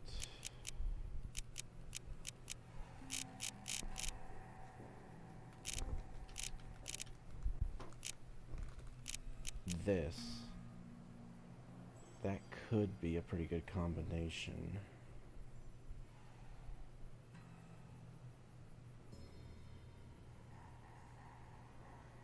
But then I wouldn't be able to get that because we're so close to being... And now I'm just getting Nerves of Steel.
What's the worst quest in New Vegas? Ooh.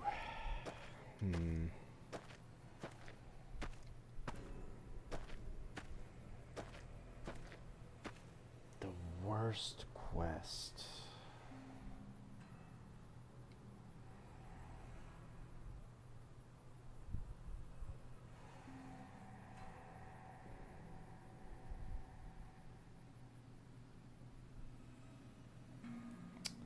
I don't know.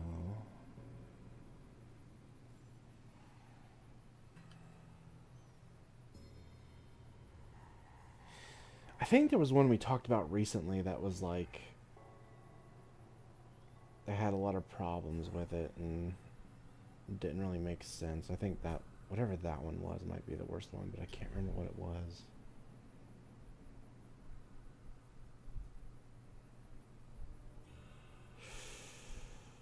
Crap.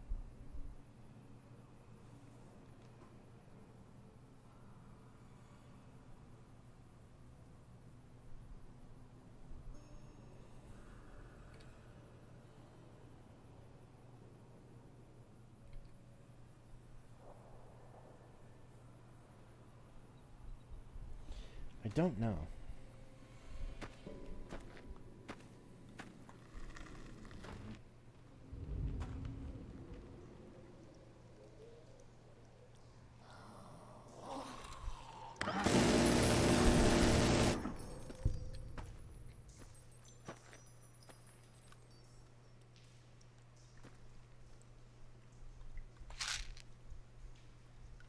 I know the floaters were in the first games, but the design they used for them in 76 is awful.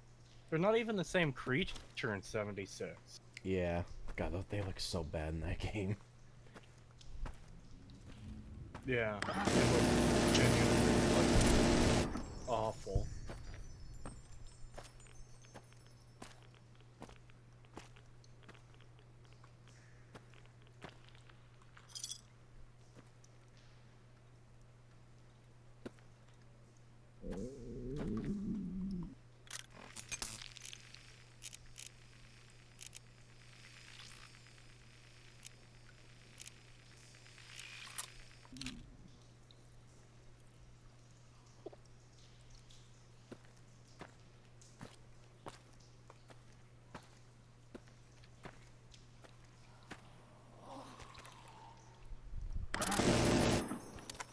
Uh-oh.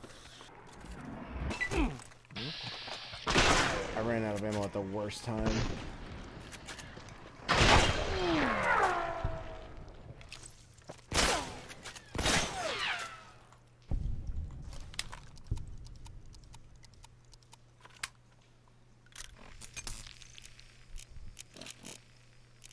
Pagan, what's the worst quest in New Vegas?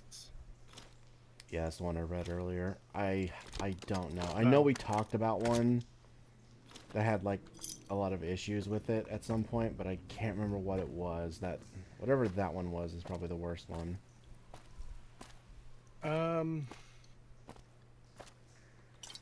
Yeah, I'm not sure off the top of my head. I know we talked about Boone's quest, the first one in his storyline having problems. I wouldn't say that's necessarily the worst, though. Yeah, I don't think I'd say that one's the worst. And the main problem with it is just, I don't find it believable that every single person in town is just like, yeah, okay, I'll randomly follow you in the middle of the night to the border of the town. Yeah.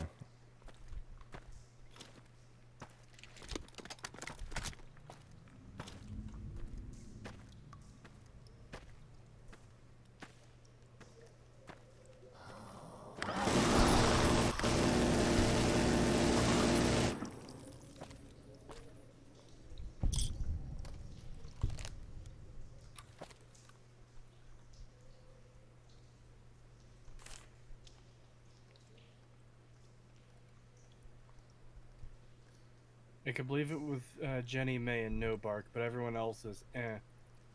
Yeah.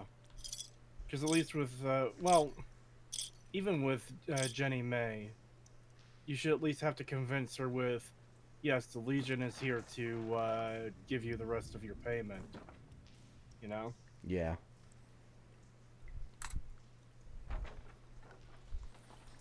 Yeah, there's no reason she should just believe you for no reason. Yeah. It doesn't make any sense.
No, you see, if the courier walks into my house at night and woke me up and told me to follow them, of course I'm gonna follow them. It just makes me think of the fucking, Family Guy meme. Holy crap, Lois, it's Courier 6 from Fallout New Vegas.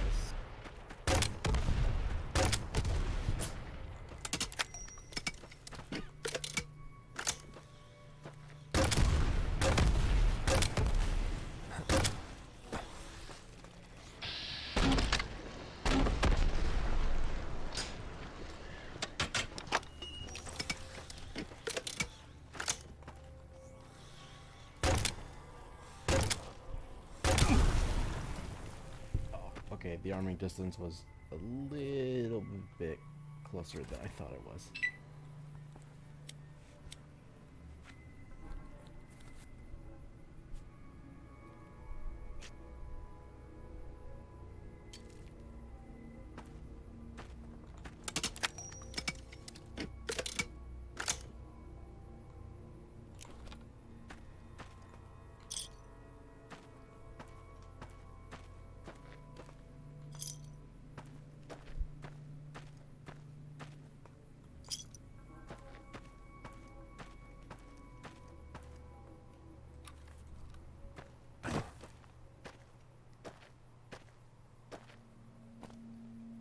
This feels like it's supposed to be a cave or something that you could enter, but it's literally just a spot where feral ghoul reavers hang out for some reason. It looks like, the entrance to that one cave full of death claws. Yeah, it kind of does.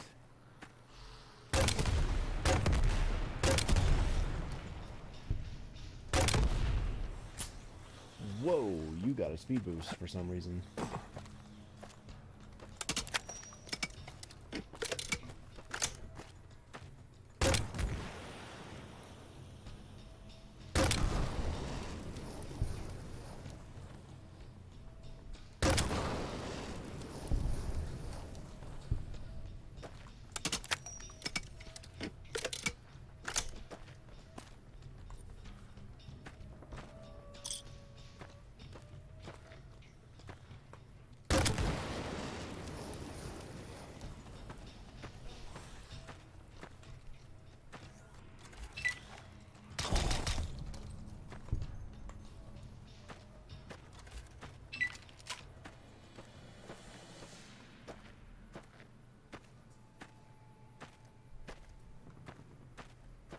Grenade! Private, throw it back!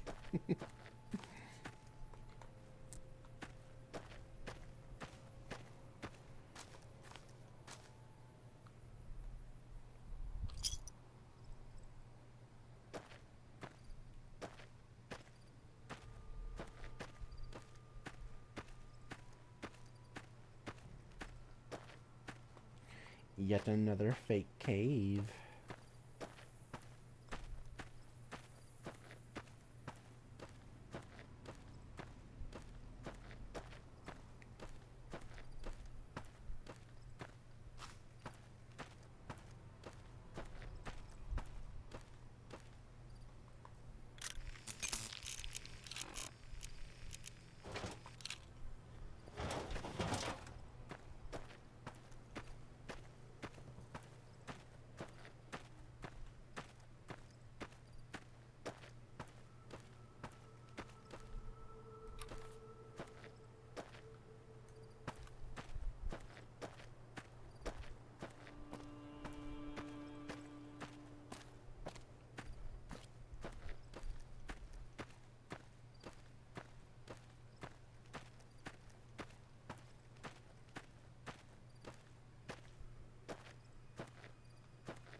Oh yeah, how long has the stream been going for?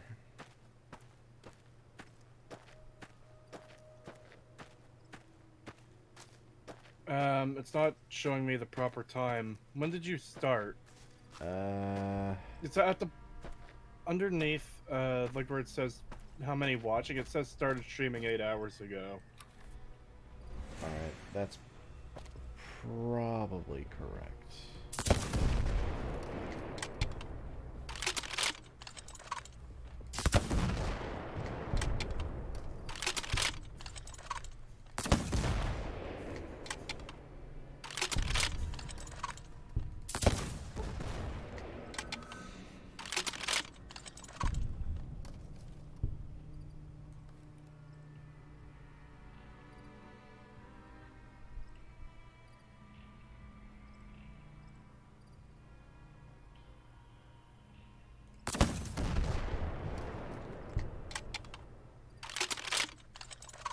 God, I love this thing.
I couldn't help myself, I had to. I just saw two rats walking across the bridge and I was like, I have to blow them up.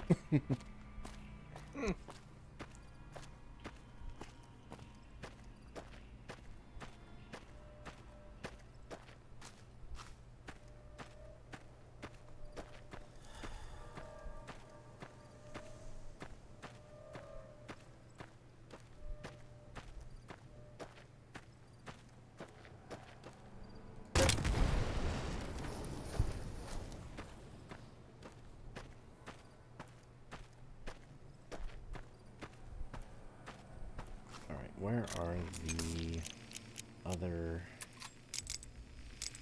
stations we need to go to? Echo. Okay, we'll fast travel there.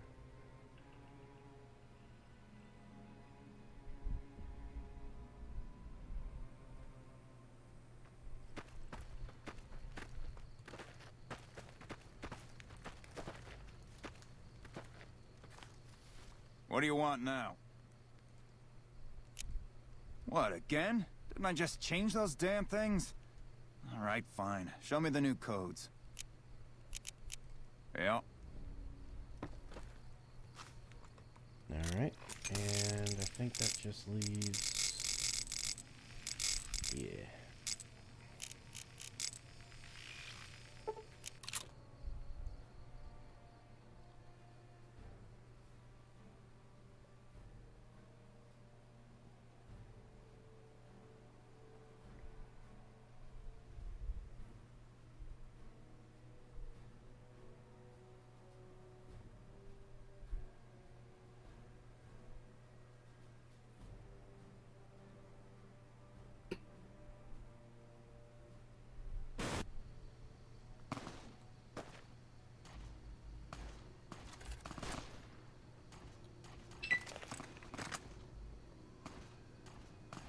Oh god, the lag.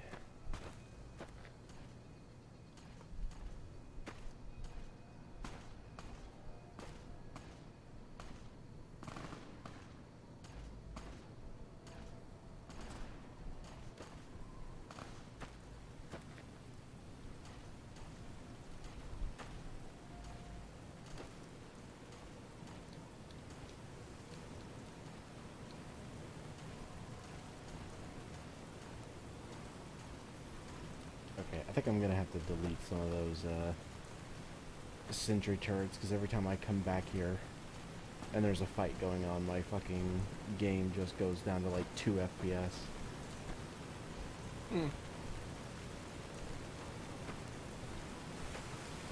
Unfortunate. Your enemies deserve to die in a hail of bullets.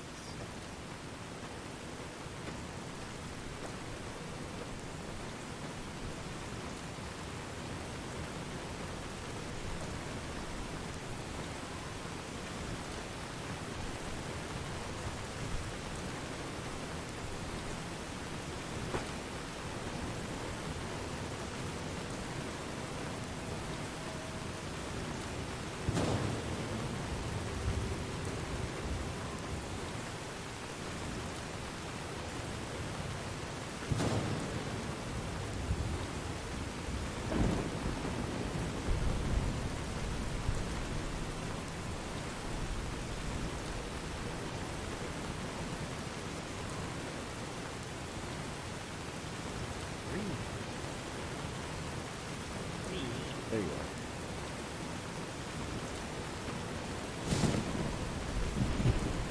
You're here for the money. I told the Emeritus I was good for it. I just need more time.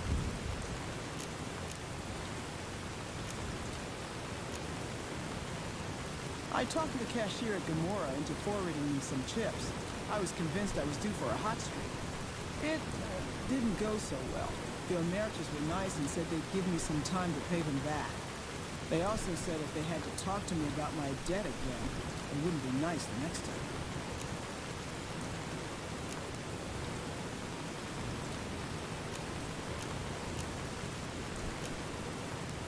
Oh, well, yeah, I can do that. Thanks. Watch out for Great Cons.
this dead super mutant had a super stick grenade.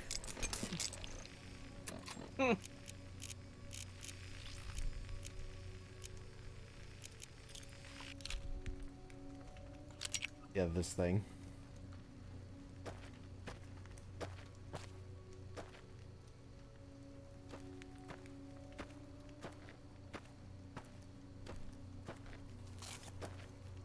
Oh my god.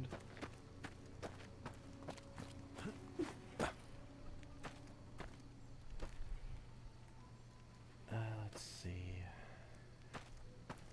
Okay, I think that one can stay.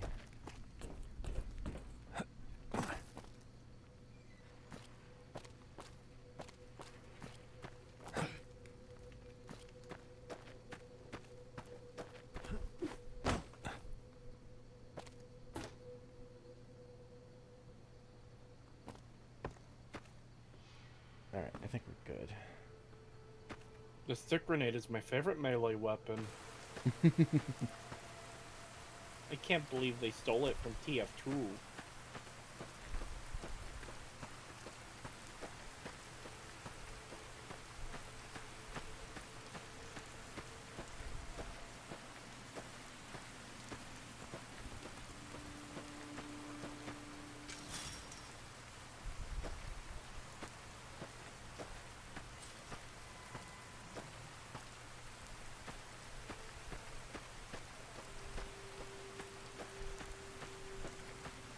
Oh, hold on. If there's those two bighorn over here, I'm going to use it on them.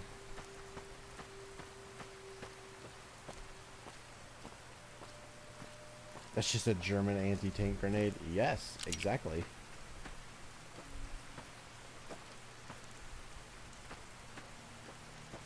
Oh, they're not here. Oh, wait, yeah. There's one. Where's the other one? Oh, right there. Okay. It's clipping into the wall, but whatever.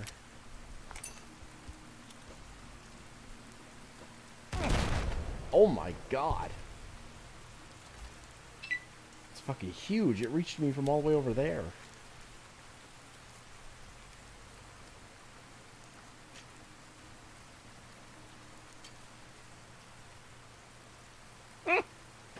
I just saw it.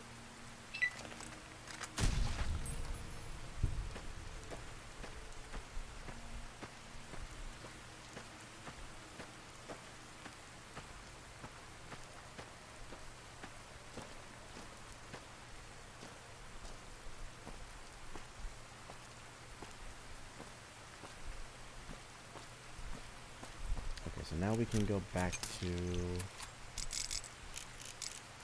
Forlorn Hope.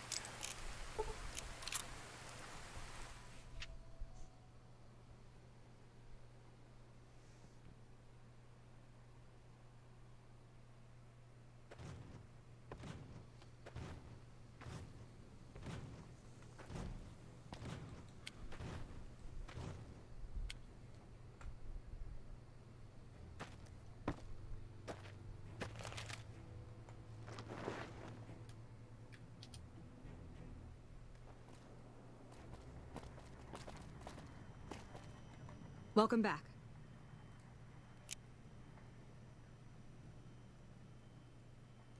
The station's been silent for quite some time now. I guess this confirms what we've all feared. Thanks for letting me know. I'll switch over all radio broadcasts to the new encrypted channels. This ought to help us stay a step ahead of any spies. Before you go, I've got another job available. We've received some disturbing reports from some of the ranger stations. Heavy casualties at Alpha, super mutant legionaries at Delta. The weirdest one has to be the Great Khans and their trained death claws at Foxtrot. These reports can't be accurate, can they? I know you've already been out there, but could you do me a solid and confirm these reports with the rangers who sent them in?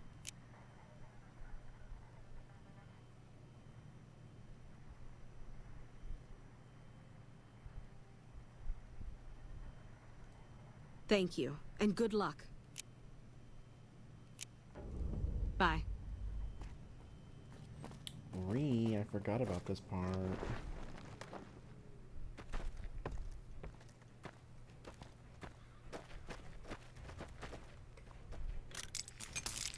Okay, so Delta.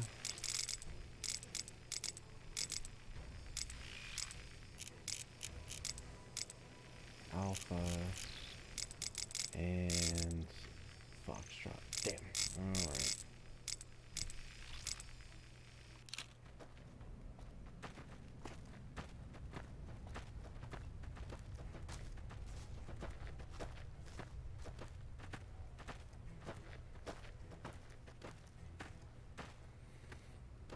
Actually, we might have killed enough that Boone might be able to start his quest. Hold on. Let me just check real quick. Sounds like it's gonna be an all-out war with the Legion soon. Maybe I should have re-enlisted after all.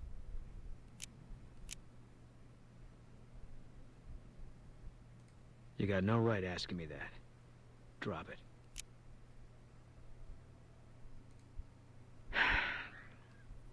It's just something I'm not ready to discuss. With you or anybody. The Legion's the only thing I want on my mind right now. I was in a lot of places with 1st Recon. I don't really remember. That part of my life's over now.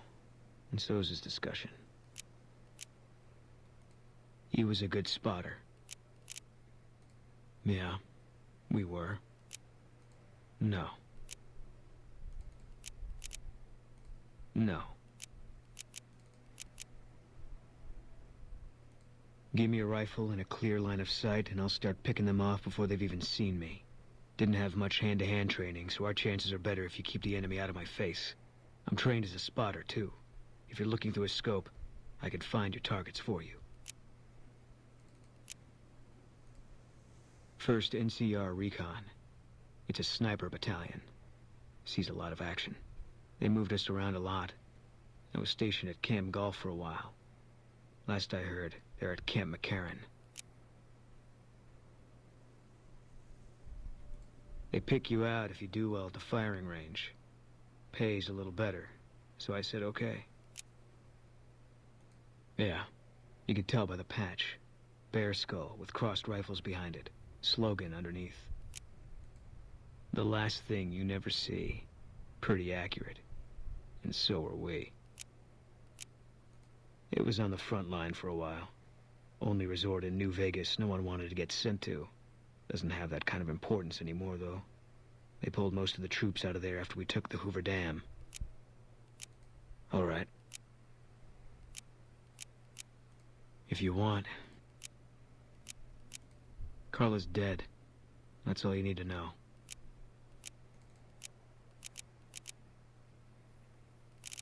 Alright, I think we do have to do more stuff. Why is his eyes not glowing anymore? Mine still are, but his aren't. I'll have to look into that later.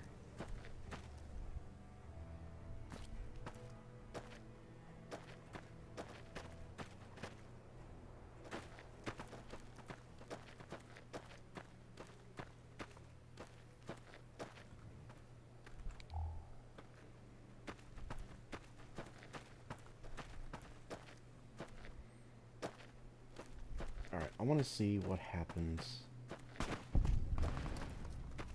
if we come over here to the cons again. Are they going to attack them again?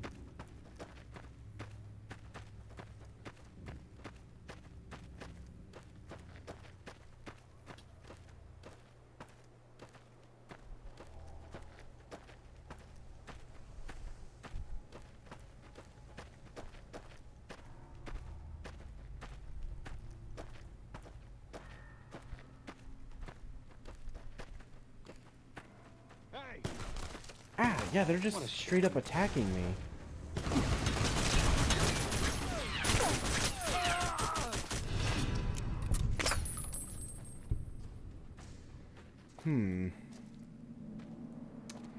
It has to be because we have Boone with us. That's the only thing I could think of.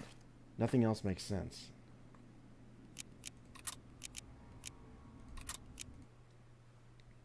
Yeah. Alright, let me send Boone back back to the base and see if that fixes the problem.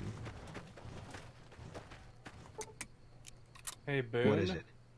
Later, whore.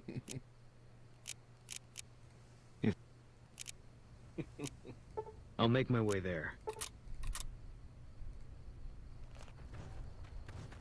Later, whore. Because I don't see so good.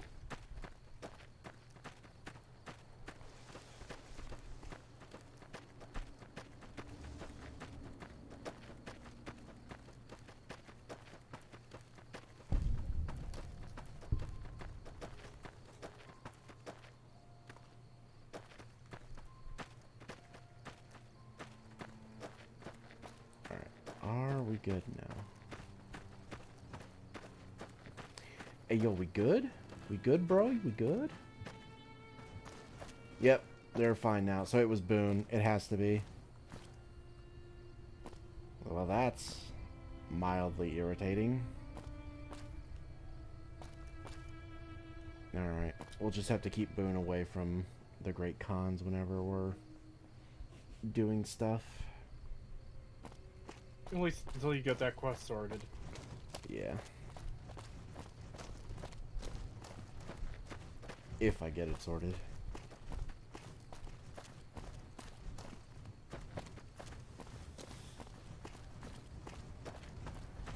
Pagan intends to genocide the Khans.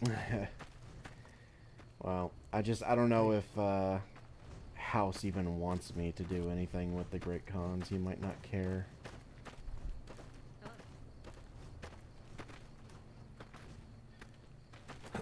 Yeah, that's true.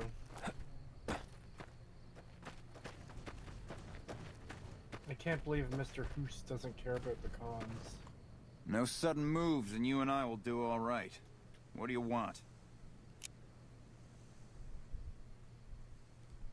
No, I didn't. You might hear that kind of nonsense from a drunk trooper on the strip, but not from me. The Legion doesn't have super mutants. That patrol was wiped out by its own incompetence. A couple of the troopers were fooling around with a grenade when it went off. See you around.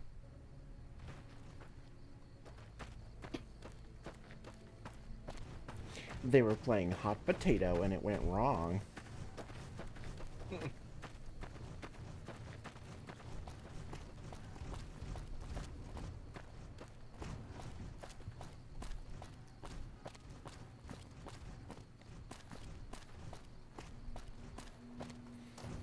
Alright, I am actually getting pretty tired, so I would like to cover some of that G5 Bible before I get too tired. So let me get that up.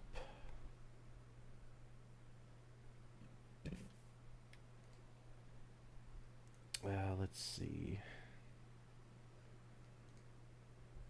Window capture and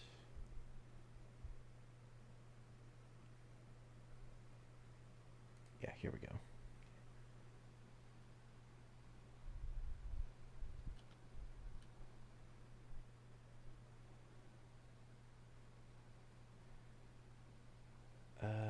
Yeah, we'll just... Oh, wait, I can't see the stream if I do it like that. Fuck. Hold on.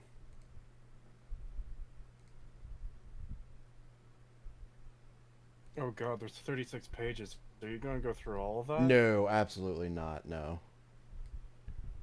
Yeah, I was gonna say. Might be here for another 10 hours. Yeah, no. We're not going through all of it. I'm just gonna go through, some of it.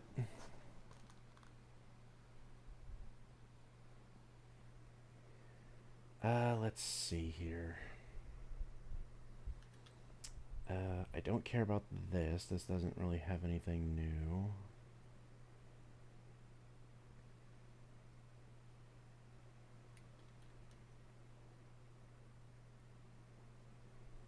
No, that doesn't have anything either. Hold on. I want to get to the juicy stuff.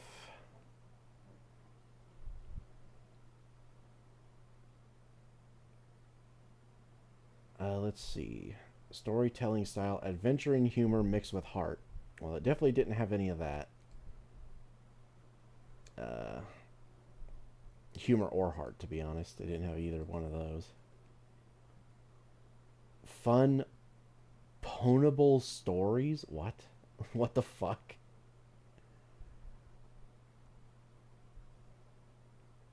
With an exciting villain. I've never seen that word before.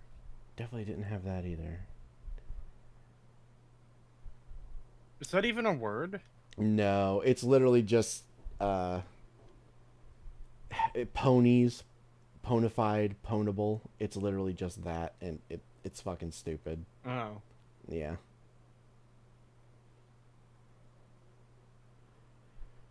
Oh yeah, God, this is something I remember hearing about that was really stupid, was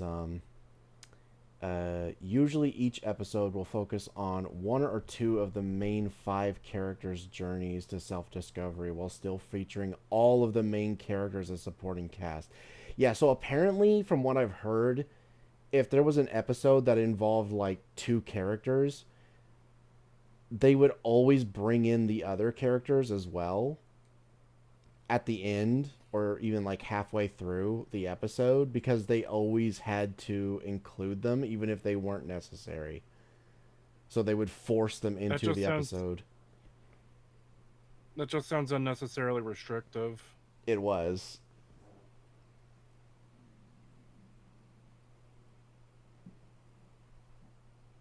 Oh god, every episode opens with something big, exciting, and magical within the first 2 minutes! Exclamation mark.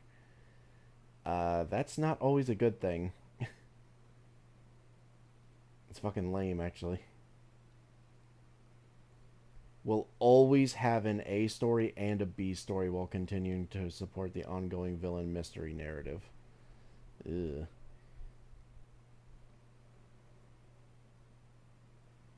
Each episode will close on a magical friendship moment featuring the main cast. Fuck off. Episodes should have emotional weight and character growth. Well, that never happened.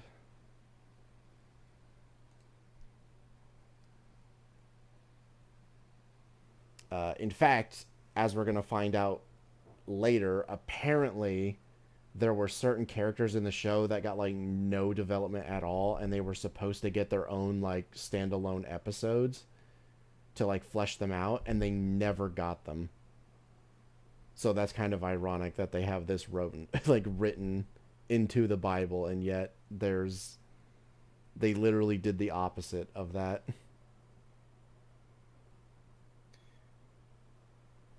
It seems like you can't really have character-focused episodes if you need all the characters in the episode, though.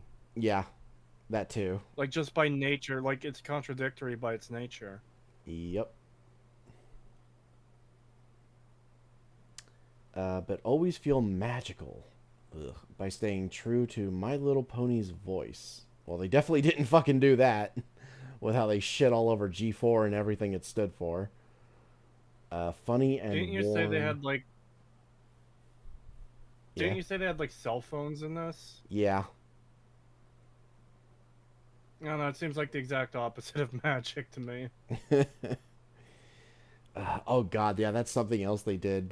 They tried to make it so that all of the ponies had like their own magical ability, so they gave Earth ponies magic as well, and they literally described it as like, for the first time ever, for the first time in history, Earth ponies have awakened their own magic. And it's like, fucking what?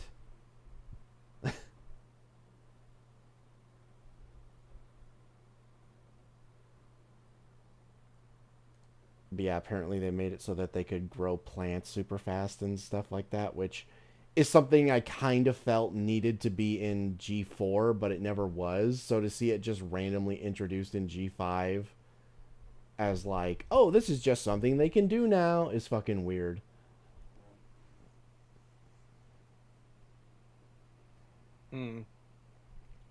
Friendship is magic, but no, you've already fucked it there. The magic starts within you. Kind of goes against the whole point of friendship. It just... Look, I don't know much about the show. Only like what you've told me, but it feels weird hearing that after also hearing, yeah, the entire world was genocided. Yeah. Oh god, yeah, here's where we start getting into the weird shit. 3 pony kinds, 3 lands. In old Equestria, all pony kinds live in harmony together. When we begin our story in the film, ponies live in isolated communities within their own kind and are fearful of one another. In the series, pony society is finally back to normal, learning to live with one another again, but that doesn't always mean certain ideas of the past don't live on. Ugh, I hate that premise. I fucking hate that that's what the movie was about. It was so stupid. They literally are like, it needs to be about racism and why it's bad because we haven't heard that enough times in modern media. It also just seems weird to insert it into this, like, kids' cartoon. Yeah. I'm pretty sure this is just talking about the location in the movie, so I don't really care about that.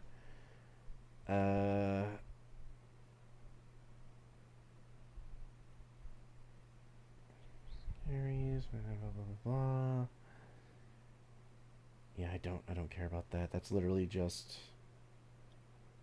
yeah, all of this is just recounting the movie, which I don't care about. Here we go. Backstory. During Princess Twilight Sparkle's 200 moon reign? What? How long is a moon? A month. 30 days. Or 30 nights, whichever.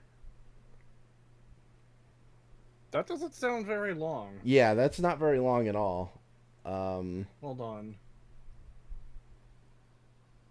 I'm going to break out the old calculator here. 200 divided by 12. That's 16 and a third years.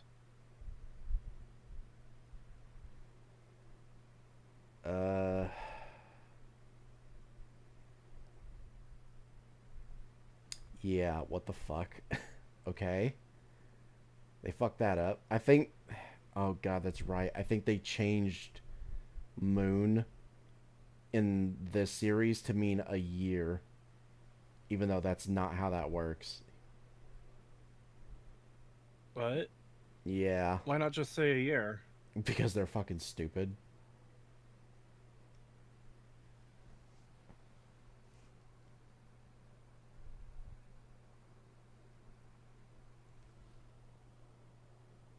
Let's see. Equestria faced its biggest threat yet, a supervillain who planned to take all the ponies' magic and use it against them. Yeah, that's nothing new. The evil alicorn named Opaline, God, what a shit villain she turned out to be, was determined to win, take over the kingdom, and rule as she saw fit. Unlike Princess Celestia, Luna, Twilight, and Cadence, Opaline believed that alicorns were a superior race of pony. Oh, so she was a white supremacist. Okay. And should be the only ones who controlled and possessed magic. Bruh. Why were her alicorn sisters deigning to spend their time hurting these weak little inconsequential Pegasus, Unicorn, and Earth ponies? God, is this something that actually comes up in the show? I don't remember this ever being mentioned.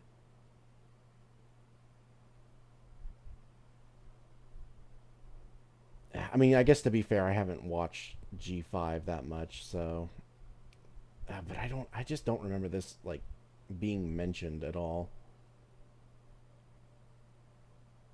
Blah, blah, blah, I don't really care. After moons of unrest. Okay, so after months. Twilight Sparkle and her friends, Rainbow Dash, Pinkie Pie, Rarity, Applejack, Fluttershy, were finally able to free the trapped ponies, defeat Opaline, and restore magic to the world. To make sure... Oh god, yeah, this is the thing I saw. To make sure that all the magic never again fell into the wrong hooves, Twilight Sparkle made a difficult decision. a fucking retarded decision. She performed a complicated and dangerous spell, gathering all the world's magic and placing it into 3 crystals. Bruh. Why not just, like, take out a gun and put 3 bullets in the back of the head of the person who stole it? Or imprison her, or turn her to stone like they've done before, or do literally anything else besides doing this. In fact, I don't understand how this makes it harder. If anything, wouldn't it make it easier? Where it's like, instead of having to steal the magic from every being on Earth, all you have to do is find these 3 crystals and you get access to it. It's like, that seems a lot easier. Yeah. So that's just stupid. Twilight asked her friends with the sacred responsibility of protecting the crystals and the magic they contained. She asked them to take the crystals to the wilds of unexplored Equestria, farther than any pony had ever... Oh god, they're still using any pony. I hate that. Had ever traveled. There are ponies... Oh, there the ponies would remain, dedicating their lives to protecting the magic in a faraway place. I'm sorry, what? Is this a country or an entire planet? Like, what's, like, the borders? Like, where... thing. Equestria is a country. But apparently this is telling, like, go beyond Equestria. So, basically to random spots on the globe. So it's literally just take this and fuck off. I don't want to see you again. Yeah, my closest friends, I want you to fuck off to complete other ends of the world and drop your entire lives, your job, your family, everything that you've ever worked for, you know, everything that you've ever worked for ever since the series began and we've known each other. Yeah, just forget all that stuff and guard this rock in a random fuck off place. Earth ponies Pinkie Pie and Applejack took their... And this is the other thing, too. The fact that it's like, oh, this crystal has Earth pony magic and this crystal has this magic. So you guys need to separate into racial groups and take the crystals and guard them. Like, fucking what? Why? Oh, God. Yeah, but... they took their crystal to the farthest edge of the land, where the mountains met the sea. Unicorns, rarity, and starlight glimmer. God, what a weird combination. Took their crystal to the deepest depths of a forbidding forest. Okay, that's weird. I don't know if that's a typo. And Pegasi, Rainbow Dash, and Fluttershy flew to the highest peaks with their crystal. As an extra layer of protection, Twilight added a cloaking spell, placing the 3 lands in an incredibly strong Invisibubble? Oh, come the fuck on. Enchantment so that they would be hidden away from the outside world. This way, Opaline would never find them again. Yeah, I don't think that worked why not out. just kill her? Yeah, I don't get it. They fucking defeated her. Like, why do you need to do this? Like, you never did this with any of the other fucking enemy, like, you know, like villains. So why do it with her?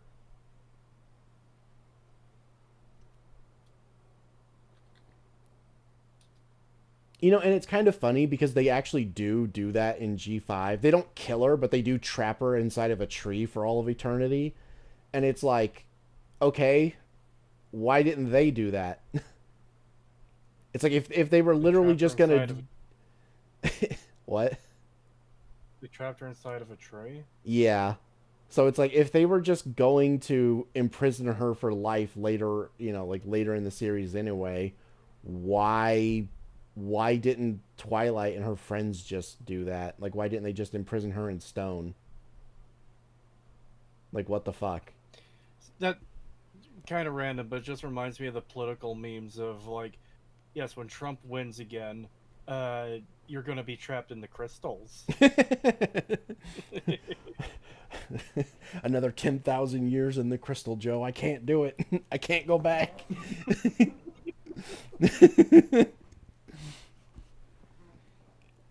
Inside this hidden realm, the ponies would meet every year with the precious crystals for the Unity Festival, a grand celebration of friend. Well, then isn't it kind of useless to hide them in these deep realms if there's literally just a time of the year where you just bring them all to one place? It's like all she has to do is wait for you to like bring them back and put them all together, and then boom, all she has to do is take it right then and there. I mean, that's like the typical thing in a story where, like, oh hey, rather than going to each individual thing, I'll wait till they're all together so I can steal them all at once type thing. Yeah. For the Unity Festival, a grand celebration of friendship that reunited the main six and recharged the magic the crystals contained. Yeah, no, I don't buy that for a second that they would just stay in these fuck off random places across the globe and only come back once a year. It's like, really? They only get to see their families once a year? And this definitely kills any career they might have had. Like, Rarity no longer has her fucking fashion shops and stuff like that. Fucking Applejack is no longer working on her family's farm and helping raise her fucking infant child. Well, not infant, but fucking young daughter who's like, I think she's like canonically somewhere around the ages of like 7 or 8. Yeah, never see her again except for once a year. Like, what the fuck, man?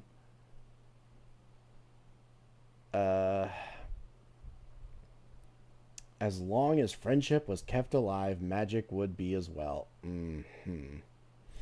As the years passed, the responsibility of protecting the crystals was passed down from generation to generation. Fuck off.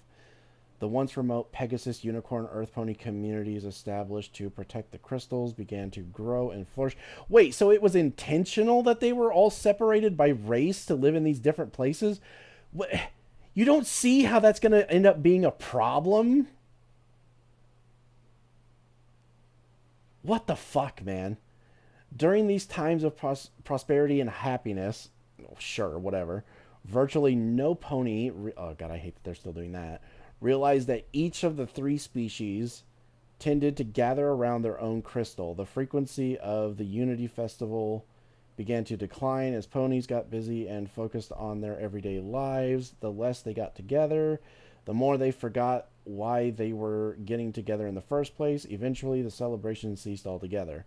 Magic was never recharged and eventually faded away from the hidden world and Turn Equestria and in Turn Equestria completely. I'm sorry, but you keep saying crystals, and I started thinking of the fucking J.O. crystal memes, and then you said recharge. I was just like, no! So wait a minute. That means they retconned the original explanation that the comics did. Because the comics said that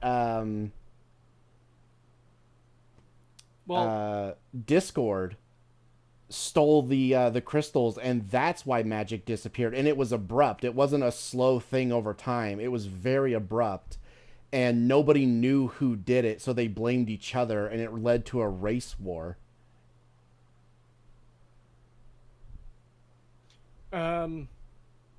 Well, if this is a show lore Bible, maybe this was retconned in favor of what they did in the comics?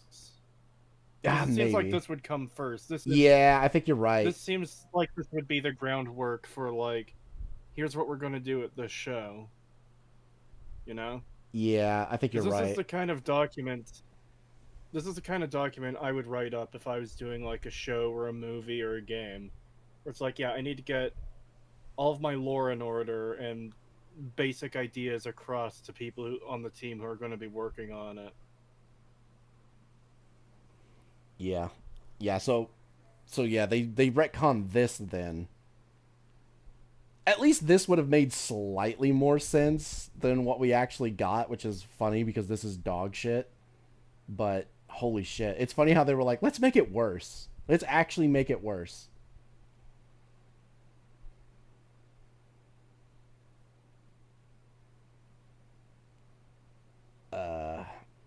Yeah, This is just meet the main ponies again. Who fucking cares?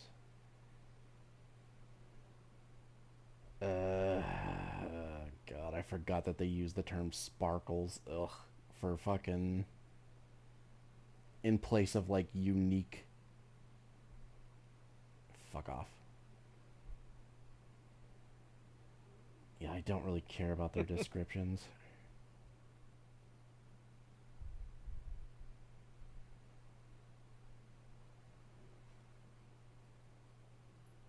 Oh god, yeah, I forgot about this. An activist at heart. Okay, so she deserves death is what you're saying.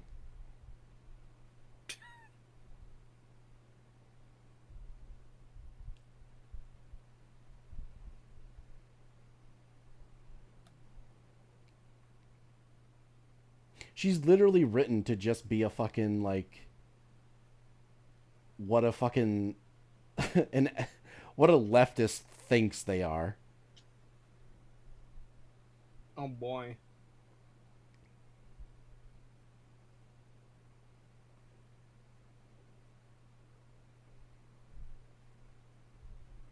Oh my god, what is this?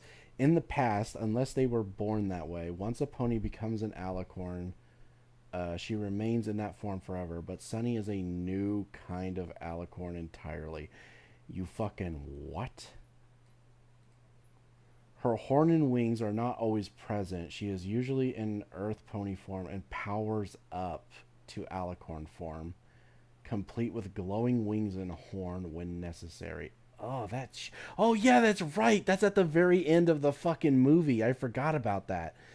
Oh, I forgot about this dumb bullshit. Oh, it doesn't make any sense. It's not how alicorns work, you fucking retards. I hate it. The only trouble is that her powers are so new and confusing that Sunny is still trying to figure out how to use them. Well, that sounds like it's just a straight up fucking worse version of what an actual alicorn is then, because at least an actual alicorn has constant access to their fucking magic. Whereas here it's like, oh no, I can't get it up. We're gonna die.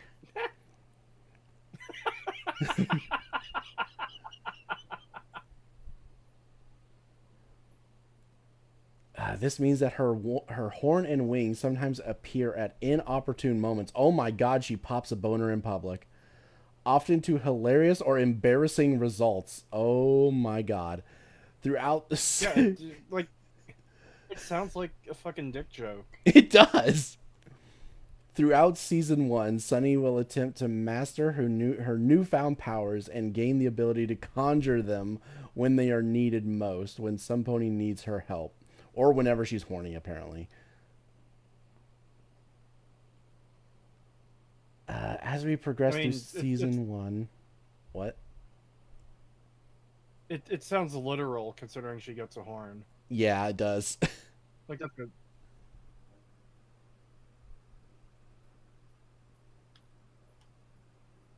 They knew exactly what they were doing. I think they did, yeah.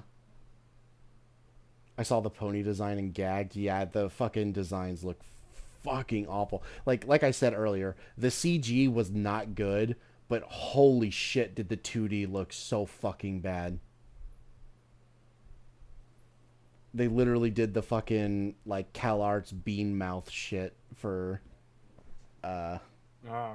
yeah, for the 2D stuff. It was really bad. I think you might have shown me that before. I know you've shown me the fucking, what the dragons looked like, because I was on one of my Bioshock streams. Oh yeah, that was the CG stuff. Which, keep in mind, was slightly better than the 2D stuff. Hold on, let me find you. MLP G5. And let me show you what the characters look like in the 2D version.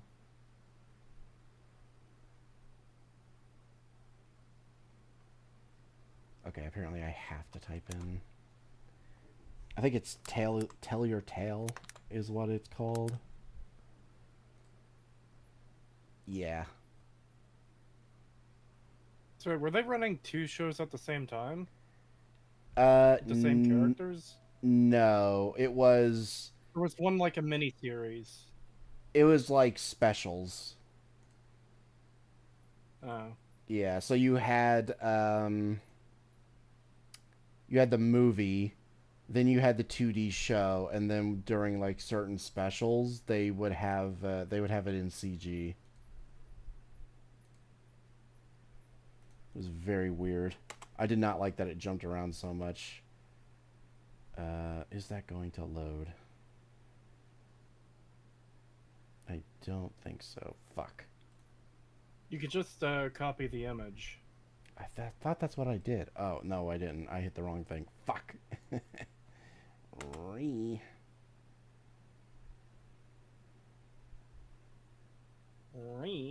No, it's taking a while to load. Hurry up.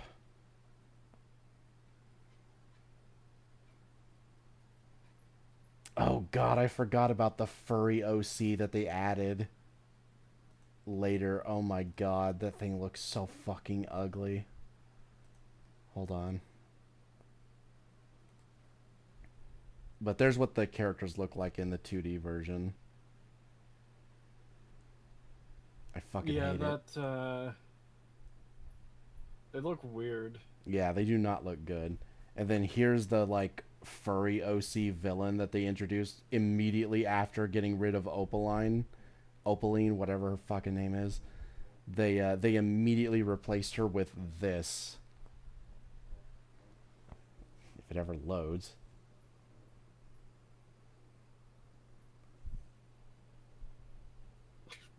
What? Right? What the fuck is that?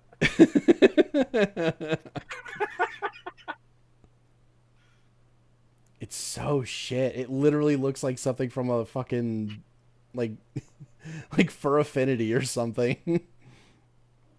I hate it. I've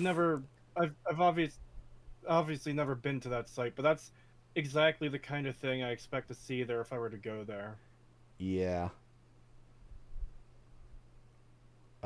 Hold on a second. I'm gonna try and show this on stream. Let me open the link here. There we go. All right, can chat see that?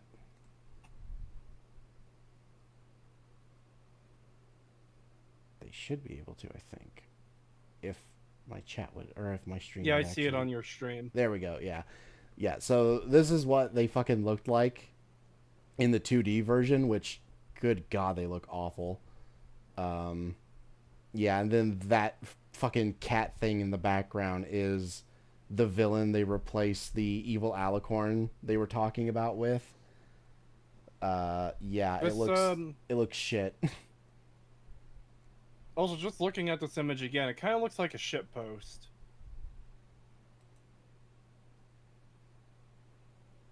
You know? It kind of, but it's not. And then here's what the regular, like, the other characters look like. It looks so shit. I hate the way their legs look. Especially, the main one, Sunny. Her legs look so fucking weird. They just don't look right. Everything about this doesn't look right. Which one is the main one? The orange one with the rainbow streak in her hair.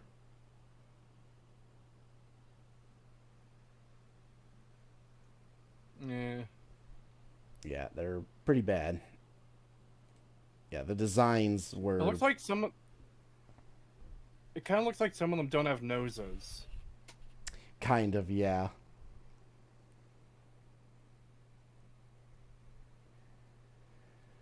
Let's see. As we progress through Season 1, Sunny will discover that the key to her transformation is locking into her cutie mark power. What the fuck? When her cutie mark is glowing, when she is sparkling, fuck off. It is because she is helping others and inspiring hope. Kill yourself. It's her, it's her key. So to activate this grand transformation properly, Sunny must be sincere in her intentions. She needs to at least believe that she is. Oh, God. So when her powers are still stabilizing and her wings and horn pop up randomly, it's only partial bursts of that energy.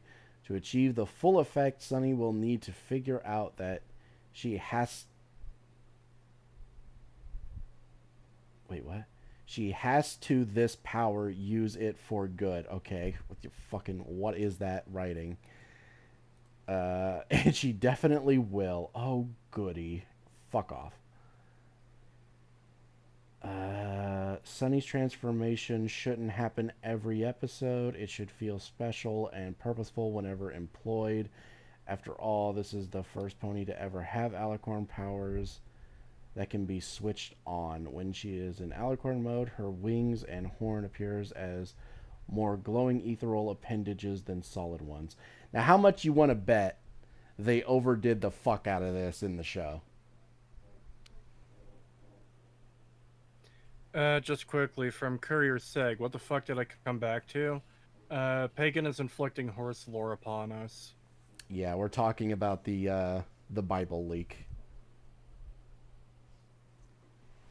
And it's so far pretty the horses fucking are bad. Coming. You need to run.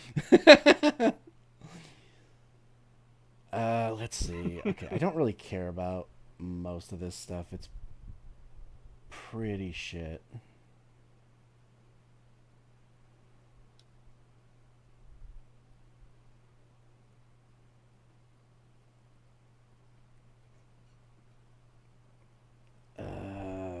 God, I really don't want to read the fucking character synopsis stuff. It's all pretty bad. Yeah, I'm not really seeing anything that's of that much interest to me. Although this one was probably the most annoying out of all of them.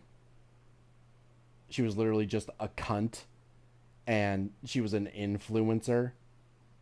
And so she thought she was, like, famous. And well, I guess she was famous, but still, she was just a complete cunt. Yeah, they literally made one of the main characters a fucking YouTuber.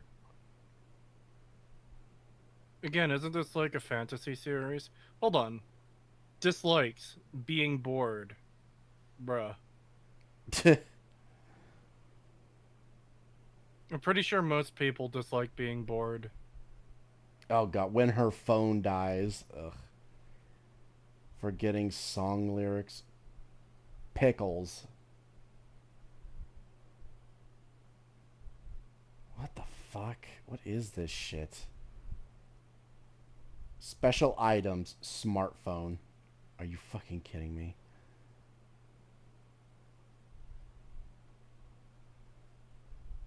Ugh, I fucking hate this shit. I hate it. It's so bad. It's so fucking bad. They literally did the fucking meme of like, hello, fellow kids. Hello, fellow youths. Do you want me to say the line for you, Pagan? Sure. Hate. There you go. Oh, God, that's what they called him? I knew they called him Sparky, but I didn't know he had a last name. Sparky Sparkeroni. Fuck off. That's probably the gayest thing I've ever heard. Yep. Oh, my God. Like a combination of Baby Yoda and Jack Jack from The Incredibles. Fuck off. Are you fucking kidding me? Like, I know they said that was an inspiration, but what the fuck? So did he also genocide a frog woman's children? God, what an absolute insult to Jack Jack as well. Fucking hell.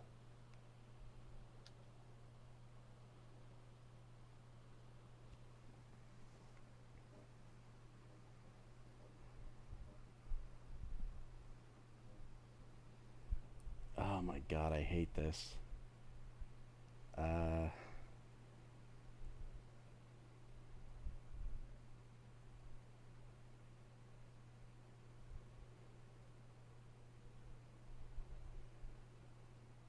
He can breathe or burp, what the fuck, at an umbrella, and then his dragon fire will turn it into a shovel, a stuffed toy, or even a popsicle. The point is there is no order to it because he doesn't know how to control it yet. He's just a baby, but someday he will figure out his powers with the help of our ponies, and someday he will be able to talk to them. Okay. What the fuck is this? It's so fucking dumb.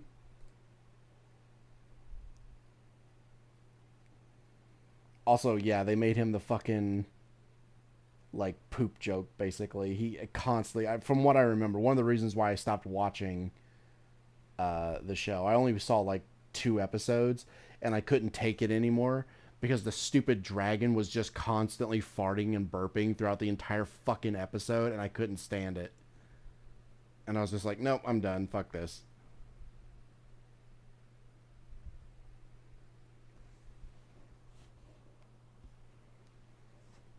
They were making constant fart jokes in a cartoon for girls. Yes. That... Okay.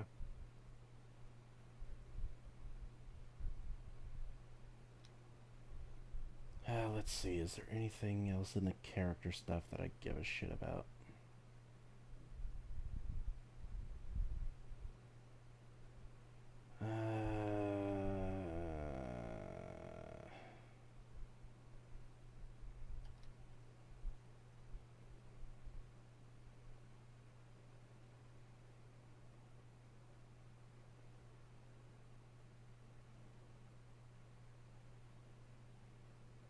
Oh, right, the pipsqueaks. Apparently, these are supposed to be like the CMC replacements from G4, and they're like fangirls of Pipsqueak, or whatever her name is. Pip?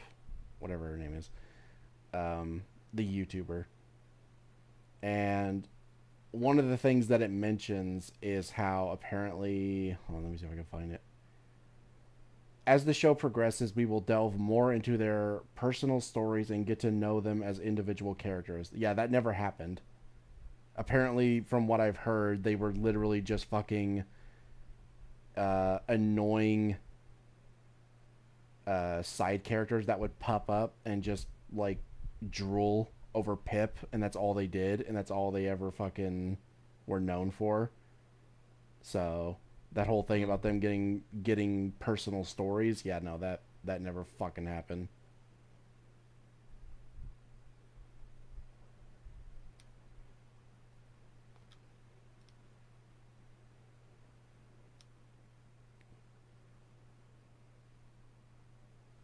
All right, here we go. The fucking villain. Let's at least see what the fuck they say about the villain, because I know she was really weird with how they, like, tried to explain her origins, because apparently she had something to do with, like... she's been, like, retconned into the lore of, like, G4, where apparently she existed alongside Luna and Celestia. We just never heard about her for some reason. That's one of the most annoying kind of retcons where it's like, oh hey, this thing has been here this entire time, just nobody knew about it. Yeah. Well, apparently she met fucking Celestia and Luna and they knew she existed. But it just never gets mentioned. Opaline grew up in the mysterious Alicorn kingdom of Skyros. Okay, so they straight up have an actual Alicorn homeland. Oh god, that has some weird implications. Like what? Yeah, well, I don't know. Maybe not. Maybe... So the thing is, we never knew where Alicorns originally came from. In the lore, it's never explained. We do find out that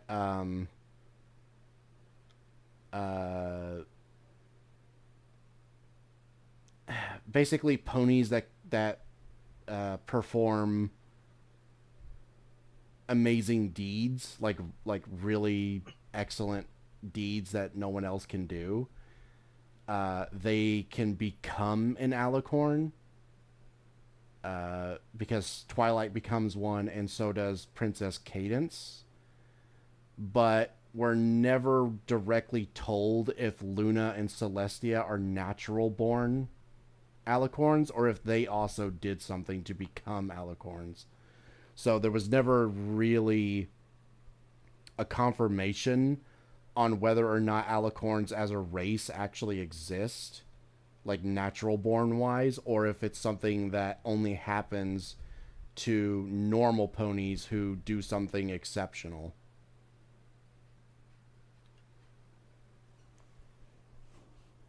But this just straight out confirms that yes, no, there is actually an alicorn kingdom, meaning there are natural born alicorns, which means Celestia and Luna are likely natural born according to this.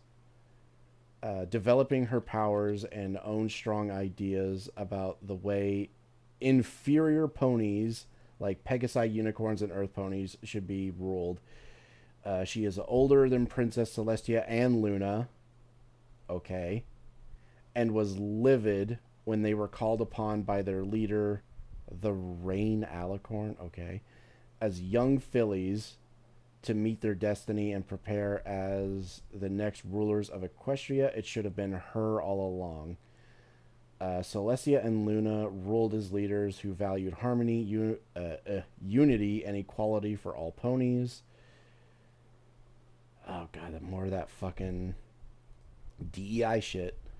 Opaline couldn't stand it. They were alicorns. Didn't they know they were born to be superior? For a brief moment, when Princess Luna became the evil Nightmare Moon, Opaline developed a shred of respect for her. But of course, Luna became reformed like every other villain that came along. This convinced Opaline even more that she was the only one who could put an end to all of this madness and set things straight. But they were strong and they had each other. When the sisters finally retired and passed their reins to Twilight Sparkle, Opaline finally saw her chance. Twilight was talented at magic and had the support of her friends, but she was an anxious and inexperienced ruler, always second-guessing herself. She was an easy target. So Opaline left the Alicorn land and began to take what was hers. What the fuck? It's so weird that they're just straight up talking about an Alicorn land, and it's like, this was never mentioned in G4, and I feel like it absolutely would have came up if it existed. The magic from every pony in Equestria, but Twilight fought hard and eventually won the magic back.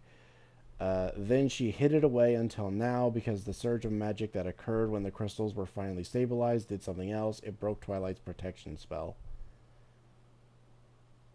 Wait, it broke Twilight's protection spell?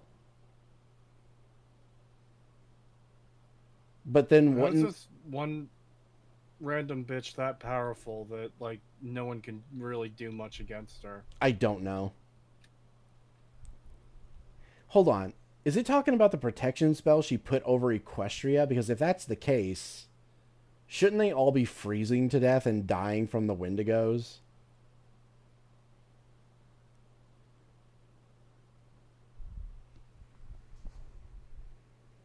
Like, what?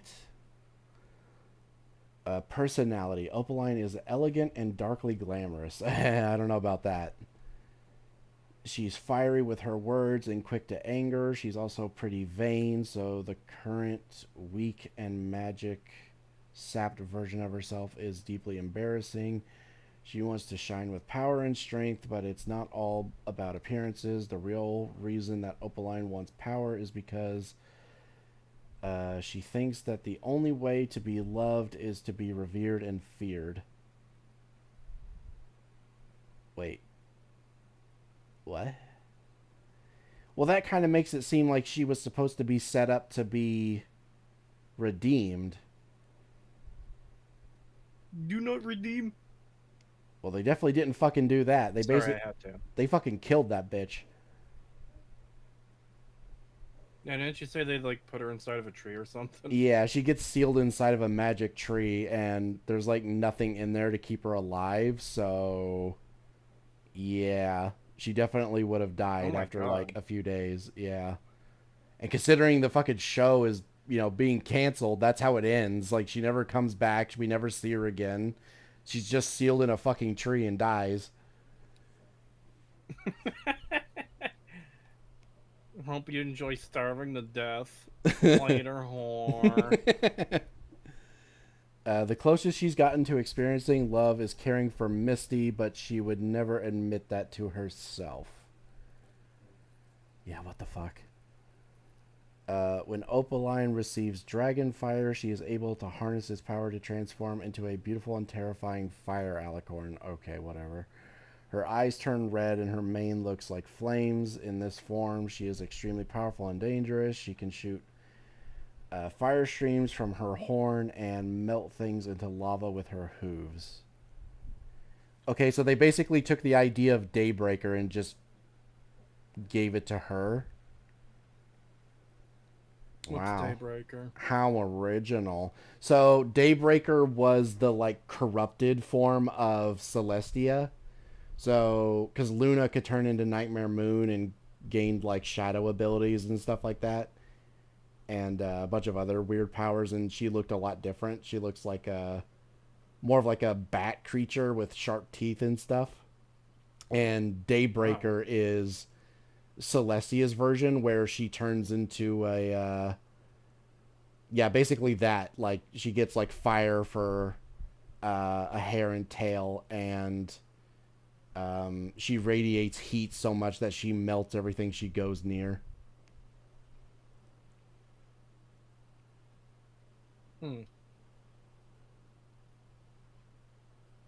Let's see.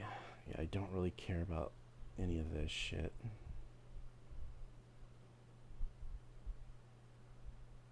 Okay, hold on, wait a minute. This might actually be important.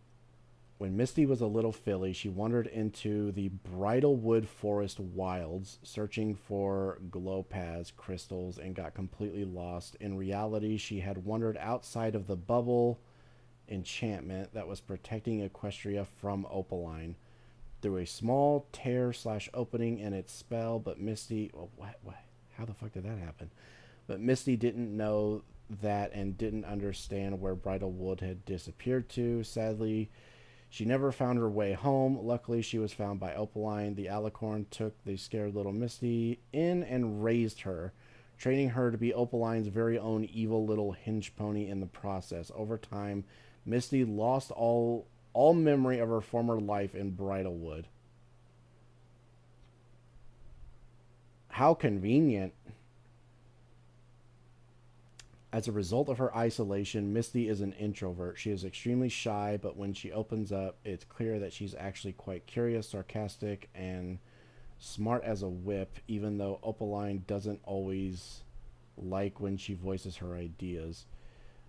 She has a great eye for detail and can remember almost anything she sees or hears except for her fucking past. Okay. What? Except for the time before she met Opaline, of course. That's all a bit blurry. That doesn't make any fucking sense. Was there like some kind of memory spell cast on her or something? I don't know. We'll see if it mentions that. I don't think it will. It's like, I'm sorry, when you tell me a character has a fucking amazing memory, but you're like, whoops, they don't remember their entire life before that. It's like, what? Yeah, what? Because she's never had much, okay? Why is there a Y on the end of that? She is very sneaky and has become a bit of a klepto and is constantly grabbing random interesting items, or borrowing them, rather, to add to her collection treasure trove. Okay.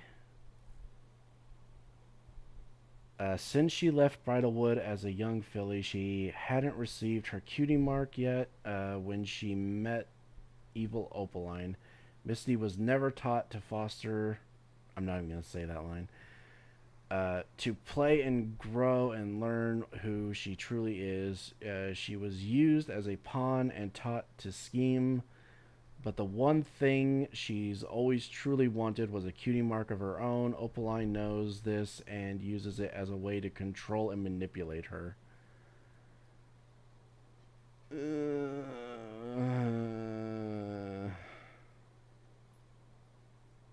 Okay, I don't really care about this shit. Okay, here we go. Alicorn Kingdom Skyros. Almost a pony Mount Olympus. What? Or a oh my god, what the fuck? Themyscira? What? Them Oh, that's where Wonder Woman is from. Oh. Oh, it even says in Wonder Woman right after. Unreachable by regular ponies. It's where Celestia, Luna, and Opaline come from. Okay, so that's confirmation on that. Annoying. A long-standing mystery in the world of MLP, but in this series, we will finally have the chance to explore this ethereal realm. I don't think that ever happened. I don't think we were ever shown this in the show. In G5. Ruins from locations like Canterlot, the Castle of Friendship, Ponyville, etc. can provide clues from the past that relate to modern mysteries. God, that is so annoying to hear it referred to as the ruins of these locations. I'm guessing that's like all the areas from the, I was going to say the original series, the previous one? Yeah. Okay, so I'm just trying to think of an equivalent. That'd be like, now, Luke Skywalker's home doesn't really count, because that's in ruins in the fucking first movie. It'd almost be like coming into another series and, you know, like Shady Sands, and it's blown, it's a fucking hole in the ground. Oh. Why did I not even make that connection? Oh my god. Because the one I had come up with just before you said that, but I didn't have a chance to say, it'd be like, it's like doing a Lord of the Rings sequel, and Gondor is just in ruins, the Shire is in ruins, Rohan is in ruins. But yeah, Shady Sands is like the perfect comparison, I guess.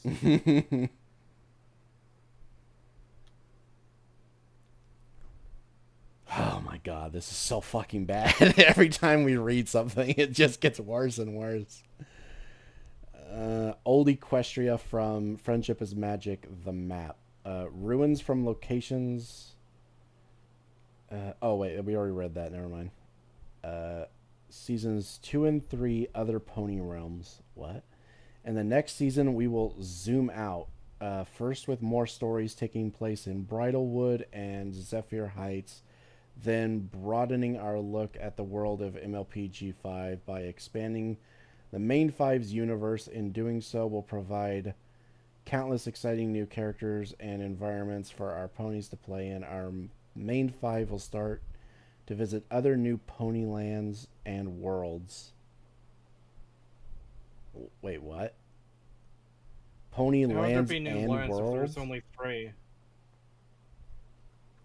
Yeah, I don't understand that. And also, what does it mean by worlds?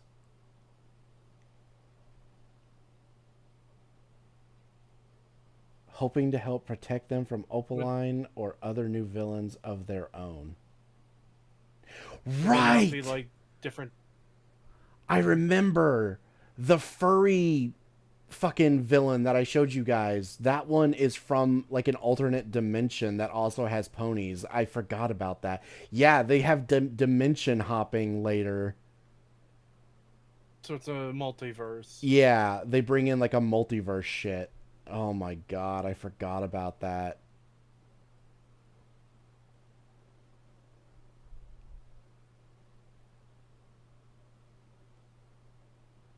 Some ideas. Frozen North, Aurora Ponies, Starry, Celestia-like mains, Ethereal. Yeah, we saw that one. That's where the fucking cat thing is from.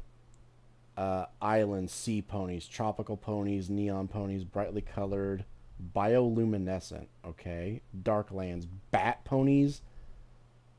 Oh my god, they were actually going to bring bat ponies into the series. Goth, spooky appearance, dark colors. I don't know if I like that description of them. Yeah, that's... Flutter Grotto. All this shit sounds fucking weird to me, man. Yeah, Flutter Ponies, based on the G1 toy. Butterfly Winged Ponies. Oh yeah, they did introduce these in the show. I remember that. Yeah, they're basically just fucking, what are they? Breezies from G4. Oh, okay, whatever. What the fuck is a breezy? They're basically like fairies, but, you know, in the shape of a pony, but they have like fairy wings. That actually reminds me of a meme I saw on Twitter the other day. You know how there's like wizard posting memes? There was one of like a dude holding his hand out with a fairy on it. He's like, I can't fucking stand these things in the summer. They come out of everywhere, man. And the second image was the hand clenched, squishing the fairy with blood coming out. That's great.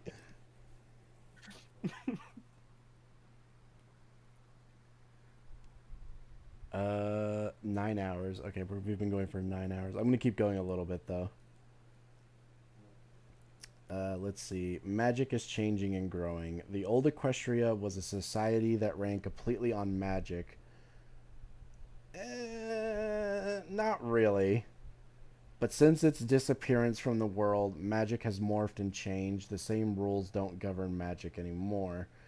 Which means anything can and will happen. It's more confusing than ever. Okay, whatever.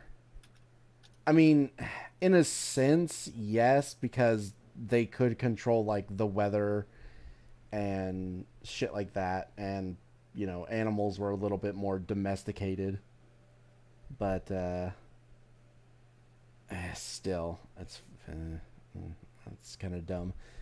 After Sunny and the gang were able to restore magic to the Unity Crystals by bringing every pony in Equestria back together in friendship again, everything began to change. As expected, Pegasi regained their ability to fly, and unicorns were once again able to levitate things. But for the first time ever, Earth ponies began to develop tangible magical powers as well, flora and fauna. By the end of the film, we only see a hint of Earth pony magic to come, glowing hoof prints.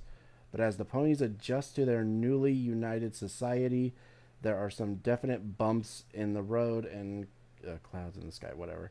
As ponies argue over these growing pains, I thought that was an L. These growing pains, magic begins to glitch, causing even more magical mishaps. The main five investigate and discover that the stability of the magic is directly linked to the levels of harmony in the world.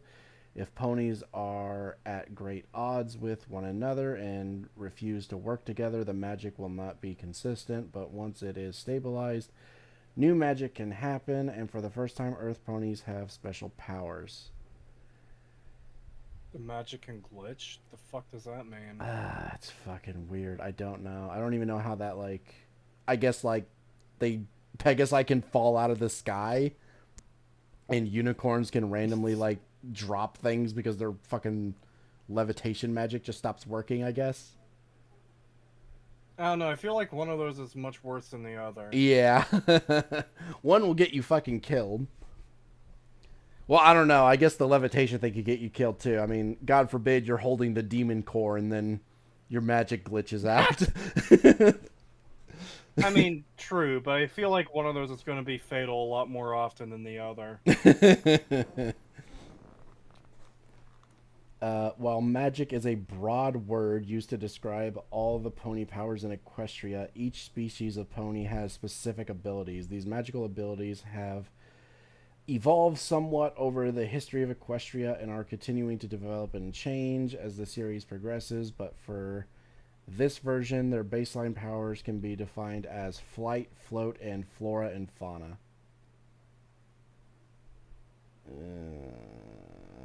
I mean, the power of flight should be fairly fucking obvious. I shouldn't even need to fucking read what that is. Developing powers, weather control and cloud manipulation. So literally the thing from the original series. In old Equestria, Pegasi could create and control the weather by kicking clouds from the sky, creating rain, etc. As magic returns and grows stronger, we will be able to explore these abilities once again. Wow, it's amazing how they rip out the things that was in G4 just so they can re-add it again in G5 as if it's some new amazing thing. So what you're saying is it's like early to mid 2010s DLC for a video game. Yeah. It's literally that fucking meme of they suppress our medicine so they can sell us the cure. I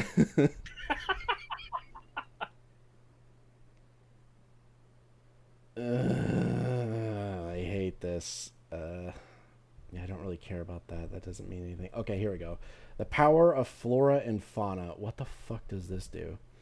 As their name suggests, these ponies are grounded and rooted to the planet and to nature. In the past, it was always speculated that Earth ponies had a special connection to plants. For example, Applejack was a farmer and was great with her orchard, but it was never explicitly stated. But when magic returned, the Earth ponies finally received tangible magical powers for the first time.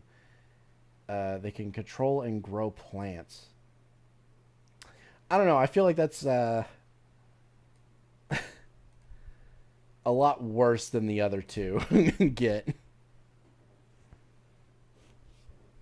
I kind of zoned out. What even happened? So I'm playing Stardew and I'm on the farm and lightning struck and I heard a tree fall, so I'm just looking for it. They're talking about how Earth ponies for the first time have their own magical powers, and it's literally just they can grow plants better. And it's like, yeah, I don't know. This sounds a lot worse than the other two. At least in the original in G4, they at least also had, like, strength. They basically had super strength. But here, apparently, they don't have that anymore. They can just grow plants better. That doesn't really sound like a magical power. More just like, hey, you can do this thing better, you know? Like, yeah. You were to give someone the ability to play, like, any musical instrument, I wouldn't consider that a magical power. Yeah. Each Earth pony has basic plant growing powers, but they also have special plant talents. Some are better at growing fruit trees. Some can enlarge the fruit, like sprout. Some can grow vines that can grab onto things or form into other things when needed. What other things? What do you mean by that? Need to grab something, do it with a magic vine if you're a pony who has that talent. Others, like Posey, are talented with flowers and creating specific magical scents.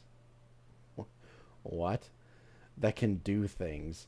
Whenever Earth ponies use their plant magic, their hooves glow like a unicorn's horn when levitating. What the fuck?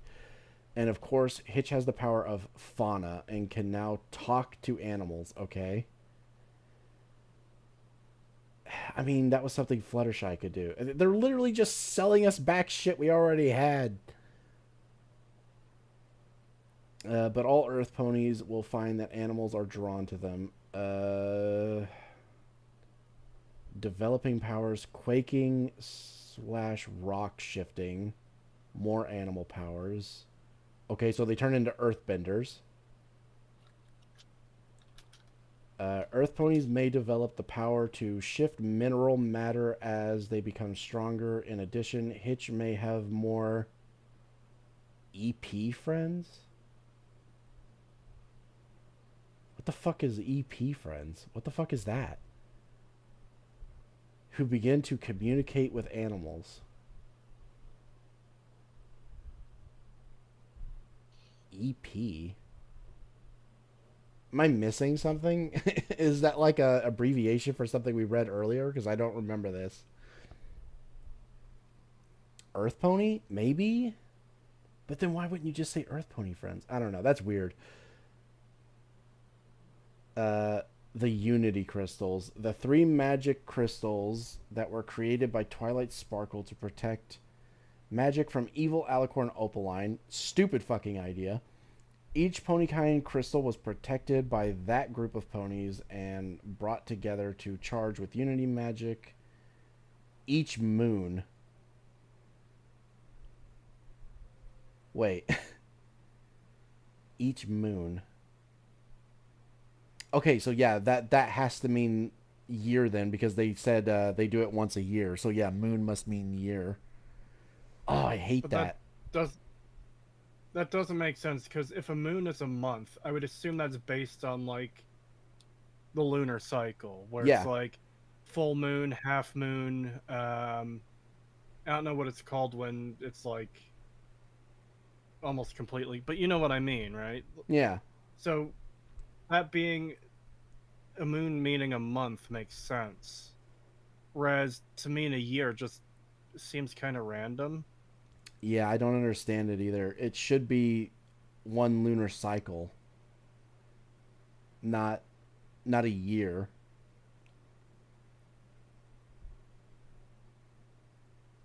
Yeah, that's weird. After the events of the film, the 3 Unity crystals, blah blah blah, are brought back together and live at the top of the Crystal Bright House. Oh god, why is it called that? They emit Bright House? Yeah, because Sunny lives in a fucking lighthouse. And I guess that's where they put the crystals, and now they call it a bright house. What? Yeah, I don't know. They emit a rainbow beam of light, prisbeam, rainbeam, what the fuck, that projects from the top of the building. The crystals are a physical embodiment and beacon of magic that can be seen far and wide as a symbol of unity and friendship between the species. When friendship between the ponies falters, so do the crystals. They glitch like a bad Wi-Fi connection and cause magic to become unstable. I fucking hate this show. I fucking hate this. The magic power glitches like a bad Wi-Fi. Fucking what? What the fuck? Why would you describe it like that?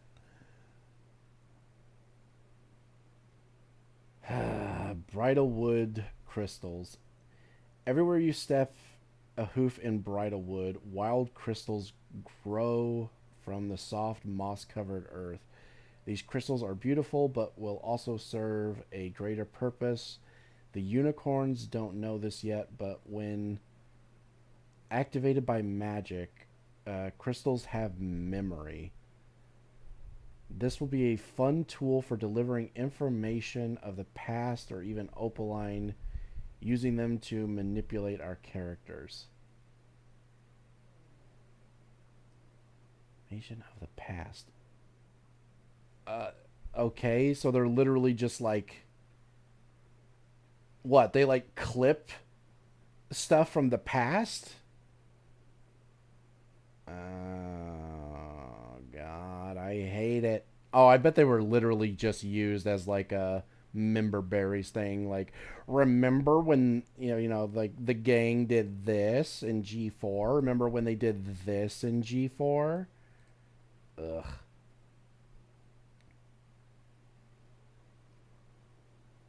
That, and also it's probably how they figure out what happened with Twilight and the war and everything.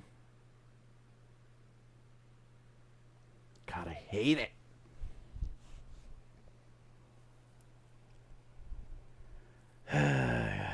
Throughout pony history, the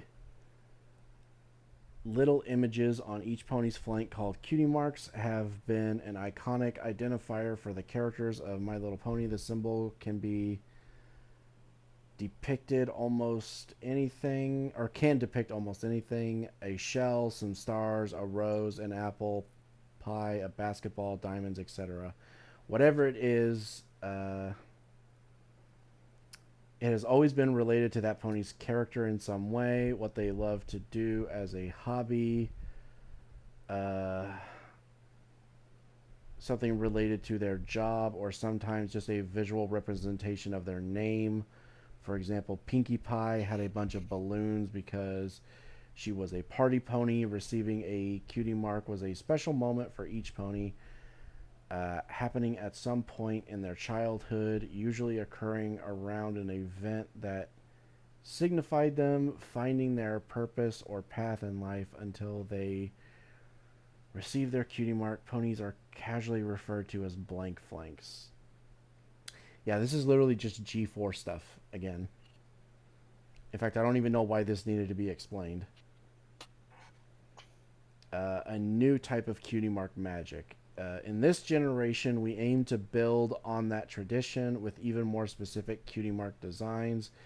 Each pony's cutie mark will be a clear expression of their nuanced personality, and as they get to know themselves on their journeys of self-discovery, their cutie marks will be important in ways they have never been before. For example, each of our main 5 ponies have cutie marks that represent multiple parts of their personality.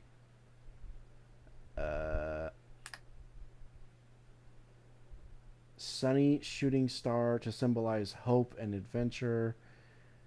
Izzy Buttonheart with pins to symbolize creativity and warmth. Okay, whatever. That's not new.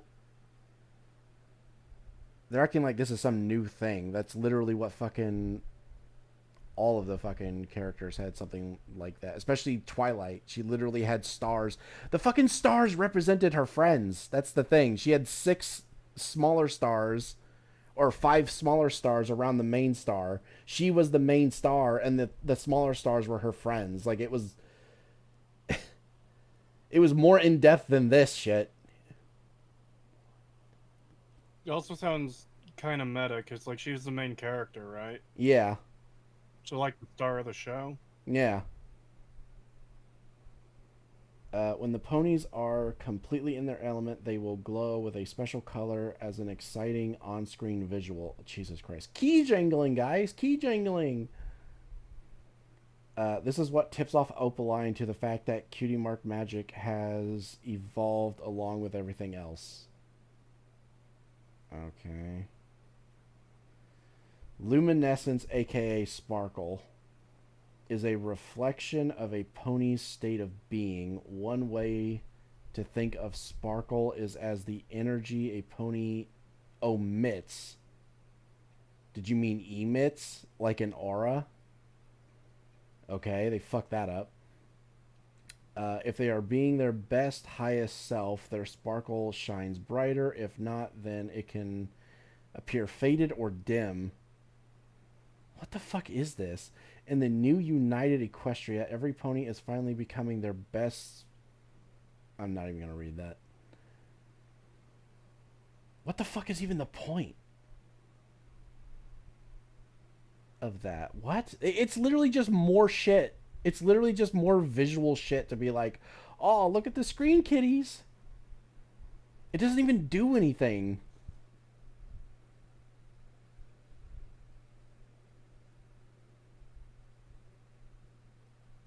Gay.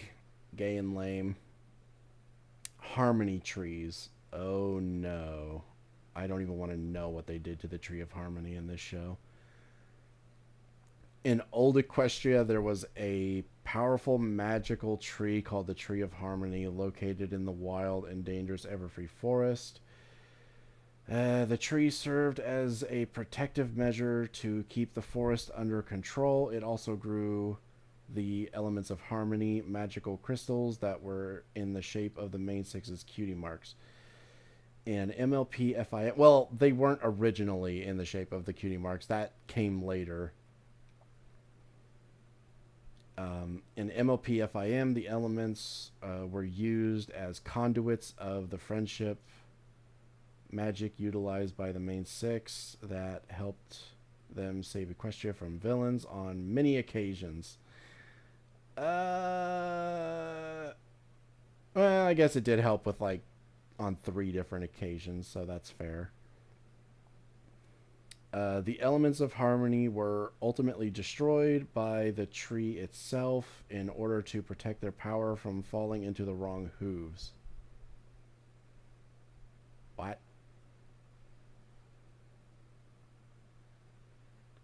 Destroyed by the tree itself. What?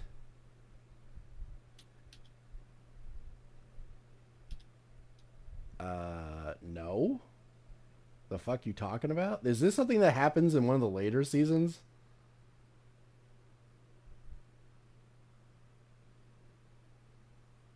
Because what the fuck? I don't remember that. I don't remember them destroying them. Remember, they returned the elements to the tree.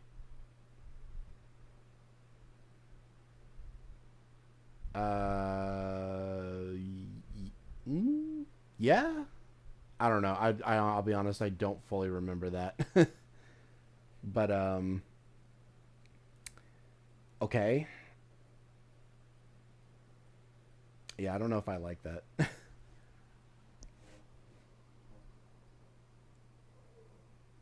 It destroyed them, and the castle and map grew from it.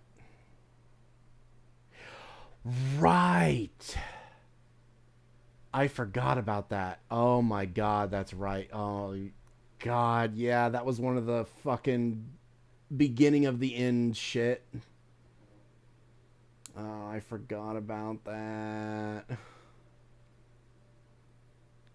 Yeah, that was one of the only bad things about season 4 was it also introduced the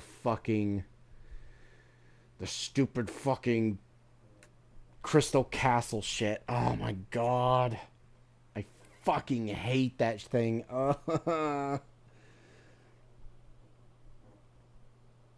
Hate. Okay, where were we?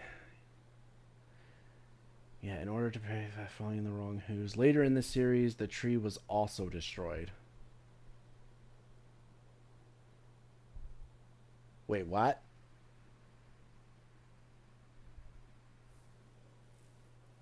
The tree was also destroyed? That had to have been something from the later seasons, like way later, because I don't remember that at all.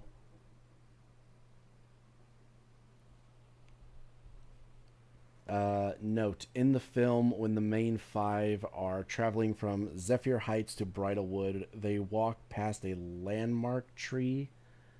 That's the tree from the map. That is designed based on the old Tree of Harmony. It is a magical tree as well, maybe. Wow, they didn't even have a fucking idea for that. Jesus.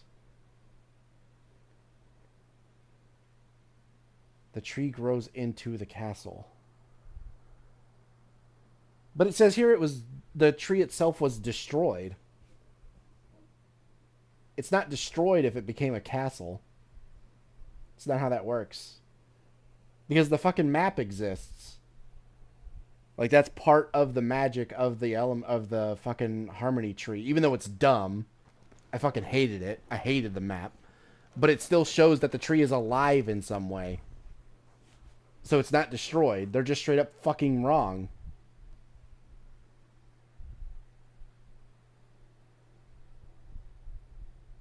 I don't remember the castle ever getting destroyed.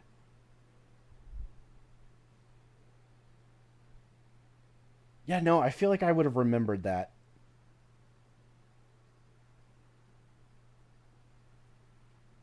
It destroyed itself and the castle grew from the fragments of it. From it. What? I don't think so.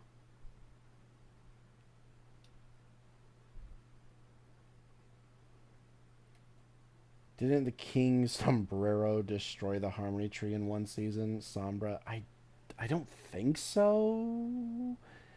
I don't know. I'm going to be honest. I haven't finished my rewatch of the show, and I'm still very... I don't remember anything after season 6. So seasons 7, 8, and 9 will be like watching them for the first time because I don't remember anything from those seasons. I was so checked out when I watched them the first time, I just don't remember anything from them. Someone in chat said King Sombrero. Was there a Mexican in the show? His name was Sombra, but some people jokingly call him King Sombrero. How unfortunate to share a name with an Overwatch character. I never got around to Season 8 and Season 9. Yeah, and I don't remember anything from them, so... Maybe the tree gets destroyed in one of the later seasons, but I don't remember it.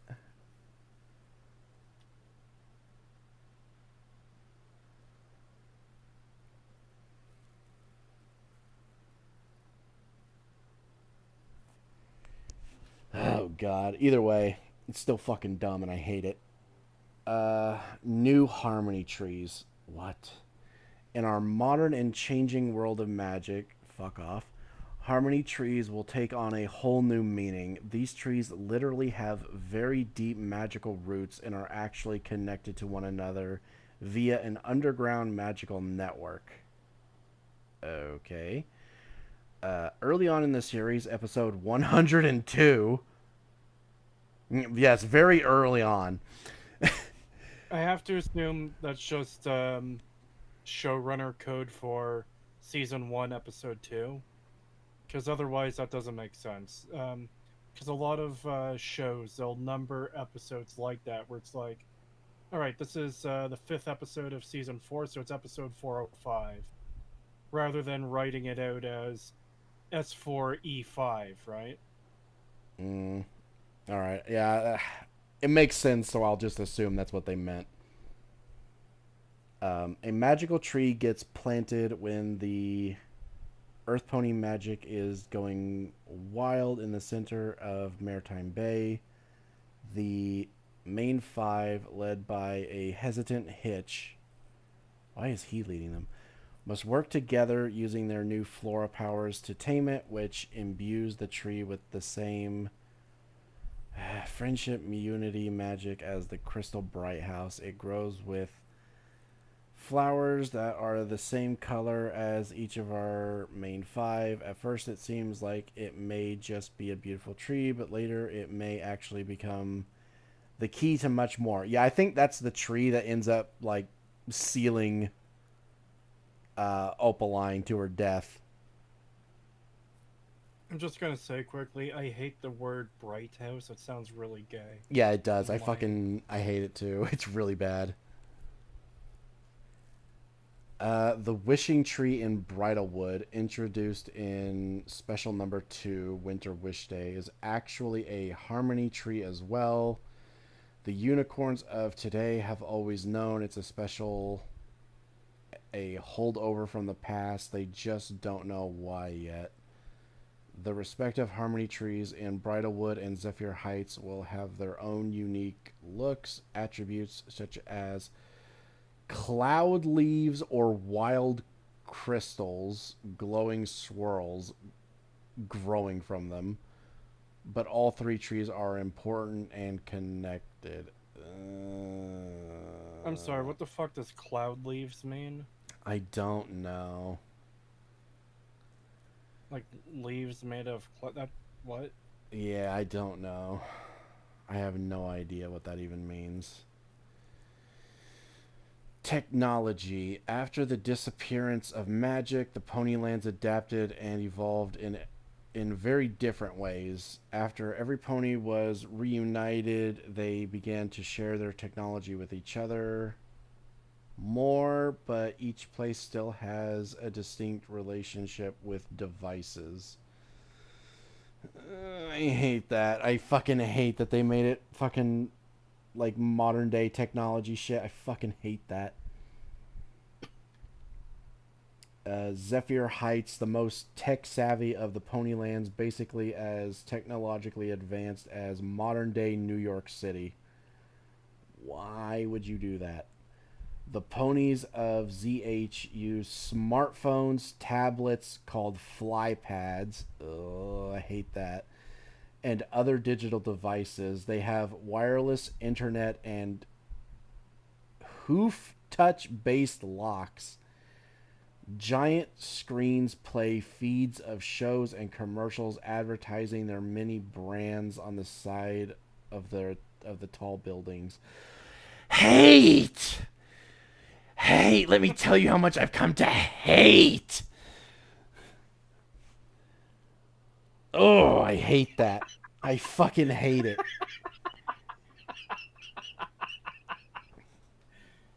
Yes, Pagan, embrace the hate. Oh, I fucking hate, dude. I cannot stand that they did the fucking, oh, but we need to be able to connect with our younger audience, so we need to have the ponies use smartphones and have TVs with advertisements playing on them constantly. Is there like a pony Super Bowl too? Wouldn't surprise me.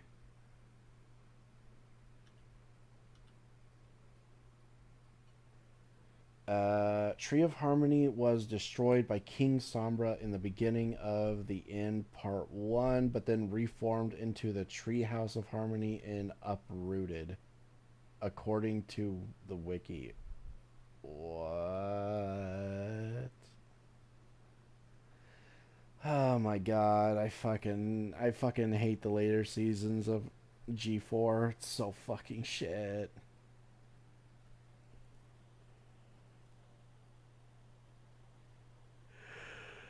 Maritime Bay, more akin to the technology of the 80s and 90s. They have alarm clocks, toasters, fridges, televisions, movie theaters, video arcades, trolleys, streetlights, etc.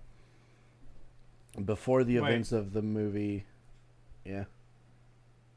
Are they in like different technological eras? Apparently, yeah. But the Defense Factory made robotic wearables for ponies to protect themselves with against Pegasi and unicorns, but nobody has cell phones, or at least not many do. It's a simpler beach town life. Bridlewood. Out of the three lands, Bridlewood is the least tech savvy. They are almost frozen in time, stuck in a bygone era. Total college core. Or cottage core. I hate that they fucking. I'm sorry, did you say they have like robot stuff they can wear? Yeah, in the movie they introduce like weird robot shit that they have that they can wear to like defend themselves from like Pegasi and unicorns and shit. That's really dumb bullshit that wouldn't actually work and actually tends to actually hurt the user.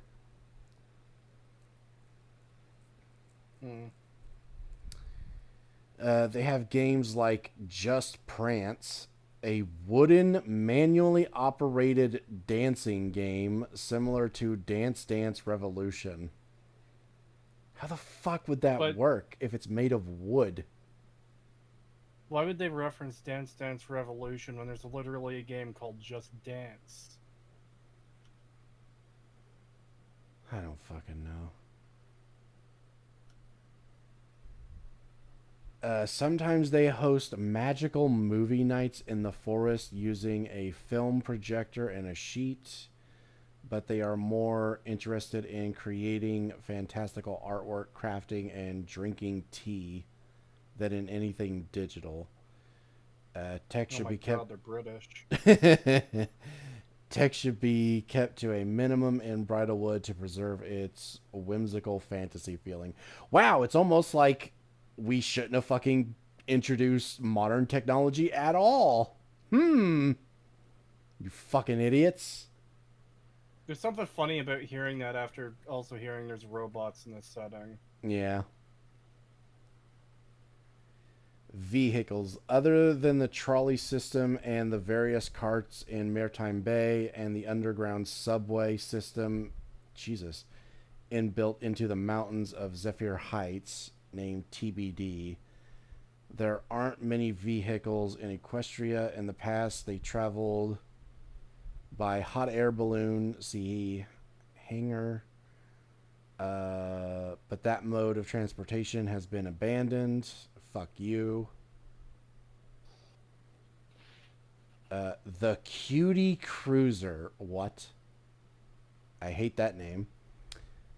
In the Winter Holiday Special, Winter Wish Day Holiday Special, Izzy and Pip create a giant art installation piece that looks like a cool plane slash flying ship.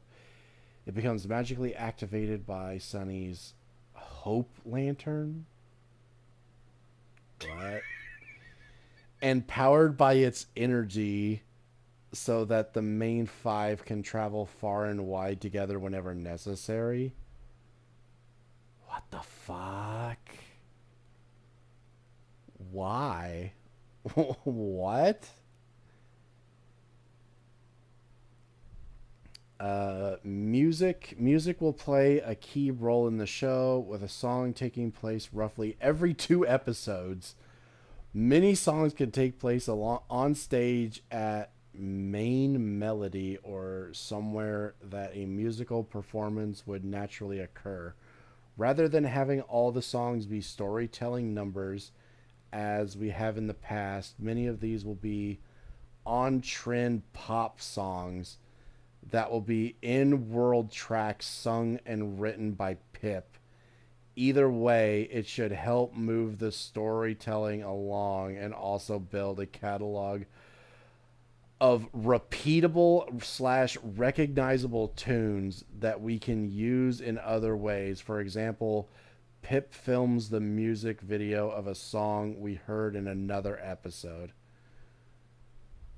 Oh, I fucking hate that. That's awful.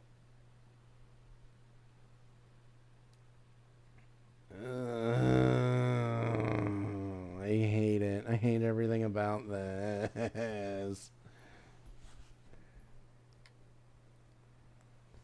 Critters. Along with ponies, Equestria is populated by adorable animal friends. I doubt that very much. Each land has their own unique critters that are native to it, but when ponies start intermingling, so do they. Despite their differences, one fact remains: they all love Hitch. Okay. Maritime. The critters of Maritime Bay are like real-world animals. Pigeons, bunnies, mice, dogs, cats, etc. Since it's the seaside, we also have ocean critters like seagulls, various crabs, and fish. Note, Hitch always had 2 loyal seagulls and a crab that follow him around like his little deputies. Okay. What? I don't know. I don't remember that in the movie. That must be something they added in the show, because I don't remember that. It's just weird to imagine, like, even any type of character just walking around and there's, like, a couple of crabs that just constantly follow him everywhere. Yeah. Bridalwood. Whimsical and unicorn-style mashup critters. Some have horns, some don't. Cute armadillos, bunnycorns, and raccoonicorns. Bruh. What? Are you fucking serious? That is so stupid. Zephyr Heights. Like the Pegasi, most animals in Zephyr Heights have tiny little wings. Whether it's Cloud Puff, the flying Pomeranian. Oh my god, I remember that thing from the fucking movie. I hated it. Squirrels in the park, or even the sewer rats. Note, down the line, we may give pets to a few of other main 5 ponies. Pony foods. Technically, ponies are vegetarians, and their diet consists of lots of fresh fruits and vegetables, but since Equestria is a world that mirrors ours, not really. That's kind of... Oh, well, I guess in this series it does, because they have smartphones and all the same technology we do. They're basically the same. Fuck off. The ponies eat meat.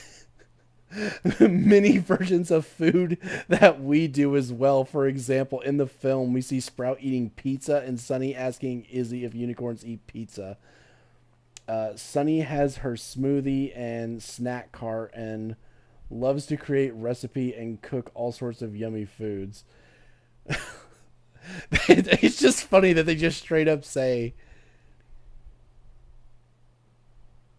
Hold on, wait. Did I misread that? Did my mind see meat when it just said eat? Because I swear to God, I thought it said meat. Hold on.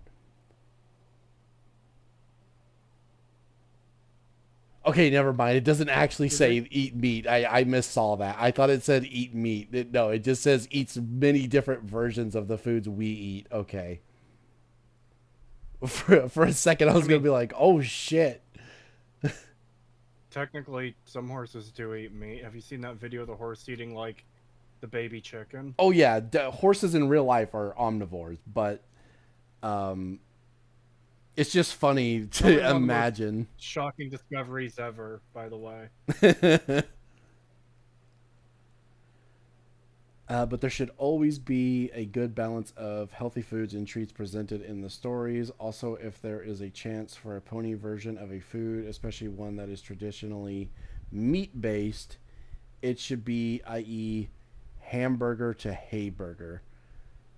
The three lands also have their own unique culinary specialties, which is a fun way for us to explore diverse cultural traditions. Whatever. G4 did actually... G4 did actually hint at the fact that the ponies do eat different kinds of meat.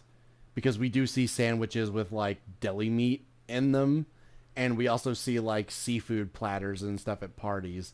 So they did eat some forms of meat in the previous series. Oh. It just wasn't, like, explicit. Like, we never actually see them eating anything meat, but they do serve it. Which means, like, yeah, they have to eat it if they serve it. I mean, yeah. I mean, there is that one really funny episode where Fluttershy just straight up has a dead fish in her mouth and she throws it to some otters so that they could eat it. which is hilarious because she's supposed to be the fucking, like, animal caretaker who takes care of all animals, including fish. But she also just straight up feeds the fish to the otters as well, which is really funny.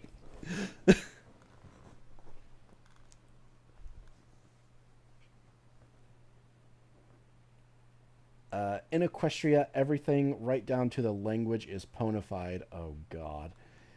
If there is a way to say it with an equine spin, we will. This is especially key in places like Main Melody, where all of the beauty equipment has to do with manes and hooves instead of hair and hands.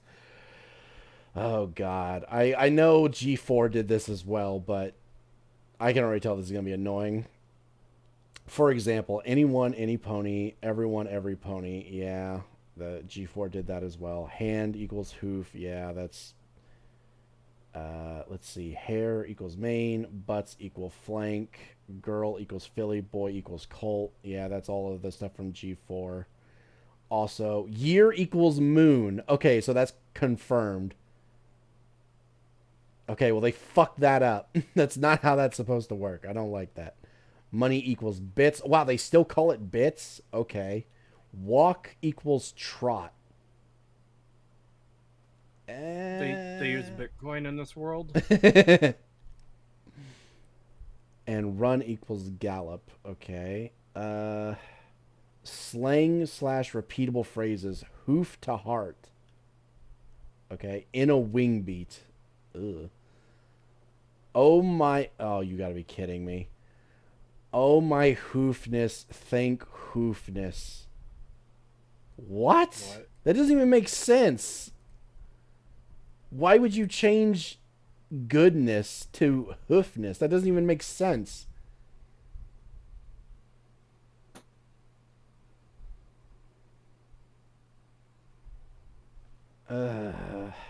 Fillies and gentle colts. Yeah, that's a G4 thing. That's normal.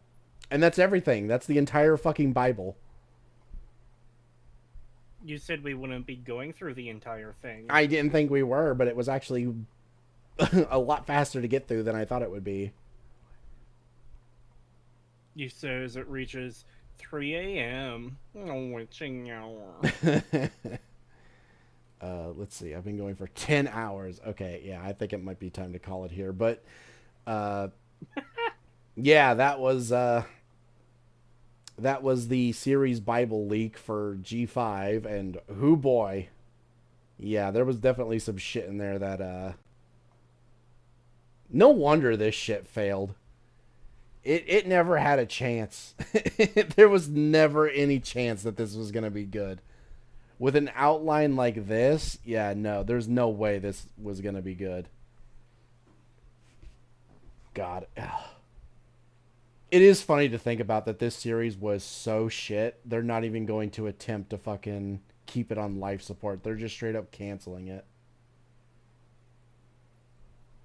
So what are you hoping for the future then for, I guess, the next generation?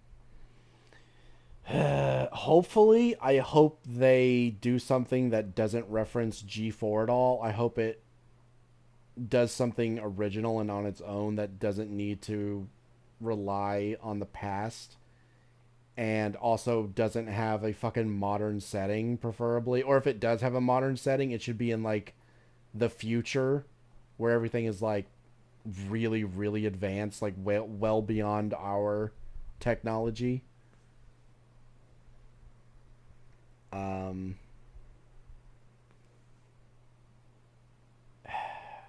Basically, they could do just about anything, and it would honestly be better than this.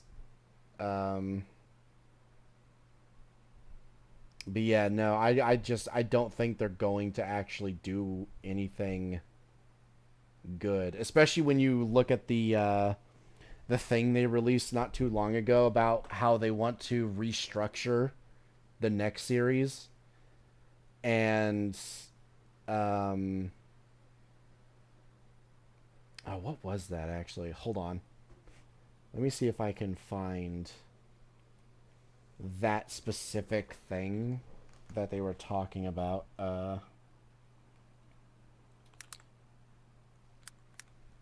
Hasbro rebrand MLP.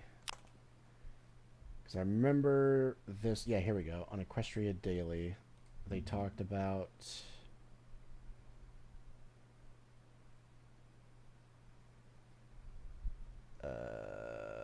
hold on. Alright, yeah, here, let me bring this up. Copy. Paste.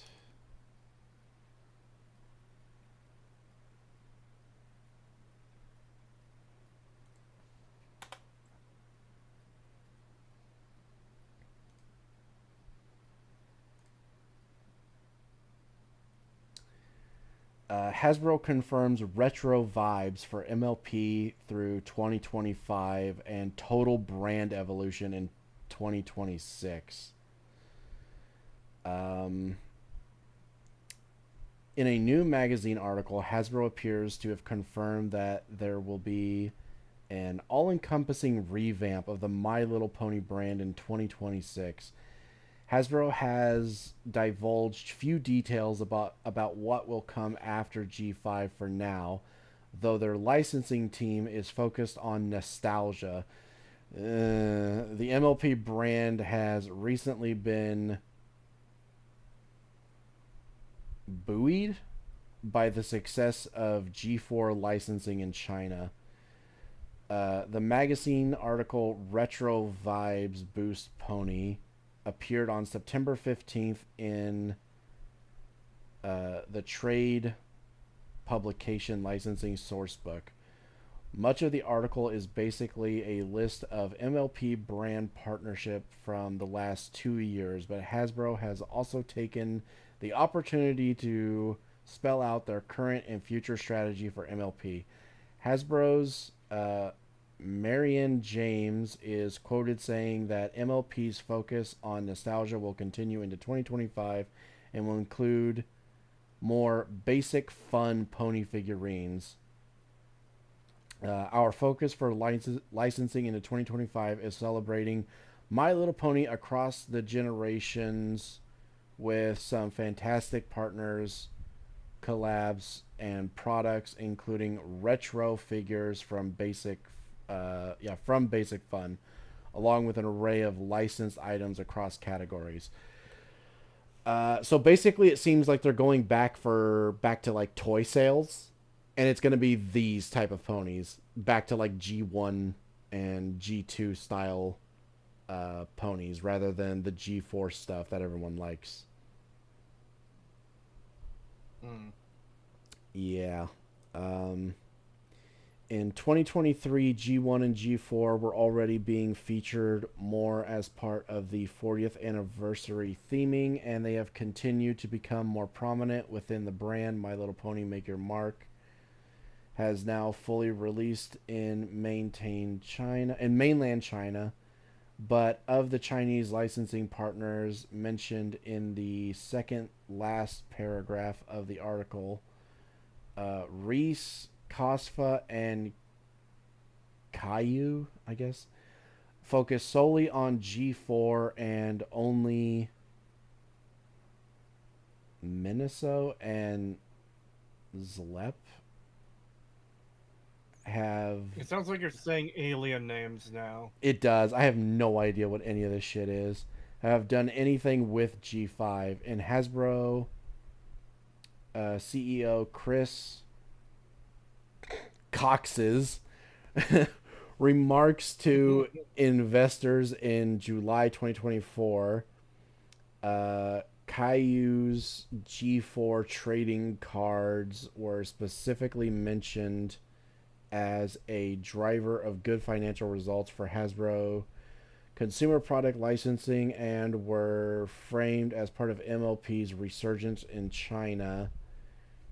As for what to expect after 2025, Marion James state that in 2026 and beyond, there will be a total brand evolution encompassing multiple aspects of the MLP brand. She also says that this revamp will be insight-led, based on how marketers use the term brand insights. This likely means that the revamp's direction is to be determined by Hasbro's understanding of the target audience. Ideally, this data would allow Hasbro to create something with wide appeal. I don't know about that.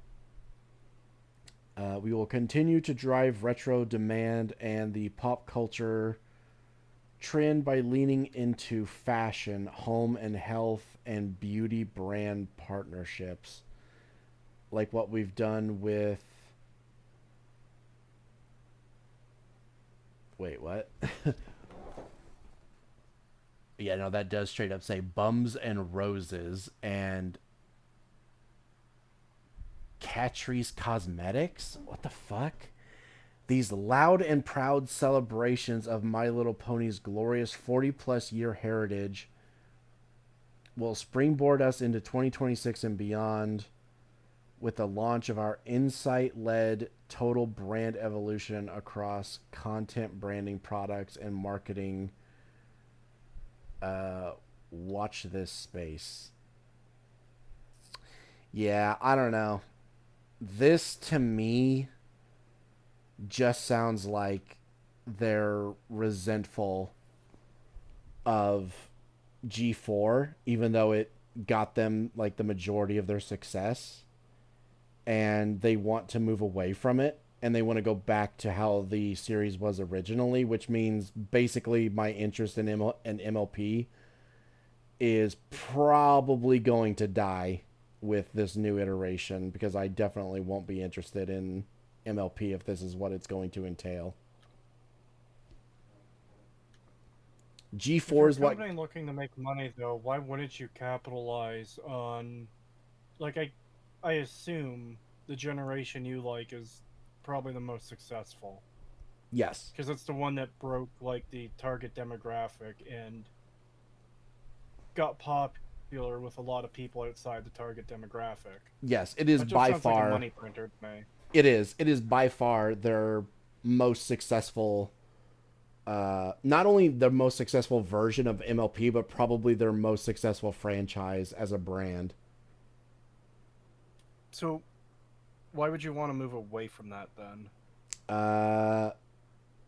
So Hasbro has stated in the past that they're very upset that their brand has been linked to people who make porn of it, and they somehow think That's just that the internet, though. There's no way exactly around it's that. it's literally every fandom is going to have that side of the fandom to them. It's just an inevitability, but they somehow think that they're going to manage to get away from that somehow. And yeah, I don't see that happening. Fucking porn artists online. I am inevitable. Yeah, it literally is just that. And yeah, it's pretty fucking stupid. And my thing is, like, if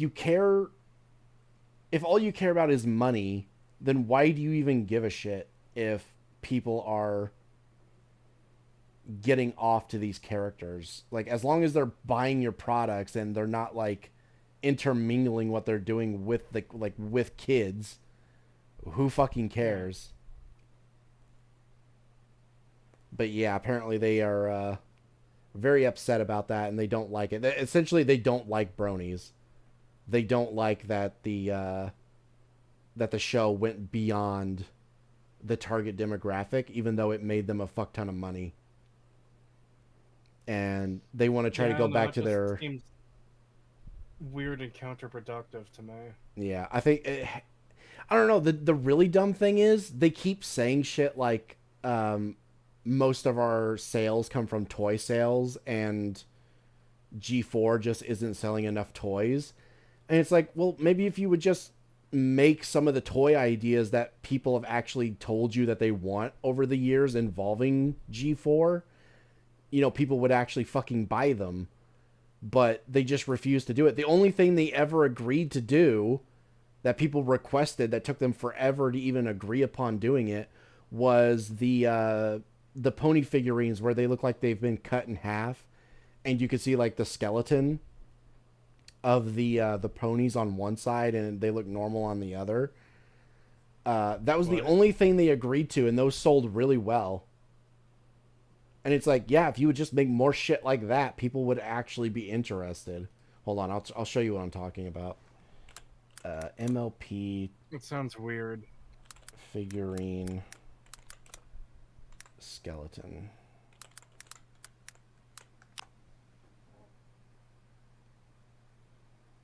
They're actually pretty cool. It's weird and kind of morbid, but it is kind of neat though.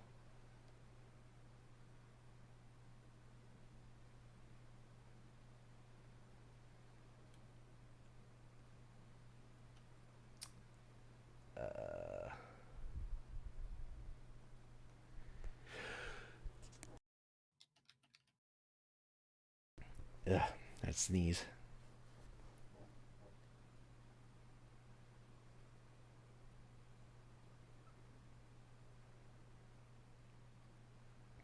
Like, if I remember correctly, they're not made by Hasbro, but like Hasbro, like, gave like the approval to have them. Yeah, they licensed them and they get a portion of the profits. So this is still directly tied to them, even though it's not sold through an official website. Let me bring this up. Paste and go.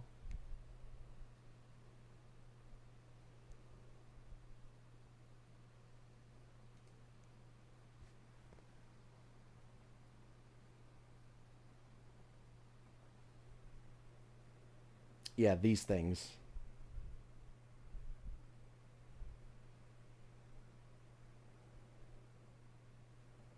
Oh.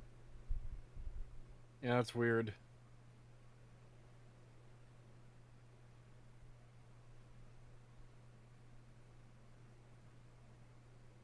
Yeah, I'll be honest. I don't see the appeal of this.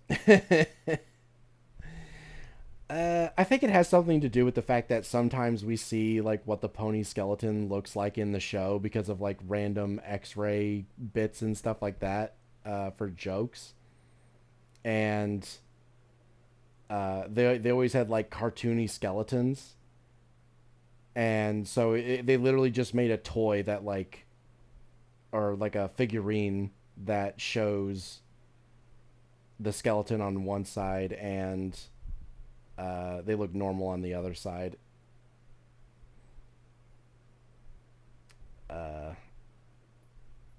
Yeah, I don't know. Valkyrie, you take their skin and then peel it off. Smiley face. Yeah, I don't know. I think it's kind of interesting. I can see how these could sell well. And apparently they did. Apparently they did pretty well.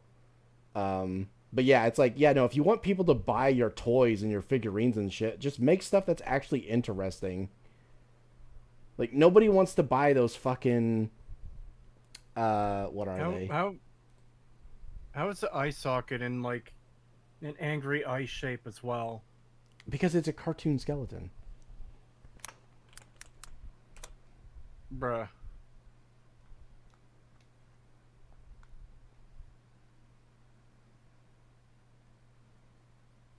It's literally fucking cartoon logic. Like when skeletons are like angry and stuff like that, they're like bone brow furrows as well.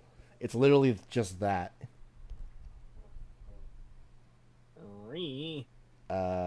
MLP toys.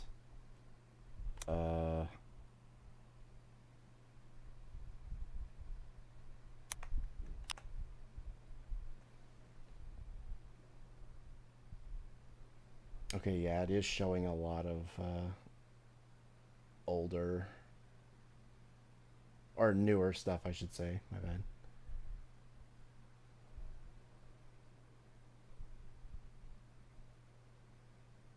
Yeah, whatever. You know what I mean. Those really old toys that look really fucking weird. Nobody wants those. You know, it's like those aren't going to sell well. If you want people to buy your fucking MLP toys, they need to actually have some form of appeal to them. And unfortunately, most of the toys they make don't. And then they want to blame the show for that. And it's like, it's not the show's fault that you're not making good toy sets. It's like, it definitely ain't the fucking show because everyone loves the show. It's massive. It has a wider audience than anything else you've ever done. But then you want to act like, oh, but it's not selling enough toys and that's all we care about because we're a toy company. And it's like, then make better fucking toys. You fucking idiots. And if you want an actual... Wow, Go ahead. Go ahead, you weren't finished. I thought you were, sorry. I was just going to say, and if you want people to actually... If you want to make an actual good show and, like, revitalize the franchise, bring back talented writers to make these shows again. Hell, bring back Lauren Faust and let her make the fucking show she wanted to make without you fucking it over again. Like, that's the whole reason she ended up leaving, was because she kept getting screwed over by Hasbro. And it's like, if you want something good that'll revitalize the franchise that you want so badly, bring her back and give her actual creative control. Stop meddling in the fucking, like, you know, just stop meddling with it. Give her guaranteed, you know, like a guaranteed, like 3 or 4 seasons. And don't make any stupid fucking changes to her ideas. Let her make the things she wants to actually make. And watch how much fucking views you actually get from it. People will eat that shit up. People are desperate for good MLP content these days. All you have to do is let talented writers and creators actually make the fucking show. But instead, you keep hiring fucking nitwits who have absolutely no experience, have never done anything notable, and are honestly DEI hires, because that's all they fucking talk about is, oh, we need to be progressive, it needs to be more diverse, we need to talk about race politics and shit like that. Keep that shit out of it. Bring on people who actually have skill and talent and let them fucking work. Seriously, like, G5 was doomed no matter what, but at least it might have been slightly better if they had at least gotten to make the thing they originally wanted to make, because the first thing they talked about was wanting to make a show where it takes place on, like, the world tree, and the pony realms are separated by, like, the, you know, like the 9 realms of Norse mythology. And it's like, yeah, that could have been fucking cool. Who knows what we could have gotten with that? But the higher ups at Hasbro were like, no, it needs to relate to younger kids, so it needs to be set in modern times to some degree, and it needs to have smartphones. And so we got the G5 we got because of that. And it's like, quit meddling in shit. You don't fucking know anything. You think you know what's going to make you money, but you clearly fucking don't.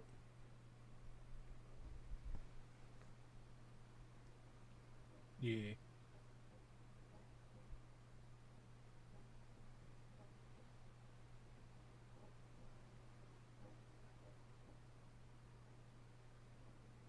All right, now what were you going to say?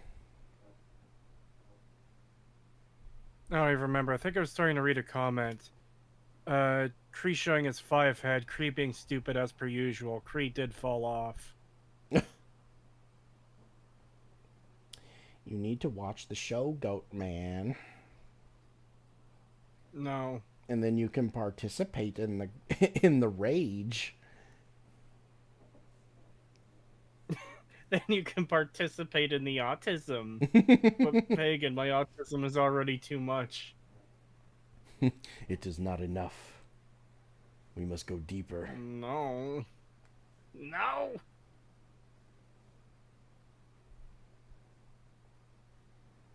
But yeah, so there's my pony rant.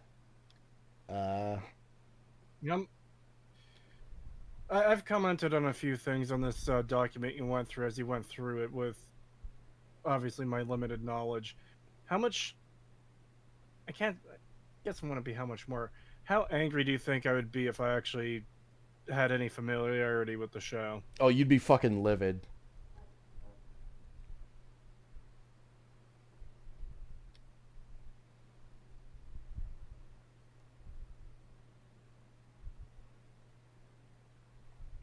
Like, I can guarantee you'd be right alongside me going... I was starting to say, considering we have apparently a Shady Sand situation in the show, it's like, yeah, that would probably piss me off. Yeah. Yeah, it's fucking... It's absolutely infuriating. I'm still fucking pissed about Shady Sands. Yeah, me too.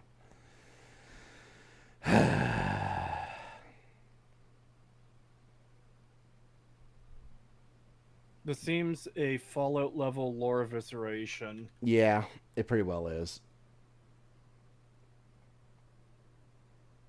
I mean, hell, when we found out about all the shit that they did to, like, Twilight and her friends and what they did to the world and everything all the way back when G5 was still running, that was already, like, a fucking apocalypse levels of fucking shit. And this just adds on to that. This just makes it even worse.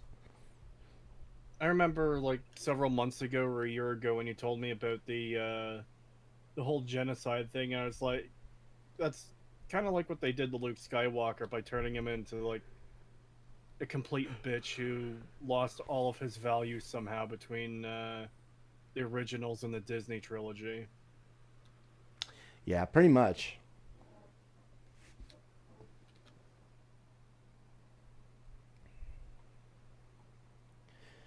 Oh, God, it's so sad, and it's just so annoying to know that G5 never stood a chance, but then we also know what they want to do for the future of the show, or for, like, the series, and it doesn't look good.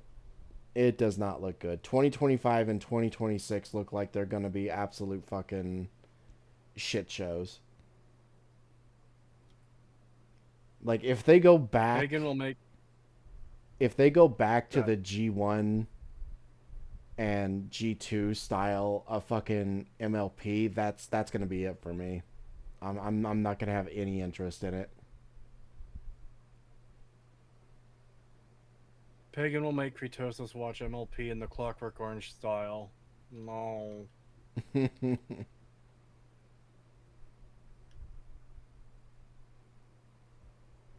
I'll have to go through the show one more time after I do this initial watch through. I'll have to go through it again to actually take notes and like start writing the script and everything. Maybe I'll try to drag fucking Cree kicking and screaming into that with me. Wah.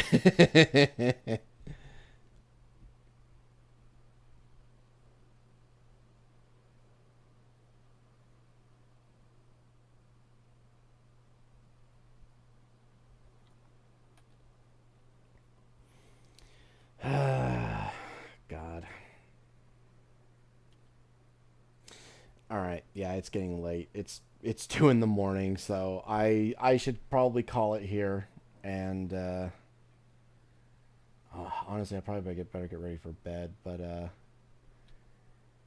yeah, that was the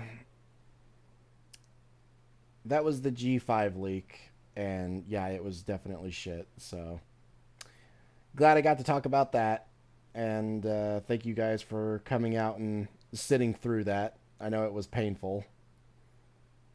And I will see you guys. Yeah, tomorrow's Sunday. Yeah. Yeah, I'll probably end up streaming tomorrow. So I'll probably I won't see be around you... tomorrow because I have work tomorrow, but I will be around Monday, Tuesday, and I'll probably be streaming something with Pagan again. Yeah. Even if we're not playing the same game like New Vegas, we'll do the normal hangout thing if he's up for it. Yeah. I'll probably do New Vegas again tomorrow since I've done so many streams of Stalker. I kind of want to take a little bit of a break from that and play some more Fallout. So I'll probably be back tomorrow with more Fallout New Vegas. Yeah. So I will see you guys then. Thank you for coming out, and good night. See ya. Bye-bye. Later, whores.